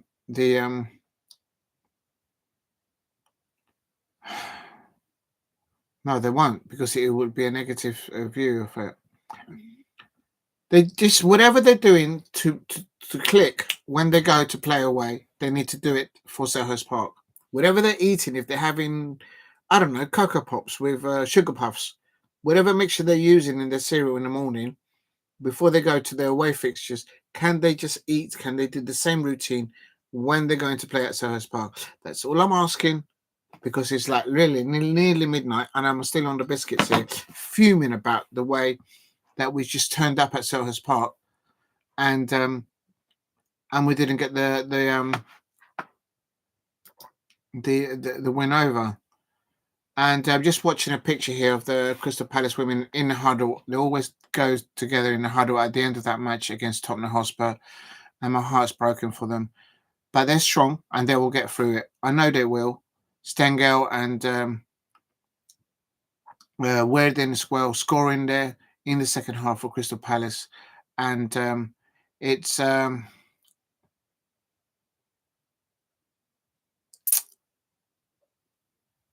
lovely. I just want to put it there was a wonderful assist there by Molly May Sharp up to Stengel and under 47 minutes, and then also Werden then gets the goal there. Which was also played through by the palm of the by Kopp there. It was by the goalkeeper, but it's I'm absolutely heartbroken and a bit sad that to lose that point in the last minute of added extra time. That was that's got to be a hard one to take. So my heart goes out, and my words is keep fighting, keep working hard in training. The Crystal Palace women's team, you'll get it right. It will come. It's coming. There's points that you deserve. They're coming, and just don't give up, because I know you don't give up on each other. Right. Let me just have a little refresh here, and then I'm going to call it a wrap because I'm absolutely exhausted now. Please hit a like and subscribe at Diego C Palace if you are new. and help me get to 2,000 subscribers. So if you haven't subscribed and you're watching this on playback, please subscribe at Diego C. Palace. Today it's been something's happened there. What's happened to me is that today I started the watch along of the Crystal Palace men, and then combined with the Crystal Palace women playing in the WSL, I kind of hate it when they're both playing at the same time at the weekend, because it could happen like what happened today. The weather was bad. I had a late start to everything that I wanted to do. I wanted to do actually the Chelsea versus Arsenal. I couldn't get to that one on time. So I started on the 2:00 kickoff. And quite frankly, you run the risk when you do a dual watch along for both your men's teams and the women's teams of your football club, that in the bad rain, something could happen. And quite frankly, it did what happened today. I honestly thought that we were going to get that point against Tottenham Hotspur, and it's just my head hurts after that. My heart hurts for the Crystal Palace women there. Real talk, right? I got a feeling that on Sunday, Crystal Palace are going to be up against Collier, Toby Collier. I think he's ahead now of Kobe Mainoo on the selection for the pivot for their pit midfield, and they'll be up against our Jefferson Lerma and Will Hughes. I think that's the two pivots of midfields that are going to be up against each other. We have a good strategy, good mentality, good approach when the Crystal Palace players play away on away fixtures, but for some reason at home at Selhurst Park we are just pants at the moment, and it's just like, come on, please. If you're new to the channel, please subscribe at Diego C. Palace, and I am just checking to see. Yep, just checking to see if oh shit, have I missed anyone in the chat? Sorry, Steve, have I met your chat? Oh yeah, you mentioned about Celtic. Oh, he's probably gone to bed. Bless Steve. Right, you did mention Celtic. I am going to mention it since you put that comment there about Celtic midweek. Please hit a like and subscribe at Diego C. Palace if you are new. How do I get the fixtures up for the week?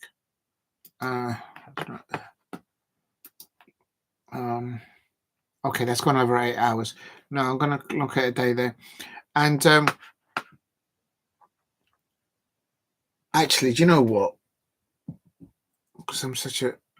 Match of the day is actually on. So I'm going to... Let me just see what they are on, actually. Can I do that? Yeah, you guys... I'm not going to show it. Let me just see if I can start it. Of course, I've got TV lessons. They're actually showing there. I'm going to put it in the chat now.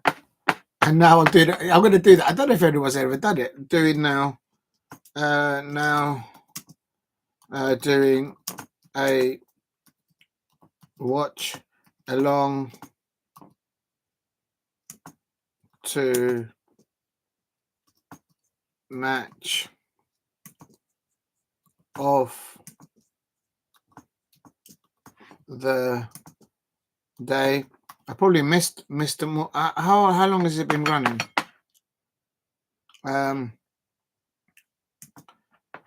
In the thong. Now doing a watch along of to match of the day. Right, that's what I'm going to be listening to now, people. And ST is in the thong. Oh my day! Listen, I can't imagine it. I don't want to know. I don't want to know. I don't want to know. And I'm listening to Match of the Day live. And this is, of course, I predicted Tottenham Hotspur to lose today. I'm also eating at the moment, and it's your fault because you started talking about food. The question is, what colour thong? No, stop it. Stop it. Stop it. Don't do that.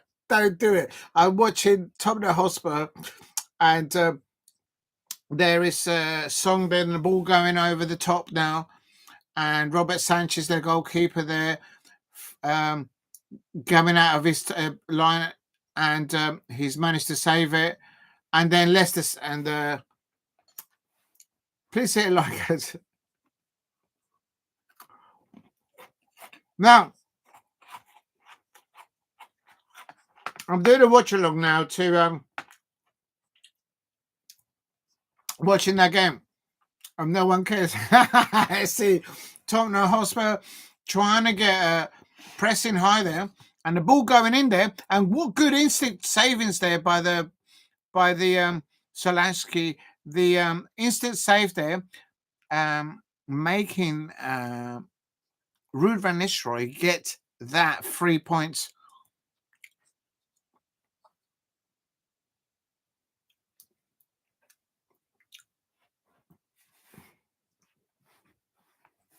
The question is, where do we begin with Tottenham tonight? I thought you was watching Chelsea game. No. Shelensky, the goalkeeper for Leicester City. What the question is, what happens now to Tottenham Hotspur? That's the question from. They're trying different managers. Tottenham Hotspur are a long way away from winning the trophy.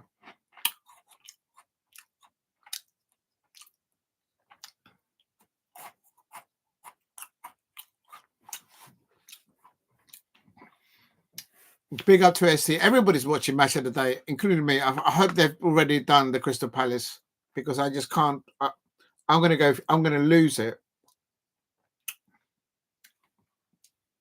Please hit a like and subscribe at Diego C Palace if you are new.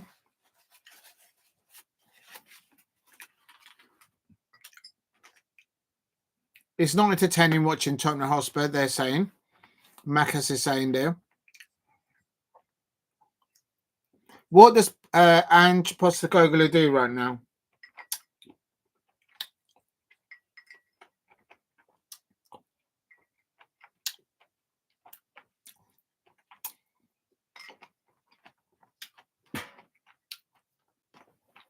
I didn't know Bournemouth had a lot of injuries.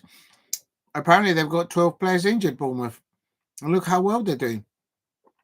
I mean, look what they did to Nottingham Forest yesterday. Unbelievable.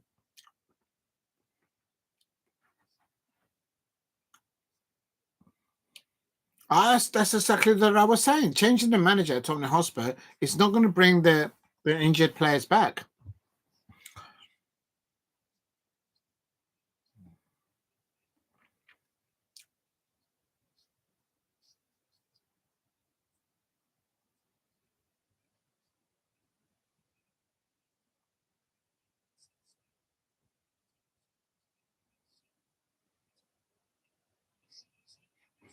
Okay. Apparently, some of the Tottenham Hotspur players told Ange Postecoglou, "Oh, I can't play for you today because I feel a bit sore." What's all that about? Tottenham Hotspur players saying to Ange Postecoglou, "Oh, I feel a bit sore." What's all that about? What's all that about? Have you got an injury? Is your leg falling off or not? If it's not, you're playing, son. That's what it should be. Absolutely shocking. So apparently some of the Tottenham Hotspur players have told Ange Postecoglou saying, "Oh, I'm a little bit sore today, Gov. I can't play for you." This is satisfaction from the fans. But a week...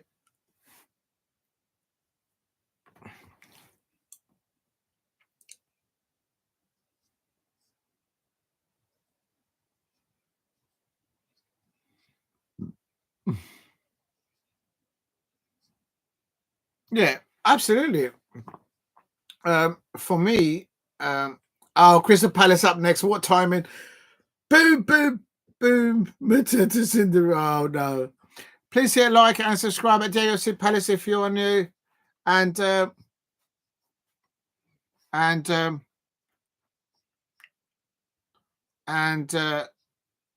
you can see the players coming onto the pitch. JP is chucking it down. It is literally chucking it down at Selhurst Park. Really chucking it down. No, I'm not going to watch him, Bremo. I'm going to watch Romanese and Crystal Palace. Boom, boom, boom. And there is And there is Oliver Glasner there acknowledging Thomas Frank. Please hit like and subscribe at Diego C. Palace if you're new. Everybody's watching Match of the Day, so I'm doing a watch along too. I don't think anyone's ever done that. Shall I change the watch along to Match of the Day? Shall I do that on the Match of the Day? And here's Mateta! How did you not score? How did you not score? How did you not score? Early doors. Just pin it, man. If that would have been against Chelsea, he would have scored. Oh, top left. He went for the top left-hand corner. No, he was aiming to the goalkeeper there. Come on, Palace. I'm still watching it like if this live, but it's not, is it? Did you see that ST Jean-Philippe Mateta? Unbelievable. And now there's Lequois.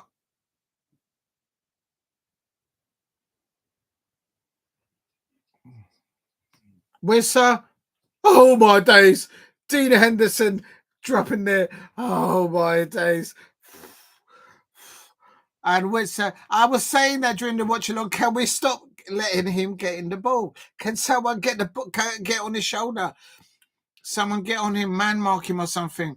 The raining is terrible. Please hit like and subscribe at Diego C. Palace. Doing a watch along for Match of the Day. I'm going to put it on here actually. And there is, no, that wasn't a foul. He fell over his leg. See, that is outrageous. Absolutely outrageous. Why is Lequois getting a yellow card there? The Brentford player fell over Lequois' leg. Oh my days. Oh my days. Side netting. Or nearly side netting.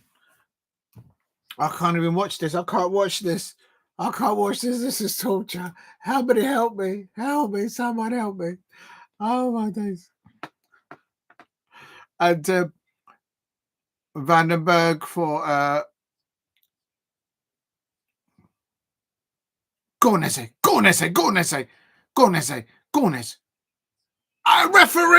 Referee. That's got to be a yellow card for the Brentford player, surely. Chopped up Eze. And this is Eze. Corner. Oh, deflection into the corner. Oh, and then Munoz. Daniel Munoz. Oh, no. Look at that. It hit the deflection, just whiskers away onto the post. That could have been an Ebreze first goal.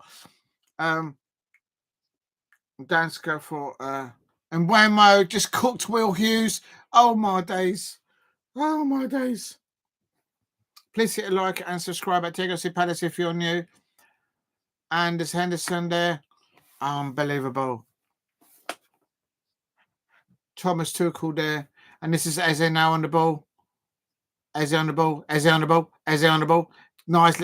And then Tyrant Mitchell there. Manchester United is not for sale.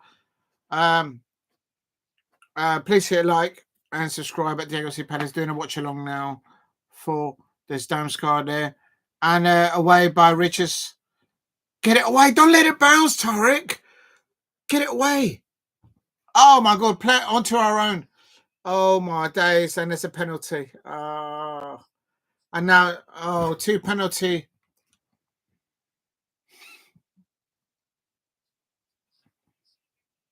Literally. Hughesy hands was up here. Let's have a look. And that was a penalty, Lequois. Oh my God. Let me have a look at this, because this is the bit where Mark Gahey was deemed. Oh yeah. Mark Gahey ran onto the D side. He's not allowed to run into the D side of it.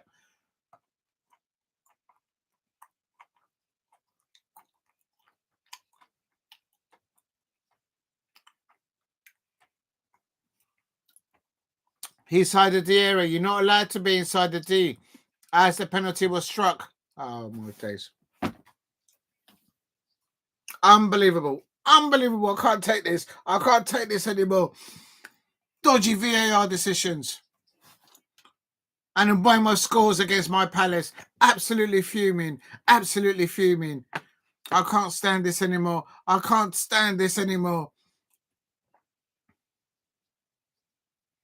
Absolute rubbish. VAR always helping Manchester City fans. Always. Look quiet on the ball. Look quiet. Handball! Oh, no. This is their second goal. Oh, I can't look. I can't look. I can't look. This is painful. No. No. Oh.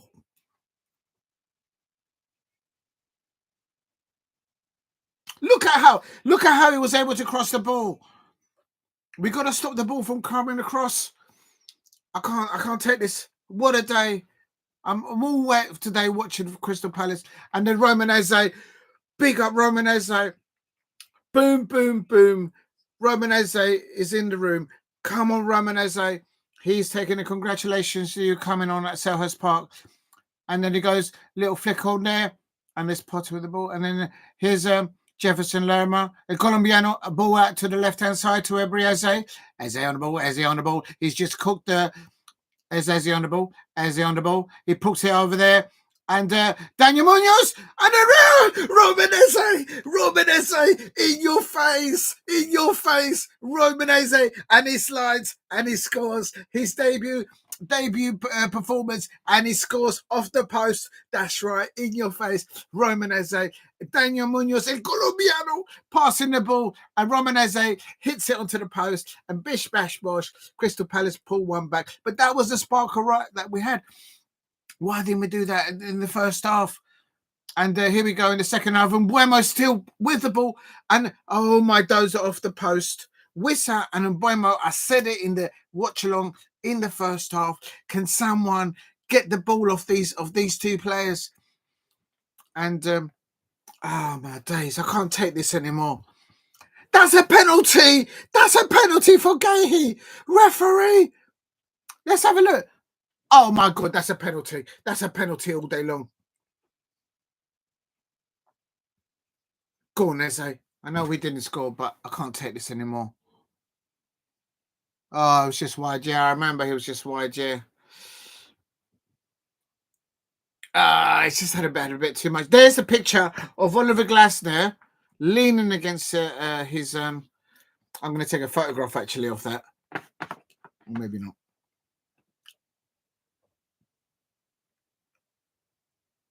Unbelievable. Please hit like and subscribe at Diego C. Palace. Just doing the... And Oliver Glasner... Hold a minute. Oh, man, what's going on? Right, just watching the Ebrieze. It should have been a penalty. Margay, he was chopped down. That should have been a penalty. But let's have a look. Oh, no, that wasn't a penalty. Unbelievable. Please hit a like and subscribe at Diego C. Palace if you are new. And unbelievable.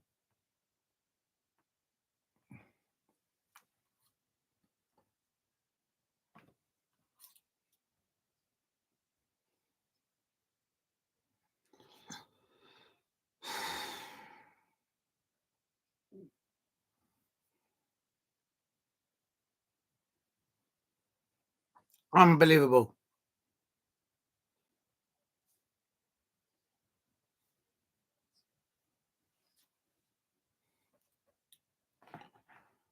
Oh, my God.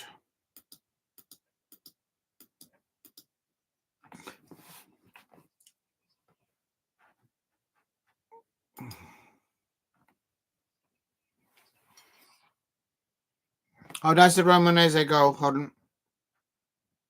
Please hit like and subscribe at Diego C. Palace if you are new. Unbelievable. Right.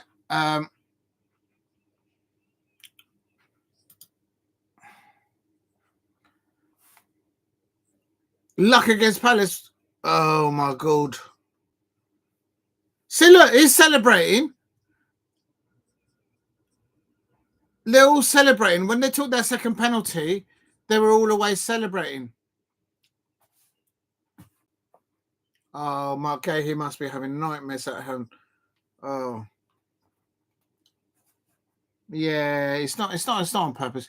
Mark Gahey there while he it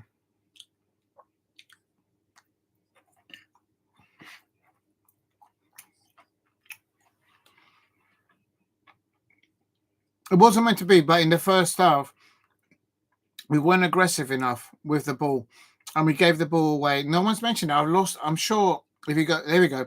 There's Damsgaard on the ball. There's not enough press from us, and that's what we do when we play away from Selhurst Park, and that's why we're getting the points in. More intensity. It's Will. Will gave the ball away there.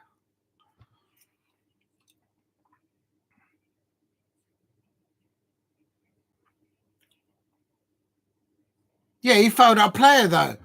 Unbelievable.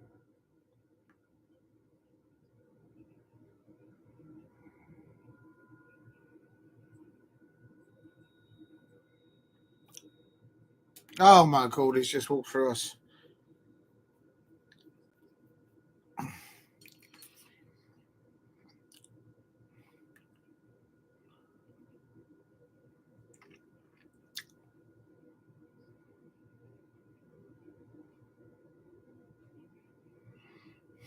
Oh my God, and Mbeumo. I was saying that in the first half. We got to stop the supply up to Wissa and to Mbeumo. And we weren't able to do that. Unbelievable. Oh my God, that's the leader to the first goal. Oh my God, that hurts. Single in the most assist for Brentford. Mikkel Damsgaard. Unbelievable. Oh God, that just hurts just watching that. Unbelievable. Please hit a like and subscribe at Diego C. Palace if you are new. Still fuming on that, I have to say. They're just talking about I think that's probably the last match of the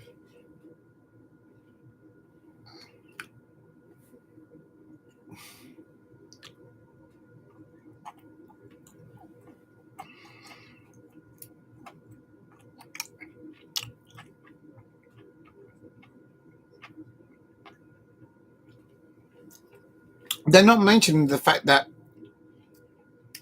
Brentford on their travels have been terrible this season. But damn it. We missed an opportunity there. All right, next up is Aston Villa. Please hit a like and subscribe. I don't expect anyone to be out there. Please hit a like and subscribe at Diego C. Palace. I'm going to stay until the end of this. After the day that I've had. Unbelievable. Unbelievable.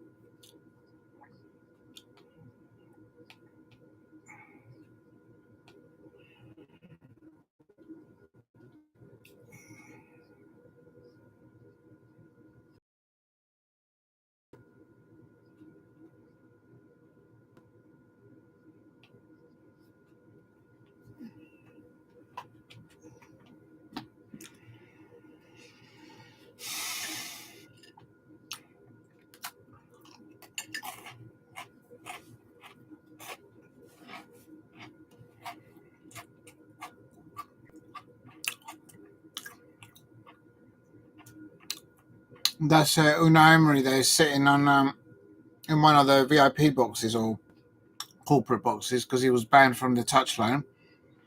And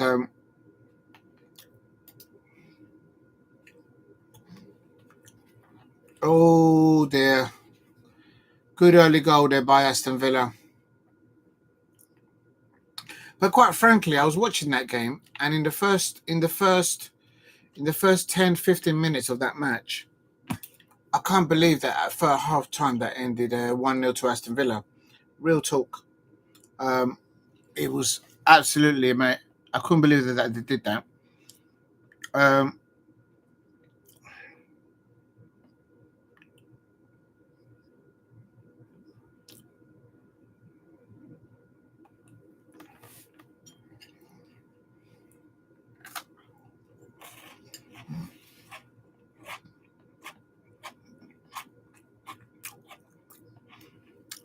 Please hit the likes and subscribe at Diego C. Palace if you're new.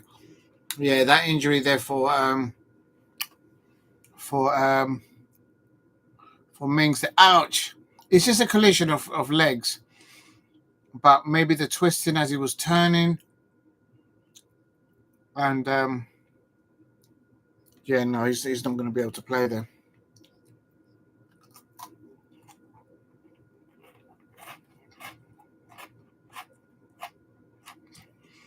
Ramsey on the ball.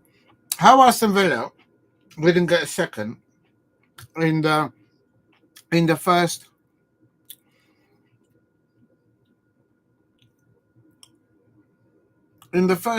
15 to 30 minutes, Aston Villa should have been easily 3-0 up. That's a free header from Ollie Watkins.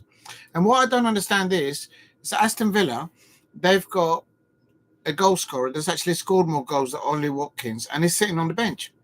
His name is John Duran. He's actually scored more goals than Ollie Watkins, and he's on the bench. It's no wonder that people are trying to buy him. Oh, Mings, yeah, that's Mings hopping away there.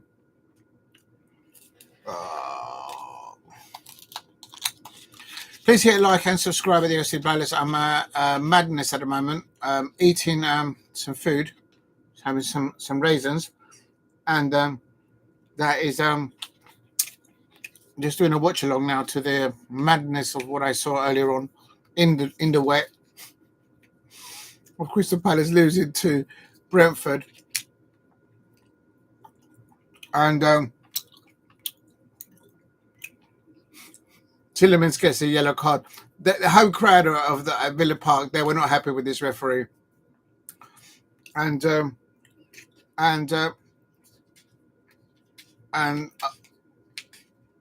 please hit a like. Can we get to 15 likes if you can in the chat? Oh, here we go. There's another player dropping down.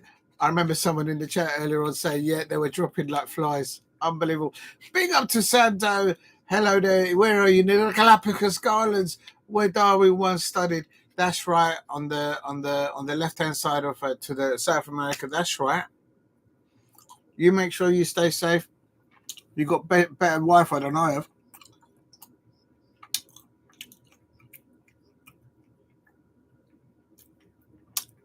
This is I'm watching the live the match of the day, and just to get more pain. That's another player there dropping on the floor. How Aston Villa didn't go into half time 2 or 3 up, I don't know. And Paquetá nearly pulling one there back for West Ham.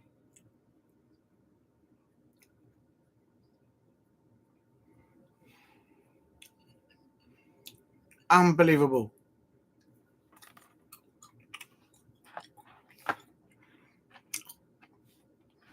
Anyone wondering what I'm doing? Big up to ST. I hope you're doing okay. Brilliant occasions. And there's a player there, down wounded.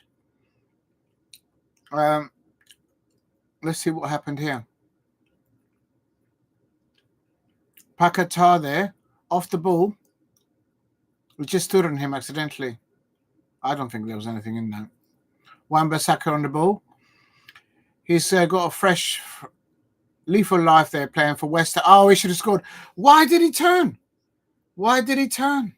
He should have just shot. I said it. In the first 5 to 15 minutes, it was all absolutely Aston Villa. And then steadily, West Ham creeped into it and patient in their build-up play. And this is now the second half, I presume. And the ball pinned to the back post. Goalkeeper Martinez dropped the ball. And Soler nearly for unbelievable scenes. Aston Villa are wooing the opportunities that they created for themselves in the first half. Within 20 minutes of this match, in the first half, it should be Aston Villa at least 2 or 3-0 up. But it got to half-time 1-0. And then in the second half, they brought on John Duran. This is Aston Villa. Brought John Duran on. He's actually their highest scorer on the pitch. And then Alvarez there gets a yellow because he's holding on to the ball. And he got a yellow card there, Alvarez. And quite frankly, he should have been sent off later on. This is how Wan-Bissaka. He looks such a different player now. Now he's not at Manchester United. And the ball at the back post, boom. That's the equaliser. Textbook football there by Emerson there for West Ham United.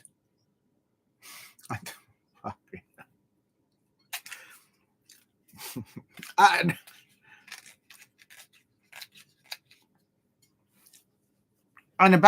quite frankly, Graham Potter was about to substitute him as well. And but how did that end up 1-1? I'll never know. But it's well, actually I do. It's Graham Potter telling his players to keep believing. Of course, Alvarez is the Mexican captain and senior side captain. And so Unai Emery brings on the Colombian, and then had the Colombian been on the pitch when Ollie Watkins missed all those opportunities in the first half, there wouldn't have been 1-0. There would have been 2-0 up. All right, saying all right with hindsight, but that's how it is. I don't know any other Premier League club that has a top goal scorer striker on the bench, and they select Ollie Watkins. I know he's a good striker and all that, but it just wouldn't be tolerated anywhere else. So I don't understand that. It's no wonder that West Ham were cheeky, made a bid for them.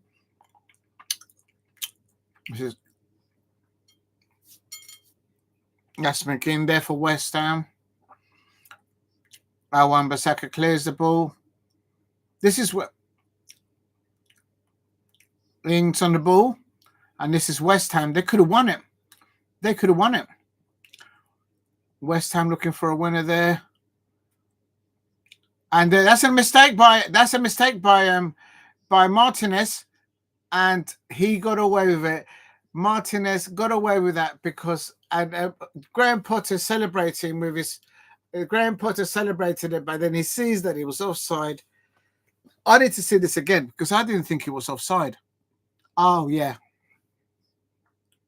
there's about 3 players. Yeah, no, he's offside. Yeah, it wasn't. Yeah, they were offside, but that was a goalkeeper error because he let go of it. But then he ended 1-1, but it wasn't meant to be. Oh, it's Unai Emery being questioned now at the end of the match.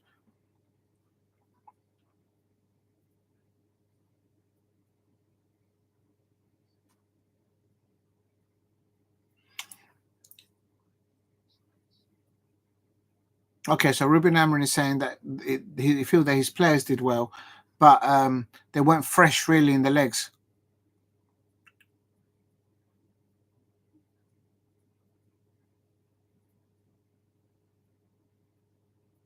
Okay, so basically, of course, everyone knows that Aston Villa are in the Champions League, so they're having to deal. Like, for example, we've got Manchester United next Sunday, but in between Sunday, Manchester United have to go to Romania and play on Thursday. So they'll probably fly out on Wednesday, play on Thursday, and then fly back to the UK on Friday. So they'll have one day.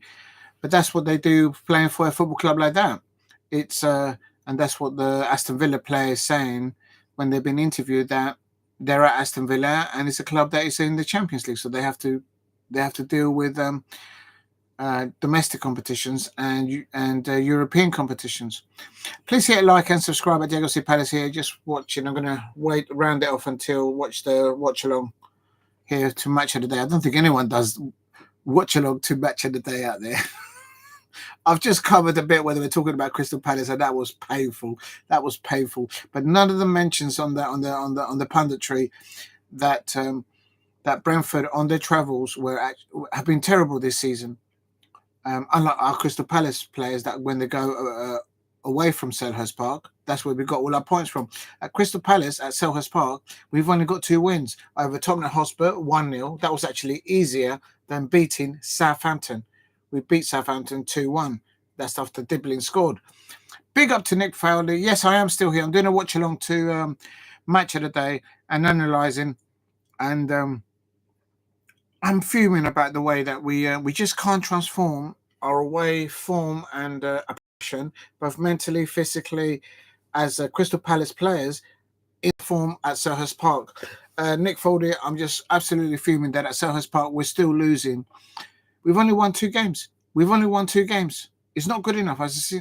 Listen, I know the players are trying their best, they're doing their stuff on the pitch, but for some reason they can't transform that mentality, that approach, that how they're approaching in away fixtures to home fixtures, and too much side passing like that. And okay, it is right to say technically that until that penalty, both the Crystal Palace players and the Brentford players neutralised each other. Those were the words of Oliver Glasner. And technically, he's right.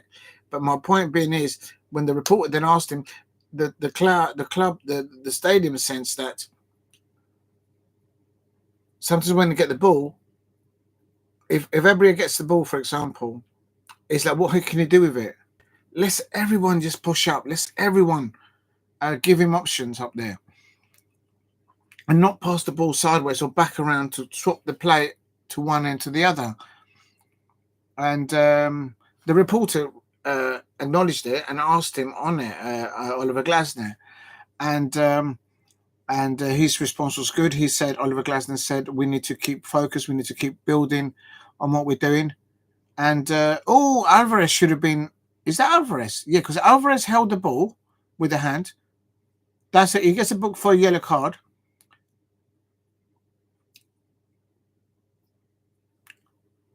Let's have a go. And that's a yellow card.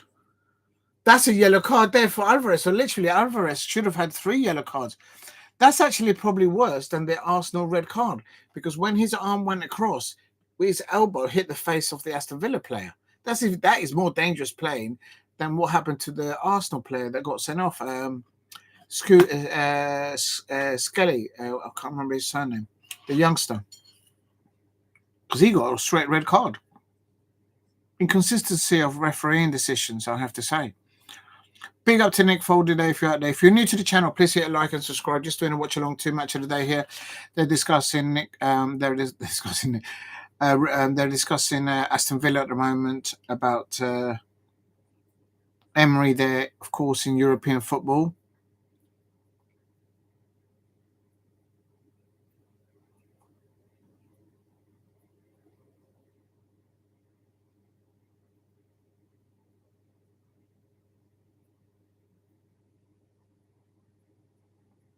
I don't think they'll sell John Duran. But in the European fixture that they played recently, for the first time, I think, Emery picked both Ollie Watkins and John Duran as a front two. And Villa may still finish in European sports, but not the CL. I agree. Not if they sell John Duran. John Duran is the top scorer. It's the only Premier League club out there that has a top goal scorer, striker, and they can't start him to start a match. They give it to, in this instance, Ollie Watkins. That won't happen in any other Premier League club, especially. They've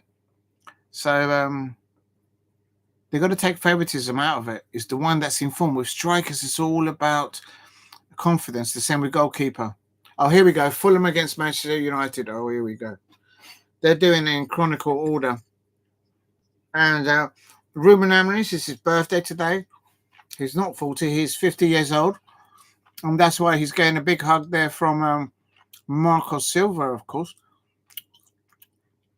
Onana's back in goal for Manchester United. And will he go AWOL from his goal line?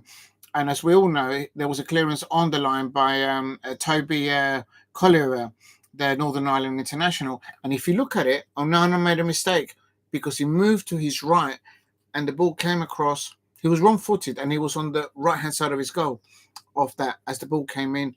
And if it had not been for Toby Collingwood, it would have ended Fulham 1, Manchester United 1. But I had predicted last night, during the Mbappe first hat-trick for Real Madrid, that Fulham will get the 3 points tonight, scoring in the second half. Go and watch it. So that's what I said. And how is that not a penalty for Fulham? Let's have a look.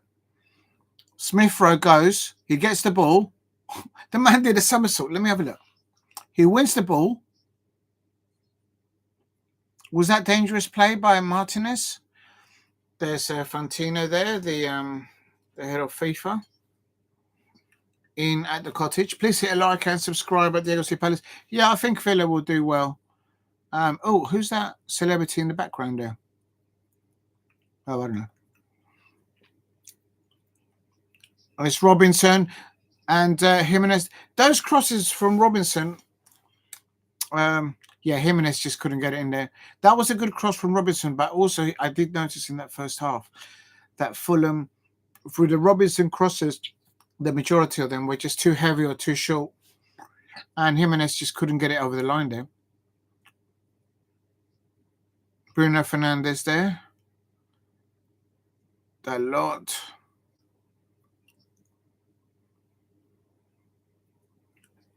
Barca 7, Valencia 1. Yeah, that was a madness. Frank de Jong starting there in the pivot there for Barcelona. And I was looking at that because apparently Manchester United's Marcus Rashford looks like he might be going there as an option.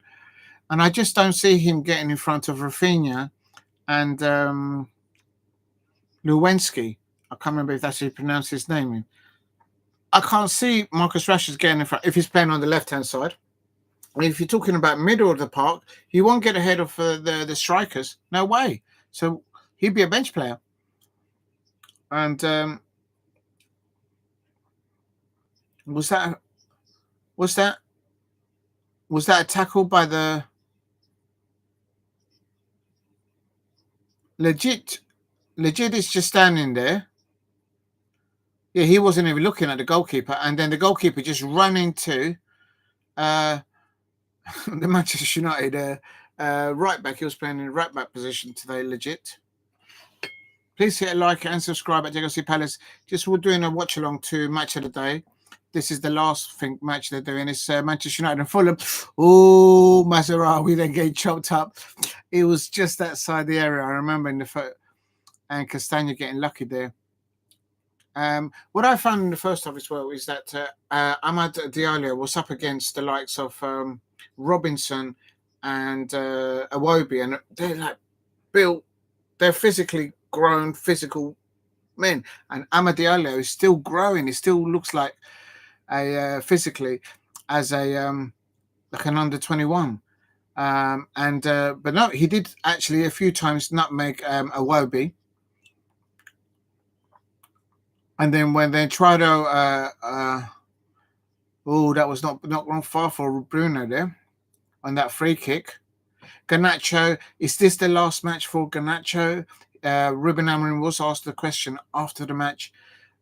Is there any rumors on any more news on Garnacho? He says no. Ruben Amorim replied, no. He did well for us today. He's going to have a rest, and he needs to be ready for the next match. So that's kind of saying he's going to probably stay. But I reckon by Thursday's away fixture in the European competition for Manchester United, they'll know a bit more. And Traore there, Adam Traore there, and then there was a pushing, and then Lisandro Martinez then pushed. And look at this. If you're watching it live, so Traore there misses that opportunity there. And then Martinez, Lisandro comes up to him, so he just pushed him away. And then Jora's getting in the face of Adam Traore. And Martinez is saying, oh, there's a player down injured. Yeah, but it wasn't a head injury. It's a foot injury. There's Van der Sar there in watching the football there. I hope he recovers well. I know he's got some health issues there, Van der Sar. I'm pretty sure that Van der Sar played for both Manchester United and Fulham. I know definitely Fulham. I think he did have a stint at Manchester United. I can't remember. And there is Manchester United there. I think this is the goal. Lisandro Martinez. And then it... Oh, my days, yeah.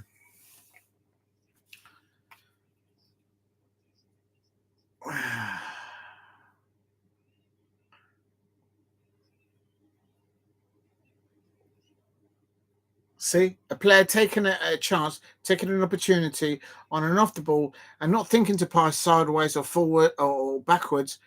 I'll have a go here. We got to stop that. We got to stop them doing that to us on next Sunday. We've got to utilise Crystal Palace players, that away form of playing away fixtures at Old Trafford next Sunday. And Robinson is down injured there for Fulham. And then he's coming up the clearance on the goal line. Here it's coming up. And this is what I mean. Look at the positioning of Onana. He moves over to the left. So he moved himself out of the position. So had it not been for Toby Collywood, that would have been the equaliser for Fulham. Look at that. They're acknowledging him. And he's now ahead of the pecking order of Kobe Mainoo. Look at Onana. He moved to the right. That's a goalkeeper errors. Why are you moving to the right if you don't have to? Just stay in the middle of the pin. And but he got away with that. I'm hopeful that Onana plays on next Sunday, and he makes mistakes. I saw him touching the wood on the post. Like, oh, I've got away with this one. That's another opportunity there for Fulham. I reckon if that would have fallen to Jimenez, I think Jimenez would have hit it into the ground underneath the legs of the defender.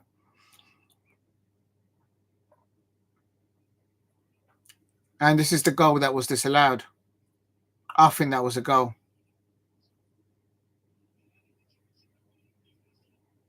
It's just taking the I think he's onside there. I think he's onside there because the arm of the player is clearly it's taking the soul. VAR is taking the soul out of football. Real talk.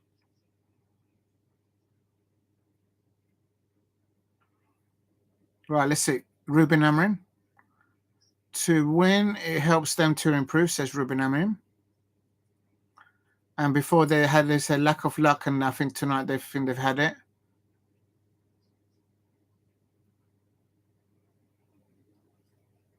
He's not used to lose as a manager. That's good positive thinking because at Sporting he always won. So he's looking for bits to improve himself. That's quite humble of him to say that. As Ruben Amorim, and this is now Marco Silva been interviewed. Big up to Steve RC. Yeah, thank you very much for the 10 likes, Steve. Appreciate it. Please hit a like if you haven't subscribed at Diego C. Palace. Please subscribe at Diego C. Palace. Marco Silva there saying that the reaction of his players was good. It's just in the last third. His players couldn't get it over the line. Jimenez and the other youngster they brought on. Apparently, it was Ruben Amorim's birthday today, if anyone knew. It's not 40. He's 50. Oh, my days. So apparently, it's Ruben Amorim's 50-year-old. And I don't even know why they're going to even discuss Rasmus Højlund, because Rasmus Højlund was literally sometimes I play him. Look where he's coming into. Look at the TV. Look how deep he's having to come in to receive the ball. How can you create him as how can you criticize a striker that has to come in deep to try and get a touch of the ball? He's not getting the ball as the number 9. Oh my days, ST. Thank you very much behind the scenes. Thank you very much, ST, for the 199. How do I acknowledge it? I don't know how to acknowledge it. Channel to activity. It won't let me do anything, so I don't know what else to do. But thank you very much for the 199. I've got to do something here. No, it doesn't let me do anything. Oh, sorry. Big up to you, ST, with the 199. Thank you very much. I take my hat off to you. I'll do a boom, boom, boom. Matetis. Well, he wasn't in the room today. I'll tell you something. I just can't. I wish we were playing Chelsea because we're getting points against Chelsea now. Be careful what I say. But I'll tell you something. I'm still fuming the fact that we lost at Selhurst Park. We have only won at Selhurst Park twice in the Premier League. Once against Tottenham Hotspur and once against Southampton. And we actually conceded. We made it more difficult against Southampton. It was actually easier to beat. It was more difficult to beat Southampton than beat Tottenham Hotspur in difficult situations there. But I want to see Crystal Palace men players winning goals, winning performances more at Selhurst Park. We've only won 2 in the Premier League, just Premier League. I'm not talking cup football. In the Premier League, we've only won twice at Selhurst Park. It's not good enough, and the decision sometimes from the referee is absolutely woeful. Had it not been VAR, that Mark Gahey encroaching into the D, well, no one would have seen it. No one would have seen it. No one would have seen it. And look at the big up to Shea Arsenal dropping in at this time of night. What are you doing? What is Shea Arsenal like? Arsenal fans, your women's team today at the bridge against the Chelsea in the WSL, you picked up a red card. The decisions from the refereeing at the moment is just issuing card after card to clubs like Arsenal and my Crystal Palace. Why is it that the Chelsea players, the Manchester City players, they never get yellow cards and red cards? Can someone please answer that? I'm big up to UST.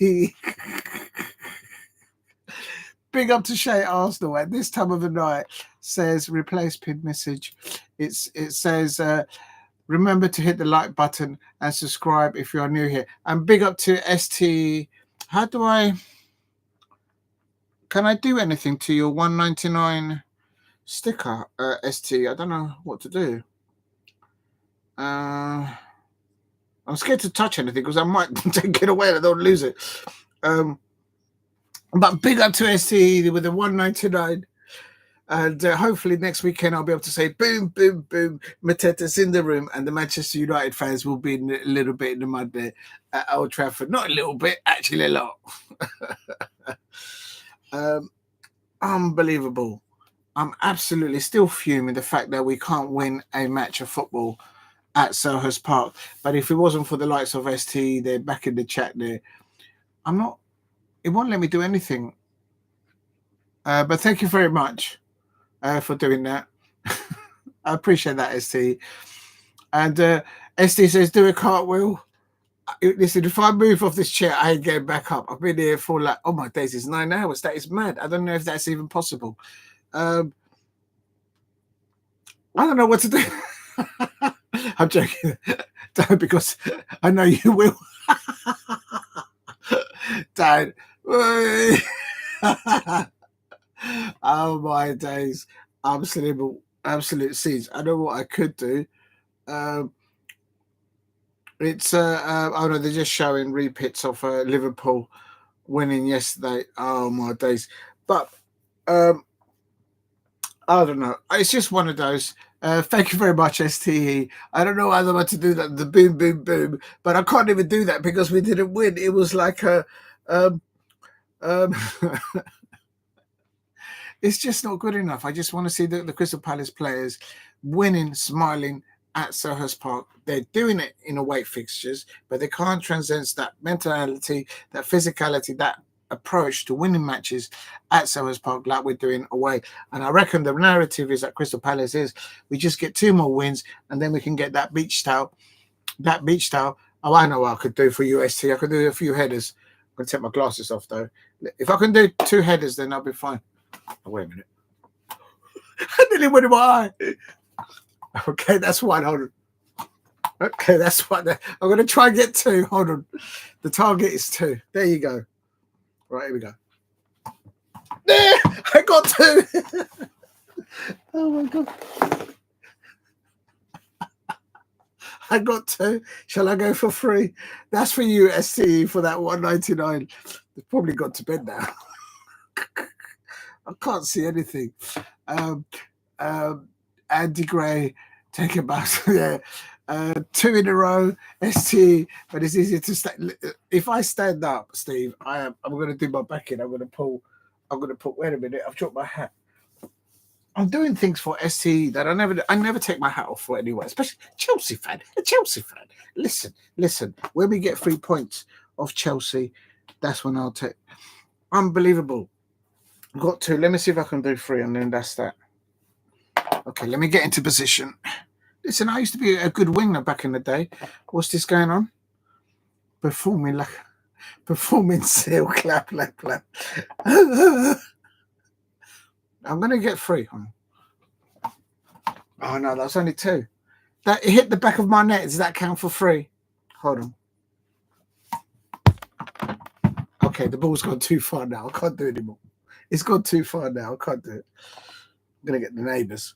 What's he doing playing football at this time of night? Yeah, I'm going to clock it. I'm going to round it up now. They're just watching the. I did a bit of a match watch along there to match of the day. Still fuming on the way that we lost there, and who. I'm not. How does a seal sound? I can't do it. My voice is going. Unbelievable. 9 hours. Yeah, I'm going to call it quits now. It's 9 hours. Big up to you, Steve, in the chat. Thank you very much, ST, in the chat as well. Oh, did I get 10 likes? Oh, thank you very much, everyone. There. I didn't realize I actually got over 10 likes. Wow. I'm going to try and do a watch along tomorrow night. I don't know. I'm not certain. I'll try and do the watch along tomorrow night for. Let me take this off. I don't need this anymore. For tomorrow night, it is Oh,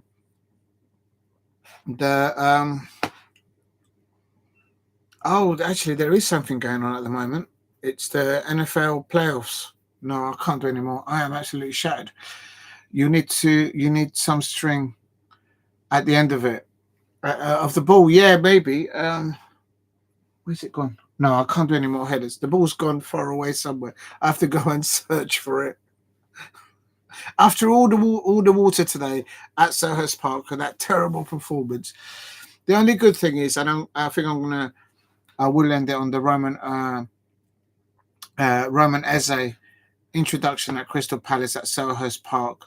Big gutted for him that he scored a goal in his debut at Selhurst Park in front of the Holmesdale end, in front of the ultras, and the rest of the team couldn't propel themselves to replicate what they do in away form fixtures, because that's where we've picked up all our points at Crystal Palace this season in the Premier League. But a Roman Eze there, of course, getting the a goal back for Crystal Palace. The way he came on, he made an impact. It was a fresh air coming onto the pitch, and he got himself a goal there. Lovely assist there by Daniel Munoz. He hit it with his left foot, I believe. He hit the post, but he went in, and it's just like, I'm going to see one football stadium. Big up to you. Make sure and link Burger King. Enjoy the Burger King. Don't forget to get those onion rings at Burger King. And ST 12 like YouTube needs to be putting you on the spotlights for this long stream. Oh, big up to you, ST. I'm doing it just to learn how to do the watch-alongs. There's a lot of things that I still don't know how to do. Perhaps in the future I'll use the other software that you can use so I can put things, I don't know, across the screen. You can't do it with this format that I'm using at the moment. But it's just about getting experience and doing whatnot, and getting the confidence to talk into a camera and talk about a subject. For some people, it's a walk in the park, but for me, I'm not looking for a Blue Peter badge. I've already got one, but it takes some doing. Please hit like and subscribe at Diego C. Palace if you are new. Just quickly checking the fixtures for tomorrow to see what's going on. It's going to be easy because there ain't that much. Burnley versus Leeds United. Of course, Burnley are looking as Leeds United to get automatic promotion into the Premier League. At the moment, it's Leeds United on 59 points and Burnley on 56 points. Sheffield United lost to Hull City. I think it was on Friday. That was a shocker. Or was it on Saturday? I can't remember. But they lost to Hull City. Well done to Hull City. I used to work with someone from Hull City and a complete nutter. I bet he's celebrating somewhere, if he's still about somewhere. And but yeah, so Leeds United on 59 points, Burnley on 56 points, both having played 28 points. Sheffield United on 58 points, but they have played that extra game and they lost against Hull City. Sunderland also they drew recently. I'm hopeful that my Crystal Palace could sign Ben Doak. He's a loanee from Liverpool at Sunderland, and also perhaps even as well as Bellingham. not of course the Bellingham of Real Madrid, but his brother Kobe. Please hit like and subscribe at Diego C Palace if you are new. So my prediction for tomorrow is at Turf Moor. Ooh, I was going to go Burnley 2, Leeds United 2, but I just think I don't think Burnley will bottle it. This is a 6-pointer if you like, a 6-pointer match for automatic promotion. There is a lot of money at stake here. The owners of Leeds United and the owners of Burnley will be aware of it. Steve's going for 1 for Burnley. You know what? I'm going towards that end of Burnley's. I'm going Burnley 2, Leeds United 1. And it's going to be a feisty affair. Won't be surprised if there'll be a red card there. There's some history between these two clubs. I don't understand, but up in the north, no one seems to like Burnley. I'm not sure if it's because of the football club or because of what maybe Burnley fans do to the likes of Manchester United fans, to Leeds fans, to Liverpool fans. They don't seem to like Burnley very much. I don't know. It's a northern thing. I don't understand. But Steve's going 2 red cards. It sounds good. Hope you all have a good time. Have a good burger bar. And don't forget to get a paper crate. Yes, definitely, STE. Definitely, Steve. Enjoy it. Burger King. I think my mixture is onion rings from Burger King, double milk strawberry milkshake, milkshake from McDonald's back in the day, quarter pounder with cheese from McDonald's, and KFC spicy wings, and then rounding it off with a double apple pie from McDonald's. How about that? Big up to you, Steve. I hope you have a good one tomorrow. Enjoy it. I'm going Burnley 2, Leeds United 1. And remember, did a lot since midnight and 1 watch. And you do many. It's the only one. I'm just doing it to learn and to just, if you don't do the hours, you don't get to learn different things from it. Because no one gives a menu to you, and if you don't roll up your sleeves and you don't give it a go, I haven't been a takeaway for a long time actually, but I have to say, listen, it's all muscle underneath here, no carbs, and all the fun toys that you used to get. Yeah. I remember before they used to have little wrestling characters. I got Triple H, little character from McDonald's things years ago. I could, instead of doing one and then ending it. Steve RC, I think so. I don't know. I mean, no, I think, well, I'm finding it's easier for me because I'm starting out and I'm learning how to do all the stuff, sort of thing, or not. But if I were to start one and then finish one, it's about the traction. I don't get Steve, when I start, I don't get like thousands and thousands of viewers yet because I'm just starting out new now at the moment. So if I do it, then I won't get that much of attraction. And I'm finding that if I do a long stretch, I'm able to pace myself within the long hours. And at the same time, it seems to have I think a bit more views and likes. So to get 12 likes, is it 11 or 12 likes? That's absolutely insane. I don't get anything between 3 and 5 for everything that I do. It's amazing. But to get 12 or 11 likes, that to me is like I don't think the other content creators, I'm sure they remember, but I think sometimes they forget how important this stuff is.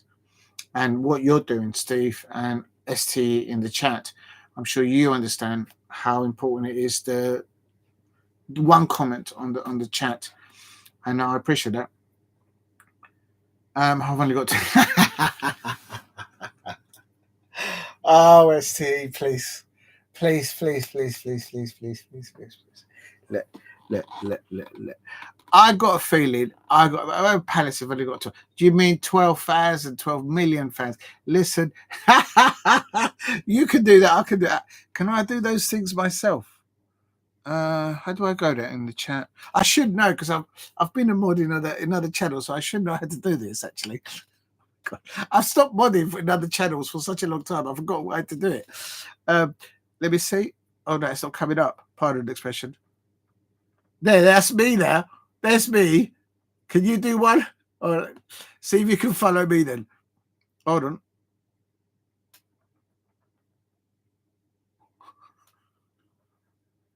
It's like Morse code. Keep up. Oh, what? Fucking hell. Right, here we go. There, that's me.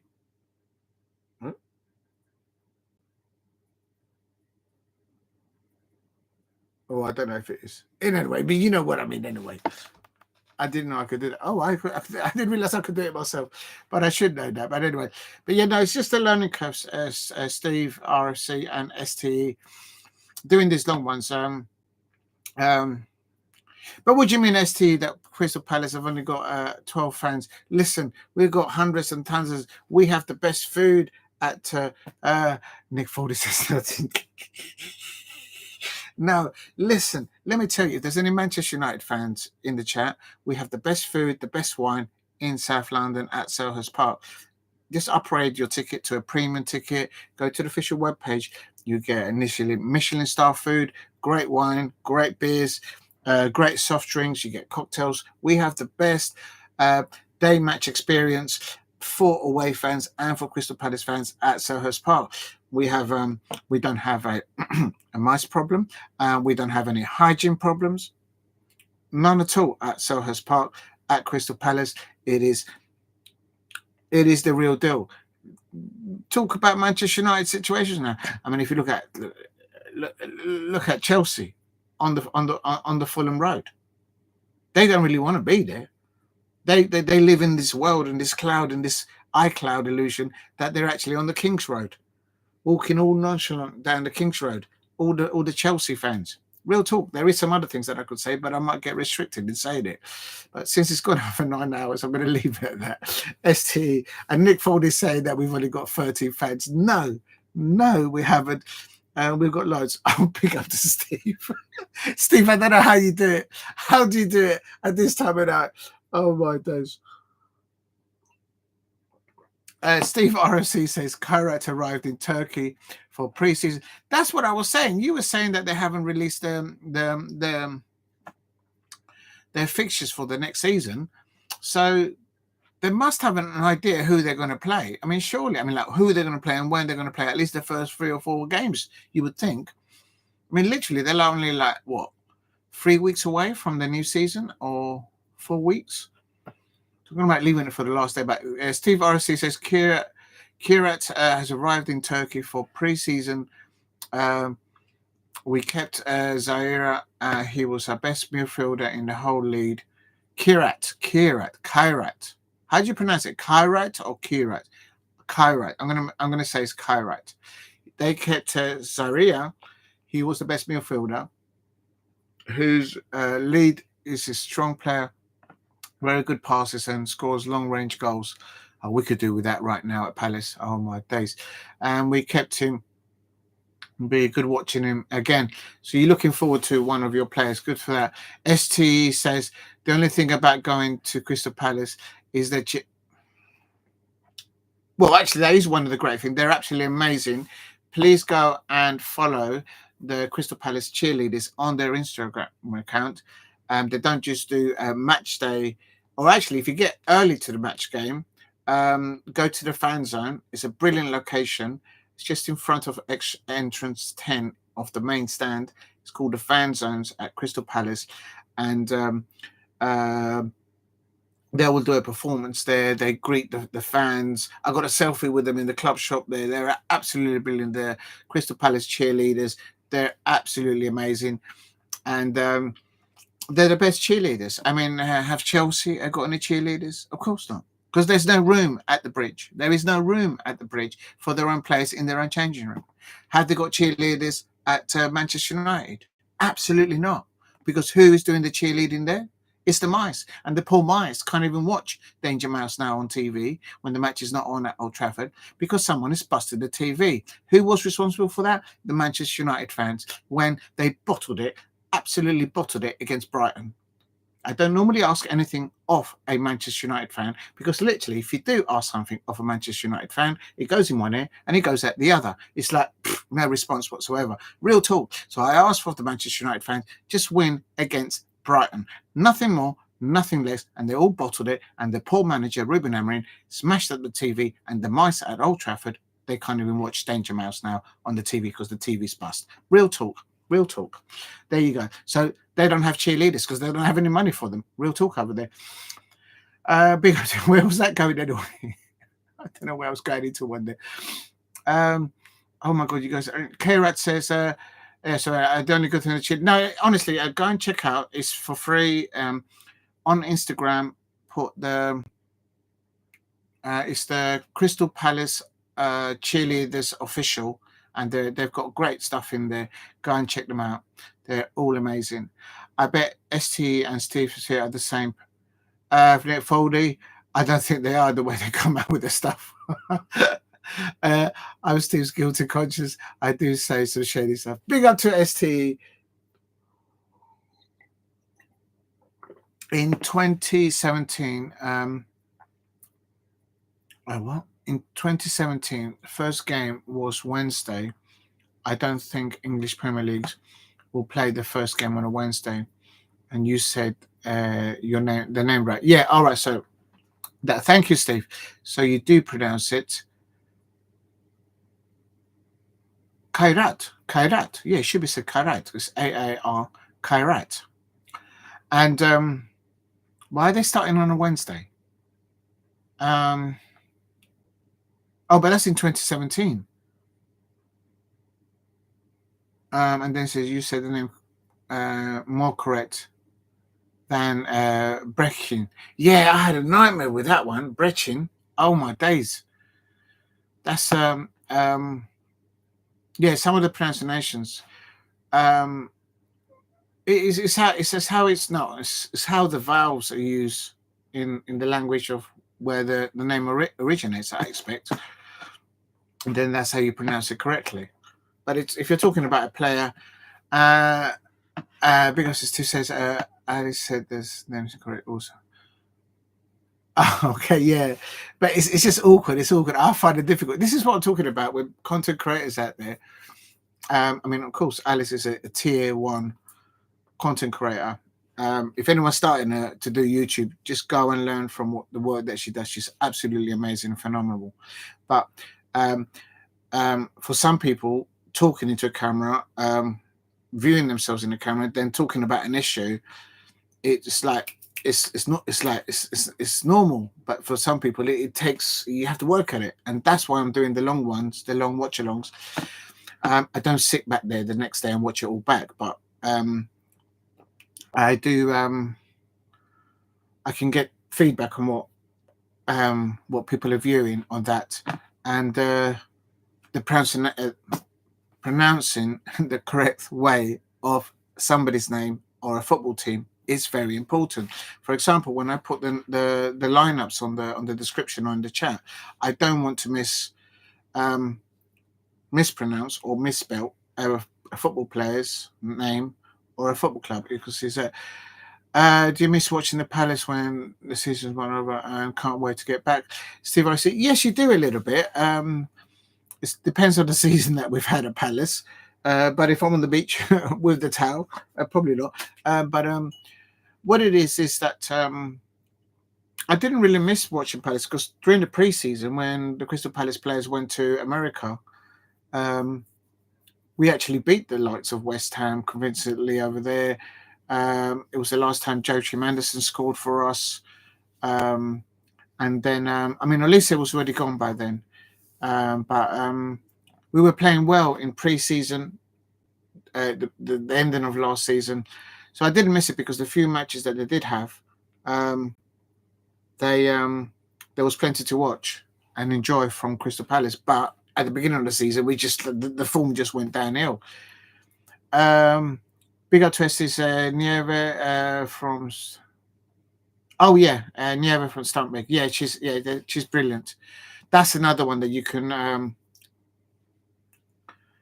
lot of us in YouTube as subscribers, not as content creators, when she first started out, we all learn to see how she'd done stuff, and you pick things. I always say to people on YouTube, if you are going to do a content creation, learn from other people, but don't copy what other people are doing. Do it in your way. And that's what I'm trying to do, something different, like doing a long watch along to see what happens and learn a bit from that as well. Just try and do your own thing. And by all means, go to the likes of Alice, of course, in her channel, or channels, I should say, that she's got, amazing channels that she's got, and Stumpeg, they're near there. They're all absolutely brilliant content creators, and make small notes, and then add it into your repertoire of what you're trying to do. Like, for example, I've just discovered that I can bounce the little stress ball twice on my head. I might use that for a little bit longer. Right, it's gone to midnight. I think it's best to call it a night. But I want to thank everyone who's watched 9 hours ago for watching. For any comments, for any likes. ST, thank you very much for that $1.99 sticker. I will do more. I will work harder at keeping the ball and do a few more headers for you. And in the future, hopefully I'll be able to put it on the front and do it. Shay Arsenal, thank you very much for dropping in and asking people to subscribe and to hit likes. And big up to Steve. RSC says UCL from Europa for the first game was the same week, but not in the conference. Then December the 19th, no UCL, Europa, only conference last week. And then the next week, only UCL and Europa, no conference league. Yeah, you know what? Why didn't Chelsea play this week in their competition? Unless I missed it. I don't think I have. But Chelsea didn't play in that European competition that they're in this week. So they might be playing next. I'm actually viewing it. Oh my God, I can't believe that at this time of night, I'm actually searching for a Chelsea game. I mean, there's something wrong with me. Like, literally. Rangers is playing, and Manchester United are playing on Thursday in the Europa League. So what was that competition that Chelsea were in? Conference League, yeah. So UEFA, and then obviously the likes of Arsenal, they got Girona. I think they'll get the automatic eight top spot. I think they'll be fine there, even without a striker. I can't see Chelsea there, so I don't know. Oh, I don't know how to do it. Oh, wait a minute. I think I do know how to do it. Hold on, I do know how to do it. So if I go into the table, go into Chelsea. Oh my God, this is a long thing. Right, January. So if I go February, it doesn't come up. Have they lost that competition? I don't know. It's not listed, so I don't know. Anyway, it doesn't matter. I don't know whether this Conference League is in February. Oh, I see. By not playing that into the last 32 in round after round. Oh, I see. Oh, I don't know. That just sounds complicated to me. But anyway, so I was thinking of doing that. Right, that is it. Quickly, I'll try and do a watch along tomorrow night for the Championship fixture, and we'll take it there. I'm going for Burnley 2, Leeds United 1. There's a good there's an interest in the international Uzbekistan versus Jordan there. There is a league. There is a Spanish La Liga, Deportivo Alaves versus Celta Vigo there.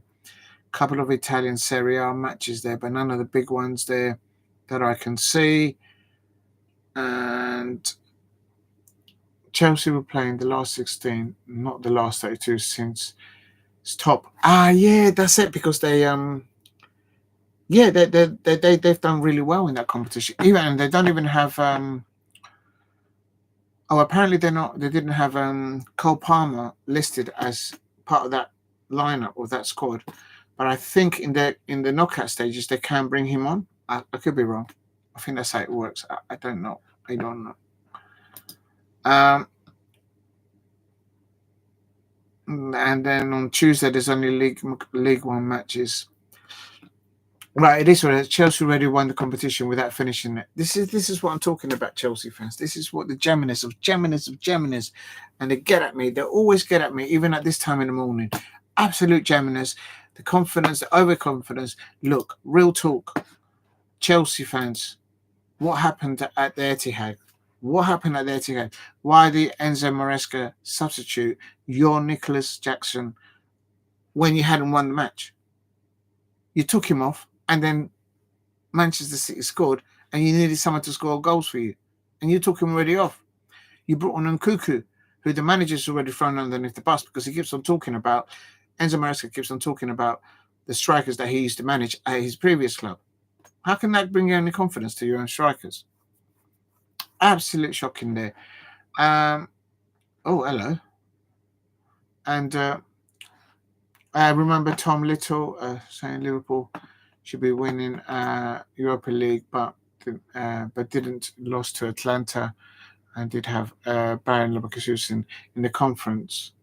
Yeah, and that's another thing I don't understand, is that I think sometimes if they get knocked out in the Champions League, they're allowed to go into another European competition. So, but you see, there's the Geminis of Chelsea fans there. Right, quickly, I know there's no rumours on Crystal Palace players. So the quick glance at apparently Lecce are trying to resist the approach of Manchester United's attempt to sign Patrick Dorgu, Neymar, and also there's something to do with Neymar there.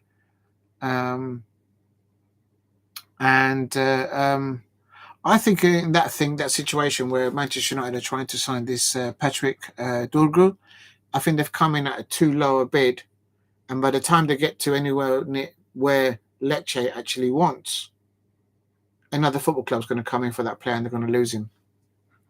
I just got a hunch. I'm not jinxing it for Manchester United fans. I'm just thinking they came in bidding for Patrick Dorgu too low to what Lecce are actually expecting as a fair price for the player. They value the club at around 30, 32, 33 mil, roughly around the 40 million euro. That's what Lecce priced the player at, and Manchester United have gone in too low. And it won't happen. Look what Newcastle United did with Mark Gahey. What I'm worried about is the likes of Chelsea. Right, guys, it's been fun. Thanks for all our plastic pollution. That's it. Right, that's it. We're going to get you in the FA Cup. You got me. You caught me there saying that, and I believe. I know you're joking. Catch you later. Yeah, ST. I'm going to round it up now quickly. I can't see anything else important there. Okay, that's it. Right. Thank you very much, everyone in the chat. STE, thank you for all the comments. And yes, we'll get you, my Crystal Palace. Boom, boom, boom. Potatoes in the room. We'll get you in the FA Cup final, definitely, and you'll be see. Thank you very much to Steve RFC in the chat, also as well. Take care tomorrow on your trip and enjoy yourself at I think you said Burger King. Also, a massive thank you to Nick Foldy there for your comments throughout the day. Absolutely amazing. Thank you very much. Also, there was somebody else. Where is he? A Liverpool fan. Oh, a massive thank you to Shay Arsenal for not once, but I think twice today, remember to hit the like button and subscribe. So yeah, if you're watching on playback, please hit the like button and subscribe at Diego C. Palace. And also, STE, massive thank you for that $1.99 super sticker or super chat. I don't know which one it is, and I'm too scared to press on it because I might lose it. before you could put a heart on it, but it won't let me even do that. It just says behind the scenes, so I can't do anything on it. So big up to STE for that 199 super sticker, I think it's called. Massive thank you to Sam Doe for dropping in a couple of times today as well. And there was Koka Navak, thank you very much for dropping in again more than once today in the live chat. Paul Brady, that's the one I was looking for. Paul Brady, thank you very much for dropping in earlier on a few times in your comments there. And Steve, RFC, thank you for all the information on the European sides earlier on. Alex SR7, how can I forget Alex SR7? They've probably gone to bed. I hope they're resting well. Alex SR7, thank you very much for doing that.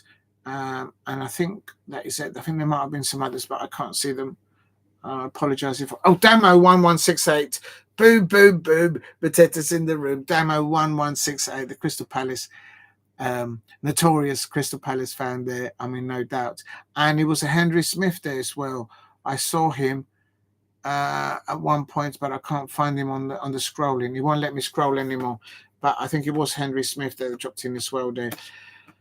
Everyone in there, it will be interesting to who all qualifies in the Champions League. Yeah, I mean, basically, I think we're waiting for mid-February, if not. No, but hang on a minute. On Thursday, they all play at 8 o'clock. So I'm wrong. I know I've just said my goodbyes, but I will mention this, Steve, because it's important. So basically, let's just quickly round it off. It's still. So basically, on Wednesdays, the Champions League stages, but everybody's playing at 8 p.m. So that means we'll know who's been cut off and of the bottom. Oh my God! Let's just go to Aston Villa versus Celtic. So we will know. My understanding is in the UEFA Champions League stage, anyone finishing 25th or below, which Manchester City, I can't believe Manchester City are down there. Manchester City are 25th there on 8 points. Anyone who finishes 25th or below, they'll be eliminated. And my understanding is those ones will be eliminated altogether from Europe. So they won't be allowed to go into the Europa competition where Chelsea is in. I think that is my understanding of it. And Steve, what you're saying there, I think it'll be interesting who qualifies from the Champions League. Yes, I agree. And I think that's going to find out on Wednesday night.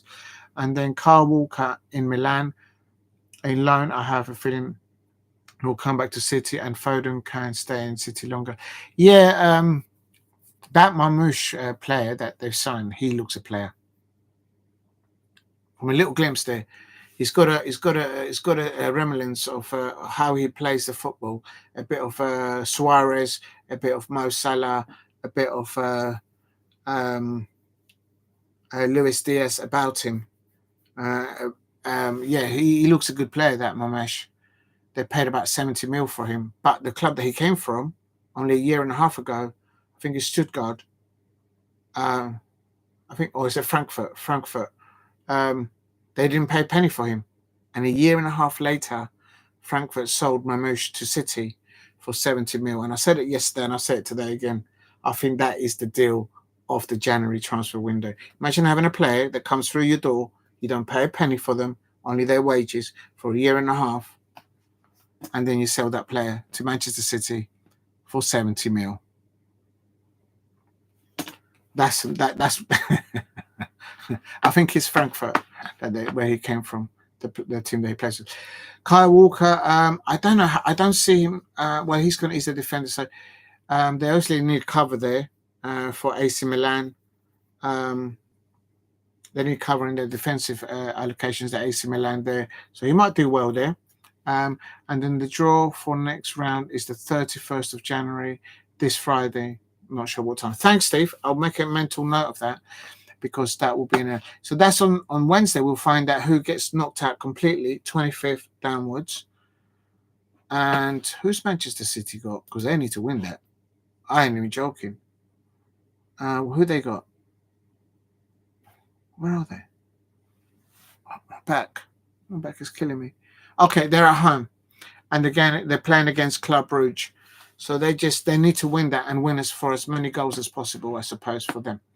Okay, quickly, and then on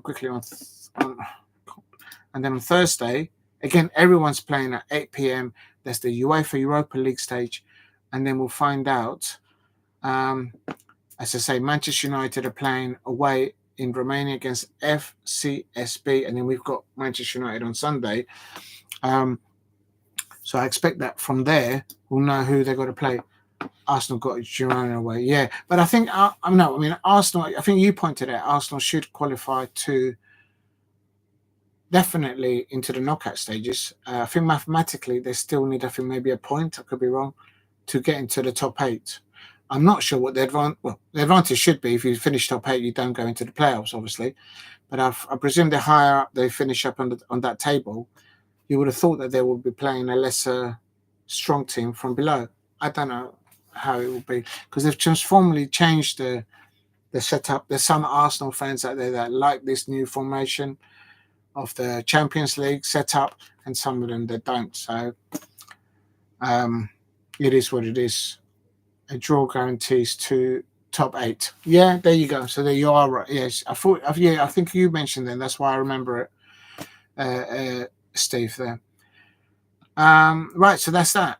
So then it's back to Wednesday and Thursday, and then obviously the next round towards the next weekend.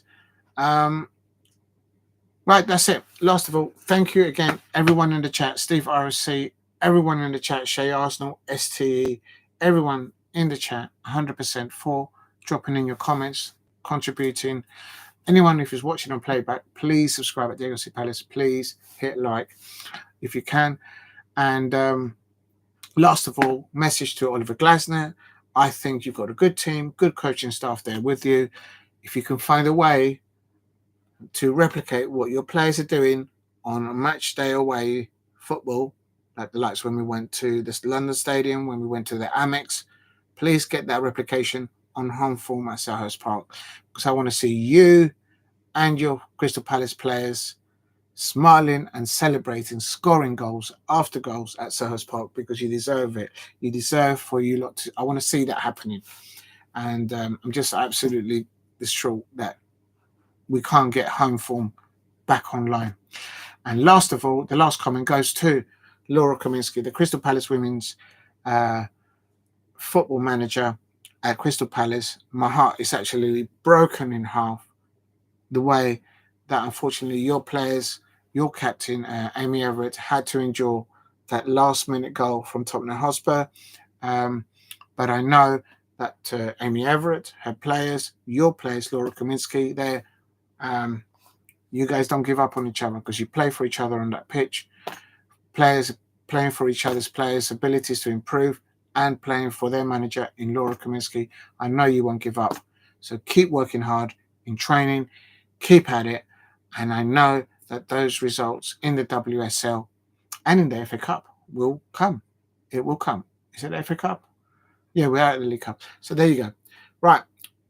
Good luck, Laura Kaminski and Oliver Glasner, in the rest of the games next week. Thank you very much for watching, everyone. And, oh my God, that's nearly 10 hours. That's mad. I don't even know if that's even possible. Thank you, everyone, for watching. Let's get dressed for the last end call. Please stay safe out there, and I'll catch you up hopefully tomorrow evening or during the week. This is Diego C. Palace after a very wet Sunday. 16 minutes away from 10 hours. I can't do another 16 minutes. I'm done. I need to, you did it from 2:30. Did I really do that? Oh yeah, and you know what? It could have been longer, but I just couldn't get to the computer to do everything that I wanted to do, because the initial plan was to do the Chelsea versus Arsenal, and because it was a record crowd at Stamford Bridge, to Chelsea versus Arsenal at in the WSL, and Chelsea unveiled. She didn't play the new $1 million defender from the USA, and both football clubs like Chelsea and Arsenal are setting a pedestal of how other Premier League clubs, how head of football directors at other football clubs in the WSL would like to aspire to get to have, for example, a full stadium at the Bridge, Chelsea fans and Arsenal fans supporting the women's team. That speaks volumes for the work and effort of not just the fans for those two clubs, but the people behind the scenes in the club upstairs. They're doing stuff that don't get seen, and it's getting the numbers in. And I can't wait. I can't wait one day to see Laura Kaminsky leading her players out onto Selhurst Park and seeing Selhurst Park completely sold out. Why? Not because just I'm a Crystal Palace fan, because I believe that Laura Kaminsky deserves that because of the way she works hard with her coaching staff and her players at Crystal Palace women's team. And good luck also to Grace Williams, who is the head of women's football at Crystal Palace as well. Big up to you, Steve. I'll end it with your comment. Previously, the record was held by a video. No, I'm not doing 596 hours. How do you get that uploaded by Jonathan? The video was over 24 days long.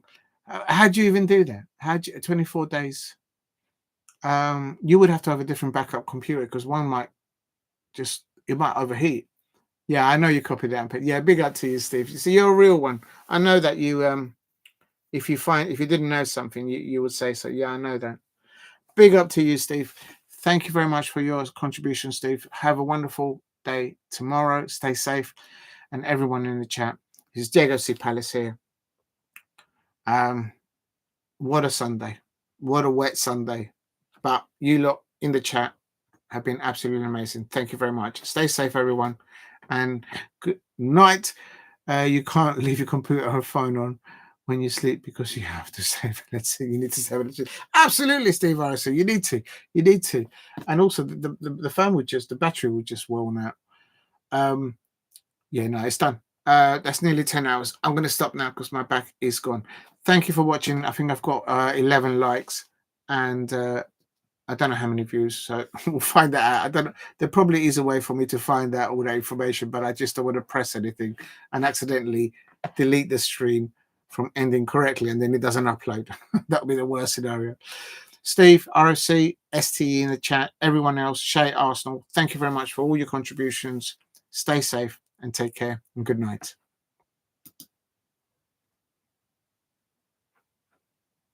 Oh, I can't end it. I want to end the stream. Take care, everyone. It's coming up. There you are. Thank you, everyone. Stay safe and take care. Goodbye.